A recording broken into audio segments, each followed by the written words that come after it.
虾仁由衷地向嬴政拜服下去，这还是他来到大秦之后第一次行拜服大礼。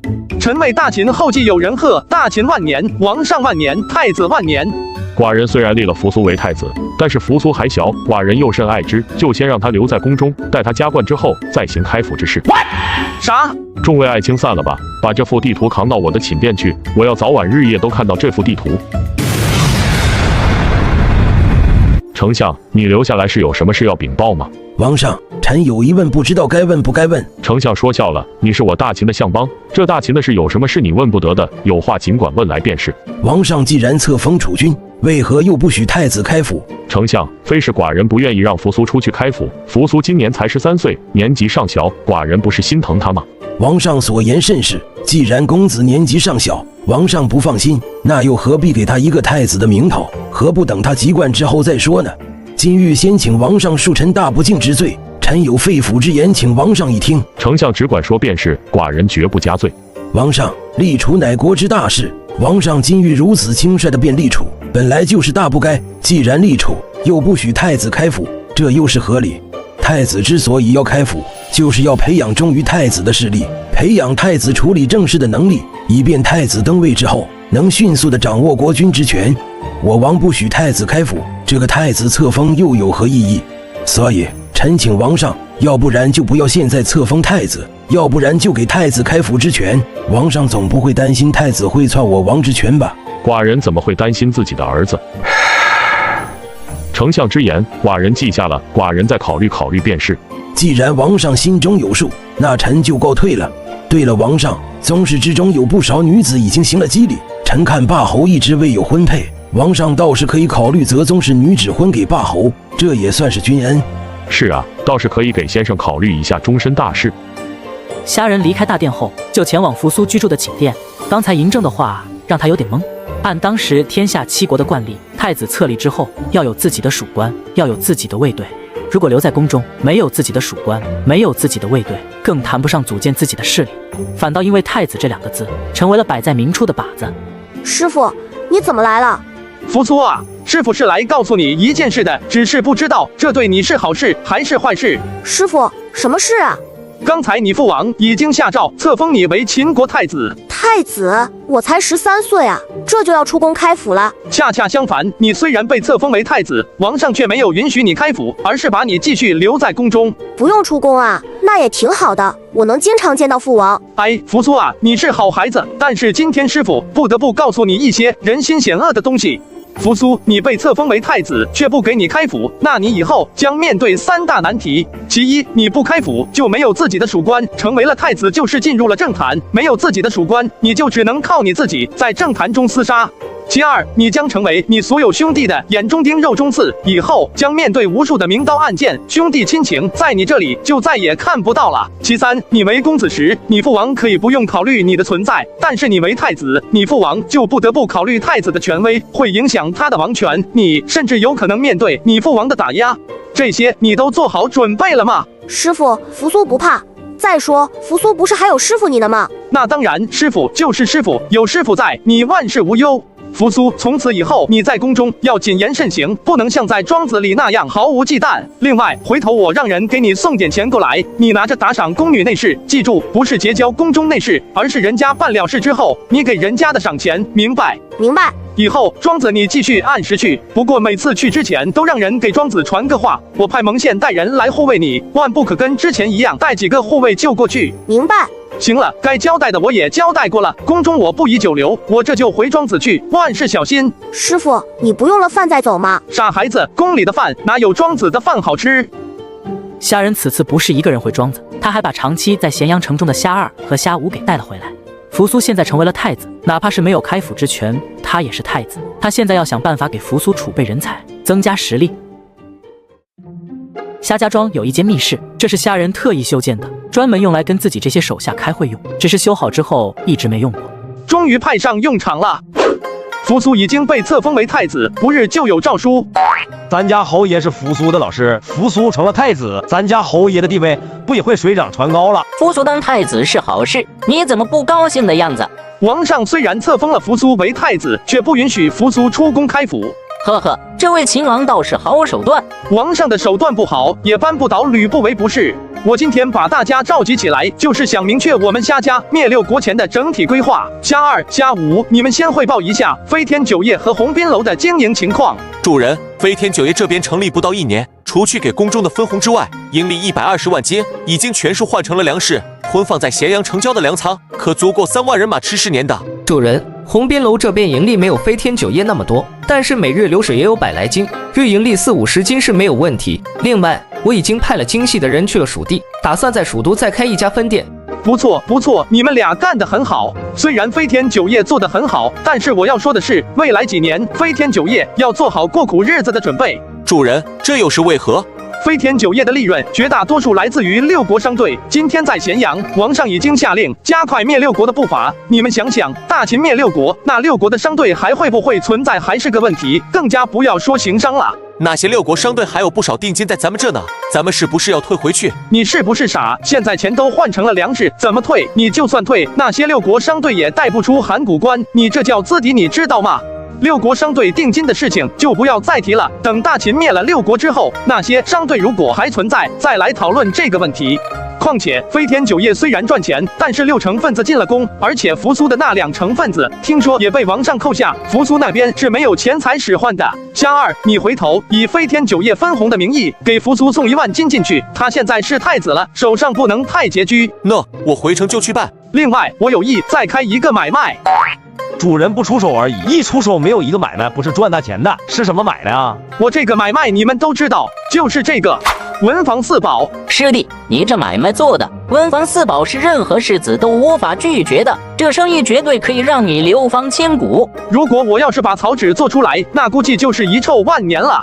流芳千古倒是不敢想，不过倒是可以给太子扬名，倒是真的。给太子扬名？你打算怎么给太子扬名？咱们对外宣传，这文房四宝本来是我师门不传之秘，是太子殿下有感于天下士子著书不便，所以才求我将文房四宝传于世间。就这，你就这点安排？怎么可能？士子大多不宽裕，许多士子家境贫寒，光是求学就已经花费了全家积蓄。太子殿下主动提出，从自己的内库中拿钱出来给士子们补贴。普通的文房四宝一套只需要10个半两，纸张单买的话3刀1个半两，这么便宜，那不是赔本赚吆喝？我能做赔本的买卖吗？就拿纸来说，我3刀卖1个半两，我还有对半的利。3刀1个半两，你还能有1半的利？你真是奸商！我还有其他的营销手段，你们要不要听？行，既然你们愿意听，我就仔细说说。这普通的文房四宝，因为有太子殿下的补贴，所以卖10个半两一套。那咱们那些金石打造的文房四宝，该是个什么价格呢？主人，金石打造的文房四宝成本虽然贵了些，但是为了给太子扬名，定价也不宜过高。我觉得3成利合适。你呀，买卖不是你这么做的。金石打造的文房四宝，咱们起步价10斤。10斤？你怕不是个傻子吧？做买卖，咱们得分析咱们卖的这东西的买家是谁。以黄金做笔杆的毛笔为例，普通的士子能用得起吗？那么黄金笔杆的毛笔跟普通的毛笔用起来有区别吗？那黄金毛笔又是给谁用的呢？用来干啥的呢？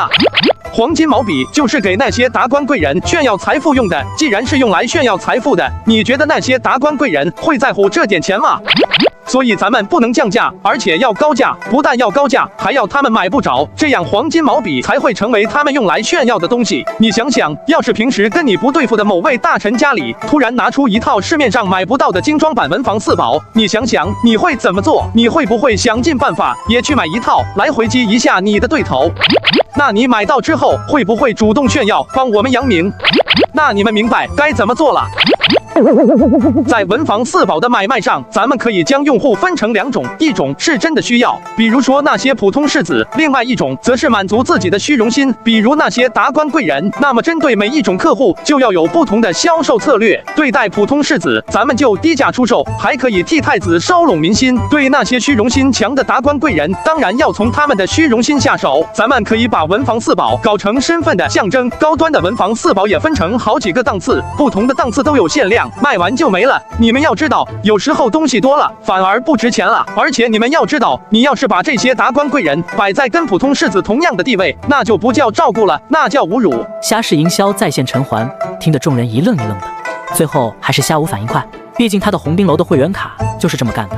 我明白了，主人，咱们怎么定价？定价我已经想好了，普通的咱们就不说了，高端的文房四宝咱们分成4个档次，分别是金、银、铜3个档次，铜是最低的一个档次，限量1000份，用铜匣装，定价10金；银的是中档，限量100份，用银匣装，定价100金；金的全部用金匣子装，限量10份，不定价，让他们自己去抢。记住，金级文房四宝最低也得是9卿那个级别的人才有资格抢，一般人连抢的资格都没有。主人，你不是说有4个档次吗？这才3个呀，还有1个档次是啥？还有1个档次是给王上施恩用的，我定为玉级，上好的玉匣，上好的玉笔杆，上好的玉墨盒，上好的玉指刀，反正一切都用最好的玉石打造。这种玉级的文房四宝也不多，一年给王上准备个3、4套，给他论功的时候赏人用，这就不是花钱能买得到的了。没有灭国之功，想都不要想。你们先去咸阳找个铺子装修一下，等铺子装修好了，就直接开始售卖文房四宝。师弟，看来你不光是想流芳千古啊，你这是直接奔着成圣去的。你这样做，太子倒是得了实惠，但是你就不怕秦王起猜忌之心吗？毕竟太子只是太子，如此收买人心，恐怕会让有心人忌惮啊。师兄以为秦王真的会忌惮太子收买人心吗？这还用问？即便是自己的亲生儿子，这种东西怕是也要避讳的吧？师兄，那是你对这位秦王不了解，咱们这位秦王可跟那些凡夫俗子不一样。怎么说？咱们这位秦王可是一位英雄，胸怀大志，富有良谋，有包藏宇宙之机，吞吐天地之志。他可不会因为太子的声望高，就会对太子心生忌惮，甚至对太子动手。在他的字典里，天下就没有他的对手。那他为什么不让扶苏开府？这还是得怪我啊！如果我不是扶苏的师傅，嬴政怎么会不让扶苏开府？我身为扶苏的师傅，钱又多，而且王上摸不准我师门的脉，他哪里是忌惮太子，他分明是在忌惮我。你的意思是说，嬴政把你当成了他的对手了？对手谈不上，但是戒心肯定是有的，所以倒是我连累了扶苏那孩子。即便像你说的，嬴政并不会因为太子的声望高就忌惮他，但是太子的声望太高，恐怕会成为靶子吧？你以为扶苏没有声望就不是靶子了？师兄，亏你还是玩人心的，莫非不知道当你的声望高到一定程度的时候，就没有人敢拿你当靶子了吗？还是你狠？你打算怎么做？山人自有妙计，不过还需要师兄帮个忙啊！你要我干啥？听说你有不少老朋友闲着，你想干啥？着店铺装修还需要一点时间，要不你修几封书信，请你的那些老朋友来聚聚。你又在打什么鬼主意？我能有什么坏心思呢？我是想着你们这些老同志见一面也少一面了，不如趁着都还活着，赶紧聚聚。话对倒是对，就是听上去怎么觉得不是那个味呢？不过也的确很久没有跟那些老朋友见过面了，也正好见见，我就请几个朋友过来。你确定你没什么坏心眼吧？放心吧，我不是那样的人。1个月后，扶苏的太子册封大典如期举行，大秦有了合法的继承人。而与之同时，在咸阳城中，一家名叫四宝斋的店铺悄然开了起来。掌柜的，咱们这样不吆喝买卖，连一个客人都没有啊！这年头，识文断字的人毕竟不多，你不吆喝，谁知道你是干啥的？还没到时候呢，时机一到，自然会有客人上门，到时候有你小子忙的。从来没有见过这样做生意的，要不是看工钱给的不少，我才不来呢。你们这家店是做什么买卖的啊？这位先生，实在是不好意思，我家店主之前定下了规矩，能破解门外木板上的4句话才能做买卖。先生，要不您去看那门外的木板？门外有木板，想来一家小店能多有难的谜题，那就看看去吧。先生，就在那呢，您上眼。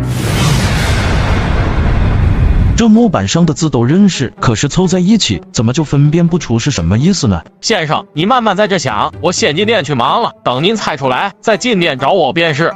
这就走了。我周游列国，作为一个世子，在哪里不是高人一头？不说是众星捧月，也绝不会享受这样的冷遇。掌柜的，咱们是不是得罪人了？你是按照教你的话术说的吗？是啊，连一个字都不带走样的。那就行了，去准备些蜜水瓜果，说不定一会儿客人就上门了。好了。过了不到半个时辰，果然门外聚集了10好几个士子，对着门口的木牌指指点点。几位先生都是来猜银语的吗？一气呵成平运案，五更梦处顿生花，这2句莫不是说的是诗文？不对不对，这2句璞玉销金挥毫如玉，韩章运藻梅瓶可真才说的诗文。你们说的都不对，按我说一气呵成这2句说的是心境，韩章运藻2句说的是我儒家经典。说这话的很明显是一名儒家士子。不得不说，这些士子骂人都还是很有文化的，一句都没听懂，一点都不爽烈，都比不上我乡里的那些妇人骂起来听得过瘾。伙计，你说我们谁猜对了？那个，这个。各位先生，好像谁都没有猜对啊！不可能，我们这么多士子猜的，怎么会一个都没有猜中的？就是你这家店怕不是在逗我们玩吧？把你们店主叫出来，今天这是要给我们一个交代。诸位，这4块木牌乃是我家侯爷所立，确实不是诸位猜的那个答案。诸位要不然再想想。侯爷？哪家的侯爷？我家侯爷乃是霸侯。去年贾谊论战之后，这侯爷以一己之力连败3家学派士子，这咸阳城中的士子哪一个不惧他3分？原来是霸侯的安排。那自然是我等学问不够，猜不出来。霸侯又怎样？霸侯也不能颠倒黑白呀。说我们猜错了，那你说个对的，我们听听。这位先生，这我可不敢说。我家侯爷定下的规矩，我们这些做下人的只能说对或者不对，答案嘛，我们却不能说。别是你家侯爷自己胡诌了2句，他自己也不知道答案吧？诸位要是有什么疑问，大可3日之后亲自来问我家侯爷。你此言何意？我家侯爷说了，给咸阳城中诸位贤达3天时间来猜这4条银语，如果3天之内都没人能猜出来，那3日后我家侯爷就亲自来向诸位贤达解开谜底。大侯这话未免也太狂了吧？狂不狂的，等先生把这4个银语猜出来再说。我还就不相信了，咸阳城中无数智谋之士，竟会连4条银语都猜不出来。这什么破酒，比飞天差多了。你就将酒先喝吧，等回了庄子，让你喝个够。话说你也是个有钱人，怎么能想出这么缺德的法子来？花几个钱请几个人宣传不好吗？这你就不懂了吧？咱的这门生意是针对那些读书人的，请几人来效果哪有现在好？你瞅着吧，3天之后，保证整个咸阳城的读书人都会收到消息，不争馒头还争口气呢，你说是吧？也不知道咸阳城的这些士子是倒什么霉，怎么会碰上你这么一个货？我下是营销法出手，宁杀错不放过。3日时间须臾即过，这3天起码有上百个士子来四宝斋的门口猜银语，全都铩羽而归，竟然没有一个人能猜出来，也让四宝斋的4条银语迅速传遍了咸阳的大街小巷，达官贵人的耳朵里，桓家自然也不例外。这4条不就是笔墨纸砚，这文房4宝吗？一气呵成平运万，五更梦处顿生花，说的比璞玉销金挥毫如玉，韩章运藻梅瓶可真，说的是指云烟落笔光华耀，娇妻和香气味馨，说的是墨；小点墨池成巨浪，轻摇寒竹论浓烟，说的是艳。没想到霸侯还是一个捉瞎的性子，这4条银语没有见过文房4宝的人怎么会猜得出来？小姐，你可不知道，就这4条银语，现在在咸阳城里已经轰动了。据说凡是去看过的士子都猜不出来。这是自然，别说士子了，就算是诸子百家的魁首来，也不会猜得出来的。就是不知道霸侯这么干到底是图什么？先生如此挑衅咸阳城士子，到底是为了什么？先生到底想要干什么？如果说上一次贾谊论战是先生有意在咸阳士子面前立威，那这次呢？扶苏已经被立为了太子，作为太子的师傅，难道不是应该不遗余力的替扶苏收揽民心吗？怎么反倒惹出这样的事出来？赵高，除了这件事，还有什么事？回禀王上，天网和黑冰台探得，诸子百家有不少老家伙，这2日陆续都到了咸阳，只是没能打听到为了什么事情。都有谁来了？纵横佳丽石奇、蒯通、法家术派身不灭，医家悬胡子，道家尹扇子，兵家黄石公，农家神农一脉长脉朱家，另外还有儒家大儒周清晨。不知道他们是为什么来的吗？奴婢已经加派人手，一定能查出他们为何来到咸阳。不必了，这些人都是宗师，别事情还没查出来，反而引起他们的不满。另外派人保护好这些人，要是这些人在我大秦的地盘出了什么事，寡人活剐了你。哟，奴婢这就去办。对了，王上，霸侯还让奴婢将奏书和礼物送到，快呈上。原来是这样，他竟然想这样做，能成吗？嬴政说完就放下手中奏书，拿起文房4宝，那叫一个爱不释手。王上，霸侯可是有什么动作，需要我们天网配合吗？做好你自己的事，别的事不用你操心。虾人这时又整出什么幺蛾子？先生，这是给寡人的大秦凭空增加了好几位宗师啊！虾先生真要办成此事，寡人就给了扶苏开府之权，又如何？不对，虾人这次整的不是幺蛾子，是大动作，不然王上也不至于宁愿自己打自己的脸，给扶苏开府的权利。今天是四宝斋揭示4条隐语的日子，一大早，四宝斋门口就人满为患，无数士子等在门口，就等着虾仁解开谜底。可是日上三竿了，别说虾仁了，就连四宝斋掌柜的影子都没见到。不是说今天霸侯亲自来解开隐语的谜底吗？人呢？就是我们一大早就等在这里，水米未进，霸侯总不会是拿我们戏耍的吧？别瞎说，霸侯怎么会拿我们来戏耍？有可能是霸侯也没想出来这4条隐语的答案吧？胡言乱语！霸侯那是何等样人？区4条隐语而已，又岂能难得住他？只是霸侯这个时候还不出现，是不是太不把我们放在眼里了？霸侯来了，我要去找他理论一番。你想干啥？你也不看看这霸侯身边都是什么人物？我管他是什么人物呢？欺负人不行。我记得你是兵家弟子吧？看见那位了吗？黄头发那位，那就是黄石公。按辈分，你得叫师爷。你去吧。黄石公怎么连他老人家都请来了？虾仁一行人来到四宝斋门口，掌柜手里拿着一个怪模怪样的东西，前面大后面小，这是虾仁为了今天特意让白胜赶制出来的扩音器。各位请安静一下，我们侯爷有话要跟大家说。这些士子本来就因为黄石公等人的出现而没了声音，此时又因为掌柜手中大喇叭发出的声音震耳欲聋，更加不敢说话。谢大家对我们四宝斋的支持，今天我就在这儿将4条隐语的谜底都告诉大家。一气呵成平运万，5更梦处顿生花。这句隐语说的就是我手中的这支毛笔。这毛笔是干什么用的？问得好，这是我们一直习惯使用的刻刀。想来大家都用过刻刀，刀身不锋利且不说，是不是还经常划破自己的手？而且刻刀用多了，反倒让咱们这些读书人的胳膊比那些习武之人还要粗壮，一条胳膊太粗，这也不好看啊。各位，你们再来看看我手上这支毛笔，携带方便，而且轻巧，是大家居家旅行、写字画画的最佳装备。侯爷，可你手上这支什么毛笔，怎么留下痕迹呢？这怎么像请来的托？每一句话都是那么的恰到好处。这位兄台算是问到点子上了。云烟落笔光华耀，娇妻和香气为心。这句隐语说的就是我手中墨，我这毛笔就靠这墨来留下痕迹。墨我们知道啊，你这墨有什么稀奇的？我这墨可不是一般的墨，我手上的这块可是上好的松香墨。在制墨的同时，我在里面加入了好几味灵药，什么麝香冰片、人参鹿茸都加在了里面。不信你们闻闻，我这墨的香气是不是与众不同？这里面只有松树的香气，哪里有麝香冰片、人参鹿茸这种东西？胡说八道！全胡子，我看你是老糊涂了。人家这墨又不是治病的药材，而是用来书写的材料，你何必如此较真呢？我倒是把这事给忘了，惭愧惭愧。而且我这松香墨留痕时间特别长，如果用上我教的保养办法，用松香墨写出来的字迹起码能留存1000年。1000年？真的假的？我感觉霸侯好像在吹牛啊。就是，我还真没有听说过有什么样的墨能留痕上1000年的。侯爷，你说你的墨如此之好，但是又是用你手上的毛笔来书写的，那总不能直接写在竹简上吧？要是写在布帛之上，我等也花费不起啊。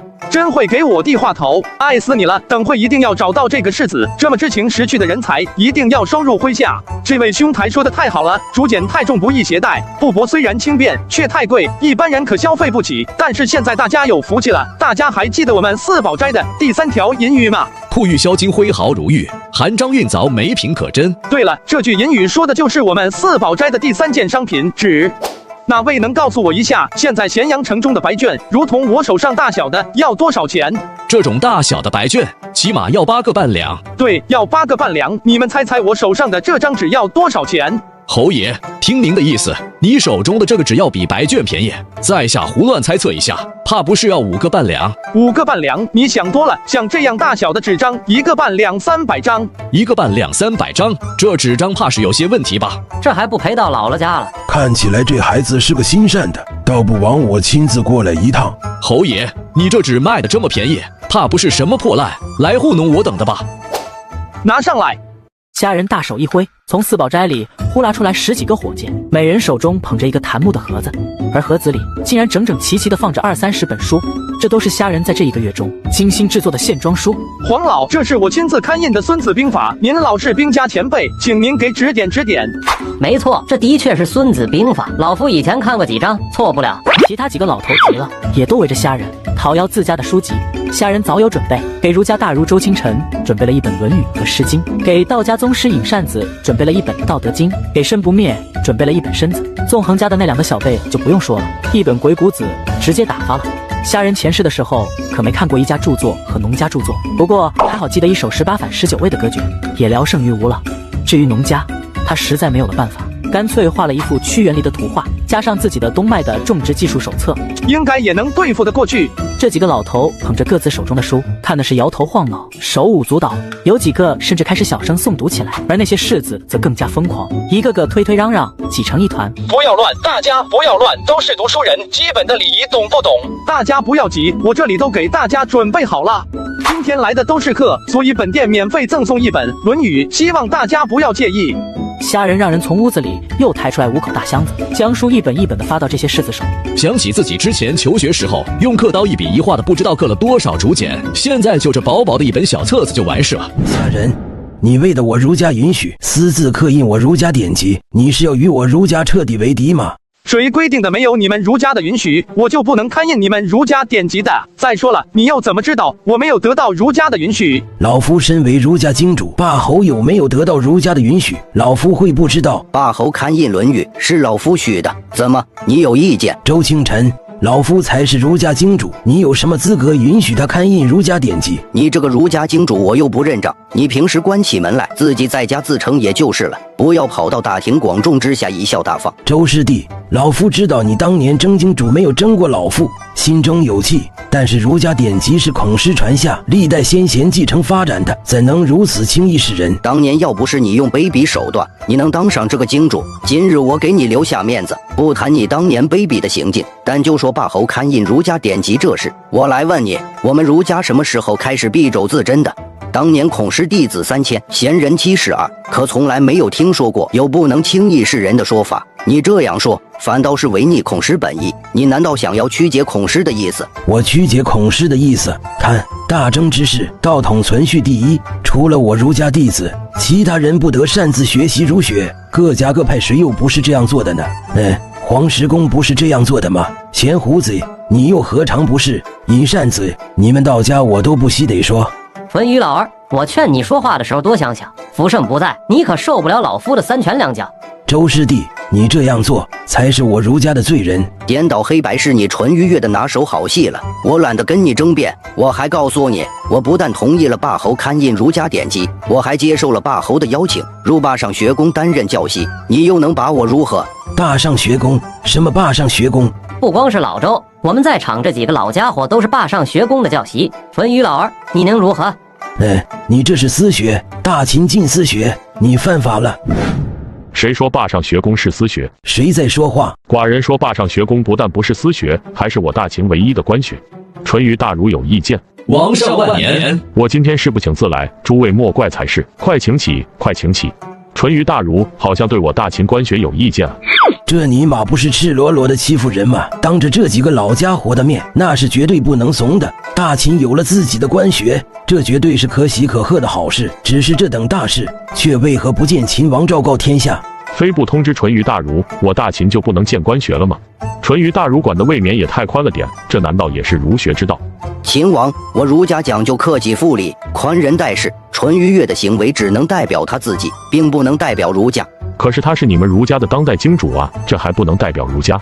儒家经主10年一平，10年之期将至，下一届经主还是不是他，尚未可知。如果周先生想要争一下经主之位，我大秦倒是可以鼎力支持。就是，毕竟周先生是我霸上学宫的老师，肥水不流外人田嘛。你这老头怎么聊2句还把自己聊吐血了呢？赶紧送走，我这大喜的事情还没说完呢。各位都看见了，用了我们四宝斋的文房四宝书籍的抄写传播，再也不是什么困难的事。我在这里可以毫不客气地说，文房四宝的出现是我们文明的一次大进步。各位难道就不想为这文坛盛世添砖加瓦吗？这小子如果带兵，他手下那些士兵都得让他忽悠瘸了。侯爷，你这文房四宝好是好，这书也确实轻便。不过这四宝得花多少钱啊？我家境贫寒，可没有多少钱。你还真说对了，我这四宝斋中文房四宝确实很贵，甚至有那种无法用金钱计算的无价之宝。不过你们要感谢咱们的太子殿下。太子公子扶苏吗？感谢他做什？咱们先请出咱们的太子殿下。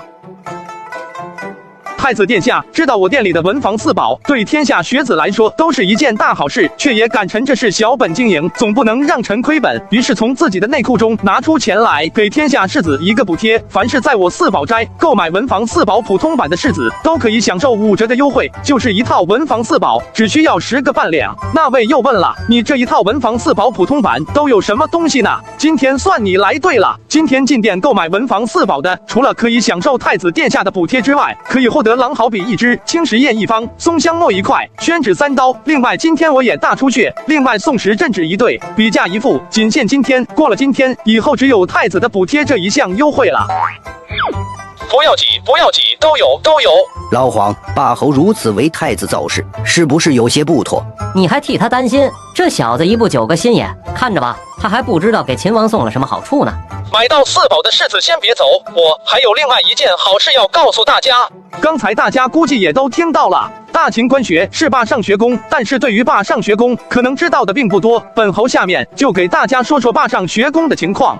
求学之艰难，并不亚于求仙之艰难，多少士子穷极一生，也未能找到一位好老师能学有所成，这也是本侯的心中之痛。所以本侯建立这霸上学宫的初衷，就是为了解决大家求学艰难的问题。在我霸上学宫，不管你是哪国人，也不管你是农是商，只要有向学之心，都可以入我霸上学宫。儒门孔师曾言，有教无类，我霸上学宫就是如此，只要你想学，我就敢教。至于老师，这些宗师都是我霸上学宫的老师，我庄子上还住着纵横家的宗室鬼谷子，你们无论想学什么，都能在我霸上学宫学到。而且更重要的是，我霸上学宫在此郑重承诺，霸上学宫不收学费，还包分配。此言当真？君子一诺千金，自然没有骗你们的道理。而且入我霸上学宫成绩优异者，还能得到学宫的奖学金，每年1000金。不但不用交钱，还能得钱，还能有这种好事，那想要进入学宫，一定有什么条件吧？当然有条件，不过也不难，只需要通过学宫的考试就可以入学。那考什么呢？你们来报了名，参加了考试就知道了。是什么人都可以去学吗？当然，霸上学宫的学子只看向学之心，不看身份高低。这年头找个好老师不容易啊！看看那几个老头，一看就是学问通天的人物，自家孩子要是真能拜在他们门下，那不是转运了。先生此举乃大道也，寡人甚是羡慕啊。王上，臣有意请，还请王上允许。先生有什么话就说吧，寡人无有不应之理。王上为我大秦国君，乃我秦国军民舵手，臣虽然成立霸上学宫，却得不配位，想请王上担任霸上学宫祭酒，不知道王上是否同意？之前先生的奏书里只提了霸上学宫的事情，并且告诉寡人请来了几位宗师担任学宫的老师，没想到会让他来担任学宫祭酒，这就相当于整个霸上学宫的学子名义上都是寡人的弟子，这个人情可就大了。寡人担任祭酒，不合适吧？王上说的也对，您担任祭酒确实不合适，毕竟您国事繁重，不能将全副精神放在学宫上。我就是谦虚，你怎么还当真了呢？这个祭酒我要当，但是寡人毕竟是秦王，城府自然是要有的。不如这样，我霸上学宫与稷下学宫多少还是有些不同的，不如由王上担任大祭酒，日常的学宫事务由祭酒团商议处理，重大事项再由大祭酒钱刚独断，如何？先生此言乃老臣谋国之言，如此甚好。没想到这小子还能这么玩。没想到吧？不但给太子造了声势，还给秦王一个大大的好处，两头都对他喜欢得很。这种操作一般人可玩不过来。这小子不会是早就想好了这个办法吧？你以为呢？瞧着吧，好处是给了，现在轮到这小子拿好处了。王上，霸上学宫既然是大秦官学，自然不能太寒酸。您身为学宫大祭酒，这选址建功之事，王上您是不是得支持一下？合着我还得出血？先生需要些什么，寡人给你办了就是。首先是选址，臣看嵯峨山不错，关中行胜之地，山色清幽，而且离咸阳和陈的封地都不远，正是做学宫的理想之地。寡人还以为要什么呢，不过嵯峨山而已，寡人这就下诏将嵯峨山列为霸上学宫的私产。臣代学宫多谢王上。寡人可是学宫大祭酒，给学宫的跟给寡人有什么区别？你能这么想，当然最好。王上如此想，自然是好的，只是建宫需要的民夫材料。寡人发民夫2万给先生，做修建学宫之用。至于所需材料花销，全数由内库拨付。谢王上。敢问霸侯，那个入学考试什么时候举行啊？3个月之后，学宫开始入学考试。先生，我那些儿子可是都要入学宫的哦。胡亥要来了。胡亥今年才5岁，却已经是宫里出了名的混世魔王。宫里的内侍个个谈胡色变，而胡亥唯一怕的只有嬴政，只有在嬴政面前才像个乖宝宝。虾仁虽然对秦二世胡亥非常痛恨，但是对5岁大的胡亥却恨不起来。毕竟一个5岁的孩子能懂什么？别说你一个5岁的熊孩子，就算你25了，我也能把你给搬回来。这地方就是你的坝上学宫？这当然不是坝上学宫，这里只是坝上学宫的筹备处。筹备处？你这个筹备处都是干啥的？筹备处顾名思义，就是为了坝上学宫的建设提前做好准备，人手怎么组织，钱粮如何筹集，建筑如何设计等等。合着你小子就用一个虚无缥缈的东西来骗我们？老不死的，我师弟可没有骗你，你才是老不死的。看起来你这个老不死的身体还不错嘛，蹦跶的挺欢啊。我的身体可好了，指定能把你送走。这俩加一起快200岁的老头不会打起来吧？他们俩人老有重逢，你上去干啥？他们俩这把年纪了，万一打出个好歹来。他们这把年纪怎么了？也看这俩老不死的岁数大，可身体好着呢。一般的小伙子还真不一定干得过他俩。弟子参见申师。你怎么在此处？张仲有些尴尬，他是去年贾谊论战之时自愿留在虾家庄子为奴的。虽说虾人也没拿他们当奴隶看，还把庄子交给他们管理，可是在自己老师面前也着实说不出口。申师有所不知，张兄是我请来的，给我帮了不少忙，我还要感谢申师培养出这么好的人才出来。大侯客气了，年轻人就应该多历练历练。张兄，你去寻虾寺，将我要他做的那件物件给取来这里。我这就去。各位前辈，下面我就给大家介绍一下我这座坝上学宫的构想。要不是我师弟要讲正事，老夫非给你点颜色看看。还给我点颜色看看，也不怕风大闪了你的舌头。两位都是前辈，还是要有一些前辈风范的，不要在小辈面前失了礼。鬼谷子和黄石公向四周一看，众人皆是捂着嘴笑，这两人才互相瞪了对方一眼，悻悻不说话。坝上学宫既然是大秦的官学，自然不能如寻常私学那样小家子气，要宏大也要包容。先说说上层设计，大祭酒大家都知道了，是秦王亲自担任，但是秦王不管学宫日常事务，所以在大祭酒之下设立祭酒团，负责学宫日常的事项处理。在座的诸位都是祭酒团的成员，都是祭酒。那大家都是祭酒，万一有了冲突怎么办？祭酒团如果出现意见冲突，那采用投票制度，得票多的意见胜出，如果平票，则交给大祭酒裁决。不过各位应该也不想什么事情都交到大祭酒手上吧？那对祭酒团我还有一个补充，除了今天在座的诸位之外，祭酒团原则上采用退一人补一人的做法，没有退出的话，祭酒团不再增加新的人员。如果要在祭酒团无人退出的情况下增加祭酒团的祭酒人数，需要得到祭酒团2/3的祭酒同意通过才行。就应该这样，不是什么阿猫阿狗都能来当什么祭酒的。老夫同意。在这世上，估计也没有几个人有资格跟我们并列了。祭酒团之下是教授、师者、传道、授业解惑也。教授之意，想来大家都明白。教授为一科主讲，地位等同于祭酒，只是没有祭酒议事之权。教授以下为讲师，以各学派优秀人才充任，人数不限，为主要讲课的力量。讲师之下为助教，为成绩优秀的学生充任，负责给讲师或者教授准备教学工具。如此安排甚好，合理，没毛病。那是你也不看看是谁家师弟？各位上眼吧。各位，这就是未来我们坝上学宫的模型，单是这模型就花费了不少功夫。小子，你这模型是墨家的手笔吧？黄石公眼里无双，这模型正是出知我墨家之手。我还以为是谁呢，原来是馋弦子，你这老鬼。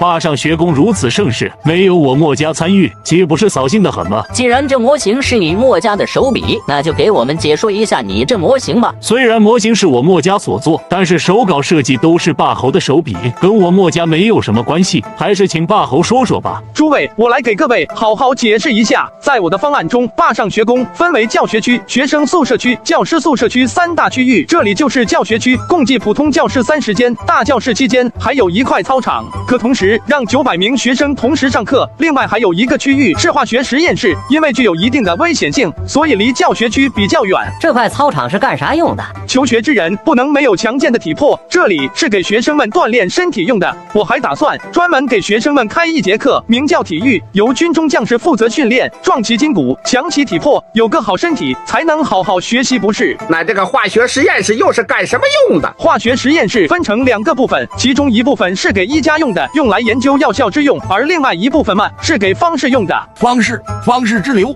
皆是装神弄鬼之辈，岂能在学宫有一席之地？隐师此言就有些偏颇了。方士虽然多是装神弄鬼之辈，却也有可取之处，倒是不可一竿子打翻一船人。况且有我的指导，这化学实验室未来的成就不可限量。反正来日方长，到时候自见分晓。而这个部分则是学生的宿舍，4人1间房，配备基础的生活设施，还设有学生食堂，每日提供3餐饭食，免费的哟。单是900名学生1个月3餐的花销就不小，家小子，你可想清楚了？都是小钱，我都算过了，以我现在的身家，支持个7、80年没问题。况且学院建起来后，我另外有生财之道，钱财这方面不用担心。这小子在赚钱上面可是一个好手。今天你们没去四宝斋，但是这文房四宝就是一条能遗留给子孙后世的财路，更不用说它还有飞天酒业、鸿宾楼。飞天酒业也是你的，我曾尝过飞天酒当中的寒江孤影，虽然烈了点，却是世间难得的好酒，没想到竟然是你小子的产业。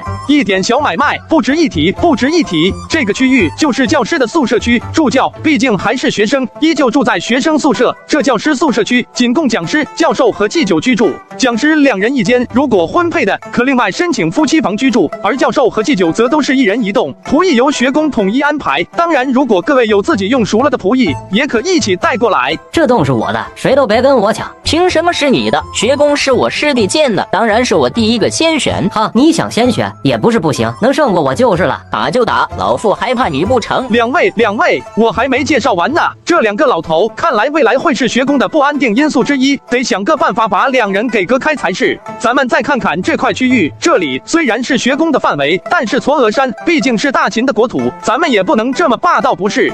这里的房子就是准备卖给城里的那些达官贵人休闲之用，背靠学宫，又与诸位宗师为邻，这么有福气的房子，一栋你们觉得多少钱合适？咱们照也得800斤吧？800，那是看看房子的价，就咱们这些房子，最小的也得10000斤起步。10000斤，这可是咸阳城中一栋大宅子的价了，就买这一栋小房子。大哥，买房子一看环境，二看邻居，你看看咱们嵯峨山的环境，那不算洞天福地。再说了，花10000金就能拿到学区房，还能经常见到诸位宗师，万一自家孩子走了狗屎运，被哪位宗师看上，那不是祖坟上冒青烟？我还告诉你，就这房子，10000金只是起步价，还要竞拍。反正在我的计划中，这些房子没有5万金根本拿不下来，甚至10万金也不是没有可能。这一下，不光是玄胡子，就连黄石公几人都懵了。看看模型上的小房子，再看看虾仁，嘴巴正的都能塞进2鸭蛋进去。而这一片则是学宫的奇迹研究院，这才是咱们学宫真正的财源所在地。这里研究的都是国计民生能用的物件，研究出来之后可以卖出替补学宫。具体的研究方向和管理办法，等学宫建成之后再说。这小子怎么这么能卖关子？学宫中的奇迹研究院由墨家负责，墨家巨字缠弦字为祭酒，兼任奇迹研究院院长。另外，学宫设逻辑学院、农学院、医学院、法学院、军事学院、外交关系学院6大学院。儒家周清陈大儒为祭酒，兼任逻辑学院院长；道家前辈尹善子为祭酒，兼任逻辑学院副院长；农家神农长迈朱家朱老为祭酒，兼任农学院院长；医家前辈玄胡子为祭酒，兼任医学院院长；兵家前辈黄石公为祭酒，兼任军事学院院长；纵横家前辈鬼谷子，也就是我师兄为祭酒，兼任外交关系学院院长。你们2位就委屈一下，担任外交关系学院的讲师，如何？不行。凭什么老周担任院长，而我只是副院长？当年儒家祖师还向我道家师问过道呢，凭啥我在他下面？你们道家讲的就是无为之道，黄老之术，争这个院长干啥？把学院交在你手上，我还怕你把学生们都给带的没有进取心了呢。你放屁！你们儒家好，教出来一群口是心非的伪君子，让你当这个院长，我还怕学生们跟着你走上了邪道。你说谁是伪君子呢？就说你了，怎么还想动手？我还告诉你，我们道家虽然讲无为，但是真动起手来，你还真不是个。鬼谷子和黄石公2个好容易压了下去，怎么这俩又吵起来了呢？但是分院是我深思熟虑的结果，还关系着我后面想进行的专业拆分，此时却不能让步。两位，咱们的学院院长可不是终身制的，4年1任，而且不得连任。尹前辈不如等下一届。各位，虽然咱们各个学院的院长都定了，各位也都是讲课的教授，但是咱们的讲师数量太少，900个学生最少也需要30个讲师，所以还请各位支持一下。我们纵横家没有问题，外交关系学院的讲师我包了，兵家也没问题，秦国的成名兵家我都熟，当个讲师啥的不成问题。我儒家讲师不缺，倒是道家一直闲云野鹤的，不知道有口没有讲师。我到家不用你担心，你还不是儒家经主，真的能找来那么多讲师吗？我们朱家虽然只是农家神农一脉长脉，却相当于农家的领袖，找几个讲师来并不是问题。对我们墨家来说，只怕讲师的位置不够，我们法家自然没有问题。玄胡子前辈，不用担心，你只要找几个你的弟子过来，再挑几个有天赋的学生，咱慢慢培养，一道乃解救万民之道。学宫是大力支持的。既然大家都没意见，那就请各位先行安排讲师的事情。至于学院建设的事，就交给我和馋弦子前辈负责就好了。几位前辈这段时间就暂住在我这庄子里。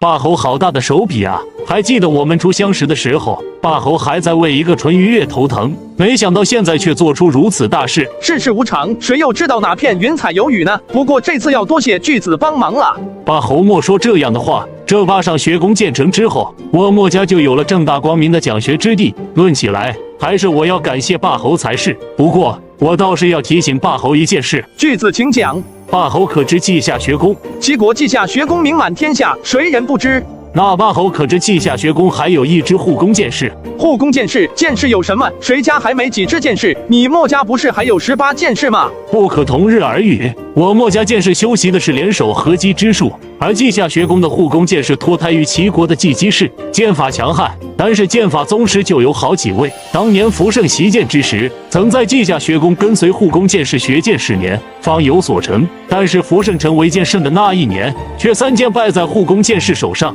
这么猛，宗师境的武艺有多高？我可是亲身体验过的。阴阳主、鬼谷子都是宗师境的高手，没想到连福盛那样的高手，在稷下学宫的护宫剑士手下也走不过3剑。他们有多少人？宗师境以上的高手不下20人，半步宗师起码40人，总人数800。巨子提起稷下学宫的护宫剑士是何用意？霸侯，你修建霸上学宫，对大秦来说是件好事，但是对稷下学宫来说却不是什么好事。现在齐国国力大不如从前，稷下学宫的地位也在下降，但不管怎么说，还是诸子百家的圣地。现在你这霸上学宫一旦建成，单看你这里这么多诸子百家的宗师，那学术圣地之名必然要落在你的头上。这对日薄西山的稷下学宫来说，那可是致命的打击。稷下学宫必然要采取措施，而最简单的办法就是将你除掉。所以你是担心稷下学宫会出动护宫剑士来对付我？不是担心，是肯定会。来就来呗，谁怕谁？我身在大秦，稷下学宫的护宫剑士再牛逼也只有800人，他们总不可能为了我倾巢而出吧？而且我的霸上学宫就在大秦腹地，真要让稷下学宫在这里把我除掉，那大秦的脸面可算是彻底丢干净了。嬴政肯定不会让这种事情发生。不过既然你提了，我也该做些防备，霸上学宫的设计怕是也要改上一改。等到虾仁叽里呱啦说完之后，馋弦子翘着大拇指对虾仁只说了一句话：霸侯，论阴人，你是头子啊。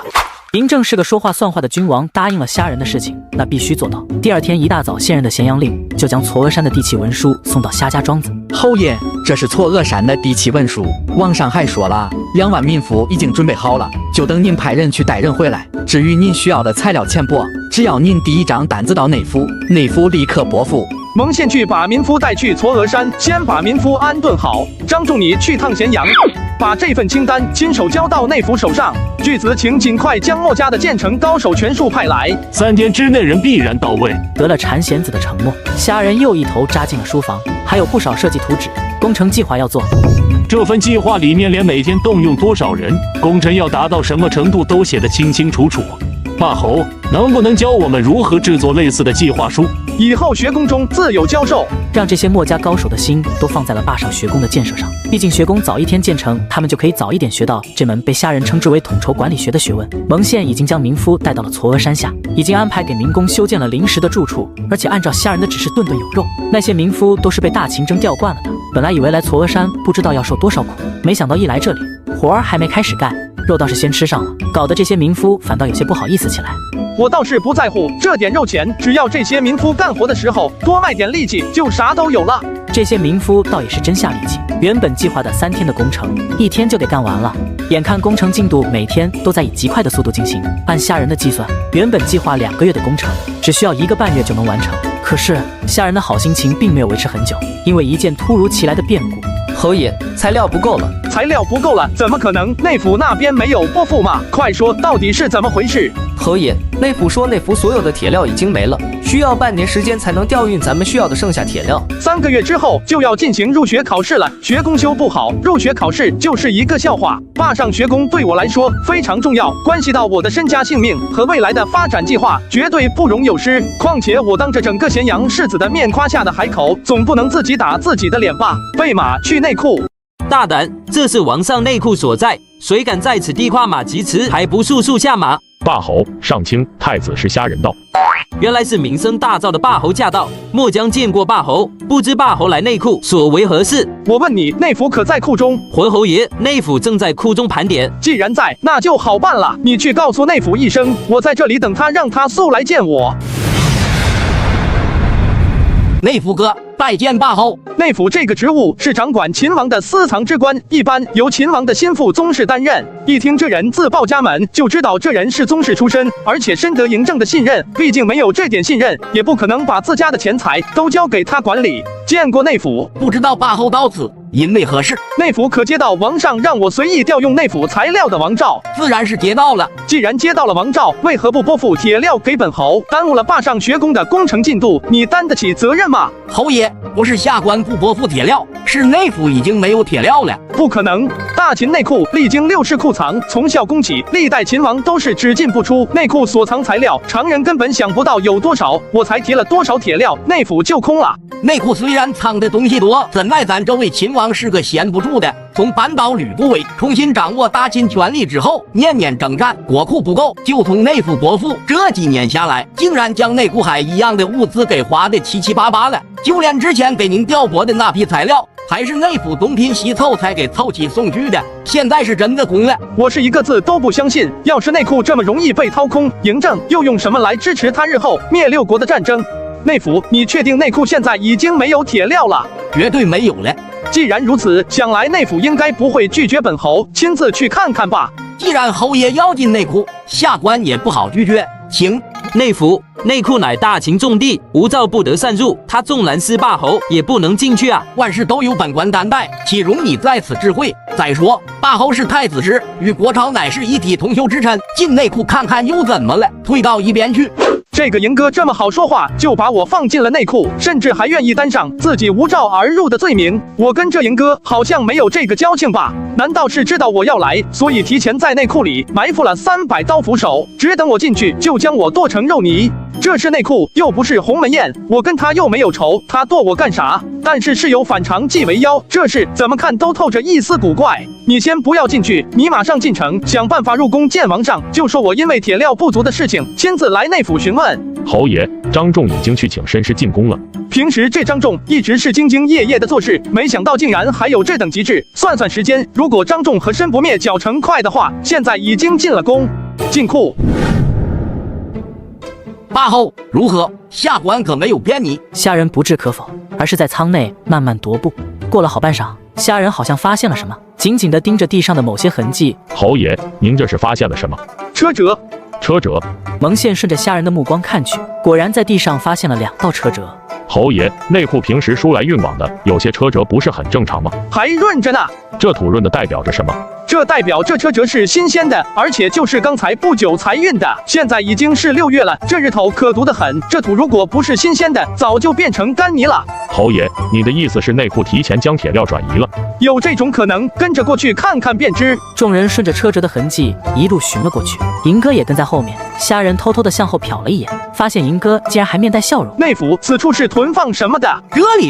这里是药仓，没什么好看的。此处既然是药仓，却为何闻不到丝毫药香？内府，这里面到底装的是什么？这里面装的什么是内库的机密，就不方便告诉霸侯了。霸侯也把铁仓看过了，如果没有其他的事，还请霸侯离开。来人，给我把仓门打开。霸侯，这里是王上的内库，你要干什么？侯爷，是上好的铁料。不是已经没有铁料了吗？这是什么？霸侯解库，快来人呐！霸侯解库了。霸侯，你说你又是何必呢？不看这个仓，咱俩不是什么事都没有了吗？你又何必自寻烦恼呢？你布局了这么久，不就是想让我打开这个仓门吗？本侯既然打开了，那个下一步该怎么做呢？果然不愧是霸侯，果然聪明。这下一步呢，自然是将你们拿下再说。霸侯在此，谁敢上前？本官再说一遍，将他们拿下，违令者斩。虽然我不知道你为什么要陷害我，但是你这点手段还搞不死我。只要我不死，那你就要倒霉了。那就让你现在就死。哎呦，这是干什么呢？王上有诏，宣霸侯内府觐见。你完了。先生为了霸上学宫操劳，辛苦了。嬴哥，你身为内府，竟然敢无视王诏，为何不将铁料拨付给霸上学宫？启禀王上，臣已经将内府中有的铁料全数拨付了霸上学宫，何来无视王诏之说？以前怎么没看出来这个嬴哥这么硬气？好，那寡人问你，霸上学宫下的单子上需要多少铁料103600斤。那你拨付了多少？5万斤。寡人的内库区5万斤铁料就已经掏空了，历代先王的积蓄都去哪里了？你就是这么来管寡人的内库的？王上，臣亲眼看见内府将内库的铁料从存放铁料的铁仓转移到了其他仓库，臣大概看了一下，不下10万斤。嬴哥，你好大的胆子！既然有铁料，为何又不拨付？难道你想中饱私囊吗？王上，铁料有，却不是给霸上学宫准备的。哦。那寡人倒要听你好好说说，这些铁料是给谁准备的呢？王上，这10万斤铁料是给发韩伐魏两路大军准备的军需。军需什么时候需要你这个内府操心了？那是治粟内力的事情。王上说的没错，军需之事的确是治粟内力职责，但是不知道王上是否还记得，去年王上曾经下过王诏，国库军需凡有不足者，皆可从内府调拨。前几日，丞相府行文内库，要内库准备10万斤铁料，20万斤粮食，准备运往前线。臣不过是按照王诏和丞相府行文办事而已。前线战事为国之大事，霸上学宫虽说也是国朝大事，但是却没有前线急迫，臣才做主暂停霸上学宫铁料的拨付，优先供应前线，待到8、9月，其他铁料解付内库，臣再安排给霸侯布置。谁知道霸侯太过霸道了，不但不照山庄内库，还一定要臣将拨付给前线的铁料拨付给霸上学宫。臣好言劝说，霸侯不但不听，反倒想让手下殴打臣。臣无奈之下，才换来虎卫自保，还请王上明察。见过颠倒黑白的，却从来没有见过如此颠倒黑白的。这嘴皮子管个内府太屈才了。内府说我霸道，无照强入内库，纯属无稽之谈。分明是内府请我进去，说让我亲自查看铁仓中是否还有铁料。霸侯此言才是无稽之谈。臣管拜内府，怎么可能主动让人无照入内库？难道臣就不怕掉脑袋吗？王上，臣有人证，虎卫在内库的护门校尉亲耳听到嬴哥让臣无照入内库的言语，只要将他带来，当面对质，是非黑白历时知晓。传护门校尉觐见。你就是内库的护门校尉。回王上，末将正是。好，那寡人问你，你可曾亲耳听见内府嬴哥同意霸侯无照入内库？回王上的话，末将并未听到。你再说一遍。末将并未听到内府同意霸侯无照，是霸侯仗着自己的身份要强闯。原来我从到了内府大门开始就中了嬴哥的圈套，跟校尉争吵是假的，铁仓中的车辙痕迹也是假的，一切都是为了引我入瓮。嬴哥如此大动干戈，究竟是因为啥？王上，现在事实真相清楚了，还请王上治霸侯之罪。挨打就要立正，这次是我中了套，只能怪自己蠢，怪不得别人。王上，是臣对霸上学宫的工程进度太急迫了，一时乱了方寸，请王上治罪。身是事法家大家不知道怎么看？此乃秦国内政，外臣不敢智慧，按例办理就是了。霸侯无视禁令，无照强入内库，本应治重罪，但是念在霸侯也是为了霸上学宫，其情可悯，这罚铜100斤，先生可服。臣领罚。罚铜100斤，对于现在虾人来说，连9牛1毛都算不上。他知道这分明就是嬴政轻放了他。嬴哥，学宫关系重大，不能不重视。内库中的铁料，你先按先生所需尽数拨付，至于前线需要的铁料，寡人另外安排。赵高，你这狗才给寡人滚出来！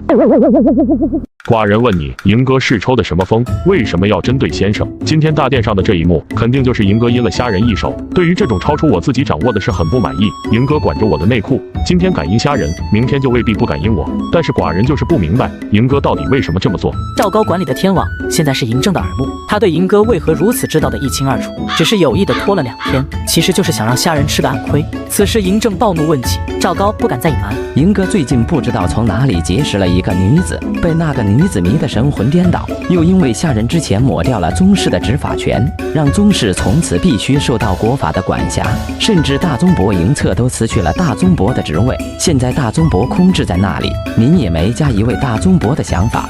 在这些宗室眼中，反倒是虾仁借一点小事搞掉了银策，所以那女子稍一挑唆，银哥就上了钩。那女子是谁？王上，根据天网收集到的情报，这女子好像是阴阳主。阴阳主？阴阳主可是曾经刺杀过我的人，而且阴阳家还曾密谋抓扶苏来威胁我。我早就命黑冰台全力侦缉阴阳家众人，可没想到阴阳主就这么堂而皇之的藏在我的眼皮子底下，还勾引了我的内府出手对付我的上卿，这特么还有天理吗？为何不早报？王上，奴婢也是今早收到的天网密报，还没来得及禀报王上，霸侯就中了招。你那些天网的手下要好好调教，这么重要的消息，竟然事情发生了才送进来。要是人家是对寡人下手，是不是寡人的人头落地了，他们的消息才来？起来吧。王上，要不要把阴阳主给抓起来？阴阳主不急，你派人盯紧了就行。你以为先生会放过他吗？王上的意思是说，霸侯会向内府报复。你仔细回想一下，先生从成为扶苏老师以来，吃了亏什么时候有不反击的？银哥这回可是捅了马蜂窝了。那奴婢，你什么不用做，派人盯好阴阳主和银哥就行。出了宫的虾仁和身不灭，并没有离开咸阳，而是住进了虾仁基本上就没怎么住过的侯府。霸侯，接下来你想怎么做？还是就这么算了？算了，怎么可能就这么算了？我吃点亏不要紧，敢耽我学宫的进度，我要是不反击一二，怕是被这些小人给看清了。那霸侯打算如何做？张仲，你继续跟内府交接，尽快把剩下的铁料送到嵯峨山。蒙宪，把匪军全数调进城来，你带着斥侯营，把营哥给我盯死了，老子要连他一晚上行了几次访都要知道。然后赶战营，就住在侯府，随时待命。诺。虾二和虾五两人常住在咸阳，此时听到消息也赶了过来。你们俩来的正好，我正要找你们。虾二，你去联系墨家，将18剑士派过来。这种时候有免费的高手，不用白不用。虾五，你去联系之前在咸阳城中埋下的那些暗桩，我要知道银哥做过的每一件丑事、错事。霸侯，你这是要把银哥往死里整啊！但是他毕竟是秦王的心腹，你这样做怕不是会得罪秦王哟。心腹，老子干的就是心腹，敢冲我伸爪子，就要做好被我剁掉的准备。更何况绅士又怎么知道这不是王上希望我做的呢？此后几天，银哥果然没有再出什么幺蛾子，而是遵照嬴政的指示，将剩余的铁料如数拨付给霸上学宫，而且态度恭敬的一点毛病都找不出来。虾人都一度怀疑这个银哥是不是换了一个人。不管怎么说，霸上学宫的工程总算是有惊无险的继续按照计划进行下去。只要工程能继续下去，虾人倒是不介意让银哥多活一段时间。只是没过几天，张仲一脸惭愧的来找虾人。何爷，后面领出来的铁料出错了。铁料出错了？出了什么错？这批铁料因为要得急，属下没能细细查看，结果现在发现有一大半是残次品。5万多斤铁料有一大半的残次品，是内府搞的鬼。那天我去内库交接铁料的时候，内府哥催得急，我一时疏忽，也没能细细清点，这才没有发现铁料出了问题。残次品才好啊！何爷，是真的出了残次品。铁料这个东西跟已经成型的器械不同，但秦律已经成型的器械必须有制作工匠、工坊主事的名字，一旦出了问题，就可以直接按名字追索。但是铁料这种东西只是原材料，交接如果没有发现问题，就根本不可能去找后账。残次品是真的好，如果一直不出问题，我还真找不到借口收拾银哥。现在是他自己送上门来找死，我不弄死他都对不起他。完了，侯爷这是气疯了吧？蒙宪，前几日你们在盯银哥的时候发现的那几车东西存放的地方也派人盯着的吗？3个兄弟在那里盯着，但是侯爷，那处是个货站，而且是赵国商队的货站。兄弟们在盯这个货站的时候，还发现了不少好手，看样子不太像普通货站。不像普通货站就对了。我说银哥怎么敢下手阴我？我现在明白了，银哥家里什么情况？家中倒是没有什么大事，就是纳了一个妾，说是那个妾姿色无双，是银哥的心头肉。一个女人而已，不用管她。有其他的事吗？没了，除了那几车东西和货站，没发现有其他异常。兄弟们在货站外有没有发现黑冰台或者天网的人？有，黑冰台和天网的人都有人盯着这里。看来黑冰台和天网也不算太废物。蒙宪，属下在。你去趟墨家，请他们出动墨刺，我要知道那处货站的道人到底是什么来历。诺。何爷，这事你不用管，你把能用的铁料先挑出来用了，然后做好接受新铁料的准备。侯爷，银哥那边又有5、6车东西送到了货站。墨刺那边的消息过来了没有？已经过来了。此处货站的老板有赵国军方的背景，而那些好手也大都是军中的路子。军中，银哥跟与赵国军方有联系。我知道银哥的胆子大，却没想到他的胆子能大到这种地步。赵国军方的人物，他也敢勾结，他是真不想活了啊！侯爷，另外案监室发现的规律，白天只要有大车进入银戈府，晚上这些大车必然会从银戈府邸前往那处赵国货站。命赶战营，随时准备作战。是要准备动手吗？是要动手了。银哥，你要舍得死，我就舍得买。先生，这酒也喝得差不多了，你今天请我来到底是什么事啊？今天请王上来，是想请王上看一出好戏。好戏？什么好戏？进来。去准备吧，等到车队到了，立刻动手。诺。王上，请移步窗边。先生，现在已经是宵禁的时辰，你让我看什么？王上不着急，你往那边看。嬴政定睛看去，却除了房子什么都没看到，但是却听见从下人指的方向传来车轮行走在石板路上发出的咯吱咯吱的声音。大秦宵禁之后，严禁闲杂人等在街上出没，除了虎卫巡视之外，被抓到宵禁之后，可是要就地处决的，怎么还会有车子出现？而且听声音还不止一辆车。嬴政屏气凝神地继续看了下去，果然从街的那一头慢慢过来一支10几辆大车的车队，有20-30人运送，而且人人手持兵器。他们是怎么避开巡夜的虎卫的？说不定人家根本就没有避开虎卫呢。是啊，如果这些人并没有有意的避开虎卫，而是与虎卫相互勾结怎么办？自己才处置了魏淑营不久，难道虎卫又出了问题？现在把你吓怕了，你后面才好下死手啊！这是谁家的车队？内府嬴哥家的。嬴哥，王上是否要看看这车里装的是什么东西？车队的目的是哪里？赵国的货站，有赵国军方的背景。拿下车队。虾人向窗外打了一个响指，匪军赶战营全副武装从两侧的房子里冲了出来，将车队团团围住。你们是哪里的兄弟？我们是内府的人，还请行个方便。已经宵禁了，你们为何还在街上行走？车里运的什么？兄弟，招子放亮一点，已经跟你们说了，我们是内府的人，这是虎卫的令牌，你们想来应该也认识，放我们过去，不要惹事。既然是内府的人，还有虎卫的令牌，看来是公务了。即便是公务，犯了宵禁，我也是要查查的。对不住了。你敢？你耽误了内府的事情，就是耽误了王上的事情，你可担待得起吗？他们担不起，寡人担得起。你担得起？你算是个什么东西能担得起？告诉你，我家内府可是宗室，还是王上最信重的大臣，你耽误了我家内府的事情，9个脑袋都不够砍的。是吗？寡人继位多年，就连吕不韦都不敢对寡人说这样的话，嬴哥很了不起吗？你把他叫来，看他敢不敢砍了寡人的脑袋。寡人，您是？王上，将这些人全数拿下，寡人倒要看看车上到底装的什么。王上，内库第2次拨付给学宫的铁料有一大半是残次品，臣觉得不对，就派人盯住了嬴哥，果然发现了嬴哥倒卖内库铁料的蛛丝马迹。臣未曾先请王诏，还请王上恕罪。这些铁料都是送给赵国人的，如果没有意外的话，应该是的。把他泼醒。王上饶命！王上饶命！都是内府，嬴哥让我做的，我什么都不知道。你们替嬴哥运了多少次？王上，小的给嬴哥送了3次货，对方听口音是赵国人，这块令牌也是嬴哥给的，说是巡街的虎卫他都已经打过了招呼，只要亮出这块令牌，他们就不敢为难我。虎卫统领的令牌，嬴熙。寡人是真没想到自己信任的2个宗室，一个管着自己的钱袋子，一个掌握着咸阳城的军权，竟然互相勾结在一起。姬无心，给寡人滚出来！属下在。赵国军方的人就藏在寡人的眼皮子底下，去拿人，不得放跑一个。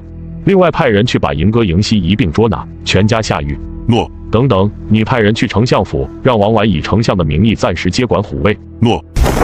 嬴政这也是没有办法，2位上将军都派了出去，大秦他放心的战将蒙恬、王贲、杨端和也都派了出去。王婉身为丞相，为百官之长，本来是不能掌握兵权的，但是除了王婉，嬴政实在是想不到还有谁能有如此的威望掌控虎卫。鬼知道嬴熙在虎卫中还有多少心腹，此时没有一个得力的大臣去控制虎卫，怕是咸阳城马上就会血流成河，即便会有些后患也顾不得了。王上，这几万斤的铁料，赵人是如何运出咸阳，甚至运出秦国的呢？你是说函谷守将也有问题？王上英明。先生，谁可去函谷关一行？嬴政这意思是希望我走一趟，但是嬴哥此案眼看着就是惊天大案，揭破嬴哥的勾当，已经是立了一个大功，顺便把宗室那些人给得罪死了，再掺和下去，还不知道会有多少事。寻秦记中的刨公，刨公此人是秦国军中名宿，而且知人善任，蒙家就是得了他的推荐，才能在大秦军中任职。刨公无论在军中的资历还是人脉关系，都不是虾人能比的，只是年纪大了，现在赋闲在家，但是要说起对大秦的忠诚，那绝对没话说。王上何不请刨公出山？也是刨公退隐太久，寡人竟然没想起来，就请刨公去，寡人亲自去请。侯爷，咱们接下来干啥？你还想干啥？让兄弟们把这些铁料都给我拉回去，然后都回屋睡觉。这就完了。奖励功，接下来的功可都是用血染的，有命立功，怕是没命享忧。侯爷，宫里有王诏道，是丞相王婉亲制。从来没有听过丞相亲自传召的，看来这诏书不一般。不知道丞相亲自过来传召，家人怠慢了。大侯不必如此，我也是恰逢其会啊。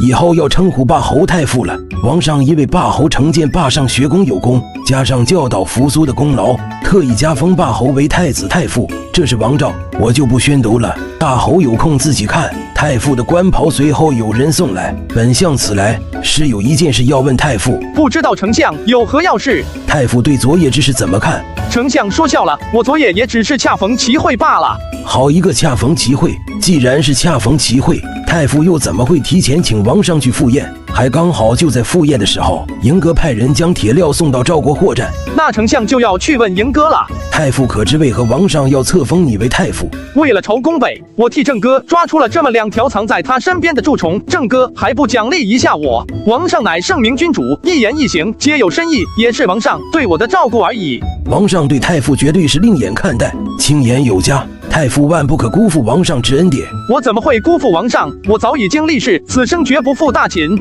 既然太傅明白，那我就放心了。本相还有公务，就先行告辞了。宋丞相，太傅，赵高的天网可一直盯着嬴哥呢。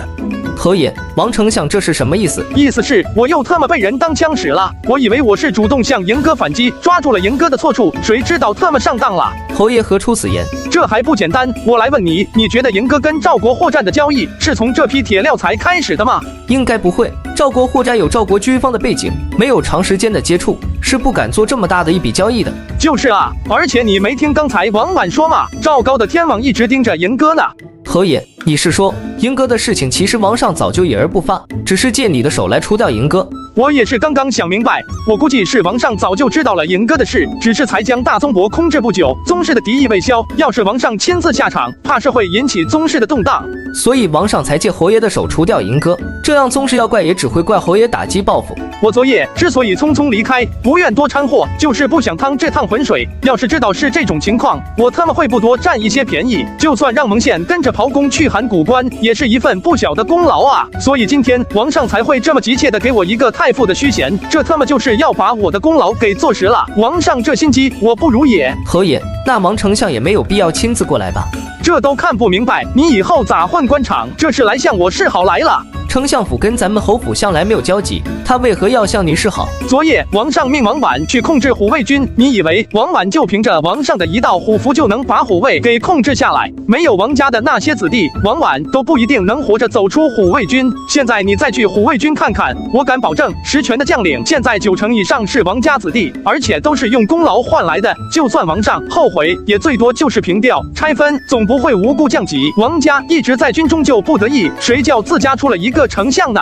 这次借着嬴哥案，王家算是军政两开花了。你说王婉能不来感谢我？再说了，霸上学宫修好之后，他王家子弟就不想来学宫求学。我还告诉你，从今天开始，我可就是一个香饽饽了。官场太复杂，我还是安心在侯府待着安全。嬴哥案审了1个多月才结案，虎卫的嬴熙与嬴哥同罪，一起大辟。跟嬴哥有密切联系的官员被拿下了20来个。函谷关的守将被拿下了3个25白主，2个校尉都没等到王诏，就直接被刨宫给就地正法了。这场大案也成为长信侯嫪毐谋逆和吕不韦案之后的第3场大案。咸阳城中一时间风声鹤唳，那些一直与6国密谍勾勾搭搭的官员也纷纷开始斩断跟6国密谍的关系，开始销毁证据。嬴政近日心情非常好，就在前日，前线送来战报，韩国已经举城投降，此后山东6国就只剩下5国了。按照原定计划，灭韩之后，大军兵锋直指魏国，而下人这1个月都埋在了嵯峨山，盯着工程进度。嬴政还额外加派了2万民夫，只为保障工程能如期完工。果然，不到1个半月，霸上学宫竣工。秦王政16年秋9月初1，下人专门请鬼谷子算过，今天是个好日子，诸事大吉。先生，这是干啥？王上稍后便知，时辰差不多了，咱们开始吧。寡人都有些等不及了。王上，待会儿可能会有些响动，王上不要担心。响动？什么响动？坝上书院剪彩仪式现在开始，礼炮18响。先生，这就是你说的响动？正是。先生，这到底是何物？此为礼炮，乃是用火药制成。火药又是何物？王上，火药此物就是臣曾经给王上说过的师门东风的前置产物，威力无匹，可开山破石。竟然是东风一般的东西，寡人可要好好见识一下。臣已经在给王上安排了。好，好，好。那寡人就等太傅的安排。礼炮毕，剪彩仪式正式开始。那些美女给嬴政等人递过一把金剪刀，然后又手把手地教嬴政将丝绦剪断，然后美女又请嬴政拉住顶上红布垂下的红绳。这字写得好，遒劲有力。这是我的手笔，你们看看，让我写没错。在血案再次发生之前，虾仁带着嬴政众人开始了坝上学宫的参观之旅。先生，这尊铜像是何人所造？有多高？乃是墨家高手所造，高度嘛1丈左右。不错不错，这铜像造的跟活的一样。待寡人剿灭6国之后，要收集天下铜器，用来铸造这种铜像。不过1丈高寒酸了些，寡人要造就造个10丈的。这特么不就是嬴政称皇帝之后，收集天下之金，在咸阳城铸造的12金人吗？一想到名震天下的12金人就是从自己这里得到的灵感，虾仁立刻闭口不言。他可不会告诉嬴政，这尊金人远没有他现在看见的这么简单。先生，咱们什么时候去看火药？王上，火药此物威力强大，乃镇国神器，不可被外人知道，百官都跟着过去，怕是不妥。人太多了，确实不是什么好事。王婉、李斯、唐居，你们跟着寡人，其他人都回咸阳去吧。小子，你们这是要到哪里去？去看火药。火药，我也要去。黄老，你不是都已经看过了吗？少来，我还不知道你小子，你给我们看的玩意，不知道减弱了多少倍，也就只能听个响。你现在给秦王看的才是好东西吧？这老家伙心眼子真多。之前做试验的时候，我怕火药威力太大，万一再出点事，就没敢把真正的好东西给放出来。现在郑哥这位金主到了，自然要把压箱底的好东西给掏出来才行。秦王，可愿带我们2个老家伙一起去啊？能跟这样一位大佬拉近关系的机会可不多，寡人可要套套近乎。还是你心眼子多。众人来到了试验场，这里是嵯峨山后山的一处隐秘所在，外人没有虾仁的手令，根本进不来。先生，为何在此处修筑这样一道墙？回王上，这墙是模仿大梁城墙所建，是用来测试用的。按大梁的城墙所建。寡人这几日一直都在为这个事情着急上火。蒙武的大军一路高奏凯歌，长驱直入，已经将大梁给围了起来。只是大梁城墙高城坚，秦军用尽了攻城的手段，也无法攻破大梁的城墙。蒙武本打算引黄河和鸿沟之水水淹大梁，谁知道去年先生去魏国逛一圈的时候，用水淹大梁威胁魏国君臣。虽然是先生虚晃一枪，但是也给魏国君臣提了一个醒。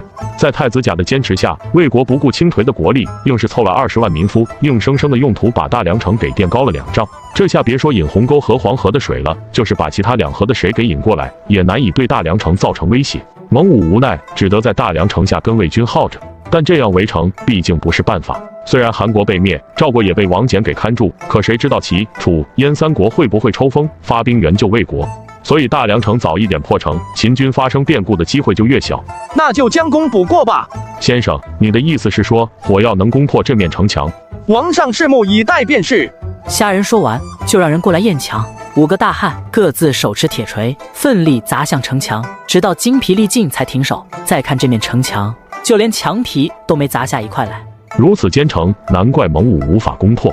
王上，臣虽然没有去过大梁，但是大梁的城墙如果同此墙一样，怕是寻常手段无法攻破，蒙武将军可能要无功而返了。王上，大梁自会王迁都以来已过100年，历代魏王年年加固大梁城防，大梁的城墙比起这面城墙只强不弱，这可如何是好？王上，墙已经验完，还请王上退后一些，臣要准备开始试验火药了。这已经退出来10几丈了，已经够远了，寡人不再退了。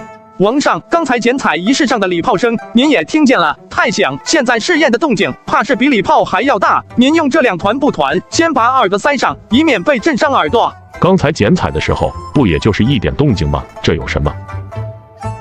这小子从来不说假话，他说动静大，那动静肯定大。杜塞，我家君王如此硬气，我身为大秦丞相，也不能给大秦丢人不是？真将，这可是你们自找的。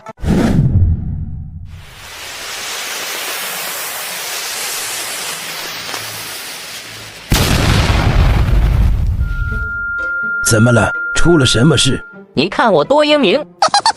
众人看向城墙的方向，炸药爆炸之后，那面城墙直接被崩塌。埋了炸药的地方已经被炸出了一个巨大的豁口，豁口下面是一个深坑。先生，这就是你说的火药？进阶版。哎，此物岂是人力所能及焉？从此兵家再无用武之地了。大秦有了这件大杀器，难道不是一件好事吗？那些用人命攻下来的城池，现在只需要这堆东西就行了，少死人，这有什么不好的？护驾！王上无事吧？赵高，你想干什么？谁让你们进来的？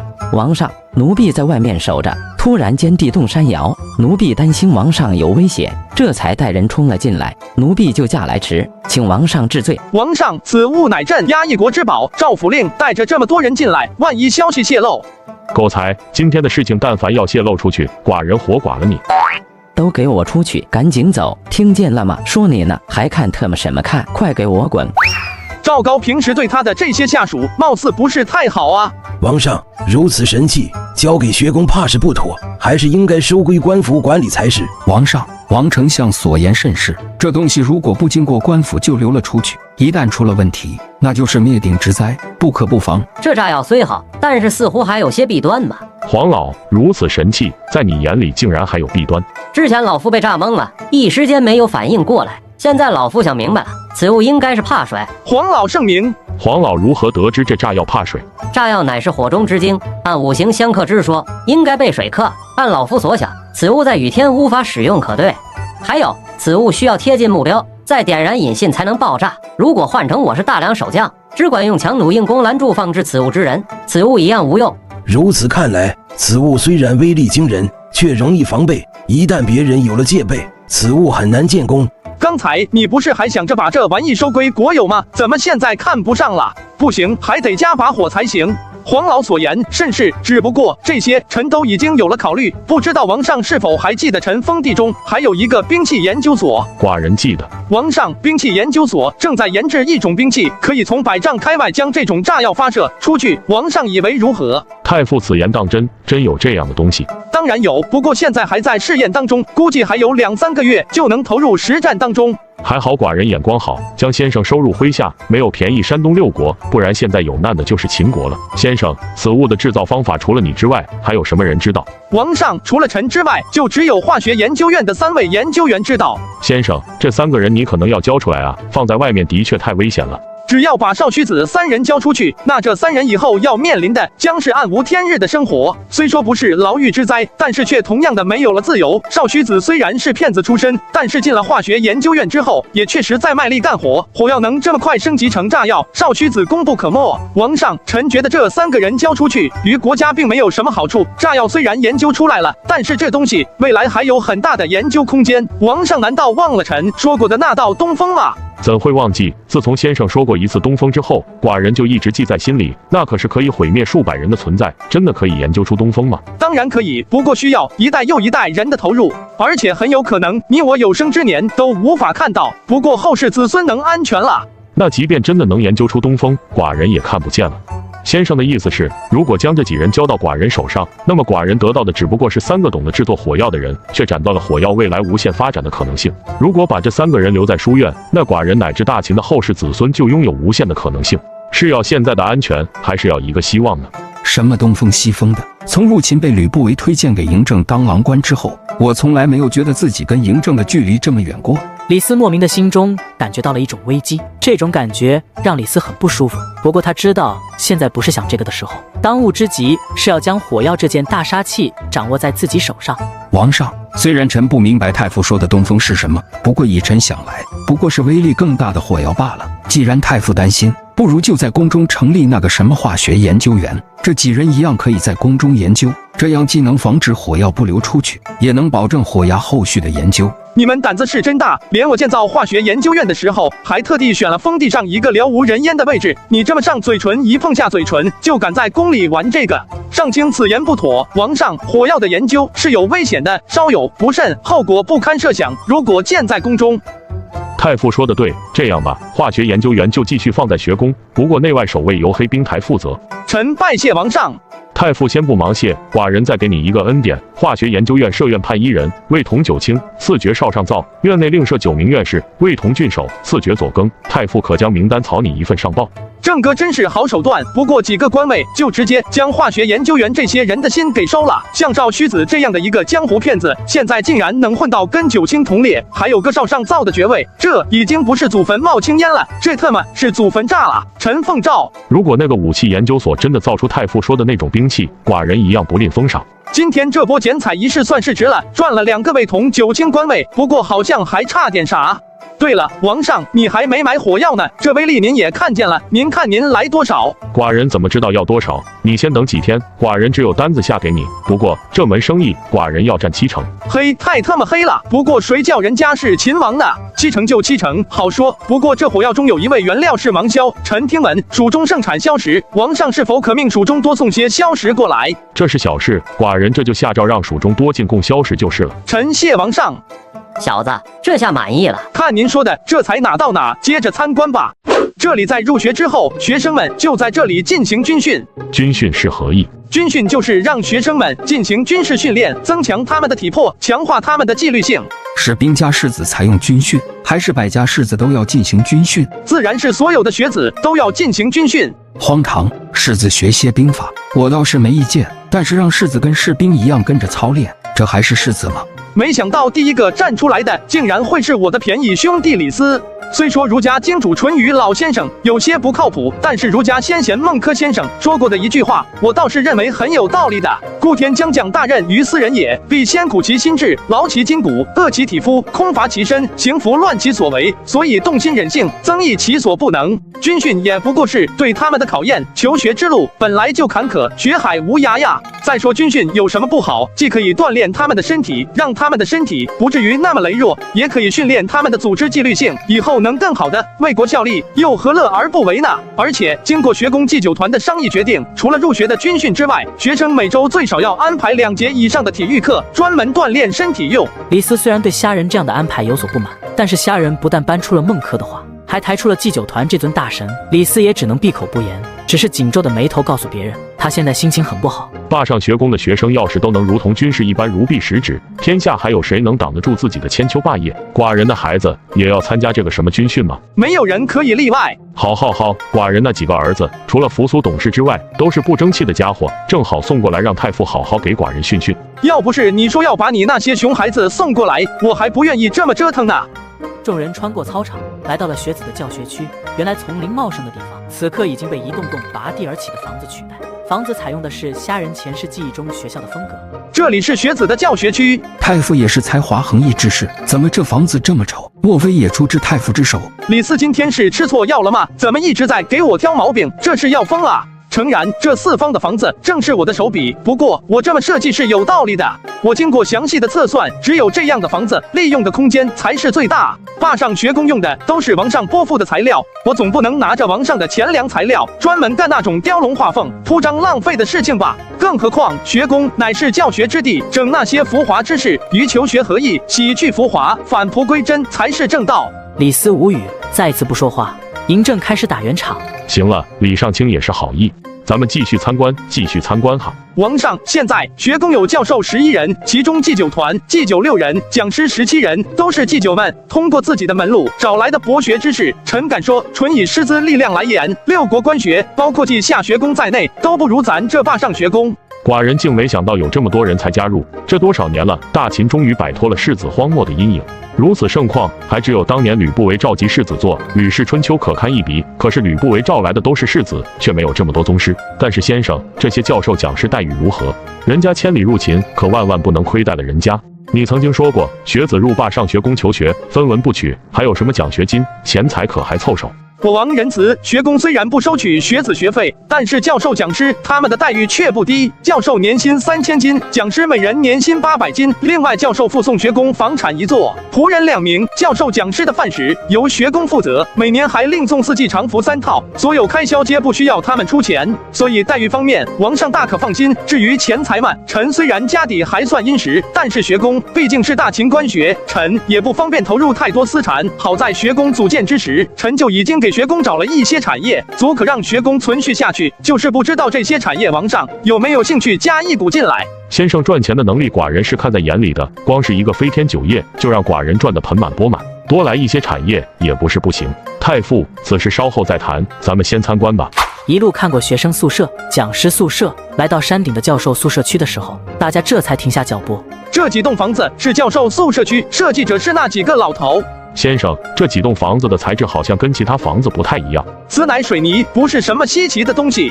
水泥又是何物？水泥就是用石灰石加些石膏，细细研磨之后入炉烧制，出炉之后加水搅拌就可使用，硬度堪比石头。是吗？王上不信，可以一试。此物如此坚硬，可能铸成？当然，用来铸成正当其用。价格几何？1个半两1斤。王上，你准备来多少？如果用水泥造咸阳这样的城池，需要多少水泥？咸阳城这样的城池，光是4面城墙就要用水泥200万斤。200万水泥，算下来也就是200万钱，区200万钱就能换。大梁城不愧是天下数一数二的坚城，用了这么多招数，这城墙却犹自岿然不动。大秦的主力大半在我手上，大秦有名的悍将也在我手上，结果在大梁城下困了这么久，万一有什么变故，恐怕我要晚节不保了。报告将军，有王诏到。王上今日有诏书到，命我立刻赶回咸阳，有要事商议。上将军，咸阳出了何事，需要上将军赶回去？本将也不知道。晚上诏书言辞急切，怕是耽搁不得，所以本将马上就要出发。出发之前，本将将此间军务交由。说到这里，蒙武扫了一眼诸将，蒙恬神态平和，王贲老神在，桓乙却有些患得患失，杨端和则不发一言，闭目养神。看来大秦心已被中，也只有蒙恬和王贲可堪大用。桓乙虽然兵法不弱两人，但是心态上却多少有些问题。为将尚可，为帅怕是要累死3军。至于杨端和，出了名的好先生，不说也罢。本将奏之后，此间军务交由王贲负责。记住，本将回来之前，只为不公。另外，切记要派人盯死楚国和齐国，不可大意。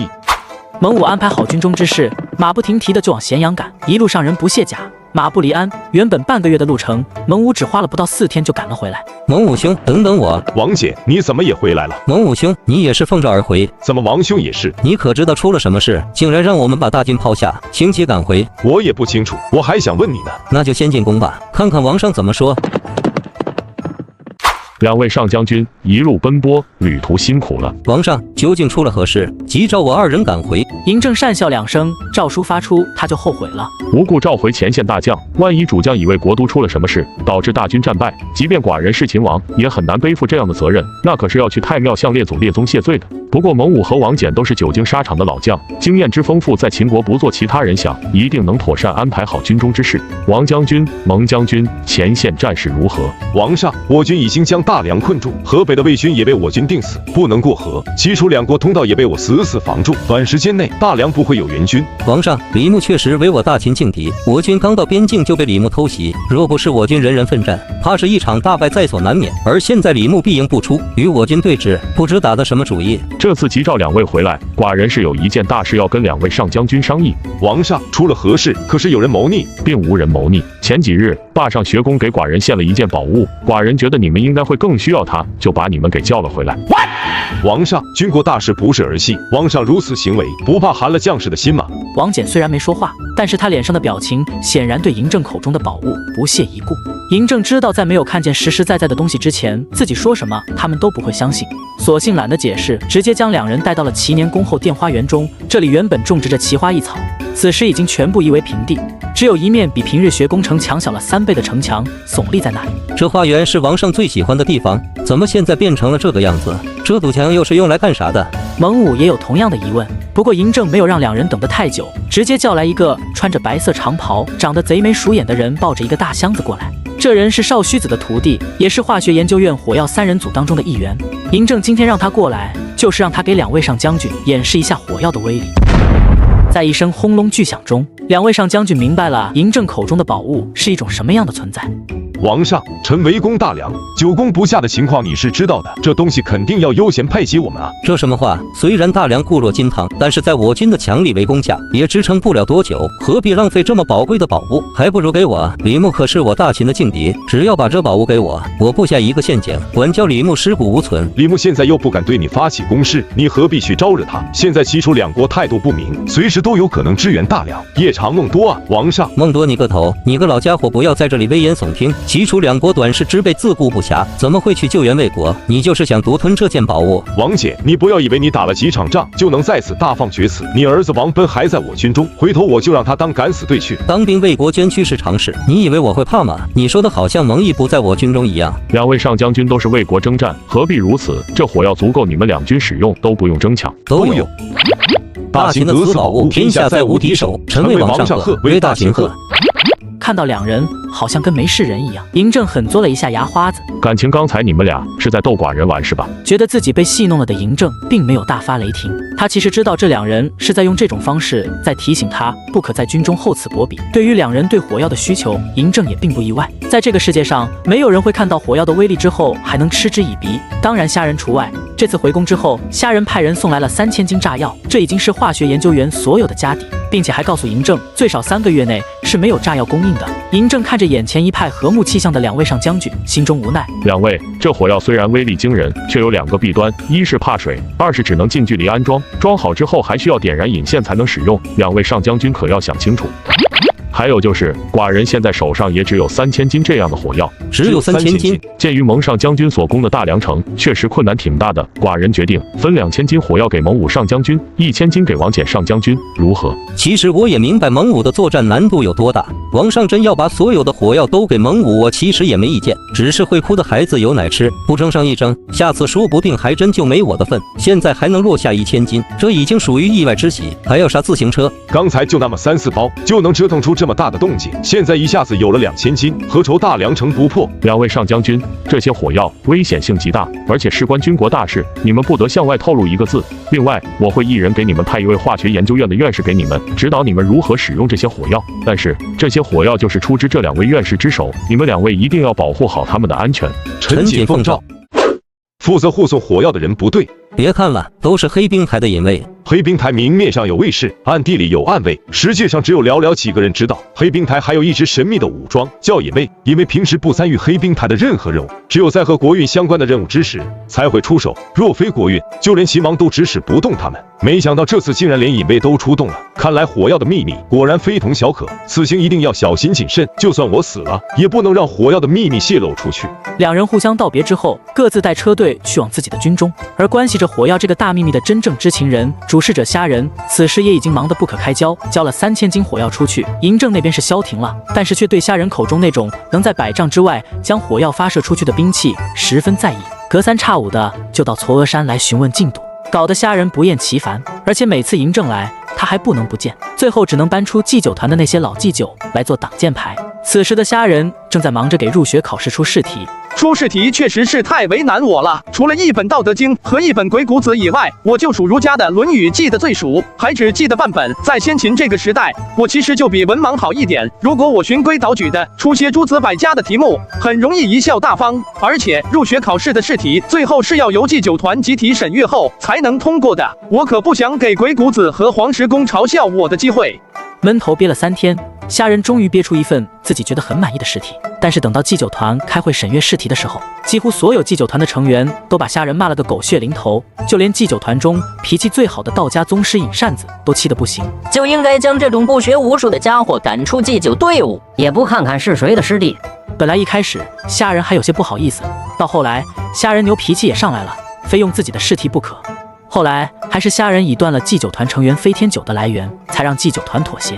不过虾仁准备了2套试题，一套是用来考这些已经有了基础的士子的，而另一套则是用来考那些有心求学的普通人的。随着试卷的准备完毕，一切工作就绪，坝上学宫的第1期招生正式开始。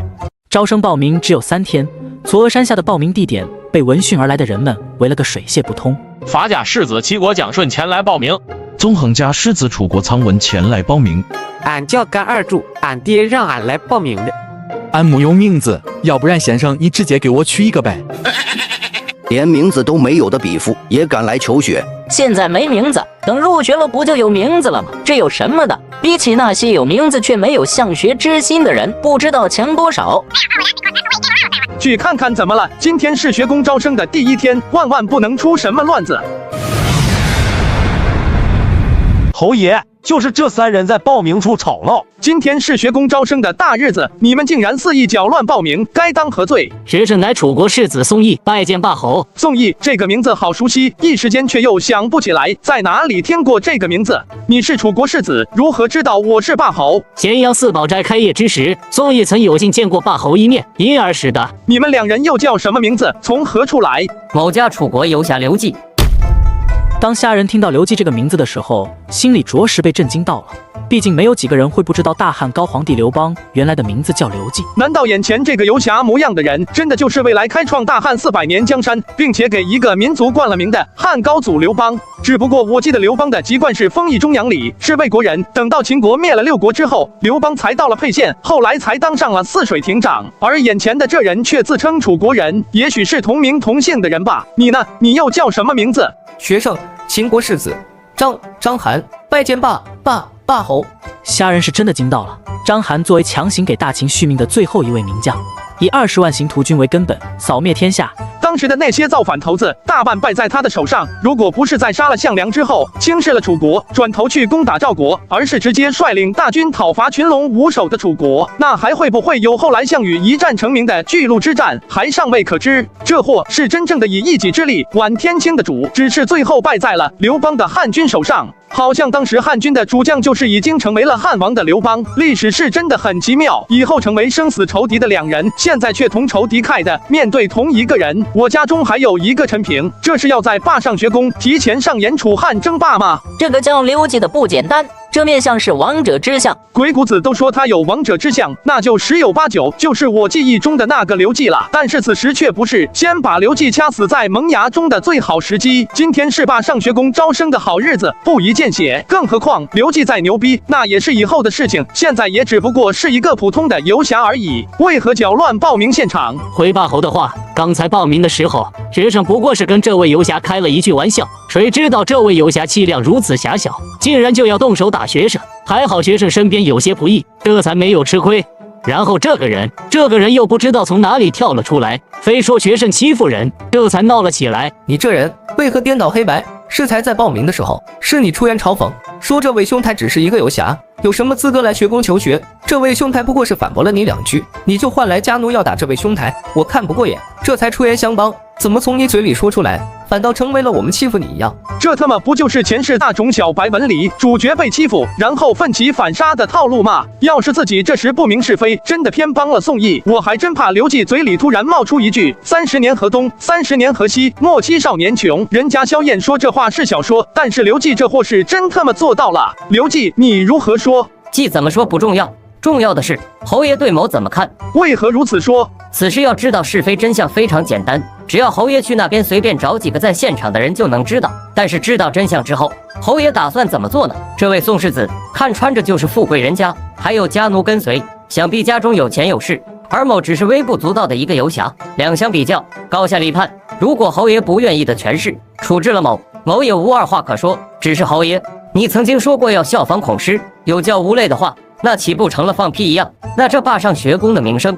刘季这番话充分显示出一个在道上混的人应该具备的强大心理素质和高明的话术，直接对我进行道德绑架。身为霸侯，如果偏袒宋义，那就是说话当放屁，学宫有教无类的宗旨就成了谎言。纵观刘季的一生，就会发现这位汉家开创者其实是一个赌性极重的人。他在赌我会维护学宫的声誉。话都说到了这里，我再不处理，就好像我真的要偏袒宋义一样。虾仁让几个匪军去询问几个刚才在现场的人，一问果然是宋义在信口雌黄。你现在还有什么可说的？侯爷，学生父亲乃楚国国卿宋玉。宋玉就是那个写了《登徒子好色赋》的文学大家，这是知道事情不对抬人了呗。别说一个楚国的国卿，就算是你爹是楚王来了又如何？你敢在我的招生现场捣乱，那就要做好被我制裁的准备。身为世子，竟然满嘴谎言，你这样的人，我霸上学宫收不起。来人，将此人扭送咸阳官署，交给咸阳令，逐出秦国。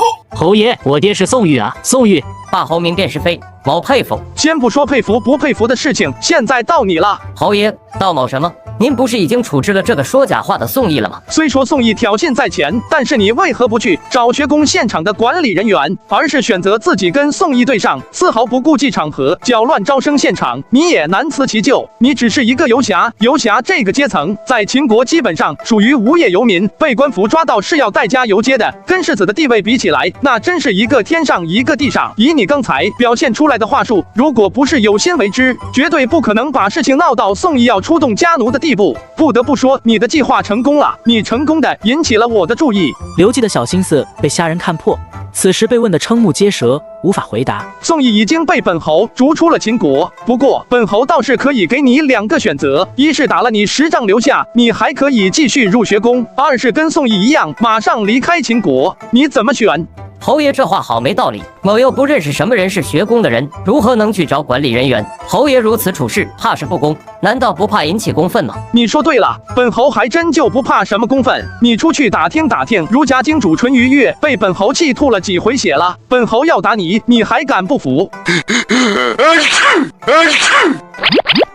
侯爷要打，那就打。某家要是皱一下眉头，就不算好汉。只是侯爷要打，就把某家打死，不然，哼哼，某家也是个记仇之人。巧了，本侯的心胸也不大。来人，褪去他的衣物，打！2个匪军冲了过来，将刘季按在地上脱裤子杖刑。刘季想反抗一下，不过他那点武艺实在拿不出手。在游侠的字典里，面子大过天。此时对于刘季来说，简直是奇耻大辱。侯爷今日厚赐，某绝不敢了。某这就离开秦国。你怎么能走呢？我说让你走了吗？你入学考试通过了，从现在开始，你就是霸上学宫的学子，没有我的允许，敢擅自离开学宫，就地打死。你看你倒是一个热心肠，能够不畏权贵，仗义直言已属难得。只是以后帮人要看对了人，别走了眼。你也通过了入学考试，这2天你就负责照顾刘季。我刚才说这人有王者之相，你没听到吗？听到了。你听到了还下这种黑手，你就不怕他以后报复你？你觉得我会怕？不对，你小子不是一个暴虐的人，打了他还要把他留下。你以前认识他？我可太认识了，可惜我认识他，他不认识我。我认识他，还会打他。留下他是因为这人虽然心机不纯，但是还算聪明。玄胡子前辈，你们医学院有事做了？屁大点上，还用医学院出手，找个跑江湖的就治好了。但是玄胡子前辈，这人左腿好像还有72颗黑痣哦。72颗黑痣？你是说他左腿长了一张麻子脸？虾人无语。在一段小插曲之后，招生工作顺利进行。到截止的那一天，报名的士子有463人，而各行各业的子弟则有1300人，更有嬴政加上权贵的子弟将近200人。霸上学宫刚开张就有如此盛况，笑得祭酒团诸位大佬几乎合不拢嘴。只是学宫现在刚刚初建，只能容纳900名学生，这么多学生自然不能全部都收进来。虾人那2份试题就派上了用场。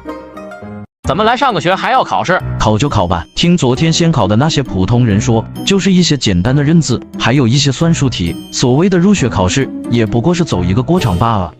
这都是什么题？有4人相约出游，却各有条件。甲言乙去他就去，乙言丙去他不去，丙言无论丁去否他都去，丙言甲乙中有1人去他就去。问最后4人中谁去了？闻及羲之地有一草，前6月每月不过生长寸余，后6月每月可生长10寸。缘由乃是前6月枝头乃在土中生长，待到长到20余寸的时候，方才向上长。问有何感想？汝为县守属官，恰一日有人前来给县守送礼，却被百姓在旁看见，此时县守却不在官署之中。问你怎么办？比其娘知，这特么都是什么跟什么啊？还特么谁去？谁爱去谁去？谁出的题啊？这什么破草，听都没有听过，还问我有何感想？我特么不敢想。就是啊，人家给县守送礼，被看见就看见了呗，不过是一些平头百姓而已。再说了，又不是给我送礼，谁爱看谁看去。突然觉得之前学习的东西都没有什么意义了。小子，得罪太多人，以后会影响学宫发展，还是适当的、有针对性的放宽入学的限制吧。不通过考试，坚决不能入学宫，甭管他是谁，他就是嬴政也没用。虾人的倔脾气一上头，9头牛都拉不回来，气得周清晨拂袖而去。实际上，除了刘季和张邯2个幸运之外，还有一个人是不用考试就可以入学的，那就是太子扶苏。作为大秦的太子和虾人的大弟子，这点特权还是有的。而今夜的嵯峨山，无论山上山下，全是对今天试题的议论。见过太多权贵，即便是再纨绔再跋扈的人，一旦涉及到自己的民生问题，首先就会想到怎么维护自己的声誉。当然，那些已经完全不要脸的人不算，但是怎么看都不觉得这霸侯是那种不要脸的权贵，他怎么就敢冒着我出去乱说的风险，硬是把我打了呢？刘兄，今天的试题出来了，快给我看看。后世人人皆知刘邦是个游侠出身，但是却没有几个人知道刘邦年轻时也曾在求学上下过苦功。虽然没有拜入诸子百家任何一家的门墙，但是百家学说都有涉猎，加上他脑子又聪明，反应又快，反倒比一些士子的学问还深些。你在看什么？孙子兵法哪来的？刚才去医学院帮你拿药的时候，向医学院的讲师借的。张邯没想通为什么一本兵家著作会出现在医学院，不过他自小就对兵家感兴趣，此时得了如此一本书，看的是津津有味。哈哈哈哈哈！原来如此，我明白了。刘兄，你明白什么了？张贤弟，你先说说，你看完这试题有何想法？我能有什么想法？说实话，若不是托你的福，提前被录取，让我参加这个考试，我也是不知道该如何作答的。我却知道了这3道题的答案和出题人的思路，是吗？刘兄，快给我说说。这第1道题，出题人考的是你抽丝剥茧的能力。虽然看着题面杂乱，其实有迹可循，只要不是太傻，这题问题不大。正是，这3题之中，也只有这题是我能答上来的。你再跟我说说第2题呗。这第2题嘛，就有点难度了。第2题说的是一草，实际上说的是官场。官场，正是官场。现在天下7国，不是6国，除了秦国之外，其余5国的官员皆是借着先祖福荫身居高位，而真正在下面做事的人却不得提拔。他是想用此题说明，入学宫的士子以后为官，虽然起步会低一些，但是只要扎根民间，思民所思，想民所想，迟早有一天能厚积薄发，一发冲天。只是有一点我有些奇怪。刘兄，你觉得什么地方奇怪？现在的秦国在商均变法之后，比其他5国好一点，给了这些士子一些官职。可是除了极少数之外，比如李斯之辈，其他众人大多蹉跎，下人只是太傅，不掌秦国军政大权。他提这个是什么意思？你都说他是太傅了，说不定是替太子着想。我明白了，是为了太子，他这是在给太子储财。张贤弟，你深藏不露啊！我那是瞎蒙的。那刘兄，你再跟我说说第3道题。这第3道题就是测试的人的心性了。这题其实不能答，谁答都是落入了下层。怎么这题目出了，答的人反倒有问题？你怎么答？帮着上官糊弄百姓，甚至镇压，还是帮上官把礼物退掉，还是把事情记下之后，等上官回来向上官禀报，由上官自己去处理？这3个答案都不错，有什么不对吗？你傻了。第1种答案是助纣为虐，第2种答案是擅作主张，第3种答案则是把问题转交给上官是庸官。那怎么办？一字不答。一字不答？入学考试怎可一字不答？这就是霸侯的手段了，只有不答，才能让他琢磨不透，才有入学的可能性。当然，这是在前面2题都答对的基础上。还好不用考试，不然我非落榜不可。他这么做不过是标新立异而已，不知道会得罪多少心高气傲低士子和权贵。现在他得秦王信中，自然不怕，但是却给他之后种下了祸根。你的见识倒是不凡。谁？怎么还准备跟本侯动手？霸侯，你来作甚？怎么本侯见的学宫，本侯来不得？自然来的。张贤弟，还愣着干什么？还不快给侯爷搬个凳子？你倒是能屈能伸。无所谓能屈能伸，无非是审时度势而已。刘邦小名刘季，父刘湍，母刘敖，有2位哥哥，1位姐姐和1个弟弟，为国封邑中阳里人，因战乱迁居沛县。我在这里露相才多点功夫，这个霸侯竟然就将我的资料查了个一清二楚，这等情报功力实在恐怖。你的资料全来自我的记忆，我连墨字都不需要。侯爷消息倒是灵通的很，果然不愧是开创了大汉帝国的人，单是这份心性就已经秒杀了这世间绝大多数人。听说你的身世也很传奇啊，你母亲在大泽梦与神人交合，又有蛟龙附于你母亲身上，这才生下了你。乡野人粗鄙之言，不足入侯爷之耳。虽是乡野传说，却也说明你不是一个普通人。在侯爷面前都是普通人，侯爷此来是有事吧？还请侯爷明示。倒是也没有什么大事，一来是看看你的伤势如何，这2来嘛。某的伤势并无大碍，劳侯爷费心了，请侯爷直接说2吧。好，是个爽快人，那我就直说了。听说你在沛县结识了不少朋友，还个个都是英雄好汉。侯爷，他们不过都是一些本分的普通人，你问他们做什么？萧何、樊哙、任敖、卢绾、周勃、灌婴、夏侯婴、周柯和周昌，你看还差谁？侯爷，你到底要做什么？刘邦此时的脸色十分难看，他实在想不到为什么虾人要提起他的这些朋友，而且一个不少。这些人都是他在沛县结识的好朋友，说是亲兄弟也不为过，是那种能真正活出命的人。他不想，更不愿这些朋友受到伤害。侯爷，虽然某不知道如何得罪了侯爷，但是侯爷要解气的话，某家这100来斤肉就摆在这里，任凭侯爷处置也就是了，何必要牵连他人？你再淡定啊，我倒要看你能稳到什么时候去。刘邦，你不用这么激动，本侯又没说要对付他们。那侯爷是何意？你现在已经入了霸上学宫，有列位宗师亲自教导，未来前途不可限量。但是你前程似锦，就忍心看着自己的那些兄弟依旧如此蹉跎吗？你的意思是？我的意思嘛，苟富贵勿相忘。你刘邦有了如此前程，自然不能忘了那些老兄弟，不如请他们都来学宫，未来同享富贵，不好吗？我那些兄弟，我可是心知肚明。除了萧何是真的有学问之外，其他那些人说好听的是游侠儿，说不好听的就是一帮混混。来学宫，怕是连山门都进不来。你不用担心他们来了入不了学，我既然让你叫他们来入学，自然不是问题。侯爷，你这是图啥？我图啥？我就是想把你手下这些为你打天下的公仆之臣全部拉回来，给你用还不如给扶苏用。我看你是个人才，就想提携你一把，如何？刘邦，你愿不愿意？在这货的眼皮子底下生存太难了，不如借着回去召集兄弟的借口离开学宫。侯爷愿意提携，对某和某家的兄弟来说都是一件大好事。某又怎么会拒绝侯爷的好意？待某家伤好之后，某就亲自会沛县，将兄弟们都带回来。你安心养你的伤，你就修书一封，本侯派人走一趟沛县，也就是了。这样也好，就是麻烦侯爷了。不麻烦，举手之劳罢了。这货还不走，这是等着我写信呢。人在屋檐下，不得不低头。刘邦如何想的？虾仁不在乎，他现在的心情极好。萧何那帮人虽说现在不起眼，但是都有培养的潜力，特别是萧何，那可是古往今来干后勤干得最出色的丞相，没有之一。有萧何统筹调度，保障后勤，那还不是说打谁就打谁？更不用说还有周勃、樊哙、夏侯婴这一票猛将，这下也不怕大秦的战将后继无人了。等以后找个机会，再把兵仙韩信收罗到学宫，将帅像三角齐活了。扶苏啊，看看你师傅为了你操心都操到什么份上了，你特么不成个千古一帝，都对不起你师傅我。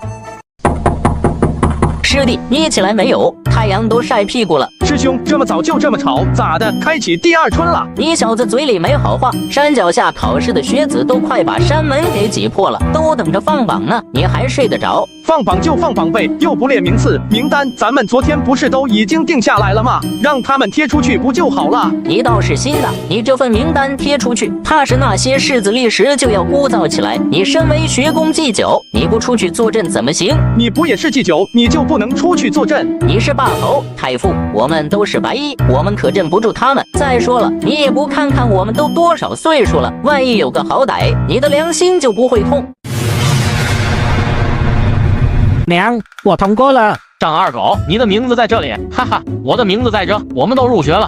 奶奶的，总算看见我的名字了，这下回家总不会挨打了。不公，学宫不公，我苦读10年，怎么会连入学考试都通不过？其中必有情弊。就是学宫不公，凭什么那些泥腿子都能通过，而我等世子却不能？摆明了就是学宫歧视我等世子，学宫要给咱们一个说法，改个说法。怎么样？我就说他们会聒噪起来吧。现在到你出场的时候了。怎么？本侯听说有人在说学宫不公，要一个说法。本侯现在出来了，谁要说法的，出来说说看。虾仁充满压迫性的眼神扫视一周，那些落榜者被虾仁看到的人齐齐低下头，竟然没有一人敢上前。就你们这点胆子，连跟本侯对峙的胆子都没有，还求学？回家再读几年书吧。谁说我们没有胆子？请问霸侯，我等为何落榜？而那些泥腿子、商人工匠之子反倒可以入学，这不是不公是什么？很好，还算有些胆略。你叫什么名字？我乃赵国世子郭方。取他的试卷来。没想到啊，你还真是个人才！你们听听，连霸侯都说我是个人才，学宫如何将我这个霸侯都认可的人才给落出了？打住！我来问你，第二题你是如何答的？我答的是此草甚好，只是不知能食否。这特么不就是一个吃货吗？那你最后一题又是如何答的？取来礼物，价低的赐予百姓，价高的留给县守，如此皆大欢喜。霸侯为何发笑？你们都听见了吧？如此小人也能入我学宫啊！霸侯，你说谁是小人？说的就是你！你不但是个小人，还是个蠢笨的小人！霸侯，你虽然身为太傅，也不能肆意辱人清白，把话说清楚。好，我就让你死也死个明白。我来问你，你用礼物封百姓之口，与那些直接用暴力镇压百姓的人有什么区别？不过是手段上温和了一些，此乃助纣为虐之举。说你是小人，说错了吗？再来，人家送给县守的礼物，你不过是属官，有什么权利将这份礼物拆开送给百姓？如此越俎代庖，县守岂能容你？你不是蠢又是什么？想你这种心术不正之徒，还如此愚蠢，有什么资格进入学宫？痛杀我也！你们还有谁不服的？要本侯取来你们的试卷，一一点评啊！快别说了，真要让八侯像对国防这样，把咱们的试卷点评一遍，传了出去之后，咱们还活不活了？真是大型社死现场！老鬼，这小子说话一直这么毒吗？这小子一直都是这个德行，你是不知道，淳于越那个老家伙被这小子给气吐血3回了。淳于越那老家伙是出了命的唾面自干的主儿，竟然都能被这小子气吐血。看来以后我可不能得罪这小子，没事总被气吐血还行。王上驾到。王上，您这是？之前寡人不是跟你说过吗？要把寡人的这些孩子送到学宫来入学。寡人知道今天是你放榜的日子，寡人就把孩子们都给带来了。大哥，你讲不讲理呀？咱这是罢上学宫，怎么样也算是大秦最高学府了吧？不是托儿所，你把这些熊孩子送进来学啥？那个10来岁的我就不说了，毕竟这个时代孩子成熟的早，太子扶苏也不过13岁而已，却落落大方。但是那俩5岁的孩子，你是咋想的呢？咋的？宫里没人带娃了吗？王上，这几位公子年纪尚幼，不适合入学宫求学，不如等他们大一点再入学宫可好？等他们大一点，公子高和公子江驴跟太子的年纪相仿佛，倒是可以留下。我留下2个，其他的麻烦你带走。那就这么定了。虾仁已经做好了跟嬴政讨价还价的准备，谁料他这句话刚出口，嬴政直接就同意了。看着嬴政一脸得意的笑容，虾仁算是明白过来了。嬴政这是怕我除了太子之外，其他的公子不收，才故意把他的儿子都带过来。我就算是再不乐意，也得给他留几分面子。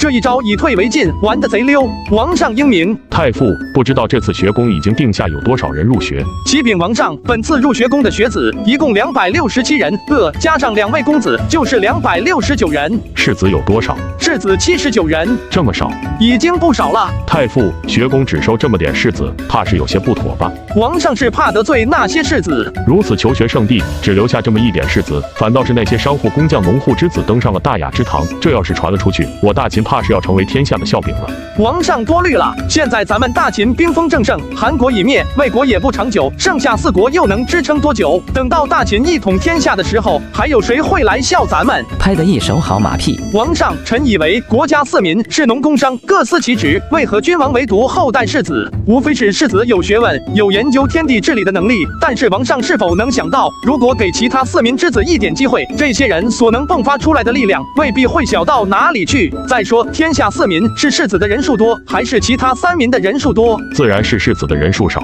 这不就结了？以3民的人口之庞大，出精英的几率也要比士子大上许多。王上又为何视而不见呢？嬴政语塞，他也明白虾仁说的话有道理，也就不再纠结。他还有很多事情要忙，这次就是专门来送儿子来的，目的达到了，也就没有在学宫多待，带着其他孩子就回宫了，只留下扶苏、公子高、公子江驴3人。这是什么地方？怎么这么小？这是宿舍，以后你们3兄弟就住这里。扶苏，你是大哥，要照顾好弟弟。我们住在这里不可能，我们怎么能住这种地方？那你们要住什么地方？住天上。师傅，嬴高还小，说话没有把门的，您不要见怪。来呀，把本公子的行李都给拿进来。谁让你们进来的？学宫乃是求学圣地，除了学子和学宫工作人员，其他人一概不得入内。滚出去！等一下，这些箱子里装的都是什么？也没什么，就是本公子的一些随身物品。凡我学宫学子进入学宫求学，只允许携带与学习有关的物品进入，其他东西全部不得进入学宫。江驴，你这些箱子里哪些东西是跟学习有关系的？不过一些换洗衣物和本公子喜欢玩耍的物件而已，有什么大不了的？将这些东西都给我抬回去！谁敢？你们聋了吗？没有听见太傅的话，将江驴的东西都给带回去。大哥，这人分明是蔑视王族，这是大不敬。太傅除了教我这个太子之外，还有教导诸公子之职，怎能如此说太傅？哼，不错，有个当哥哥的样子。我劝你们在学宫最好遵守学宫的规矩，不然吃亏的一定是你们。而且王上也不会怪罪我，你们信不信？敢在我的地盘炸刺，毛都给你拔干净。起床了，起床了！请各位学子速来操场参加罢上学宫开学典礼。首先欢迎大家来到学宫。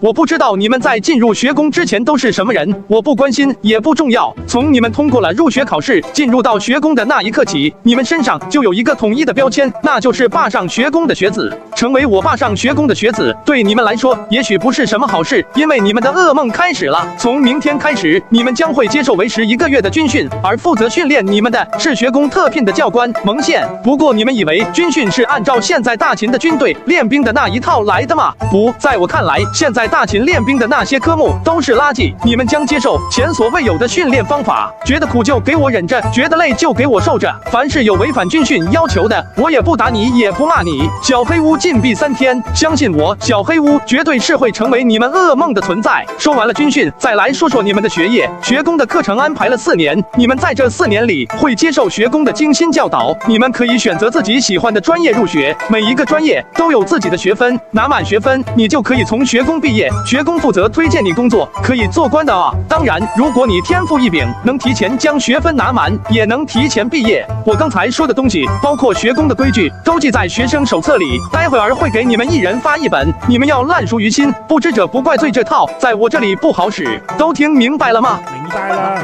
声音太小，我听不见。明白了。还是男人吗？声音这么小，跟娘们似的。明白了。我宣布开学典礼结束，你们排好队，在讲师那里领取工服、学生手册和日常用品。另外，你们看见操场边上竖着的木牌了吗？上面都是学工设定的专业，有专门的讲师给你们进行介绍。下午还是在这里选你们心仪的专业。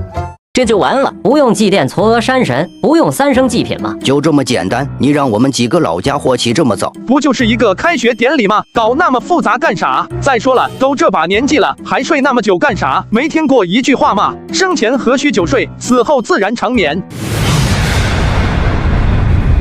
刘兄，你看看学工给咱们发的这些东西，嘎嘎新。瞧瞧这衣服的做工多好，一套洗漱工具，一个饭盒，一个刻着数字的木牌子，还有一双布鞋。求学多年，从来没领到过这些。这位霸侯所作所为绝对不会无的放矢，一定有自己的目的。他到底要干什么？对了，刘兄，咱们去看看学工有哪些专业吧。好，同去。这衣服也是人穿的，就是这衣服给狗狗都不穿，谁爱穿谁穿，反正我不穿。对，咱们都不穿，看虾仁能把咱们怎么样？你们确定不穿？按学工的规矩，不穿工服，不但不能听课，还要被罚。要是你们这种行为传到父王的耳朵里，谁说不穿了？不就是一件衣服吗？我穿就是了。就是再咋说虾仁也是太傅，我就当给太傅一个面子，随便穿穿好了。用最强硬的口气说着最怂的话，在学工的这4年，有的我这2个弟弟受的。行了，别嘴硬了，跟姑去看看有什么专业可选。扶苏因为已经被封为了太子，所以可以自称姑。平时扶苏并不会这么跟弟弟们说话，但是每一次扶苏自称姑的时候，那就代表着扶苏现在是以太子的身份在跟他们说话，而不再是兄弟。2位公子见扶苏摆出了太子的架势，也不敢违抗，跟着扶苏去选专业了。我要选兵法，黄石公亲授，可遇而不可求啊。对外关系也不错啊，是鬼谷子宗师讲课哦。你们光看这个有什么用？你们看看专业的学分啊，要想毕业，学分要求100分，兵法的学分只有40分，要想毕业，最少还要选择2门专业课做辅修。不可能嘛，兵法的学分怎么可能这么低？你不是看错了吧？不信你自己看啊。等会儿你们看看这2个专业，政治经济学、语言文学，授课祭酒是太傅亲自授课。什么太傅讲的课？让我看看，让我看看！哈哈哈哈哈！刘兄，你笑啥？你想好选什么专业了？那你打算选啥？我学这个。刘兄，你不是对太傅一直不满吗？怎么还会去选他的课？这你就不懂了。我虽然对太傅有些不满，但是我如果选了太傅的课，那我就是太傅的学生。虽然大家都是学工的学子，但是多少有些亲疏远近。如果我真能从学工毕业的话，能不得到太傅的助力？如果我报名了他的专业，他可能认为我已经妥协，也许会放松对我的盯梢，我也就有更多的机会能够从这里逃出去。还是刘兄包沾原主，佩服。这也没什么。对了，张贤弟，你选的什么专业？我没想那么多，我选的兵法，辅修对外关系学。张贤弟这是奔着上将军去的。刘兄取笑了，我可没有那么大的志向，能在军中当一个校尉，我就心满意足了。我看张贤弟能行，我相信你。多谢刘兄鼓励。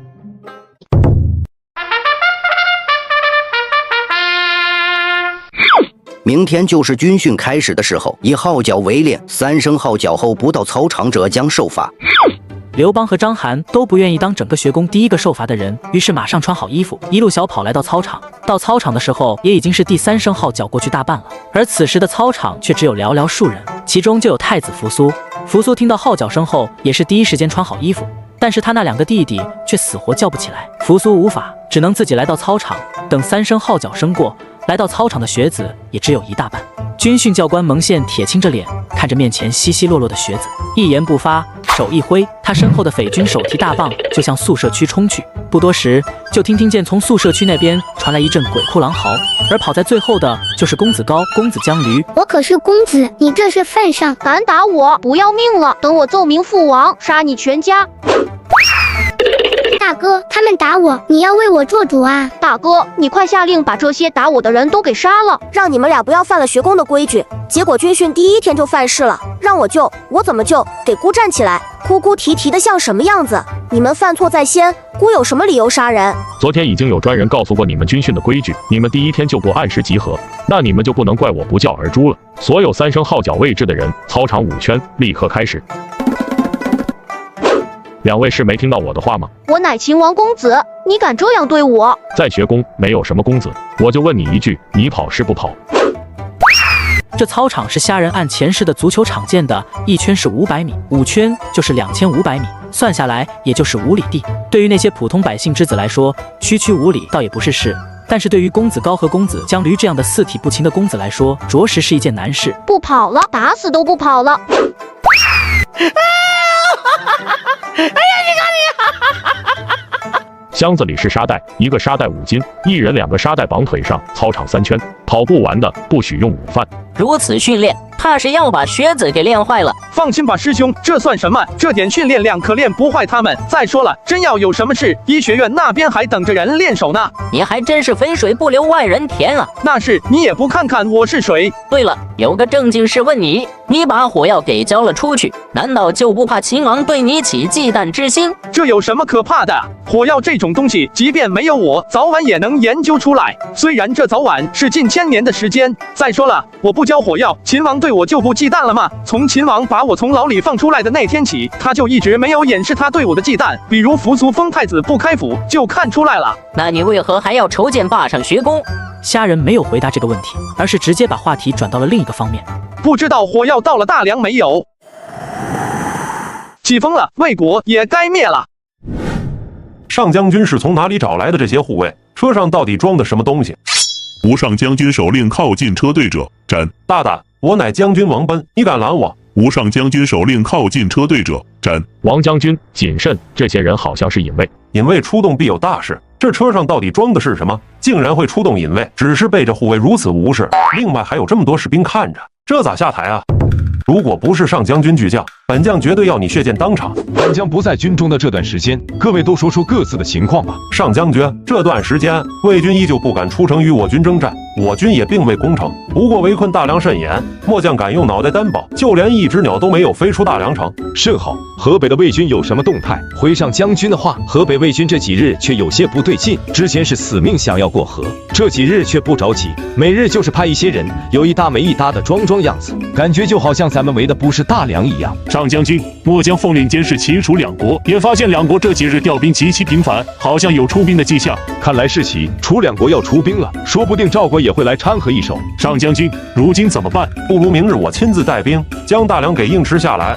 硬吃？你打算用多少条人命去吃？人都死完了，还要这座大梁城有啥用？送给齐楚2国吗？不如上将军派人去请王翦上将军来援，或者派人回国求援。愚蠢！王翦那边盯着李牧呢，本来王翦手上的军队就不多，还能派出多少人来支援我们？至于从国内调援军这种话，你也能说出口？我大秦的精锐大半在我和王翦的手上，国内要是把大军给派了出来，万一国内出点什么乱子，你我都将是大秦的罪人。这也不行，那也不行，总不能就这样退兵吧？灭魏就在眼前，不能半途而废啊！你们急什么？本将早有定计。王坟，末将在，命你统帅3万兵马，明早辰时着甲，4时出兵，强攻大梁西门，务必将大梁西门守军牵制住。那蒙恬，末将在，命你率领3万兵马，同王坟一样，辰时着甲，4时出兵，强攻大梁东门。诺。还以杨端和各领本部人马，守好自己的防区，听到大梁城有巨响，引兵回攻大梁。诺，大梁城巨响，这好端端的大梁城能发出什么声响？再说了，什么样的声音才算巨响？你想这么多做甚？只管干好咱们的事就行了。王恬，你爹是怎么想的？咱俩加起来才6万人，强攻大梁，就算咱俩都战死了，大梁也攻不下来啊！我怎么知道？你问我爹去啊！众将虽然不解，却没有一个人直接去质问蒙武，这就是大秦军队多年征战养出来的规矩，令行禁止。不好，怕是秦军又来攻城了。龙将军，你看秦军这次是真的攻城还是佯攻？报，西门东门被秦军攻打升级，请求援军。秦军两路攻我，严接，派是不派？太子殿下，西门和东门皆是佯攻，咱们这才是秦军的主攻方向，这援军不能派。去告诉西门和东门的守将，援兵一个没有，让他们给我死守住。太子甲并没有干预龙师的命令。通过上一次被俘之后，他算是明白了一个道理：专业的事情还是要交给专业的人去做。龙将军，你确定秦军主攻的方向是这里？太子放心，秦军如果主攻不是在咱们这，太子请长我的头去。不过龙师猜的确实不错，蒙武的确是将主攻方向摆在了这个位置。只是龙师虽然猜对了秦军的主攻方向，却没有猜中蒙武的攻击方式。禀上将军，王贲将军和蒙恬将军已经开始发起了进攻，让他们按计划攻城，不得有误。诺。蒙武看着大梁城上严阵以待的魏军，看来大梁的守将也不算是草包，起码对自己的攻击方向还是有一个清醒的认识。但是这并不能代表什么，毕竟自己的手段，大梁的魏军绝对猜不到。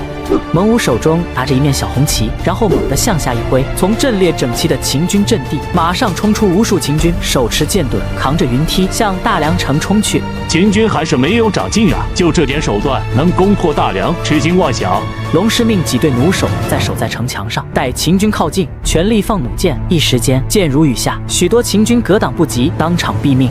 龙将军，秦军看上去很急迫的样子，是出了什么事情了吗？太子殿下，末将估计秦军如此急切的攻城，只有两种可能：一是秦军粮草不济，二是有其他国家出兵来援我魏国。只有这两种可能，秦军才会如此孤注一掷。你的意思是说，只要咱们守住这波秦军的进攻，秦军就可能退兵？正是如此。太子甲此时心中欣喜若狂，被秦军围了这么久，他心里别提多害怕了，不知道什么时候就成了秦军的阶下囚。传令，只要今天守住秦军的进攻，大梁守军每人赏5金。太子甲的赏赐命令被传了下去，城头上的魏军得到这个好消息，士气振奋。而秦军这边，蒙武丢掉手中的红旗，拿起了一面黑色的小旗子，挥舞了2下之后，从秦军方阵中冲出一支奇怪的队伍，外面是无数秦军高举大盾，将中间围得水泄不通。这些大盾兵护着的就是手捧无数火药包的秦军。这支怪模怪样的秦军虽然行动缓慢，却也顺利地来到了大梁的城墙下。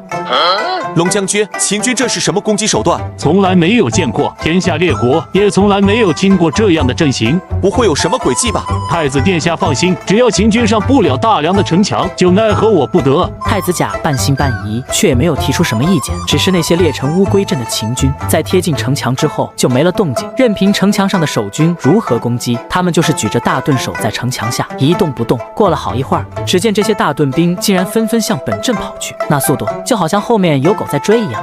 秦军退军了。龙师隐隐觉得有哪里不对，却又说不上来。只要秦军退兵，我就是大功一件。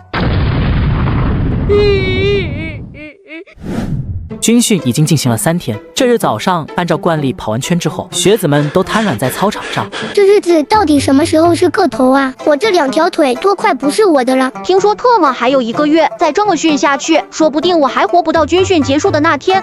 不行，不能再这样继续下去，咱们要反抗。拉倒吧，你看看那些凶神恶煞的匪军手里的大棒子，反抗？咱们拿什么反抗？这些人又不在乎咱们的身份，那咱们也不能就这么等死吧。那又能怎么办呢？熬吧，熬过去就好了。不行，我可不想就这么熬下去。我倒有个主意，你看能不能行？好，这主意不错，咱就这么干。咱们这一回要让这些匪军哑巴吃黄连，有苦说不出。用过午饭，来到了站军姿的时间。一群人围在那里指手画脚，不知道在说些什么。都围在这里干什么？不用训练吗？人群瞬间分开，却见公子高躺在草地上，面色苍白，人事不知。蒙宪赶紧到前去，发现公子高只是昏了过去。二哥，你怎么了？二哥来的时候还好好的，怎么现在成了这副模样？公子高只是脱力晕了过去，并无大碍，送去医学院调理一下就没事了。你说没事就没事了，我二哥多壮实的一个人，就被你硬生生的给训成了这副模样，你残害王氏公子，罪不容诛。别看公子江驴平时跋扈，这扣帽子的功夫倒是也炉火纯青。蒙宪要是真的被扣上了这顶残害王氏公子的罪名，最轻都是夷3族。这只是正常训练，怎么成了我残害王氏公子？这罪名末将可受不起。正常训练能把我二哥训成现在这样，你还我二哥命来！说着，公子江驴就要伸手去打蒙宪。住手！太子殿下。你们两个在搞什么鬼？大哥，你看看他们把二哥给折腾成什么样了，怎么还成了我们在搞鬼？你是我们的大哥，也是大秦的太子，今天这事你不能不管。扶苏其实也很为难，看着自己的这两个弟弟，说不心痛那是假的，但是要他当场处置了猛县，也非他所愿，一时间没了主意。刘兄，你说太子会不会处置蒙教官？呵呵，刘兄为何发笑？你待会就知道了，等着看好戏吧。张涵只觉得莫名其妙，却也只得耐着性子继续看下去。谁在笑？给我滚出来！本侯在笑，怎么你有意见？你来的正好，你的破军训把我二哥搞成了这副模样，你还有什么话可说？年纪不大，邪门歪道的东西倒学了不少。你这话是什么意思？你是自己起来，还是要我动手？公子高如同死人一样躺着一动不动，还挺倔。你要愿意躺，我就成全你。派2个人把公子高送到医学院去，告诉玄胡子前辈，就说我说的，给他们送一句大体老师去，他们想怎么折腾就怎么折腾。师傅，大体老师是啥？大体老师就是给医学院的老师学子练习蟹抱用的。送过去之后，先把肚子划开，再把心肝脾肺肾给取出来，看看都是什么样子的。最后再用锯子把天灵盖给锯开，再取些脑浆子来观察观察。那岂不是不活了？自然是活不成了。不过看公子高这副模样，估计也活不了，不如送去给医学院刷刷经验。至于王上那里，我自己去请罪就是了。公子将驴听虾人说的恐怖，心中害怕，挪到公子高身边，用脚尖捅了捅公子高。这一幕也被虾人看在眼里，虾人也不揭破，挥挥手，真有2个匪军过来，就要抬公子高。我不要当什么大体老师。看来公子高没事嘛。公子高，公子将驴严重违反军训规矩，罚去禁闭室关3天禁闭，立刻执行。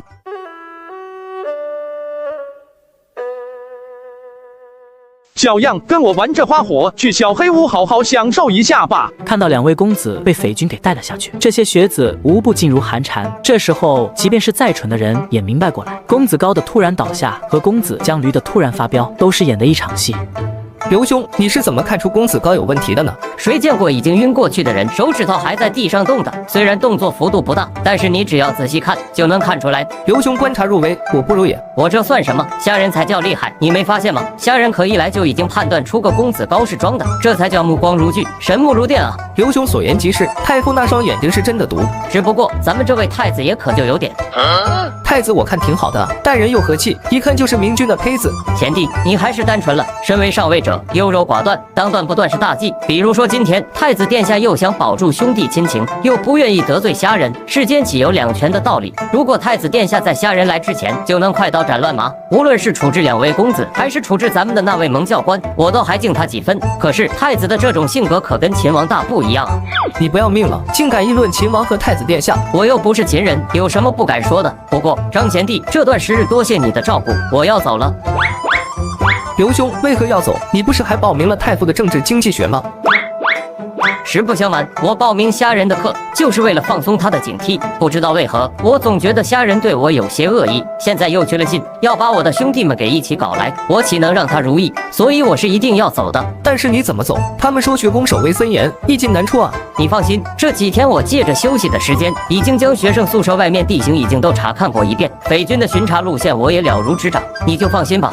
刘兄，你要小心，怕是没有那么简单。我自会小心的。张贤弟，你好好在学宫求学，待有朝一日我发达了，必然报答贤弟。章邯苦劝刘邦，奈何刘邦桃心坚定，根本听不进去章邯的劝。章邯见刘邦如此坚决，也就不再劝了，自去食堂带了几个馒头出来，给刘邦做干粮。食堂的馒头是一绝，又鲜又软。这几日2人每次去食堂，这馒头都是2人必吃之物。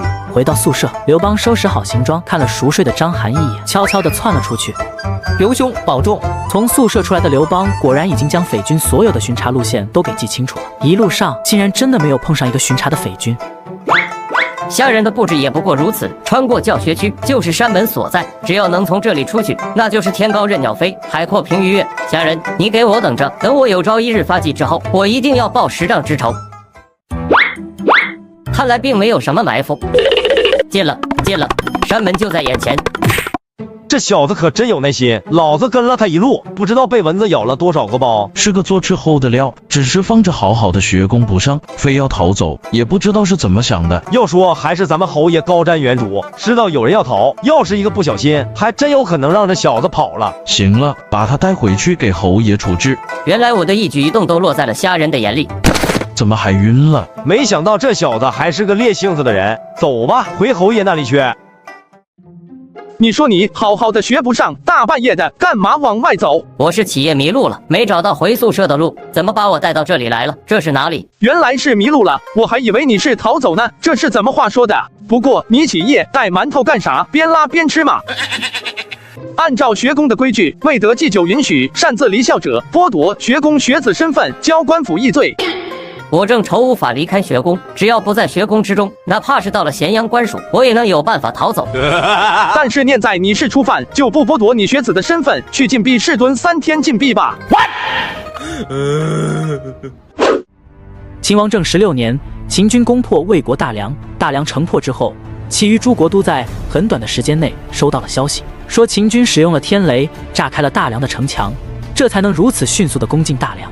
齐楚本来蠢蠢欲动的心，一下子就被按了回去，不但不敢再派兵，还派出使者求好秦国。赵国这边，丞相郭开立主向秦国示好，赵王受其蛊惑，将李牧从秦赵边境调回北境，继续防御匈奴。没有了李牧牵制的王翦，遁如蛟龙入海，引驻扎在秦赵边境的15万秦军与蒙武派出的15万秦军合兵，击败魏国河北剩下的那40万大军。至此，魏国彻底被灭。就在天下大势变幻的时候，公子高、公子江驴、刘邦3人从禁闭室里被放了出来。没有经历过禁闭室的人很难想象禁闭室的恐怖。一间不大的屋子，只能放下一张床和一个桌子，桌上有文房4宝，这是给被关进禁闭室的人写认错书用的。禁闭室内没有人跟你说话，甚至连外界的声音一点都听不到。喂，有没有人啊？可以回应我一下吗？2位公子面色惨白，一出来就抱着身边的匪军嗷嗷地哭。时间如水飞逝，短短1个月的军训结束了。刘邦通过上一次禁闭室的经历，也再也不谈逃出学宫的话，开始安心在学宫学习。公子高和公子江驴也一改之前的浮华，开始懂事了，看得扶苏心中安慰，自己这2个弟弟果然还是长大了。就在他们开始上课的时候，萧何，这就是大哥让咱们来的霸上学宫，应该就是这里了。咸阳附近也只有这一个霸上学宫，既然是学宫，那就是求学的地方。也不知道大哥是怎么想的，怎么会让我们来这里？既来之则安之，大哥总不会害我们。你们是什么人？我们是来学宫找我家大哥的，不想跟你们打架。学宫重地，闲人免进，你们找你们的大哥去别处找去。方块，我来。这位军爷，我们是我家大哥传书让我们来学宫的，这是我大哥给我们的信，您请过目。阎王好见，小鬼难缠，多给这些山门护卫一点好处，这些护卫怎会放我们进去？难道嫌少？我们匪军不讲这一套。原来真是来咱们学宫的，误会。前倨后恭的未免也太快了，就看了一封信，怎么就变成这样了？难道是大哥在学宫混的真的很不错？学宫是重地，不能擅闯，你们也不认识路，我让人带你们进去。那就多谢这位军爷了。萧何面上笑脸盈盈，却心生警惕，向这些兄弟们使了一个眼色。这些人常年混在一起，多少是有点默契，知道萧何是什么意思，各自暗暗戒备起来。出乎他们意料的是，从山门上来的这一路上，并没有任何事发生。走了差不多1个时辰，萧何众人被这名匪军带进了一间大房子中。这里到底是什么所在？大哥又在哪里？有朋自远方来，不亦乐乎？此言诚不我欺。沛县世子萧何，拜见霸侯。萧先生好眼力，不必多礼，快快请起。霸侯，我等是我家大哥刘邦传书让我等前来见他的，却不知为何来到此处。若是冲撞了侯爷，还请侯爷恕罪。果然是个人精，这话里先把自己来这里的原因给说明白了，然后又把锅甩了出去。果然是个万法不沾身的主。但是不知道为啥，看这个萧何怎么看怎么顺眼。这就是汉初3杰之首，大汉开国第1功臣。没有这位，刘邦想击败项羽，建立大汉王朝，做梦。华夏2000年，内政方面能超过萧何的屈指可数，也就蜀汉丞相诸葛亮能跟他一较高下。扶苏要是有了这人的辅助，何愁大业不成？是我让匪军把你们带到这里来的，我为何又要怪罪你们？来了就好嘛。侯爷，敢问我大哥在何处？这个点，刘邦应该在上课，我算算，应该是在上鬼谷子师兄的对外关系学的课。不经意间，虾人反而赛了一把，鬼谷子这位天下侧目的宗师竟然是他的师兄，而这个信息也被一直全神贯注的萧何给捕捉到了。只知道霸侯有钱，有钱到能独立建造霸上学宫，可还真没想到他竟然还是鬼谷子的师弟。总觉得这个霸侯似乎对我们这些人有什么企图，还是快点离开吧。既然我大哥还在上课，那我等就不叨扰了。等我大哥上完课，我等再来寻他便是。好容易来了，怎么可能这么轻易的让你们离开？你们从沛县远道而来也不容易，还没用饭吧？现在离用午饭的时间也差不多了，何不先用饭再说？等一会儿刘邦下了课，我派人将刘邦带来就是。鬼知道这顿饭会吃出什么事出来，但是他毕竟是侯爷，彼此身份对比太大，他想要整死我们，实在不比碾死几只蚂蚁困难多少。既然提出让我们吃完饭再说，要是拒绝，那不是太不给霸侯面子了？侯爷盛情，我等却之不恭了。要萧何他们过来，是想给扶苏留些人才，我可不想用暴力让这些人屈服。这些人很明显是以萧何为首，萧何能按我说的做，其他人也不会有什么意见，真是一个良好的开端。你去对外关系学院的教室，把刘邦叫来见我。不一会儿，刘邦战战兢兢地出现在虾人面前。也许上次紧闭式的后遗症，刘邦现在一见到虾人就有些哆嗦。不知道侯爷唤刘邦前来，有何事交代？刘邦，你那些兄弟来了。他们怎会？你是不是觉得自己在信中加了暗号，你的这些兄弟就不会来了？你怎么知道？你的心机灵敏，我可从来没有想到你会如此听话，所以你的那封书信我烧了，另外写了一封给你兄弟，顺便留下了本侯的独门暗记，不然你以为你那些兄弟能这么轻易的进入学宫？虾人，你把我兄弟怎么了？刘邦这段时间在学宫学的可好？学生在学宫一切都好。侯爷，某知道之前对侯爷用心机，侯爷不喜，但是那都是某一人所为，与我那些兄弟们无关。侯爷何苦为难我那些兄弟呢？刘邦这种人是出了名的吃软不吃硬，现在还能用他的兄弟束缚他，等到他以后真的兵强马壮了，连妻子父母都可以不要，到那个时候除了杀他别无他法。现在能收服他才是最理想的状态。你怎么还跪下了？学宫里可没有这种下跪的规矩，快起来！咱们往日无怨，近日无仇，本侯又怎么会有意为难你？你实在是误会本侯了。侯爷光风霁月，胸怀天下，自然不会与某这等卑贱之人计较。看来还是不服。刘邦的这番话虽然听上去都是好话，但是我现在只是太傅霸侯，不管朝堂政事，说我胸怀天下，这不就是摆明了说我心有意志？好小子，到现在了还敢给我挖坑？不过我也不在乎，反正你在我手心里攥着，你要说就说，看你能说出什么花来。马屁就不用拍了，你的那些朋友我见过了，个个都是人中龙凤，尤其是那个叫萧何的，非是一般人才能比。我只是有意让他们进入学宫，给他们一个前程罢了。那是侯爷抬爱，某替兄弟们谢过侯爷好意。看来你刘邦也不是那么大度嘛，我不过是夸了一下萧何，你就心生怀疑了。我就在你心里埋下这根刺，后头我有的是办法挑拨你们两人之间的关系。行了，你的那些兄弟正在食堂用饭，你去见见他们，等他们用完饭之后，带他们去报道，就说我说的，特批他们入学。诺。扶苏啊，师傅为了你已经在向反派变化了，你可一定要争气，千万不能辜负师傅的一番心血。而虾人心心念念的扶苏，现在正兴致勃勃地在农学院伺候着庄稼。作为大秦的太子，所有人都在想，扶苏一定会选择兵法或者对外关系之类的课程作为自己的主辅修课程。但是让所有人都跌破眼镜的是，扶苏在选择了虾人的政治经济学作为自己的主修课之后，竟然选择了农学院和医学院的课程作为自己的辅修课。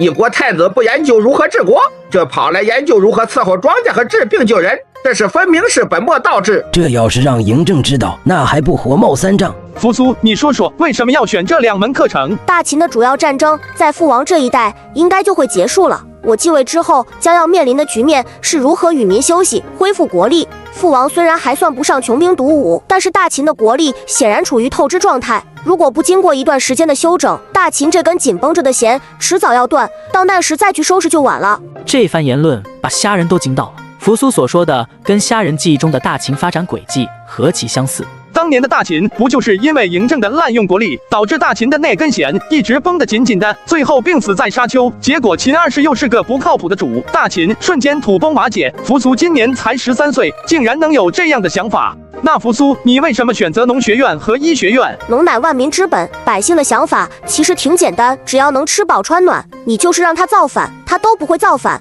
所以我才会选择农学院。多了解一些稼穑之术，也能知道百姓不容易。至于医学院，医者父母心，为王者又何尝不是？普天之下的臣民都是自己的子民，如果没有一颗父母心，就很容易走上歧路，就算为王也不长久。我是真的没有选错人，扶苏不是传说中那种优柔寡断的性子，而是有一颗王者的善心。身为上位者，能有这样的心思，那是万民之福。不就是没学兵法这些经世之学吗？那有什么关系？扶苏是我的开山大弟子，难道我还会让他吃亏不成？我给我的开山大弟子开个小灶，任谁也不能说出个不是来。在虾人的默许下，扶苏才能如此悠闲地按照自己的想法学习。扶苏今天正在农学院兴致盎然地检查着自己种下的冬小麦的情况。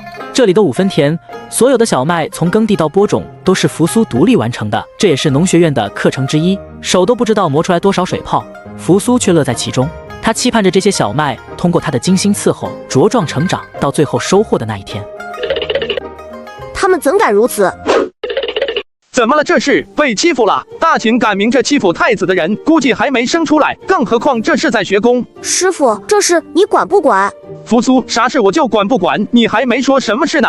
师傅，魏国有差不多20多万降卒的事情，你知道吧？听到这里，虾人才明白扶苏这么急的来找自己是因为什么。这几日莫次的情报源源不断的送来，最大的事情正是魏国这20万降卒的事情。魏国的这20万降卒虽说已经投降，却都是职业军人，也就是那种除了打仗什么都不会的人。如何处置这些人，成了大秦朝堂头疼的事情。现在大秦的情况跟昭襄王时期相差不多，虽然好一点，却也没有好上太多。韩国、魏国出灭，需要大量的粮草钱财收拢民心，消化土地。如果按照原来的历史轨迹，秦国有足够的时间消化这区20万的降卒，也不是一个事。但是由于大秦灭6国的速度提升的太多，现在就面临着一个尴尬的局面。这20万人如果收下，先不考虑忠诚度的问题，光是吃饭就是一个大问题。大秦现在有将近60万的士兵在外征战，这60万士兵每天的粮草消耗就是180万斤，这还没算路上的损耗。如果再加上这20万人每天的消耗，就要增加到240万斤。每天多出来的这60万斤粮食，对现在的秦国来说是很重的负担。但是让这些人卸甲归田也不现实。这20万人不是农夫，是身经百战的战士。要是有人暗地里撺掇一下，这就是20万雄兵。到那个时候祸起肘腋，对大秦来说那就是灭顶之灾。当年白起为什么要坑杀赵国的40万降卒，不就是养不起？你以为白起真喜欢杀这些手无寸铁的人？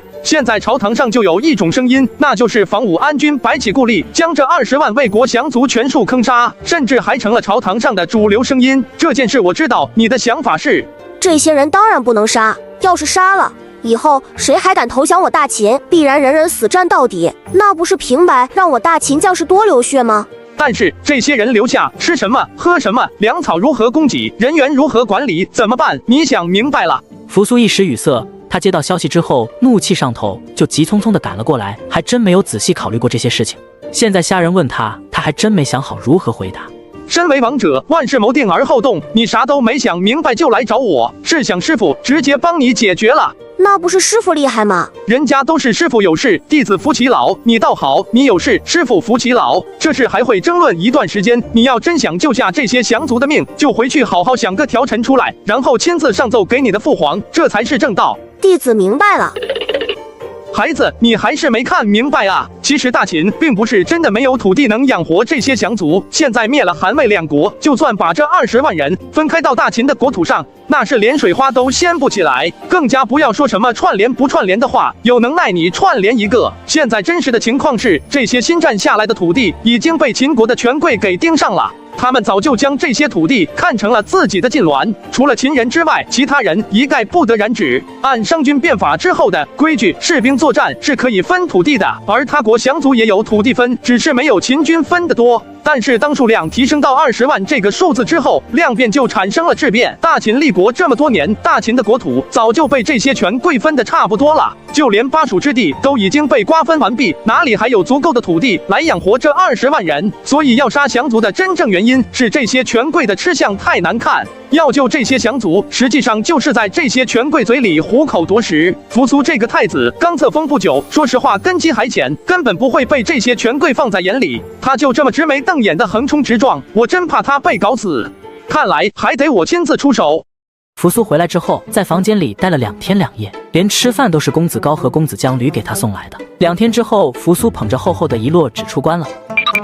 师傅，你看看。虾仁看着扶苏，也没多说什么，拿起扶苏写的东西，认真的看了起来。等到将手中的东西全部看完，已经是1个时辰之后的事了。看来为师没有白教你，这份条陈条理分明，言之凿凿，不错。师傅，你也觉得我这份条陈可行？当然，就算是为师亲自来写，也不过如此。那就好，明日我就安排人送进宫去，给父王看看。看你急的，你这份条陈写的确实不错，但是你打算就这么往宫里一递就完了？不然咧。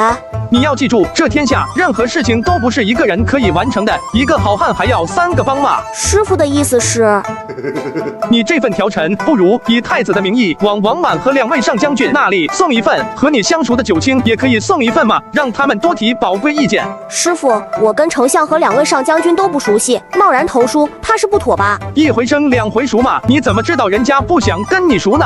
师傅都这样说了，我虽然还没想明白其中的缘由，但是师傅说的终归不会害我，那就按师傅说的，给这些大臣都投上一份，听听他们的意见也不错。另外，后天就是大朝会了吧？没错，师傅，后天就是大朝会了。你成为太子之后还没有去过大朝会吧？后天师傅陪你大朝会上走一遭。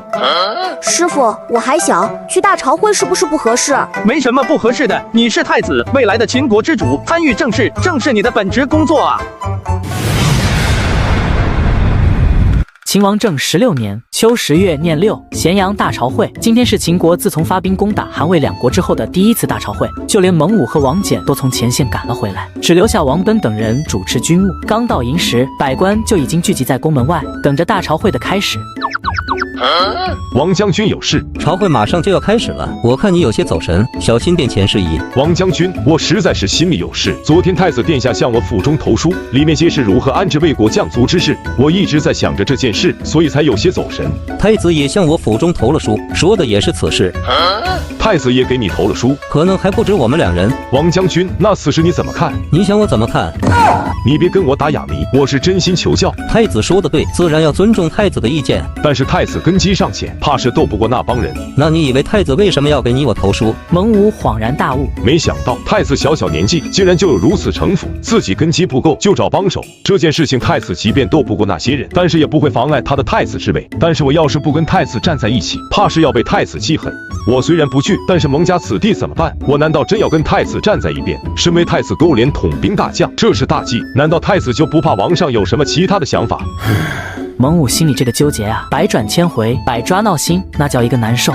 但是看了看王翦，发现他老神在在，好像一个没事人一样。我在这里纠结个屁啊！王翦这家伙不是有名的趋吉避凶吗？我就跟着他走不就行了？他咋说我咋说就是了。就在这时，宫门大开，一个内侍出现在门口。百官入朝，大朝会开始。百官在内侍的引领下，鱼贯进入咸阳宫。嬴政身穿正式的冕服，在王座上落座。刚一坐定，就有官员依次汇报各种事项，以备群僚商议。行了，这些琐事就交给有司负责就是，不必在大朝会上啰嗦了。寡人倒是有一事，想要征求众卿的意见。说完，赵高带着几个内侍，捧着几个托盘上来，托盘上放着一本本的小册子，都是用上好的霸侯纸写成。虾仁的文房四宝现在已经风靡天下，只要是识文断字的人，都会花上几个钱买些纸张和笔墨来用，而这纸也就被尊称为霸侯纸。赵高指挥内侍将小册子分发给诸位大臣。这是有人给寡人上的降族安置条陈，各位都看看，给点意见出来。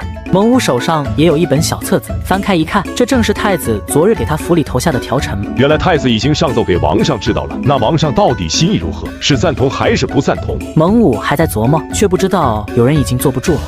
皇上，此乃乱政，臣请治上条陈之人之罪。嬴政定睛看去，原来是谏议大夫公孙宪。此人向来以清正敢言著称。公孙大夫有何高见？臣虽然不知道此条陈是何人所上，但皆是乱国之政，请各位静听。这条陈共有3条，总结起来也就是6个字：打散、分田、通婚。先说第1条，打散。条陈中建议将20万魏国将族以100人为限打散，分到全国各地。各位想想，20万人如果按每100人分到一个地方，要就需要2000个地方。我想请问，我大秦有那么多地方可以分吗？如果相距太近，那还有打散的必要吗？此其一也。第2条，分田，每位将族分田2亩。咱们按照第1条的规模来说，一个地方就要拿出200亩地出来分给将族。我大秦建国已500年，各地土地皆有定数，哪个地方的老百姓会愿意拿出土地来分给外人？此其2也。最后1条是通婚，允许魏人与秦人通婚，3代之后则无分秦魏也。臣以为就是这一条才是狼子野心。试问3代之后无分秦魏，那到底是秦还是魏？我老秦人的根基血脉岂不是被毁了一个干净？那大秦还谈什么大秦？所以臣以为上此条臣之人心怀叵测，实乃害秦之策，应该以其足。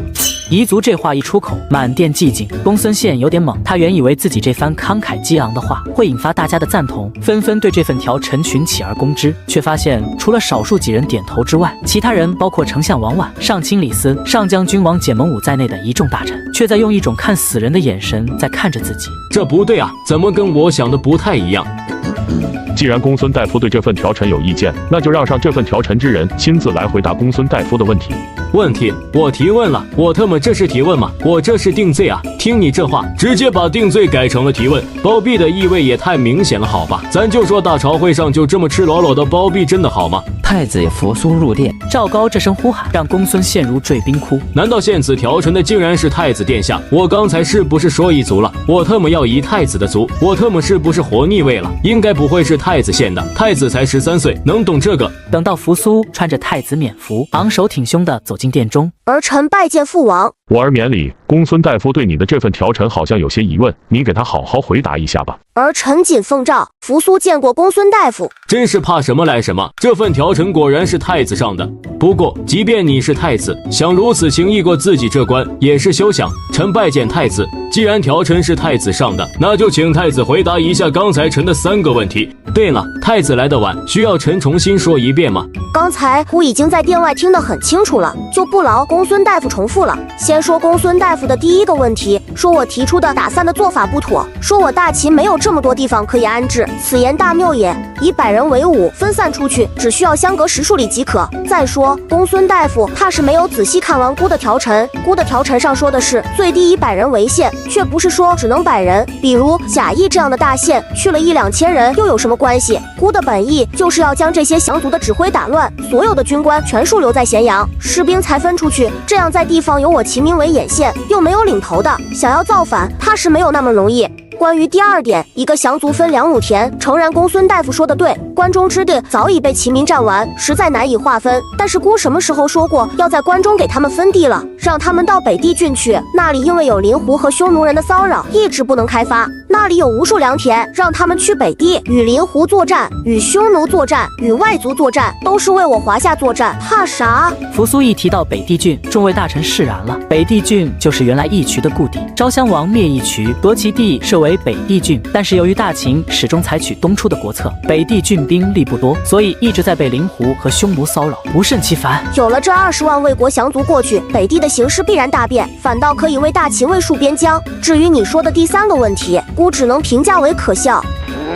太子何故出言讽刺臣？敢问公孙大夫，祖上何人？祖籍何处？一听扶苏问起这个，公孙宪刚想作答，却猛然想起一事，顿时浑身颤抖，不敢说话。如果孤没有记错，公孙大夫祖上都是西戎之人，穆公时期灭西戎，公孙氏入秦，从此成了我大秦的肱骨，而且与我大秦各家老氏族皆有联姻。如果按照公孙大夫的说法，那岂不是也乱了我老秦人的血脉根基？孤还只是上了条陈，就被公孙大夫说应该夷族。那公孙氏这么多年不是都是如此做的，那又该怎么办？语气中杀机骤现，扶苏在这一刻已经不是之前那个唯唯诺诺的孩子了，他现在真正的把老赢家的血脉之力展示了出来。嬴政坐在王座上，一阵恍惚，好像眼前这个孩子正是年少登基的自己。我也是13岁继承王位，却被母后赵姬和吕不韦联手压制，说是秦王，日子过得还不如狗。要是我13岁的时候有扶苏这样的胆略，怕是自己活不过14岁。嬴政摇摇头，将可笑的回忆抛之脑后，继续看扶苏的表演。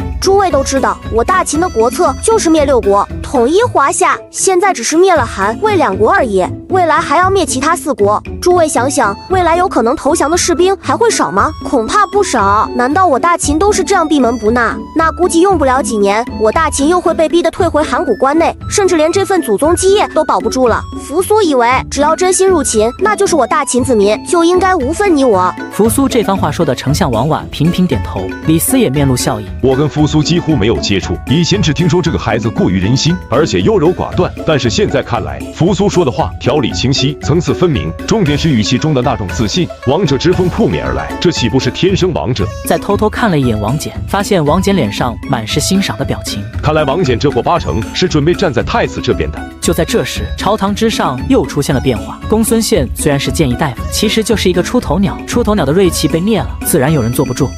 臣以为太子殿下这么说，有对先王不敬之嫌。这位大臣少见，敢问尊姓大名，官拜何职？臣乃议郎江左，拜见太子殿下。原来是江议郎，却不知道阁下说孤有不敬先王之嫌，是从何说起？扶苏很好奇，他想到过朝堂上各种各样的反对意见，却独独没有想到会有人给他栽一个不敬先王的罪名。请问太子是不是想救这20万将卒的性命？我不想父王枉造杀孽。太子是不是认为杀将是不对的？扶苏刚想回答，却发现身后有人扯他的衣角。他回头看去，却发现他身后站的是质素内力唐居。唐居眼观鼻，好像刚才拉扯扶苏衣服的不是他，但是他的手却轻轻地摇了一下，动作之小，如果不是扶苏看得仔细，都发现不了。不过他在下人庄子上待的时间不短，知道唐居是下人的师侄，关系还挺好，在这种场合应该不会坑自己。虽然不明白唐居为何要提醒他不要说话，但是扶苏最大的优点就是听人劝，当下闭口不言。扶苏这么一不说话，反倒让江左有些懵。刚才你不是说的挺好吗？咋到我这儿不说话了？你不说话了，我下面还怎么进行？这个坑挖都挖了，但是你不往下跳，这不是坑人吗？太子既然要救这些人，自然是觉得杀将这事不对。但是杀将是先王旧礼，昭襄王时吴安军摆起大破赵括的赵军，40万将卒，与今天的情况何其相似。而昭襄王又是如何做的呢？吴安军又是如何做的呢？结果大家都知道。太子既然觉得杀将这事不对，那就是说昭襄王错了，武安君错了，这不是对先王不敬又是什么？直到现在，扶苏才知道唐居刚才为什么要提醒自己不要接茬。江左此人太阴险了，竟然敢在大庭广众之下诱导我说昭襄王的不是，怕是到那个时候，这些人就会群起而攻之，我的太子之位怕是也坐不稳了。扶苏脸上通红，却说不出话来。江一郎此言差矣，你何时听见太子说昭襄王杀父不对了？反正本官是没有听见。王上，昭襄王杀赵国将卒40万，那是迫不得已。当年伐赵，被廉颇拖得我大秦精疲力尽，这才用了离间计，让赵国临阵换将，换了赵括为统兵的大将，这才有长平之战的大捷。那是我大秦国力受损，实在无力接受这40万将卒，这才迫不得已的坑杀了他们。但是现在不同，我大秦连灭韩魏两国，名震天下，并不是养不起这区20万人，只是需要时间消化而已。臣倒是同意刚才太子说的，让这20万人去北地，让他们去抵御胡人，这样我大秦就有足够的时间消化他们，此诚良策。李斯的突然支持，不但让扶苏有些糊涂，让那些人也有些措手不及。李斯虽然不是9卿和3公，却是朝堂上公认的丞相接班人，他这么摆明车马的支持太子，立刻让场上的局势发生了变化。江左显然也被李斯这一手给搞得方寸大乱，支支吾吾的不敢说话。太子一定要救这20万降卒，怕是居心叵测啊！谁在说话？出来！臣御史忠诚白卓拜见王上，拜见太子。白卓，你刚才说的什么？臣说太子有不臣之心。嬴政的眼神恨不得把白卓给杀死。何出此言？白卓却不理会嬴政的眼神。太子要饶过这20万降卒，这些人必然以太子为恩主。太子不费吹灰之力就收拢了20万精兵之心，好手段！而且刚才出言附和太子之人，皆是太子一党。到时候太子振臂一呼，20万雄兵奋起，再有这些大臣里应外合，大秦江山易主矣。这话一说出来，包括嬴政在内的大殿上所有人的脸都变了。这是要跟扶苏不死不休啊！秦国从出子乱国，5代乱政之后，孝公执掌大秦王权，一改之前的做法，对太子的教育不可谓不严。所以从孝公开始到嬴政6代都没有出现过太子废立或者太子谋逆之事，这在战国末期不可谓不是一桩奇迹。纵观6国近100年来，太子公子争权的事情层出不穷。所以白卓在说出太子有不臣之心之后，竟然还真有几个大臣用一种狐疑的眼神看向扶苏。我不过就是想搭上太子这根线，怎么就变成太子党了？还给扣上了一顶谋逆的大帽子。这个帽子一旦扣上，恐怕不死也要脱层皮。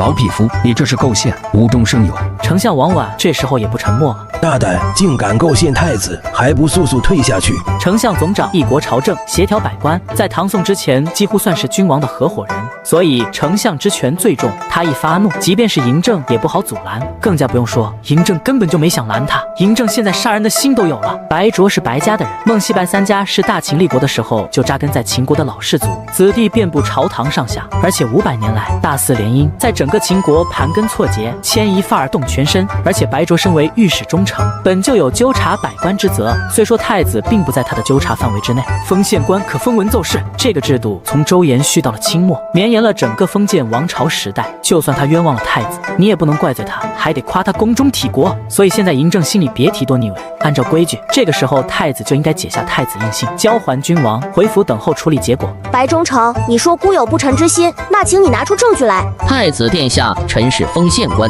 此时扶苏又急又怒，太子如果说自己没有不臣之心，并不想收这20万人之心，倒也简单，不如太子自请王诏，亲自去处置了这些降卒，这样太子不就能自证清白了？扶苏此时已经快气晕过去了。我来就是为了救这20万人的性命，结果反倒要我亲自去处置了这20万人，那我岂不是就成了屠夫？岂有手上沾了20万人鲜血的太子？真要我这么干，这个太子我也不当了。蒙武看见太子陷入困境，心里也跟着着急，但是白卓的话太恶毒，现在谁站出去都会被当成莫须有的太子党。我的这几个儿子现在就觉得扶苏这孩子有出息，可不能让这孩子毁在这帮小人手里，大不了就跟商君学，跟这些老氏族大干一场，咱又怕了谁？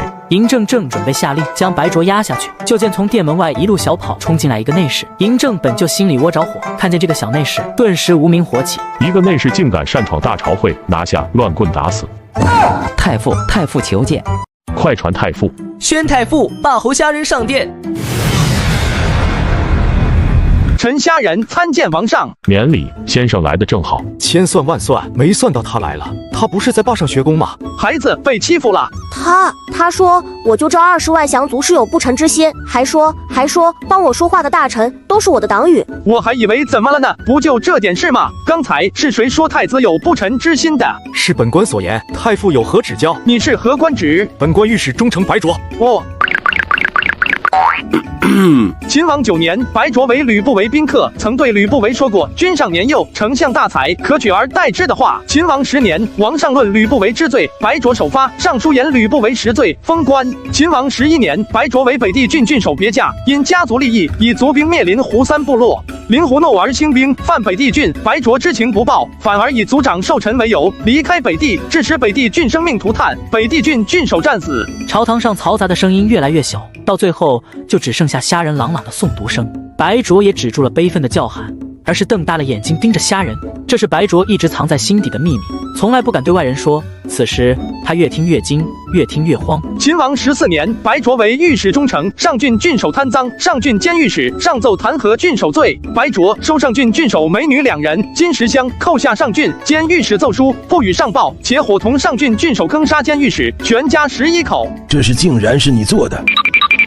当年此案，王上当时派廷尉去查，却查出来一个遭遇劫匪，纯属意外。除了把上郡的盗匪给扫了一遍之外，此事也就不了了之。今日没想到竟然被翻了出来，是御史中丞与他人合谋杀害我的手下，这简直是天下奇闻。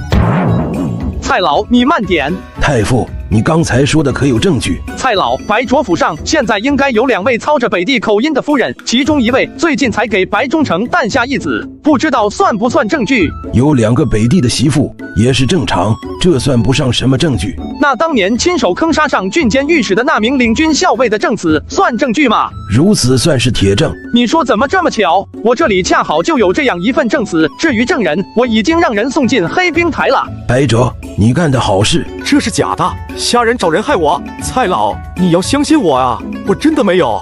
王上，白卓心思歹毒，谋害御史，当免其官，交廷尉议罪。来人，除去白卓官服，送廷尉狱。不要啊！王上，白卓为官这么多年，必然有不少赃款赃物，应该让廷尉马上去白卓家中抄家，以免白卓转移赃款。太傅所言有理。冯去急速去查抄白卓的家产，有了结果速来禀报。好狠啊！一出手就将堂堂御史中丞扫落马下，竟然还要去抄家，而且是马上就去，这是一点活路不给白卓留啊！这两人刚才也反对你了。请两位报上名来。公孙宪和江左已经彻底懵了，两人哪里敢报自己的名字，纷纷扭过头去，不看虾仁。这二人，一是谏议大夫公孙宪，另一人是一郎江左。公孙宪、江左。找到了，两位，你们是自己认罪，还是要我读出来？虾仁，你构陷完白忠诚，现在又想来构陷本官了吗？我还没读，你怎么知道我是在构陷你？要不我读。皇上，臣仔细思考了一下，觉得太子殿下的条陈句句在理，并无不妥之处，请王上准许按太子殿下的条陈办理。公孙宪，你他妈是真孙子，这种不要脸的事都做得出来。王上，臣也认为太子殿下条陈十分完美，臣之前思虑不周，出言轻佻，请王上治罪。还有谁觉得太子的条陈不妥的，出来聊聊。刚才那些对太子和虾仁群起而攻之的大臣，看看扶苏手上那厚厚的一沓小册子，谁都不敢出声。鬼知道那沓小册子里还有谁的黑料。王上，既然众臣都没有意见，那是否就按太子的条陈处理为国降卒之事？果然先生就是先生，一出手直接就让很棘手的事情变得轻而易举了。既然众卿都不反对，那事情就这么定了。丞相，臣在。此事就交给丞相府去办，选派官吏仔细按照太子条陈，将魏国降卒分开，护送到北地郡，将北地郡那些无主荒地都分给他们，不得欺压。臣奉诏。御史台派出侍御史，严查降卒，打散分地中的不法事。如有官员敢枉法者，侍御史不用经过御史台，直报寡人。御史台奉诏。行了，此事就这么定了，大朝会继续。冯清去抄白卓的府邸，还不到1个时辰吧，怎么就回来了？臣奉诏查抄白卓府邸，发现有重大罪证，所以回来禀报。怎么还真查出罪证了？我到现在还认为白卓只是虾仁为了给太子撑台，杀鸡给猴看的那只鸡。什么罪证？臣在白卓府邸已经抄出玉璧20对，玉珏16副，金石数万，粮食铜钱不计其数，还有无数珍奇异宝正在清点。白卓的那2位夫人也承认了是上郡郡守把他们送给白卓的。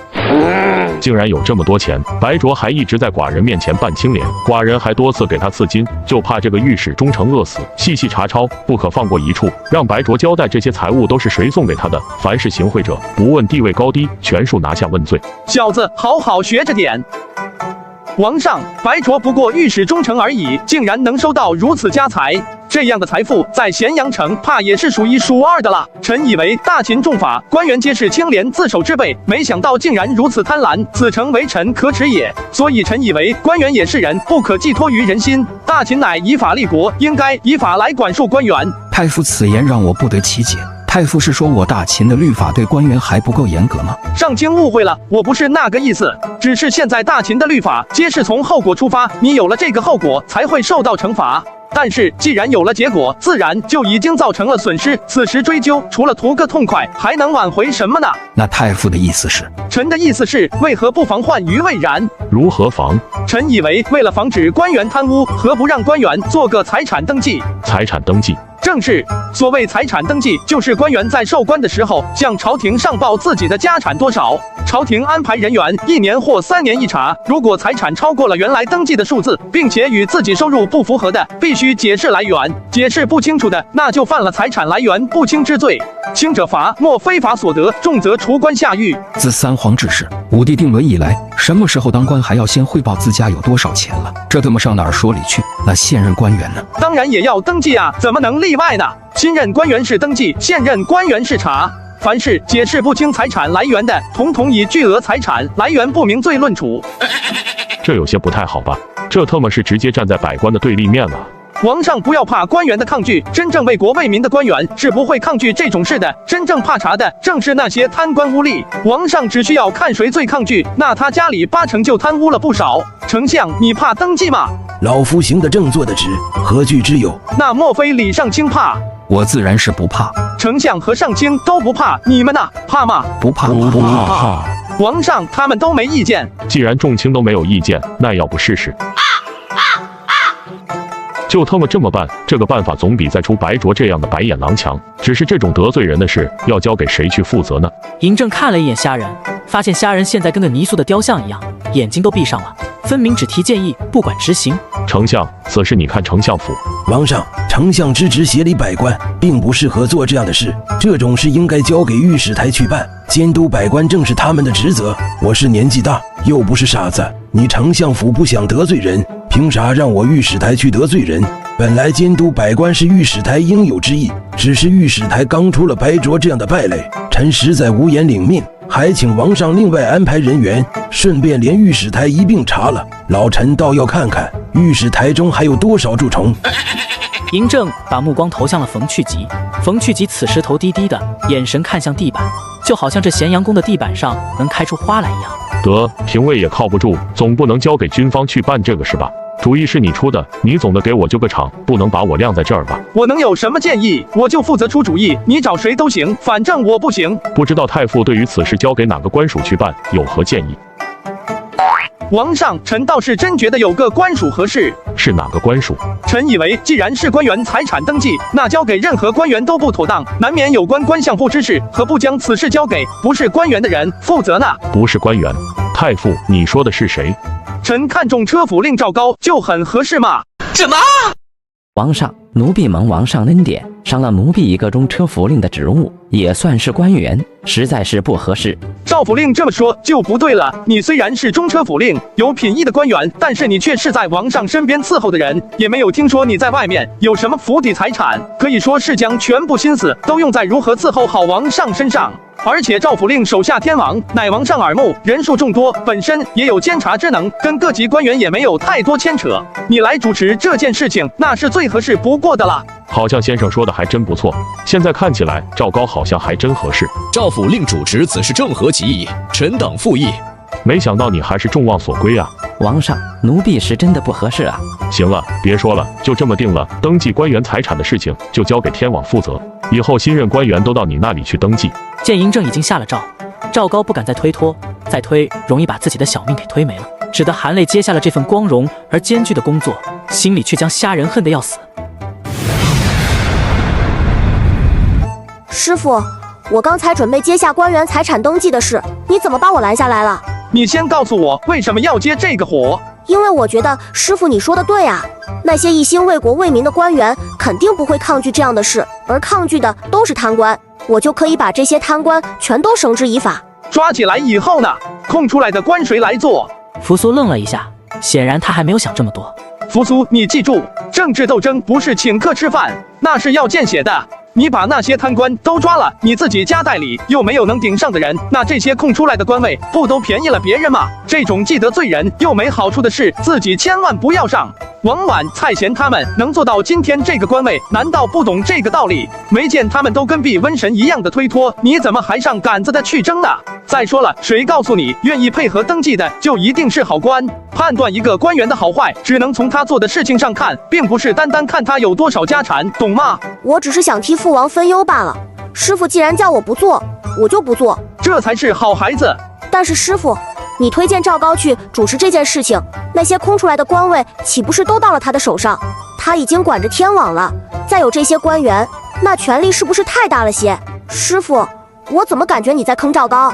这些空出来的官位还不一定是他赵高的，朝堂上盯着这些官位的人多了。再说，如果赵高真的敢把这些官位收入囊中，呵呵，那他就离死不远了。太傅留步，太傅留步，这是不服气来找我算账来了。行，那我就等着你。咋的，赵府令，这是来谢谢我来了？其实不用谢，不过是我的举手之劳。要是赵府令真要谢，非要送我个几千金，也不是不可以。我特么杀了你的心都有了，我还谢谢你，自然是要多谢太傅美言。只是赵高此来是传王命的，王上请太傅齐年宫觐见。郑哥要见我，八成是为了这个东西。好，我即刻随赵府令进宫。赵府令，这里面寄的东西，想必你也知道，事关重大，还请赵府令亲自护送，万万不可转交他人啊！你特么说的好听，重要你自己怎么不拿着？这里面可记的都是朝堂那些大臣的黑料，我要是有这样一份东西，那朝堂大臣还不认自己拿捏？赵高心里那个痒啊，捧着小册子，一边走就一直想赶紧来阵风，把这些小册子给吹开，也好让自己开开眼。有心想伸手翻翻，虾仁还走在自己的身后，就这么一路煎熬着，带着虾仁来到了齐年宫。赵高，你手上那是什么东西？王上，这是太傅让我送过来的，说是关系重大，可是朝堂上太傅带来的那些东西，正是臣带来的那些东西。行了，赵高把东西放下，除了太傅，都出去吧。先生城府果然深沉，竟然暗中收集了这么多朝堂大臣的黑料。这话说的其实就有些诛心了，这就是在说你一个太傅不好好教太子学习，不好好的经营你的霸上学宫，为什么要收集这些大臣的黑历史？到底有什么企图？这还是你在寡人心中的地位不一般，寡人才用了城府2个字，要是换了别人，怕是一顶行为不端、毁誉心计的帽子就直接扣上去了。王上何不打开看看？嬴政倒也实诚，直接打开一本，一看，直接愣住。怎么是一片空白？先生，你这……王上，臣何德何能，竟敢去收集朝堂大臣的黑料？臣不过是只有区区几人的材料而已。先生，为何只有这数人的？因为就这几个人跳得最凶啊！嬴政这时候要是还不明白，那他就真的不配当这个秦王了。即便没有白灼，先生也会挑个人出来杀鸡给猴看，震慑人心。而后面先生提出来的那什么官员财产登记制度，也不过是为了给那些人找点事，转移一下降族这件事的视线。如果所料不错，那些人现在怕是已经成了热锅上的蚂蚁，正在想办法隐蔽自己的财产，根本顾不上降族的事。先生，你为扶苏操心的太多了。没办法，谁让那孩子是臣的开山大弟子呢？有了先生，寡人倒是可以对这孩子放心了。不过今天这孩子在朝堂上的表现确实让寡人眼前一亮，前头还不错，后面多少有点拉胯。先生说的哪里话？扶苏还只有13岁，能做到这种程度已经很不错了。对了，扶苏的那份条陈真的是出自他之手？臣发誓，那份条陈并没有任何人帮助他，都是他独立完成的。如此，我大秦后继有人了。臣为王上贺，为大秦贺。先生，寡人有意让扶苏去负责这20万降族的安置事宜，也算是锻炼一下他，你觉得如何？别看扶苏条陈上的有模有样，但是真让他去实际操作一下，怕是会一塌糊涂。如果给扶苏配上几个经验丰富的官员，倒是能办。只是扶苏这孩子天真，容易掉坑里，这要是被人坑了，哭都没地方哭去。这些问题我能想到，不信嬴政会想不到。那为什么嬴政还会有这样的想法呢？看来嬴政对扶苏多少还是有些放心不下，想借着这件事看看扶苏到底是个什么想法。果然最是无情帝王家，嬴政明明知道白灼说的是无稽之谈，却还是对扶苏起了疑心。王上，扶苏刚入学不久，如果去处置降族的事，怕是会影响学业，不如还是按照之前说的，就让丞相府负责这件事情如何？先生倒是把扶苏这孩子看得很紧了，学业虽说重要，回来可以再补嘛。处置政事也是太子应该有的责任，寡人心意已决，就让扶苏去。虾仁知道嬴政这人平时表现的礼贤下士，实际上却是一个刚愎自用之人。他定下来的事情，9头牛都拉不回来。回到学宫，虾仁一直闷闷不乐。父子相疑最容易造成惨剧。汉武帝的太子刘据如何？朝野称颂那是大家认定的贤君，可就是江充那个小人一通挑唆，结果又如何？太子自尽，皇后卫子夫自尽。虽然江充已经被太子刘据活着的时候杀了，那些陷害太子不遗余力的大臣，后来也被汉武帝一一诛杀，但是人都已经死了，做这些又有什么用呢？现在嬴政已经对扶苏起了疑心，这对扶苏可不是什么好事。我可是还指望扶苏给我养老的。师兄，你今天没课吗？怎么在这待着？我还不是担心扶苏那小子。快跟我说说今天大朝会上的情况怎么样？扶苏吃亏了吗？没事，扶苏没吃什么亏，事情进行得很顺利。事情既然顺利，你怎么还愁眉苦脸的？到底出了什么事？虾仁这才将嬴政让扶苏去处置降族的事情说了出来，顺便也说了自己的担忧所在。哈哈哈，你呀你这是太重视扶苏，一叶障目了。为何这样说？你只看到了这件事的坏处，却没看到这件事的好处呀。能有什么好处？无非是收拢军心民心罢了。只是这点好处，跟王上的猜忌比起来，多少有点得不偿失。那如果是替秦王收拢民心呢？师兄，你的意思还是言必称秦王，行必赞秦王。好事都是秦王的决断，坏事都是自己好心办错了事。这不就是官场职场上的精华吗？鬼谷子果然不愧是深谙人心的大宗师，也难怪他的那本《鬼谷子》在后世被奉为官场宝典。这样一来，秦王如何还能挑太子的理？怕是还要奖赏才是。况且北地胡人骚扰日久，扶苏此去说不定还会跟胡人打上几仗。如果能赢，你想想，扶苏又能收获什么？文能提笔安天下，武能上马定乾坤。总结得很到位嘛，你自己都总结出来了，我就不多说了。如果真能做到这点，扶苏这个太子之位就真的稳住了6成。才6成，那剩下的4成呢？剩下4成在你呀。为何在我？你竟然还如此懵懂，实在该打。你自己想，现在朝堂之上，你的势力已经占了1成多吧？而且你在嬴政心中的地位可非普通大臣能比。但是一霸上学宫就能让你处于不败之地，当然前提是你不能自己作死。本来学宫中的火药就已经让嬴政对你无比的期待，想要动你也得想想那些好东西还能不能拿到手。待到学宫学子出山，大秦的朝堂还不是学宫的天下，所以只要你不失势，太子就稳如泰山。其实鬼谷子说的这些，虾仁都明白，只是他平时不太想这些事情，所以陷入了当局者迷的境地。此刻听到鬼谷子点破了这层窗户纸，虾仁立刻如梦初醒。师兄，按你的意思，扶苏这趟北地郡能去的，简直就是天赐良机，不去就是暴殄天物。那咱就去，我还真就不信了，凭咱们爷们的能力，能保不了扶苏。这就对了嘛。师兄，我才想起来，扶苏的太子府还是个空架子，你有没有兴趣干个太子少傅？你是太傅，让我干少傅，你脑子被门给挤了吧？这不是征求你意见吗？不愿意干就不干呗，老家伙。不过有了鬼谷子这个小插曲，虾仁的格局瞬间打开了。既然咱们改变不了，那就学着去享受呗。虾仁立刻给嬴政上了一封奏书，就说太子既然要去北地，王上又已经准许了太子开府，自然要将属官给太子一一配齐。嬴政接到虾仁的奏书之后，立刻知道这是虾仁替扶苏来要好处的。嬴政虽然对扶苏多少有了点疑心，却还没有忌惮到连属官都不允许配给的地步，直接下诏，只留下了太子詹事和詹事成2个官职没有配人。虾仁自然明白嬴政的意思，这2个职务是留给太子或者是虾仁的人的，政治无非是一种交换，即便父子也是如此。有了嬴政的支持，太子府的框架直接给搭了起来。扶苏也到了准备出发去北地的时候了。为了扶苏的这次出行，虾仁可是把学宫内自己看得上眼的人都派上了。第一个入选的是萧何，给你一个太子詹事的位置，这起步就相当高了。张仲，你也跟着去吧。厉士奇和蒯通2位也跟着扶苏去吧。到了北地，难免要跟胡人和当地的秦人打交道，你2人都是纵横家的弟子，学的就是打交道，派给扶苏正是人尽其用。扶苏的安全也是一个大问题，黄老也陪着扶苏去吧。我去了学宫的兵法课怎么办？你去你的，我自有办法。医学院准备好各种伤药，奇技研究院准备好各种护身机关，兵器研究院把研制出来的软甲兵器也都给扶苏带上。现在已经额外多了100辆大车了，整个匪军也都让扶苏给带去。不行，再给扶苏带些火药走。不就是去趟北地郡吗？至于吗？扶苏走了，带走了几乎整个学宫的家底。匪军这么一走，霸上学宫的防卫变成了真空模式。但是蒙武和王翦带着300羽灵军来了。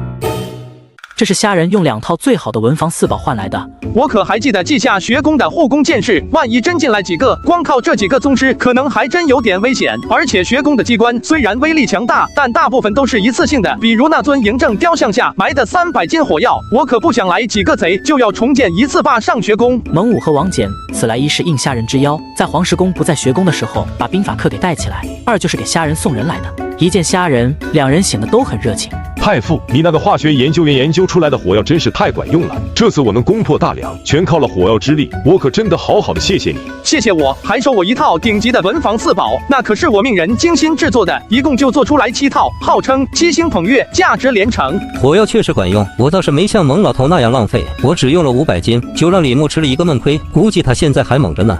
2位不必客气，我带你们去讲师宿舍。太傅，我2人第一次来学宫，太傅不带我们好好参观一下吗？虾仁倒是没多想，任何一个没有来过学宫的人都会有参观学宫的想法，于是带着2人开始在学宫里溜达起来。让虾仁觉得奇怪的是，每到一处，蒙武总会探头探脑的东张西望，那做派跟小偷没多的区别。等快走到化学研究院的时候，虾仁停下了脚步。太傅，怎么不走了？继续啊！接下来咱们要参观的是化学研究院，这里危险性比较大，2位可千万不要乱来。不过是一个研究院而已，有什么大不了的，值得太傅如此交代？太傅，听说火药就是出自这化学研究院之手，可是真的？没错，火药就是这里研究出来的，这里就是火药的诞生之地啊！我可是久仰大名了，还等什么？咱们进去吧。虾仁看着蒙武这副急切的模样，摇摇头，走到研究院大门前，在门前的一个把手上拉了2下，然后就站着不动了。太傅，咱们进去啊，在这等啥呢？学宫之中有2处重地，化学研究院和医学院，这2处由墨家专门设计了机关，外力无法强行进入，只有拉这个把手，里面的人才会出来开门，咱们才能进去。这里面除了火药，难道还有比火药更珍贵的东西？竟然要用到这样的防卫办法？待会儿你们就知道了。徐生见过太傅，我带2位上将军来你这里参观一下，你带路吧。此人就是当年向嬴政说自己知道如何去蓬莱3仙岛的徐生。原来那日之后，徐生本来跟其他方士一样，都要被嬴政下狱，还是虾仁出言救下了这些方士，将他们全部带回了学宫，丢在了化学研究院。这些方士号虚名是真的，但是那股钻研的劲头并不比后世的科学家差，徐生更是其中的佼佼者。2位，我们化学研究院按各自研究的科目来划分，现在共有4个项目，分别是水泥、火药、皂类，还有一个是跟医学院联合研究的商药项目。火药项目已经进了宫，所以院中实际只有3个项目。先说说皂类项目，其实这个项目实际上是由2个项目组成的。第一个叫洗涤类，是用猪身上的肥油熬出来之后，经过一系列的工序，变成可以去污的肥皂和香皂。现在肥皂已经基本成功了，正在研究如何在香皂中增加各种不同的香味，并且还不影响去污效果。这些话把蒙武2人听得云里雾里，他们根本就听不懂。王翦还好些，只是听不说话。蒙武是个急脾气，当时就忍不住了。猪油本来就是烟杂物，用这玩意做出来的东西，竟然还能洗去污渍，我不信。你爱信不信？你先往手上倒油，再用这块东西洗一下。水盆在这边。蒙武二话不说，直接将那一小瓶油全部倒在手上，只觉得滑腻腻的，很是恶心。再按徐生的说法，先把手放在水盆中沾上水，再在手上擦了肥皂，死命的揉搓。神奇的一幕出现了，蒙武的手上竟然出现很多泡沫。再把手放进水盆里清洗了一下，蒙武发现自己手上刚才的油竟然已经消失不见，直接就让他瞪大了眼睛，翻来覆去的看那小块肥皂。太傅，这玩意就是能洗干净东西而已，好像也没有什么神奇的吧？蒙上将军有所不知，经过我们医学院的研究发现，我们周围有很多平眼看不到的东西，医学院称呼这些东西为病菌。这些病菌无处不在，是让我们生病的源头，而用肥皂清洗身体，能有效的避免病菌进入我们体内。只要我们用这个东西勤洗手，爱干净，那么生病的几率也会少上5成。现在你还认为不神奇吗？蒙武一听自己周围都是那个什么鬼病菌，顿时觉得浑身不舒服。看你还敢质疑我爸上学宫的造物部？太傅，这个叫肥皂的东西可能大量生产？当然可以，只是原料不太好找。这有何难？老林子里野猪多的是，太傅需要的话，只管说个数，老夫派人去林子里打了也就是了。蒙将军愿意鼎力相助，那自然是再好不过了。只不过我可要活的。竟然还要活的？当然不用太多，有个30-50头也够用，最好公猪母猪都有。农学院那边正在研究如何改良猪的品质，需要一些野猪来做试验。至于肥皂用的猪，可都是我庄子上养出来的，靠野猪能熬出几两油来。太傅，你庄子上养了多少头猪？少说也有个300-500头吧。这么多？这点猪算什么？我打算发动我封地上的农户都来养猪，粗粗算来也能有7-8千头，勉强够用了。你还要养？这太傅8成脑子被驴踢了。太傅，你可有人能传授一下养猪的经验吗？我封地上倒是也可以养一些，只是没人去教罢了。如果太傅愿意派人去我封地上教导，我想我那里也能养个1-2千头。王姐，你疯了？你去养哪门子猪？咱们先参观这些事，等会再说。蒙武好像看傻子一样看着王翦，王翦却连看都不看他。这都是什么毛病？刚才说的是肥皂，我刚才说了，这个项目还有一个分支是防虫。我们在太傅的指导下，发明了一种香水，能有效的驱避蚊虫。咦，这是桂花的香味？这就是我们研究出来的桂花味的防虫水，我们称呼它香水。香水？我说太傅，你这化学研究院里怎么研究的都是这样的东西？不就一些蚊虫吗？咬2口又能怎样？娘们兮兮的。咱们关中蚊虫较少，自然是不太用得上。可是我却听说楚国南部乃至南越，瘴气丛生，蚊虫肆虐，不熟悉的人去了，10有8九会丧命。用了我这香水，可避蚊虫瘴气，乃是去南越必备佳品。我在关中待得好好的，为啥要去百越那种鬼地方？不去不去。太傅已经想到攻打南越了。攻打百越，6国还剩下4国没灭呢，现在就已经开始给攻打百越做准备了。不谋全局者，不足以谋一域；不谋万世者，不足以谋一时。剩下4国被灭，只是时间问题。那么问题来了，6国灭了之后，大秦的兵锋又将指向何处？非南即北，不但百越怕是现在匈奴人的放牧之地，也是要纳入我的大秦的统治的。我这也算是打了一个提前量。太傅，你这个提前量未免也太亮了。不谋全局者，不足以谋一域；不谋万世者，不足以谋一时。这话对着呢。王翦受教了。王将军客气了。你这是怎么了？当了一辈子的战友，你王翦什么性格我可是知道。平时除了自己的那些军中袍泽之外，几乎不与外臣打交道。今天在这里又是主动提出来要养猪，现在还感谢虾人赐教，不对劲，真的不对劲。下面我们去水泥项目。这里怎么有一堵墙？这是我们水泥项目研究出来的成品。你们这个项目有意思哈，研究如何砌墙的吗？如何砌墙是奇迹研究院的活，不是我化学研究院。我们研究的是砌墙的原料。这还有什么好研究的？用黄泥呗，条件允许的话就用青石。大梁城就是用青石搭建的，才能如此坚固。青石过时了，我们研究出来的水泥不但简单方便，而且比青石还要硬上3分。既然能比青石还硬上3分，你怕不是在吹牛吧？蒙将军还别不信，这水泥王上和丞相他们可都是见识过的，王上还从我这订了1000万斤呢。太傅，此物如果真的比青石还硬，只要比青石方便，那以后筑城可就要轻松许多。大秦占下的地盘，可以迅速的建起城市或者防御措施。太傅，这份功劳可不小啊。这算不得什么功劳，要说有功，也是化学研究院的功劳。其实虾人心中所想，王翦怕是死也猜不到。太傅，我听王上说，你这里还有什么武器研究所？有一种能将火药抛射100丈的武器，据说威力惊人，可是真的？打刚才我就瞧着他不对劲，东张西望的，合着是奔着我的好东西来的。看倒是可以看，但是就这么让他看了去，总觉得亏了。当然是真的。蒙将军，难道你对刚才的肥皂和香水不感兴趣吗？我一个糙老爷们，用这玩意干啥？你把路给走窄了，你这么聊天容易没朋友。肥皂和香水都是好东西，我觉得我们大秦将士还是比较需要的。太傅，我想给军方订一批，你看看怎么卖合适？要不还得是人家王翦会做人，一下子就明白了我的意图，那怎么好意思呢？你看你们是来讲课的，怎么变成做买卖了？不过这东西对军人确实有用，谁说军人就一定是不讲干净的糙老爷们？军人的形象也可以是干干净净、英姿飒爽的嘛。既然王将军你开了尊口，我也不往高价要，你就给个成本价，1块肥皂1个半两，1瓶防蚊香水5个半两，你看怎么样？太傅，你怎么不去抢？怎么，我跟王将军谈买卖，你有意见？不是，5个半两已经能买1斤好羊肉了，就买你这么一小瓶香水，这是真没眼力价。太傅恕罪，蒙武将军就是这样心直口快，却没有别的意思。这肥皂和香水我都要了。还是王将军有气魄，你要多少？这2年频繁用兵，军方的物资缺口比较大，可能没有太多钱，可能买不了多少。我特么说半天，你不会就要个10块8块吧？那可就有点不像话了啊！这样吧，肥皂先来个10万块，香水1万瓶，如何？肥皂10万块，香水1万瓶，你们军方都喜欢这么聊天吗？大买卖啊！按说虾人也是经历过飞天酒业的人，应该对这种买卖不太看在眼里才对。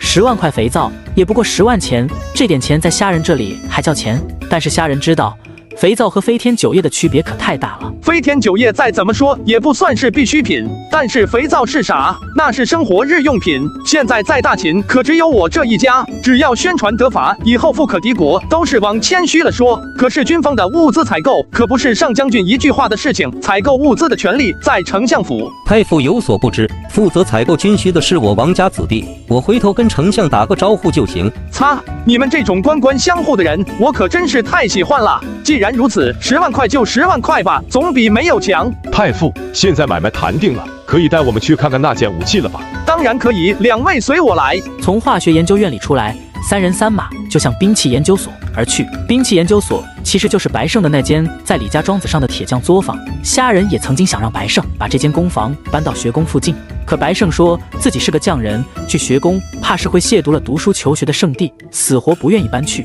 虾人犟不过他，只得让他继续在虾家庄子搞小发明。主人，你可算是回来了。先见过2位上将军。虾家虾大，见过2位上将军。行了，带我们去白胜那里。白胜，主人回来了。主人，多日未见到公房来，今日来是有什么指示吗？也没有什么大事，就是带2位上将军来看看你研究出来的旧炮的。原来是看旧炮来的，这好办。主人，请跟我来。白胜带着虾人3人绕过了工房，工房后面有一块偌大的空地，上面摆着3尊崭新的旧炮，皆是青铜铸造，浑身油亮。太傅，这玩意就是你说的能将火药抛射很远的玩意？它的确能将火药抛射很远的距离，只不是这玩意抛射火药浪费了，它抛射的另有他物。虾人说完，冲白胜一努嘴。白胜心领神会，命自己的徒弟从工房中搬来一个大箱子。虾人走过去打开箱子，里面装着一个个铜球，每一个都有足球那么大。太傅，这又是什么玩意？这叫炮弹，这就是旧炮的炮弹，就如同弓弩的弩箭一样。这玩意倒是有些分量。好家伙，这玩意怕不是得有100-200斤？每一个都有150斤。这玩意要是砸在人身上，那还不直接砸得人4分5裂了？咱们试试就知道了。虾人让白胜在100丈之外立了一个目标，然后命人将铜球放进旧炮那粗大的炮管中，让众人退到自己身后，点燃了那根长长的引线。太傅，这也太惊人了，这威力无法想象啊！军国重器，军国重器。一般，不过说实话，这旧炮威力倒是不错，但是还是有弊病。这还有弊病？那当然，天地万物无不是有利有弊。这旧炮威力虽然巨大，但是太重，移动不便，用于攻击固定目标，那绝对没得说。但是对上移动迅速的目标，却也只能望洋兴叹。我们大秦军队向来不怕移动的目标，只是那些坚城太难攻，每次都会给我们造成了大量的伤亡。太傅的这玩意确实给我们解了燃眉之急。太傅，你是不知道啊，即便有火药支柱，攻大梁的时候，光是埋火药的兵士和护卫的兵士就阵亡了1/3，那场面惨了。蒙将军，如果没有太傅的火药，怕是大军死绝了也打不下大梁。现在又有了旧炮，天下还有什么样的城池能阻拦我大秦的兵锋？还不多谢太傅。蒙武代大秦将士谢太傅，王翦代大秦将士谢太傅。两位不必多礼，这都是白胜他们的功劳，我只是恰逢其会提了一点小建议罢了。你们谢得太早了啊！等到白胜他们把自走火炮给搞出来，那才会惊掉你们的下巴。太傅，你看这3门旧炮给我2门吧。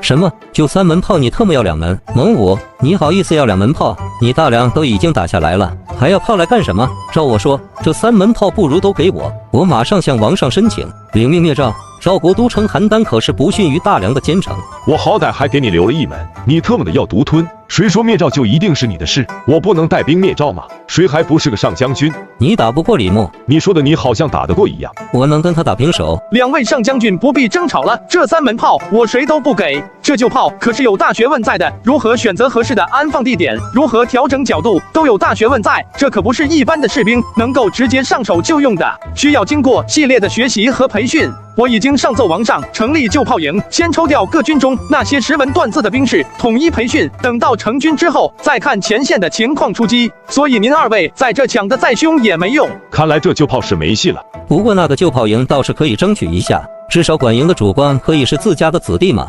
虾人知道两人这是要去嬴政那里打御前官司，也懒得去管，就让给他们俩去争。自己多日没有回到庄子，正好借此机会听听自己的产业如何，汇报一下最近的成绩吧。来吧，谁先第一个？主人，锋利一切安好。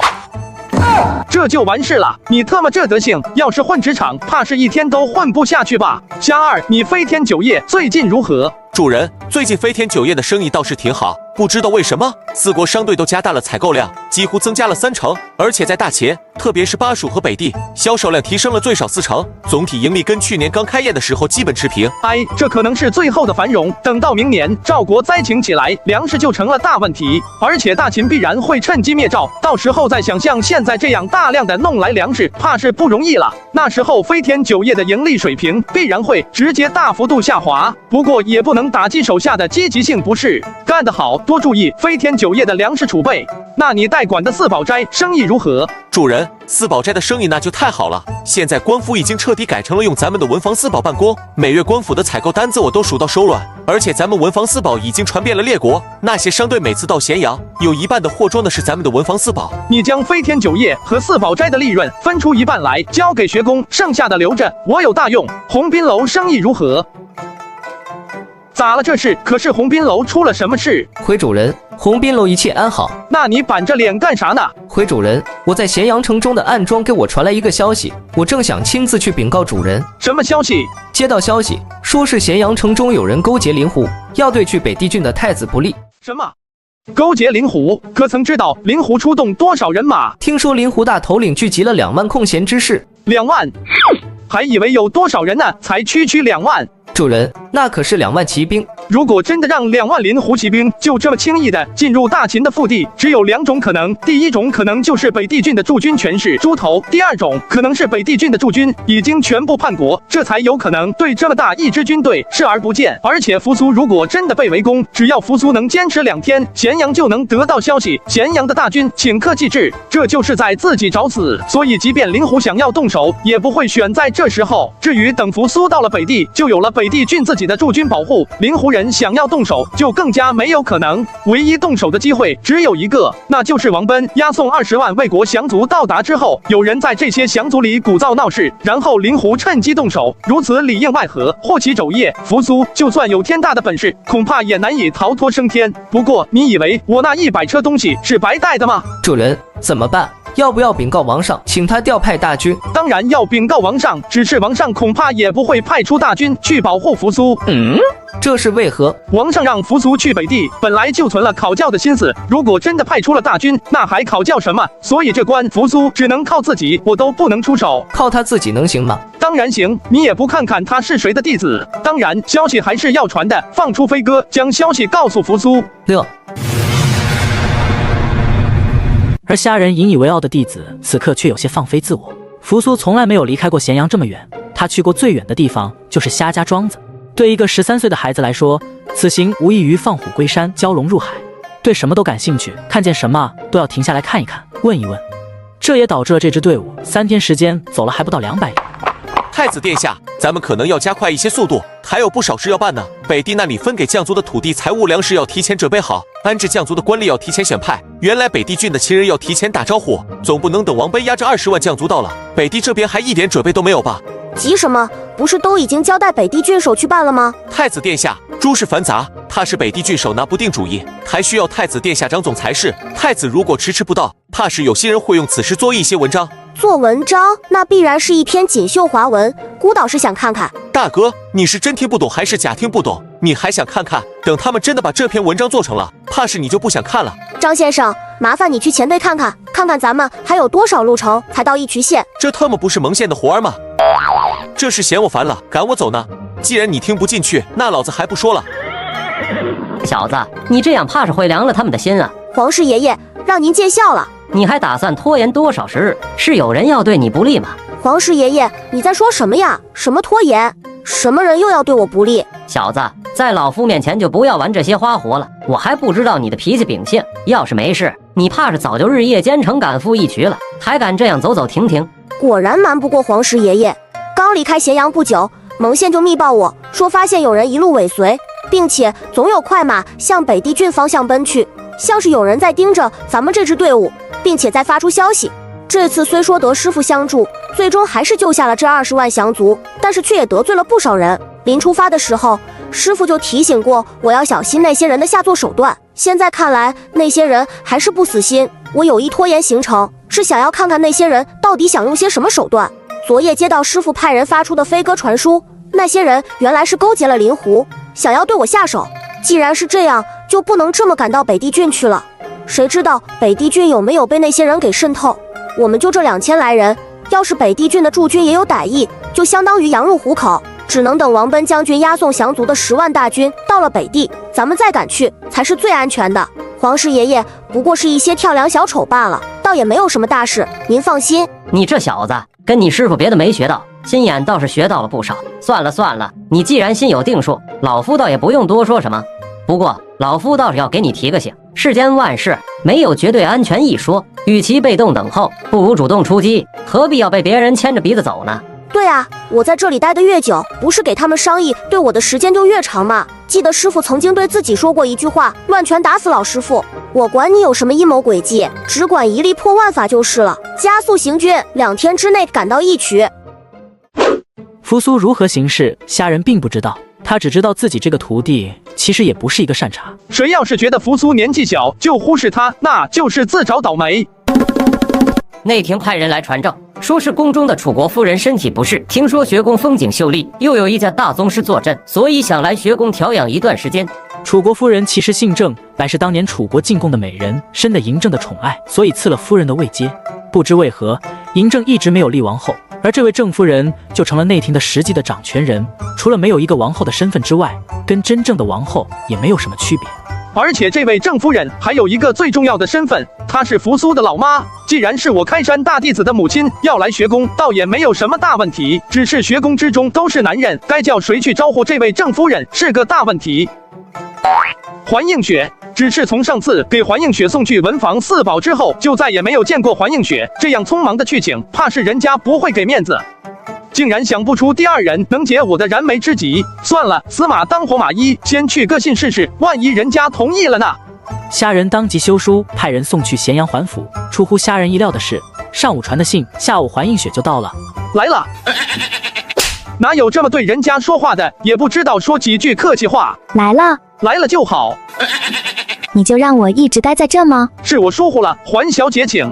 太傅请。虾仁将环映雪带进学宫，为了缓解这种尴尬的气氛，开始滔滔不绝地给环映雪介绍起学宫来。环映雪也是第一次来学宫，对学宫倒是也觉得新奇，只是不知道为何，听着听着，眼光就定格在虾仁脸上，再也移不开了。环小姐请看，这里是医学院，由医家大宗师悬胡子坐镇，甭管你有什么疑难杂症，到了这里，问题就不是问题了。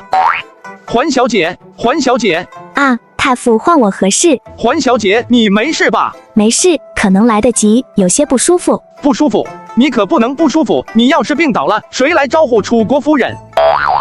刚好到了医学院，要不环小姐进去看看？不用了，还请太傅安排我去休息的地方。刚才不还好好的吗？怎么突然间就变成了这个样子？呵，女人。虾仁专门挑了最好的一栋小楼给环映雪，又开始兴致勃勃地介绍这里的景色。环映雪一来就喜欢上了这里，淡雅娴静，正是我心中的那个地方。要是再有一个知心人陪着我在这里写字作画，那就更好了。可是我家里都是一些匹夫武将，也难得见到先生这样的人。文就不说了，当朝太傅没点文化能行。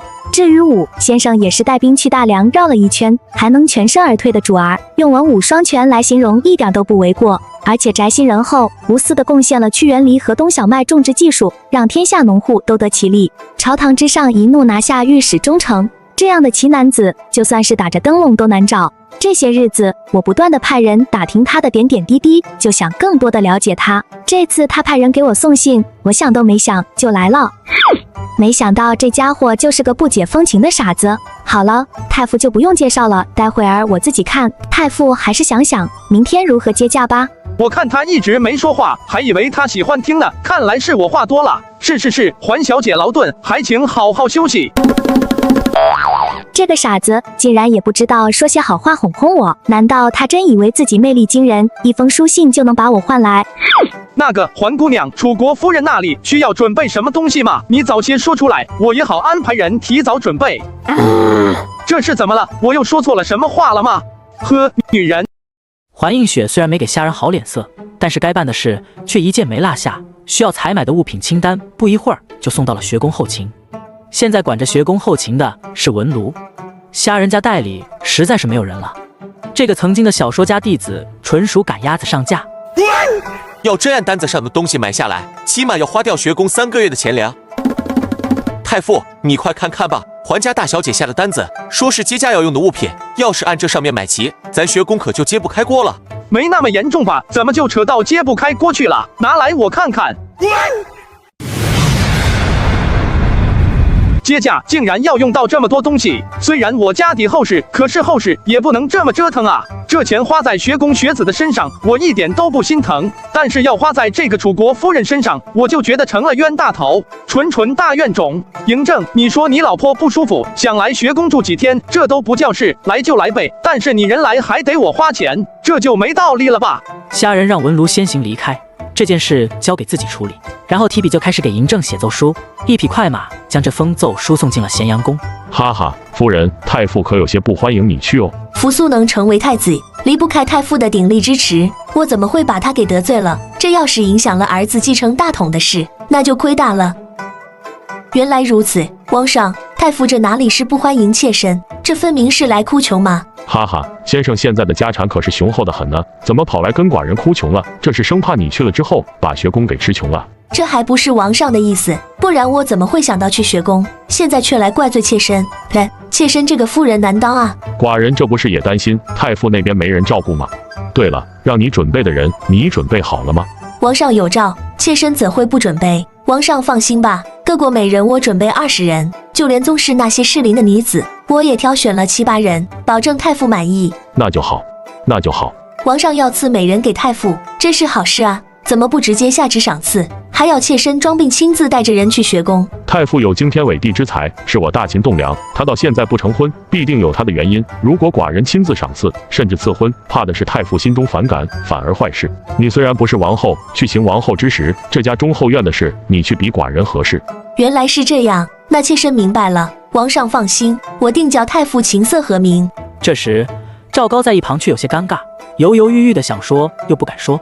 有事你就说，做这副样子给谁看呢？王上，夫人，奴婢倒觉得太傅和桓家大小姐的关系不太一般啊。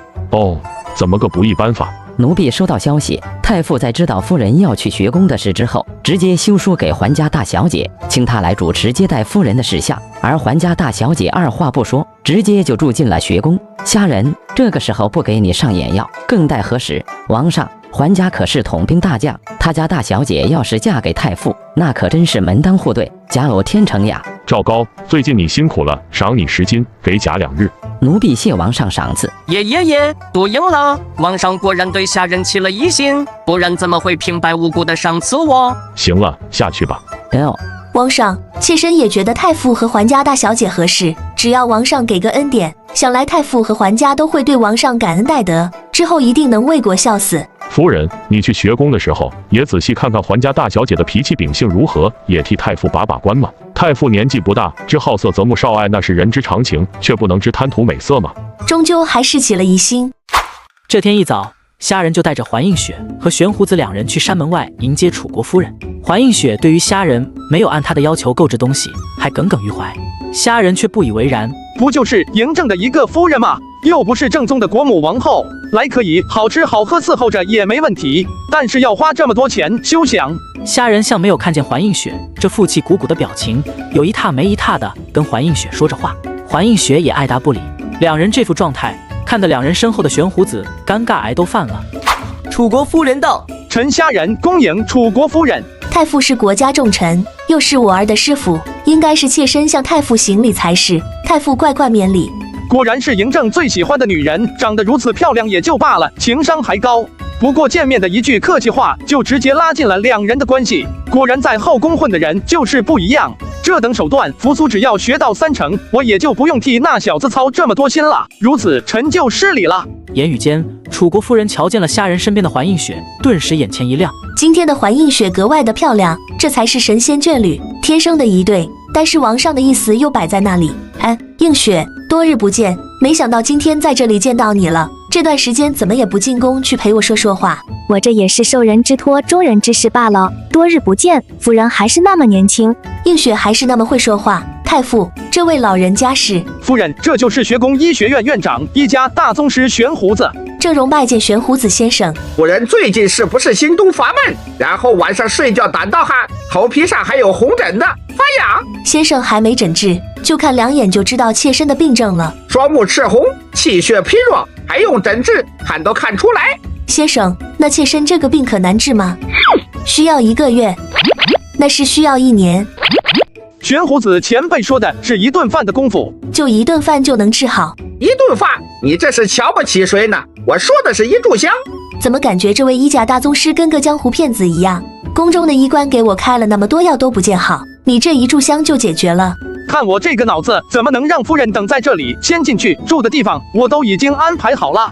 这一路上，虾仁却有些奇怪，楚国夫人的这些随从怎么看上去都不像是宫女之流，一个个争奇斗艳，衣着华丽，看上去倒像是富家千金或者王公贵族家里的小姐一样。只是又不好多问，只得把疑问埋了心里。给楚国夫人安排好住宿之后，虾仁这才松了一口气。女人就是太麻烦了，反正已经接进来了，后面的事情就交给桓映雪去搞定就好了。楚国夫人到学宫的时候，远在草原的灵狐人的大帐，灵狐人迎来一位神秘的客人。上门做客，竟然连真容都不露吗？女人，我不跟女人谈买卖，你走吧。难道大头里连黄金粮食都不想要了吗？就因为我是女人，还是去劫杀秦国太子的买卖吗？这买卖风险太大，我们灵狐人做不起。大头领，这次不是劫杀秦国太子，而是里应外合，破坏秦国太子安置魏国降族的计划。这有什么区别吗？当然有区别，劫杀太子是拼命，而现在只是破坏。什么价钱？粮食5万石，金1万，明珠2壶。这么多？这是定金，只要大头领同意，立刻有人送来。完成任务后还有。比卢固虽然是胡人，却不是傻子，不然也不能在这弱肉强食的灵狐稳稳地当了30年的头领。他明白高回报代表着高风险，周雨竹口中的任务一定不像他说的这么轻松。你们要什么？我们要整个北地郡。什么时间出兵？10日之后，你出兵北地，自然有人接应。好，大头领一定不会后悔今天的选择，粮食明日就会运到。周雨竹离去之后，另一个灵狐人进了帐来，他叫比卢普恩，是比卢固的亲弟弟，也是比卢固的智囊。比卢固对他是无比的信任。大头领，那个女人是秦人？不知道，管他是哪国人，能给灵狐带来好处就行。他要什么？劫杀秦国太子的事可不能干。不是劫杀秦国太子，秦国太子奉命在北地安置20万魏国降族的事情，你知道吧？当然，之前的秦人不就是想让我们在半路劫杀太子吗？他让我们出兵，跟他们里应外合，破坏秦国太子的安置计划。大头领，你答应了？答应了，报酬太多，不答应不成。多少报酬？5万石粮食，1万金，还有2壶明珠作为定金。事成之后另有酬谢。给这么多？就是因为有这么多好处，我才答应的。摆在就要到了，光靠我们不足的粮食，族人们怕是熬不过这个冬天。有了这批粮食，族人们就可以活下去。但是大头领，这个女人能出这个价钱，就代表他们的所图不小。咱们贸然掺和进去，万一……没有万一，我已经派人打探过了，秦国的北地郡就只有3万的驻军，只能勉强守住北地郡的几座城池。没有了城池的保护，这3万秦军就是待宰的羔羊。我们英勇的灵狐人难道还打不过区3万秦军吗？但是秦国太子还带了兵来，听说秦国的猛将王贲也带兵压着20万降族在往北地郡赶。这样的话，北地郡的秦军就不止3万人了。要是那20万降族没来，我可能还会犹豫一下。正因为有了那20万降族，王贲的兵一个也动不了，说不定还要分出北地郡的驻军去协助看压那些降族。再说了，我们为什么要去帮那个女人？只要秦军脱不开身，咱们完全可以直接抢了那些秦人的粮食，掠夺他们的人口。你是说拿他们的粮食办我们自己的事？是的，我知道这些中原人都不可信，燕人如此，赵人如此，秦人同样如此。既然不可信，我为什么还要死心塌地的给他们办事呢？大头领既然决定了，我服从。只是还有一件事。什么事？匈奴的头曼单于派人来，要我们臣服匈奴，怎么办？匈奴是的，咱们惹不起，但是草原白在将起，他们也不可能发兵来攻打我们。先不去管他，等过了这个冬天再说。大头领，我们能靠白哉躲过这个冬天，但是明年开春，匈奴人得不到我们臣服的消息，必然会派兵前来，我们不是对手。那你的意思是？大头领既然决定了拿钱不办事，为什么不考虑干脆投靠秦国太子呢？投靠秦国太子？你是疯了吗？秦人怎能相信？大头领，匈奴要咱们臣服，咱们最多还能熬过一个冬天，族里的粮食也越来越少了。咱们就算拿了这波粮食，又能撑多久？现在中原以秦国最强，听说已经灭了韩和魏2国了，统一中原已经是板上钉钉的事情。秦国太子刚刚获得太子之位，必然要扩大自己的势力。如果我们现在投靠秦国太子，必然会得到他的重用。咱们不足的10万空闲战士就是他手上最强的武器，你觉得他会不优待我们？但是如果我们今天不管是劫掠了北地郡，还是破坏了秦国太子的安置计划，你觉得秦国会容忍我们多久？我们打不过匈奴，难道我们就能打得过秦人吗？大哥，你好好想想。大哥，我们的族人才刚刚过上几天好日子，你可不能一步走错，害了族人啊！闭嘴，你出去吧。哎，让我好好想想。No。厉先生，信不辱命。扶苏到了义渠县已经3天了，他也等了灵狐3天。不是说灵狐人要半路劫杀我的吗？怎么一直没见人？害得我还这么兴奋。朝廷的诏令已经提前发到了北地郡，要北地郡的大小官吏提前准备降族的安置事宜。可是这些官员啥事都没干，还好皇室爷爷提醒了我一句，不然等王贲把人押到，事情还没准备好，无端民费钱粮先不说，这20万降族的心非乱套不可。下令以渎职的罪名拿下了这几个官员。扶苏按照虾人的交代，让萧何掌总安置计划。萧何在刚开始的头1天略有些手忙脚乱之外，第二天就已经将事情处理得井井有条。扶苏这才知道虾仁让自己重用萧何的原因。萧何果然是天生的后勤人才，手段又多，一些积年老力的花样都瞒不过他的眼睛。此乃宰相之才。大秦立国至今，虽然名将辈出，但是真正意义上的治国之才只有商俊一人。而萧何不但可比商俊，甚至可比齐国名相管仲。当年齐桓公就是靠着管仲成就了一代霸业，成了春秋的第一代霸主。萧何，厉时齐先生去哪了？怎么这几天都没看见他？太子殿下，不是你让厉时齐先生出城办事的吗？我什么时候让他出城了？就咱们刚到义渠县的那天，他连县城都没进，就直接往北边去了。他亲口说的是您派他出去的。我没有啊。估计扶苏也没想到自己要找的人，现在却和灵狐人的二头领在林中喝着酒，啃着羊腿。比卢头领，事情当真办妥了？厉先生，大头领还有些犹豫。还在犹豫？厉先生放心，以我对大头领的了解，此事已经成了80%，不会有什么变数吧？厉先生，如果大头领真不愿意投奔太子殿下，我就带着我的族群去。太子殿下那边的条件不会变吧？第一条，大秦在河套地区划出一片草场供我灵狐人放牧。第二条，赐予灵狐能够度过白灾的粮食。第三条，灵狐独立成军，听调不听宣。太子连我来灵狐都不知道，要是比卢伯恩知道这3个条件都是我杜撰的，怕是现在就直接提刀子砍人了。不过我是谁？我是纵横家弟子，这辈子不干几件弄假成真的事，都不好意思说我是纵横家的人。太子殿下的条件当然不会变，只要比卢首领能够促成此事，到时候太子殿下另有赏赐。厉先生，刚才我在大头领大帐见到了一个女人。你家大头领的大帐里有个把女人，有什么稀奇的？这个女人是从秦国来的，跟之前让我们去劫杀太子殿下的人是一伙的。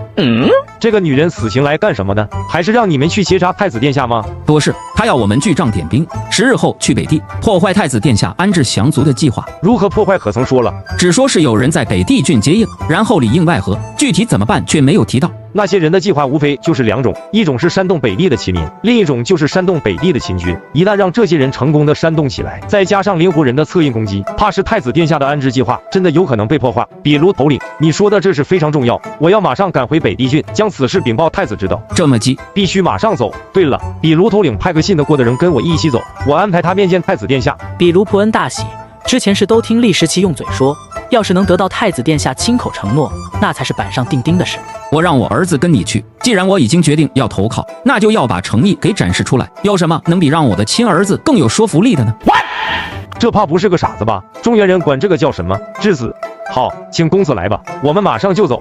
立即带着比卢伯恩的儿子走了。他齐此刻心急如焚，从灵狐人这里回到义渠需要2天时间，而那些人发动则是在10天之后。满打满算留出来的时间只有8天。8天时间不但要做出应对，还要甄别北地郡的军民，这可不是一件容易的事。楚国夫人其实也没有什么大病，按照玄胡子的说法，就是体内湿气太重，还有些脾胃失调，直接给拔了一顿火罐就好了。这拔火罐的技术也是虾仁教给玄胡子的。这种后世烂大街的中医调理手段，却让玄胡子跌破了眼镜。当然，他也没眼镜。现在的医学院，你要是不会几手拔火罐的功夫，你都没脸出去说是医学院的人。玄胡子更是拔火罐的圣手，而且他年纪又足够大，给楚国夫人拔火罐也不至于有什么绯闻。但是让虾仁奇怪的是，这楚国夫人自己都说身体好了，怎么还赖在学宫不走？我总不能说楚国夫人你病都好了，赶紧回宫吧，再不回宫，嬴政可就找小三了，这也不是人话啊！算了，反正也花不了几个钱了，待几天就待几天呗。这是夫人命我送来的请柬。今晚请我赴宴，你特么在我这里做客，然后在我家请我的客，这到底是谁的地盘？楚国夫人一定是有什么事，这几日桓映雪一直陪着楚国夫人，要不然找她问问。桓家小姐，你今天可真好看。行了，太傅大人唤我来到底是有什么事？总不是闲着无聊唤我来调笑的吧？那个桓小姐，今晚楚国夫人要宴请我的事情，你知道吧？知道啊。那个啥，桓小姐可知道楚国夫人是因为啥要请我赴宴啊？是有什么好事吗？桓映雪盯着眼前的这个男人，心中无比的复杂。楚国夫人并没有瞒桓映雪，直接将此行的真实目的告诉了他。桓映雪这几日也不知道哭了多少次。我不能不为父亲着想。什么事？当然是好事。好事？我和楚国夫人除了扶苏没有任何交集，能有什么好事？楚国夫人刚到学宫的时候，后面跟着的那些美人你都看到了吗？看到了。你觉得那些美人来学宫干啥的？难道不是来伺候楚国夫人的吗？总不能是来伺候我的吧？哼！不会真的是奔着我来的吧？环映雪现在就想一脚踹死眼前的这个男人。你还真说对了，他们的确是奔着你来的。准备好相亲吧。啥？相亲？怎么高兴的话都说不来了？环小姐说的哪里话？我怎会觉得高兴？只是觉得有些匪夷所思罢了。难道太傅已经看上了谁家的大家闺秀不成？没有，就是我还不太能接受相亲这种事情。我觉得还是自由恋爱的好。听说王上也很关心太傅成家的问题。那我就明白了，这是换套路了啊！我说呢，怎么楚国夫人一直赖着不走？原来是憋着给我使用美人计啊！这是想用美人把我套住。可笑，我是那么容易上钩的人吗？哎，心好凉啊！君王毕竟是君王，疑心就是王者生来的天赋技能，而且是直接点满的那种。太傅有急，环小姐不是外人，你且说来就是。虾仁这一分钟不知道为何情商突然在线，说的环映雪心中甜丝丝中又带着几分慌乱。他说我不是外人耶，他是什么意思？他是不是喜欢我？太傅墨子急报，阴阳主一事现身一渠县。北地那边怎么样了？禀王上，黑兵台查到那些人已经联系了临湖部族，可能想借用临湖的力量。似乎北地郡的一些官员也跟那些人有联系，只是官员的监察是由赵府令这边的天网负责，所以那就赵高说说吧。王上，根据天网的消息，北地郡中跟那些人有所勾结的是郡尉干净、郡主不里怀等大小官吏13人，都已经在天网的严密监控中，随时都可以收网。好得很啊！一个北地郡就有大小官吏13人是他们的人，这还是寡人的北地郡吗？连郡尉都是他们的人，看来北地郡的驻军已经靠不住了。启禀王上，北地郡的3万驻军，除了干净直属的郡兵之外，其他的还算安分。他们打算怎么办？兵变刺杀寡人的太子吗？回王上的话，天网还在侦查，他们具体的计划还不是很清楚。不清楚。王上恕罪，那些人跟阴阳主勾搭起来，往来消息的传递全是阴阳家的高手，要动这些高手，奴婢就必须派出天网的高手，这样一来恐打草惊蛇，所以臣的进展才会如此缓慢。姬无心是这样吗？王上，黑兵台收到的消息，阴阳家这次确实出动了大批的好手，除了阴阳主和阴阳双尊之外，据说还有几个阴阳家的老怪物也出山了。好啊，临湖、北地驻军、阴阳家都来了，看来北地郡的这场大戏会很精彩啊！黑兵台和天网继续密切监视各方面动静，寡人不希望计划出什么问题，你们明白？奴婢明白。太子和太傅那边有什么动静吗？王上，按分工，朝廷官员和诸位公子宗室都是天网负责的，臣并不负责。回王上的话，太傅在学宫并无什么动静，只是前几天给太子发了一封飞鸽传书，太子这边正在全力制定降族的安置计划，目前也没有其他动静，只是什么？只是前几日太子的队伍中有一个叫厉时奇的人，没有跟随大队进入义渠县，而是去了灵湖的方向。厉时奇，纵横家弟子吗？好像还是学宫的讲师。蠢材！太傅这是早就出手了，你们还如此懵懂不知。太傅妙算无双啊！厉时奇去临湖一定是去拉拢临湖去了，这是直接斩断了那些人一臂啊！只要临湖互不相帮，那些人的图谋终究是场空。那些人也是倒霉，怎么就碰上寡人和太傅？王奔到哪里了？还有多久能到北地郡？启禀王上，王奔距离北地郡还有3日的路程。3日？王奔行动倒快，看来王翦这是要给太子站台啊！那要不要传令给王奔，让他慢一点？不必了，就让王奔按这个行军速度去吧。另外，赵高，奴婢在。你以寡人的名义给太子去封信，告诉他临湖只要不过分，一切要求都可以答应，许他临机处置之权。大秦一统神州的日子不远了，寡人绝对不允许大秦内部还有那些人心怀叵测，干扰大秦一统的大业，谁都不行。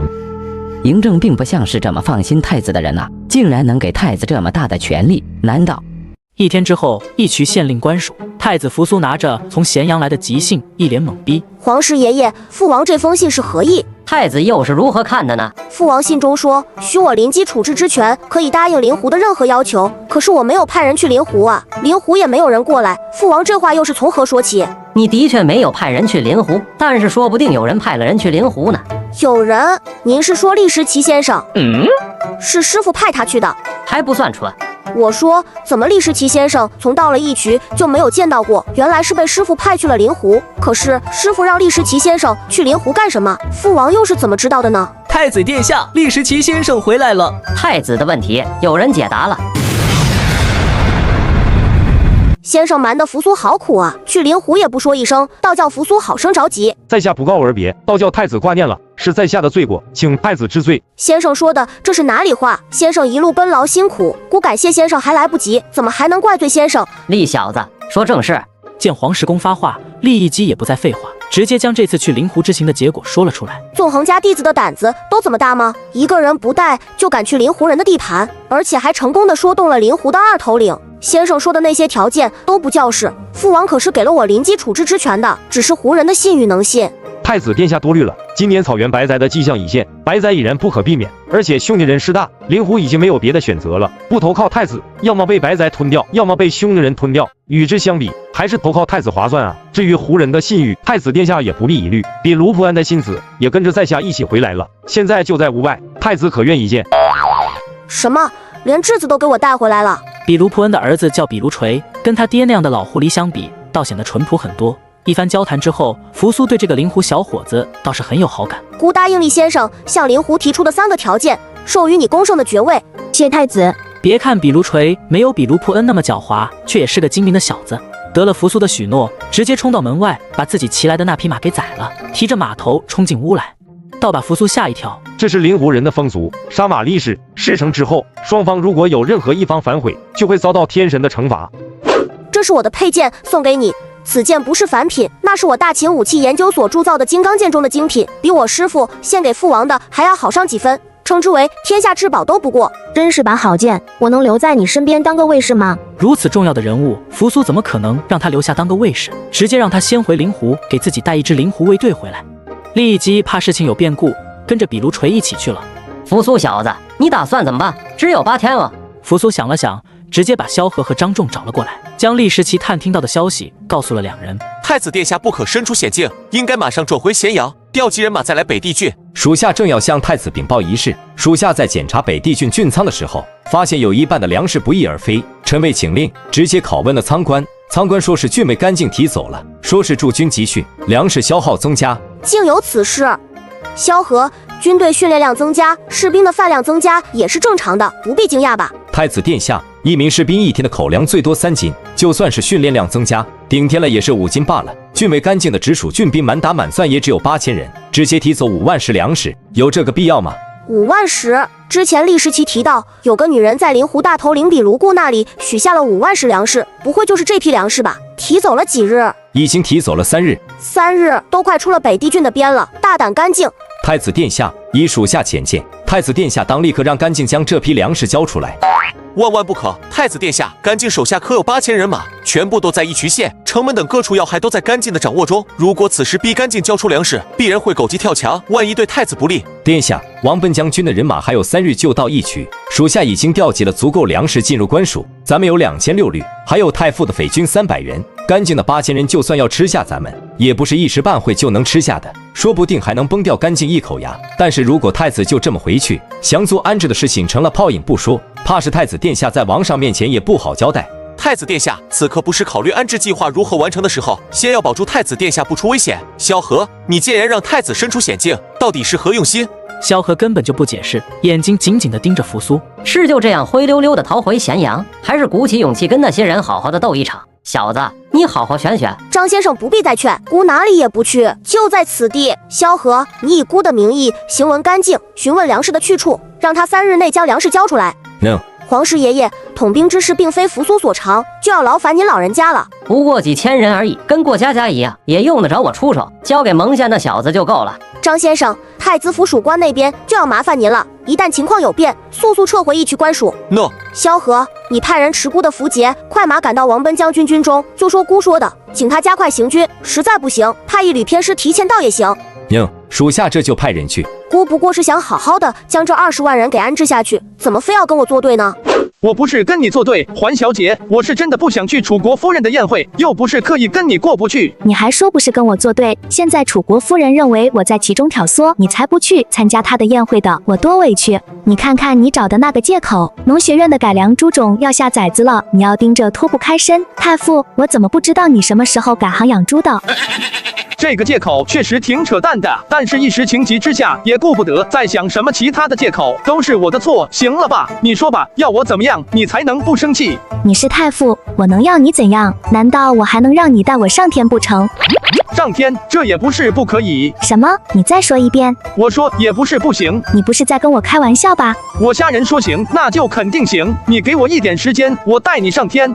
你什么你？到时候你可不能不赶上啊！你敢带我就赶上。还是这个时代的女人好哄，上天就行了，不就是上天吗？小子，上天带我一个！你个老不休，竟然听墙根！你还有没有一点长辈的样子？老夫可不是故意偷听的，我是来找你有事，然后在门口不小心听到的。再说你自己没关门，你怪谁？老匹夫，有事快说，我还忙着呢。忙着哄人家是吧？小子，扶苏小子那边你真的不管了？阴阳主可都现身了。黄石公不是在扶苏身边吗？阴阳主去了也讨不了好处，有什么好担心的？你以为阴阳家就只有阴阳主那个女人是宗师吗？阴阳家还有别的宗师？师兄，你好好跟我说说阴阳家的情况呗。咋的？不给老夫脸色看了？我就问你，上天带老夫去不？带，那必须得带。行吧，看你还算诚恳，老夫就发法善心告诉你吧。阴阳家自从邹衍那个老家伙死了之后，就被稷下学宫赶了出来，结果分成了两支，一支专门潜心研究学问的改名换姓，专心研究学问，而另外一支就是阴阳主的这支，不思钻研学问，却到处搞事情，逐渐入了魔道。但是恰恰就是阴阳主的这支阴阳家战力强横，明面上除了阴阳主和阴阳双尊之外，光老夫知道的就最少还有3个宗师级以上的老怪物。这几个老怪物平时并不理会世事，只是不知道这次阴阳主开出了什么条件，这3个老怪竟然都出山了。所以扶苏小子要面对的是4个大宗师和2个半步宗师，你觉得靠黄石公那个老货能对付得了？4个大宗师，这还有什么好想的？你出不了学宫，那老夫就走一趟吧，反正也想活动筋骨。这个师兄是真的没白认，有事他是真上啊。只是阴阳家有4名大宗师，师兄你行吗？这年头谁还没几个朋友？大宗师的朋友不用说，自然也是大宗师。只要师兄你帮扶苏这小子渡过此劫，区区上天，小事而已。反正1只羊也是赶，2只羊也是放，送谁上去不是送？走了，我去找我的老朋友去了。等这件事结束之后，我就把那几个老朋友都带回学宫当教授。太子殿下，属下已经按照殿下的吩咐，将让甘静把粮食交出来的消息给递了过去。刚开始甘静还有些脾气，但是过了几个时辰之后，却态度大变，说一定会准时交粮。太子殿下，此事有诈，不过区几个时辰而已，为何会如此前倨后恭？的确不对劲。据属下所知，甘静提走的那批粮草已经不见，他能从什么地方再调出这5万石粮食出来？总不能是从天上掉下来的吧？我以为他们准备孤注一掷了。你能看到这一层倒是不错，你再说说，他们准备怎么孤注一掷法？总不过是起兵造反罢了。太子殿下，如果他们真的起兵造反，那还请太子殿下先行离开吧，太危险了。太子殿下此时却不能走，现在我们还有一群官署可以坚守。如果太子回銮，干净的人在太子回銮的路上发起进攻，那我们无险可守，太子才真正的危险了。不，姑还真要准备回銮了。萧何，放出风去，姑3日后回咸阳。太子殿下，你这是准备引蛇出洞？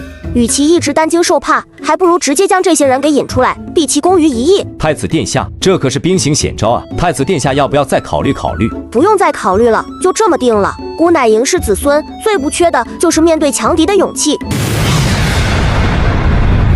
当时你要提走那5万石粮食，我就不同意。现在可好，太子找我要粮食，你还让我答应下来，我拿什么给太子？我让你答应太子，可又没说你一定要做到，只需要你拖过5日，大事可定，扶苏的小命都难保，谁还来追你要粮食？周余主，老子现在才想明白，原来你在拿老子当诱饵。甘将军，不要那么大的火气嘛，你不是也不愿意甘家就此沉沦下去吗？我们只是各取所需罢了。既然事情到了这个地步，你手上的底牌总该告诉我这个盟友了吧？还这么藏着掖着，怕是我无法相信你啊。现在的确该告诉你我全部的计划了。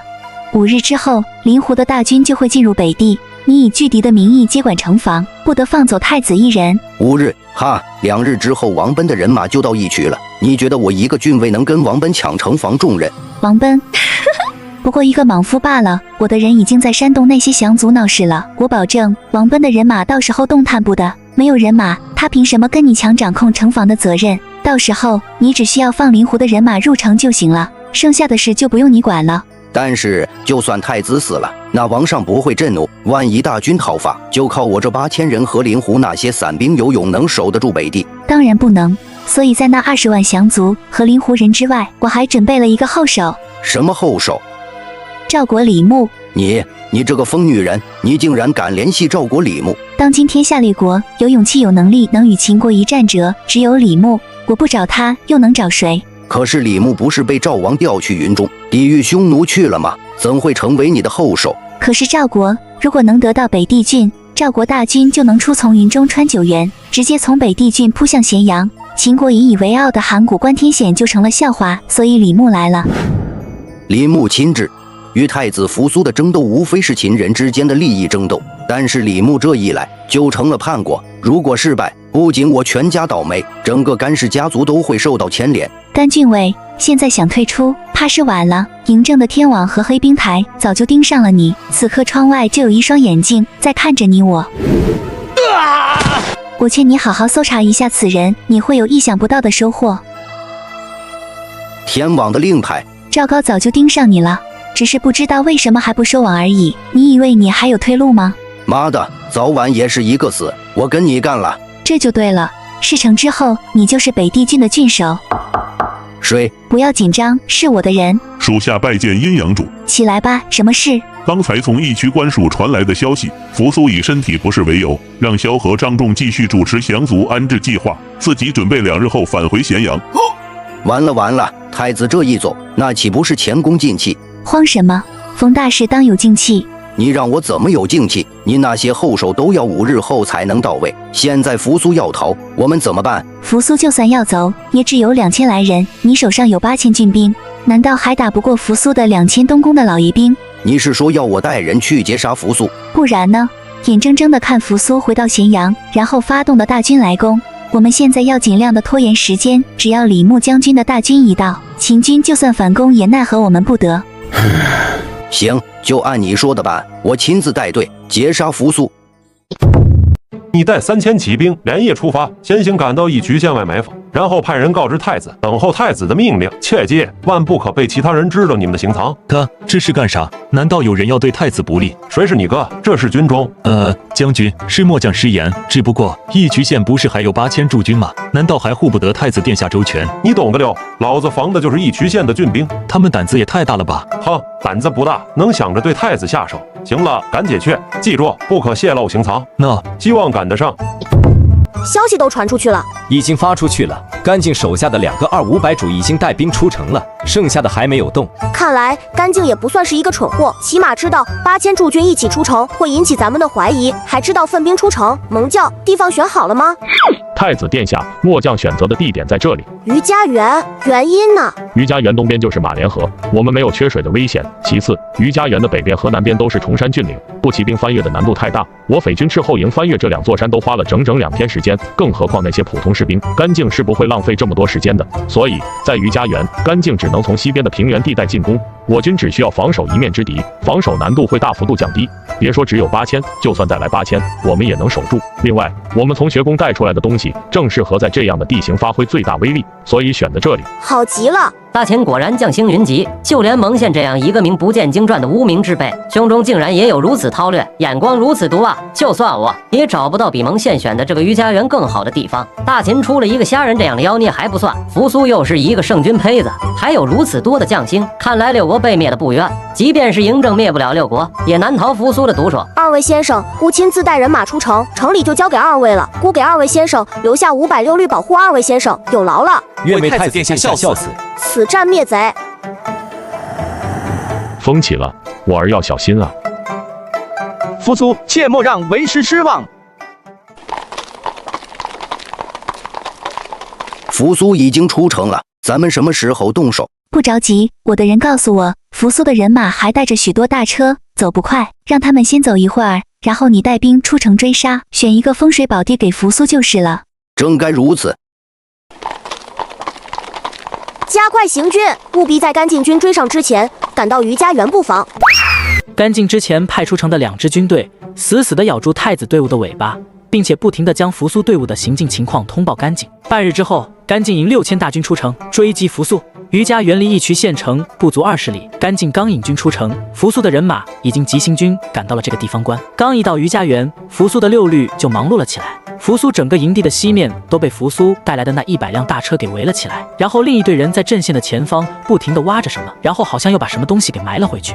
你说太子那边在干嘛呢？你问我们谁去？要不要派人佯攻一下？你疯了，那是太子，咱们要是动手，回头你背锅。说的也是，那就等甘将军到了再说。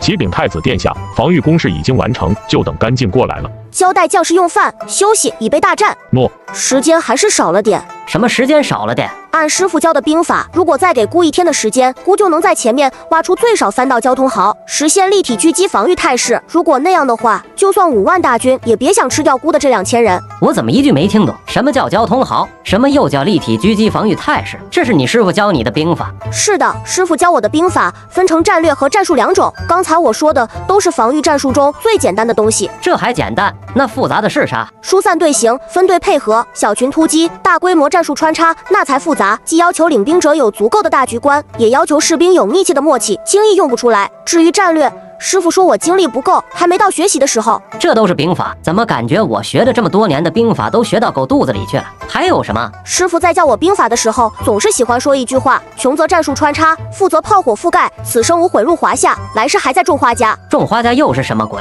你师傅怎么神神叨叨的？启禀太子，甘静到了。这么快？走，去阵前一关。我大秦军威果然威武。我还以为扶苏这小子有多大能耐，也不过如此。此地无险可守，就靠那几辆破车，就想挡住我的大军，做梦！禀报将军，太子大军刚才在地上不知埋了些什么东西。难道是天雷？甘将军莫怕，根据我的消息，那种天雷只有3000斤，其中2000斤在蒙武军中破大梁用了个干净，而另外1000斤则在王翦军中，此后再无天雷问世。甘将军大可放心，扶苏他们绝对没有天雷。这样把全军都压上，实在太冒险。先来个200-500主，带领本部的人马试探的攻击一下。兄弟们，立功的机会到了，冲啊！哈哈哈！果然没有天雷。你特么不是说没有天雷吗？那是什么？这是啥？火药？我咋没看见有人点火？皇室爷爷有所不知，这叫地雷，是奇技研究院、兵器研究所、化学研究院联合研发的新武器，无需人工点火，只要人踩上去就会自动激发。这次师傅怕我有危险，特意让我带上了一些。你有了这玩意，还让我来干啥？对面别说8000了，就算有特么8万，也不会是你的对手呀。我倒是想，问题是没了呀。这玩意制作太复杂，整个学院也就只有这么点，已经全部用完了。没了？真的没了？真的没了。要是我还有一颗地雷，就吃肉卡嗓子。这种事也只有虾人的徒弟才能教得出来。你给我一个交代，如果不是你信誓旦旦地说对面没有天雷，我怎么会直接就压上去1000人？这特么是我1/8的兵力。现在可好，这1000人连扶苏军的面都没见到，就直接被炸成了一滩肉泥，能活着跑回来的还不到200来人。甘将军不必激动，虽然我不知道扶苏从哪里弄来的天雷，但是我敢保证他没有多少了。你怎么知道？你没看见剩下的那200来号人跑回来的时候慌不择路，却再也没有爆炸声响起吗？这说明扶苏的这玩意是一次性的，用了就没了。你现在再派一队人上去，必然不会挨炸。好像对。甘静把心一横，再次让一个200-500主带着1000人冲一波。上一个1000人队的前车之鉴还在那里，再去不也是送死吗？再有不听令者，此人就是下场。甘静这次让2个500主带头冲锋，不过这次跟上一次有所不同，这次2个500主带队竟然从刚才爆炸的那片区域顺利的通过了，竟然没事！弟兄们，冲啊！爵位钱粮就在前面，功劳就要到手了，冲啊！话音未落，就见这个500主身上多了几支弩箭，从扶苏阵线的大车后面突然出现了好几百士兵，手中拿着怪模怪样的弩箭。咔嚓咔嚓的击破声不断响起，无数弩箭密密麻麻的形成一道又一道的箭雨向对面射去。这1000人到死也没有冲到大车组成的阵线前面，每个人的身上都插着无数的弩箭。扶苏小子，这弩箭竟然能连发！兵器研究所和奇迹研究院联合发明的连发弩，装一次箭可以连发10次。这玩意也是兵器研究所研究出来的，我怎么没早发现那个什么兵器研究所和馋弦子那个老家伙的奇迹研究院有这么大的能耐？刚才的地雷，现在的什么连发弩，这都是什么神仙兵器？我学了一辈子的兵法，在这些兵器面前一点用都没有。这他妈是什么弩箭，竟然发射的如此之快！你也是带兵久的将军了，竟然会不知道秦军的弩箭是天下一绝。大盾呢，怎么不安排上？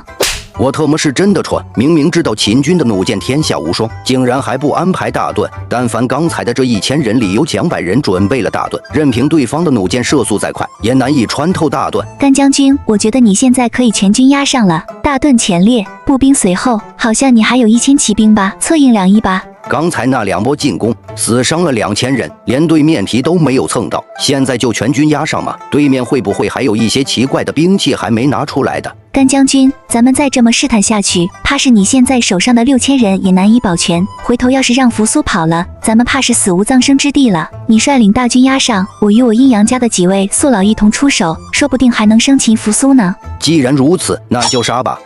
太子殿下，甘靖要总攻了，末将请太子到后营去。末将已经在后营准备了一艘小船，万一事有不协，还请皇石前辈护送太子殿下乘船南下，返回咸阳。大秦只有战死的太子，没有逃跑的太子，孤哪里也不去，就在这里看将士们破敌，孤一步不退。蒙宪怔怔地看着自己眼前这个13岁的孩子，半晌说不出话来。过了一会儿，好像才反应过来。遵太子谕，末将宁死也绝不让太子有失。连一个13岁的孩子都知道宁死不退，六国那帮将领连个孩子都不如。甘靖最终还是没敢将手上的兵力一起投入进去，还留了一支1000人队作为预备队。手上留有预备队的传统，从春秋战国传到后世，历经1000年，经久不衰。1000人的军队踏着整齐的步伐，坚定地向扶苏阵线走来。人躲在大盾后面，根本不用担心前方弩箭的攻击。事实也的确如此，扶苏军的连弩虽然射速快，威力也不小，却也难以突破甘靖的盾阵。靠连发弩是不行了，准备抛弹。这又是啥？这叫燃烧瓶。这些黑色的东西好像是上郡的黑水吧？这些黑水正是从上郡找来的黑水，人畜难以饮用，却极容易点燃，而且极难扑灭。这些黑水运输不易，我师父也是费了好大的力气才弄到了一些，让奇迹研究院制成了这些燃烧瓶嘛。实际上也没有多少。扶苏小子，你给老夫交代个实点，你师父还给你准备了多少好东西？真没了。黄石公也懒得再去追问，反正有地雷、连发弩和燃烧瓶垫底，扶苏再拿出什么东西来，他也不会吃惊了。而甘靖就快疯了，眼看就要冲进扶苏阵线了，怎么又燃起大火来了？大盾已经失效，预备队跟我一起冲！甘靖的郡兵不但在兵力上有优势，而且由于常年待在北地郡，时常与胡人作战，也算是久经沙场的老兵。而咱们的东宫六律虽然悍不畏死，却大都是从羽林卫调来的新军。这些新军没有上过战场，怕是要吃不少的亏。扶苏军的阵线逐渐松动，开始向后移动。扶苏心中也慌，不管怎么说，他也只是一个13岁的孩子，但是此刻他却依旧没有退却，小脸虽然吓得刷白，目光中却仍然满是坚定。而黄石公却已经准备出手了。如果太子军挡不住甘靖军的攻击，我就要将这小子打晕了，带到船上返回咸阳。至于这小子此后会有什么样的心理阴影或者什么遭遇，已经不在我的考虑范围之内了。无论如何，先把他的小命保住，其他的就交给虾仁那个小子操心了。黄石公，你个老不死的果然没死。10年前你的一掌之恩让老夫永世难忘，今日就让老夫向你报恩吧。何方高人，藏头露尾，还请现身一见。老夫还以为是何方高人呢，原来是阴阳家的几只老鼠。怎么，你们不在你们的老鼠洞里窝着了？黄石公，你也是一把年纪的人了，怎么如此不修口德？少废话，看样子你们是冲着我身后的这小子来的。有老夫在，你们休想得逞。多年未见，你这老不死的还是那么讨厌啊！那老夫就要来领教一下你这老不死的这多年有没有什么进步了。要找老夫过招，你还嫩了点。黄石前辈，我们这还有4个宗师呢。黄石前辈，你用什么来挡？老夫年轻的时候，死在老夫手上的宗师没有10个也有8个，区4个宗师，能奈我何？眼前的4人，除了周雨竹这个小姑娘是第一次见之外，其他3人我都认识，都是阴阳家的宗师级高手，也算是老朋友了。对上一个自然是绰绰有余，对上2个就只能自保，3个以上，哈哈。那就啥也别说了，直接找墓地了。当然，我现在要是抽身而走，也能全身而退。但是扶苏这小子怎么办？你们现在是仗着人多欺负老夫了。皇室前辈，你也可以叫人啊，妾身就是仗着人多欺负您老人家，怎么不可以？人多就可以欺负人吗？那就轮到老夫来欺负你了。鬼谷子，好，正是老夫，没想到吧？鬼谷子、馋弦子、尹扇子，你们怎么来了？当然是来救你这个老不死性命的。扶苏拜见各位教授，见礼就免了，打发了这些人再说。鬼谷子，你们不好好的在学宫颐养天年，真的要来搅和我们阴阳家的事情吗？看来虾仁那小子的话果然没错。那小子又说什么了？反派死于话多。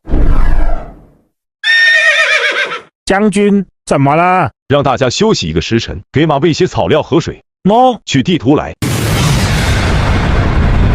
现在我们离北地郡的郡治疫区县只有100里的路程，快马加鞭的话，只需要1夜就能到达。但是将军，疫区县中还有8000守军，我军远来疲弊，又都是骑兵，怕是难以攻城。疫区的守军已经被策反，只要我们兵临城下，就可不费吹灰之力就能拿下疫区，然后趁秦国没有反应过来，直接将整个北地郡都纳入怀中。到那时候，秦国将再无函谷关天险，我大赵飞骑就可以直接攻击咸阳，秦国必然灭。秦国必灭就过了。当今天下，秦国国力最强，我们即便是攻破了咸阳，秦国尚有巴蜀之地，尚能存身续国，只是我大赵却可以的一点喘息之机而已。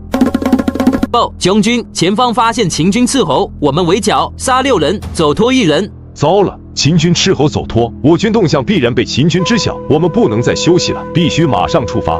将军，我军进军疫区本来就是偷袭，带的人马也不多。此时既然行踪已经被秦军发现，我们还是撤退吧，不然万一疫区情况有变，我们被拖在疫区，上郡秦军又出兵攻我们将面临两面受敌的情况，与我军不利啊。我承认这个副将说的有道理，但是只是我这么多年来唯一看到能挽救赵国颓势的机会。秦国已经灭了韩魏2国，赵国为3晋最强者，必然已经成了秦国的肉中钉、眼中刺。预计不出2年时间，秦国必然伐赵。如果我这次不能抓住机会，那再想挽狂澜于既倒，几乎是不可能的事情。马上传信给司马尚将军，命他兵出雁门，做出佯攻上郡的假象，必须让上郡的秦军不能轻易动弹。另外传令给严据、赵聪2位将军，让他们从上党出兵，直逼三川，做出要进攻大梁的假象，牵制住大梁的秦军，但是严令他们不能接战。秦军一旦出战，立刻退兵。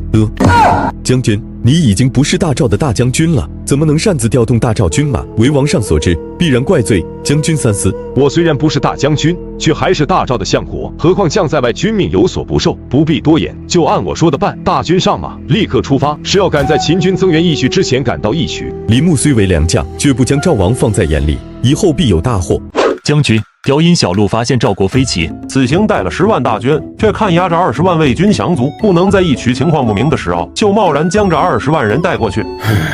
赵国飞骑不是谁都能指挥得动的，赵国能指挥飞骑的只有2个人，李牧和司马尚，赵王都不好使。而且敢孤军进入秦国腹地这样的险招，司马尚是用不出来的，所以出现在秦国上郡的这支飞骑的统帅只能是李牧。大秦这2年屡屡在李牧手上吃亏，虽然前段时间我爹王翦用计诱使李牧，败了李牧一战，但是赵军势力并没有什么大的损失。后来还是赵国畏惧秦国灭韩灭魏的兵锋，意与秦国修好，这才把李牧调回了雁门。我爹这才有空隙回咸阳。雕阴小路距离我的大营只有不到20里，这点距离对于李牧的飞骑来说，也就是1个时辰的路程。我虽然打不过李牧，但是10万大军坚守个10天半个月不是问题。我担心的是扶苏，这李牧8成就是奔着扶苏去了。怎么办？怎么对付李牧？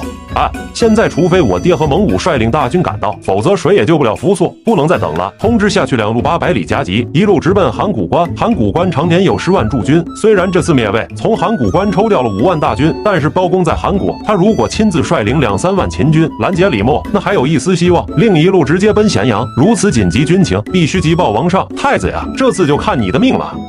区区2000多东宫6旅竟然这么能打，我的军队如果都折在这里，即便周雨竹的计划能够成功，李牧能顺利的拿下北地郡，那自己又凭什么能够立足？此时甘静只盼着周雨竹能够快些擒下扶苏，而他寄予厚望的周雨竹现在也不好过。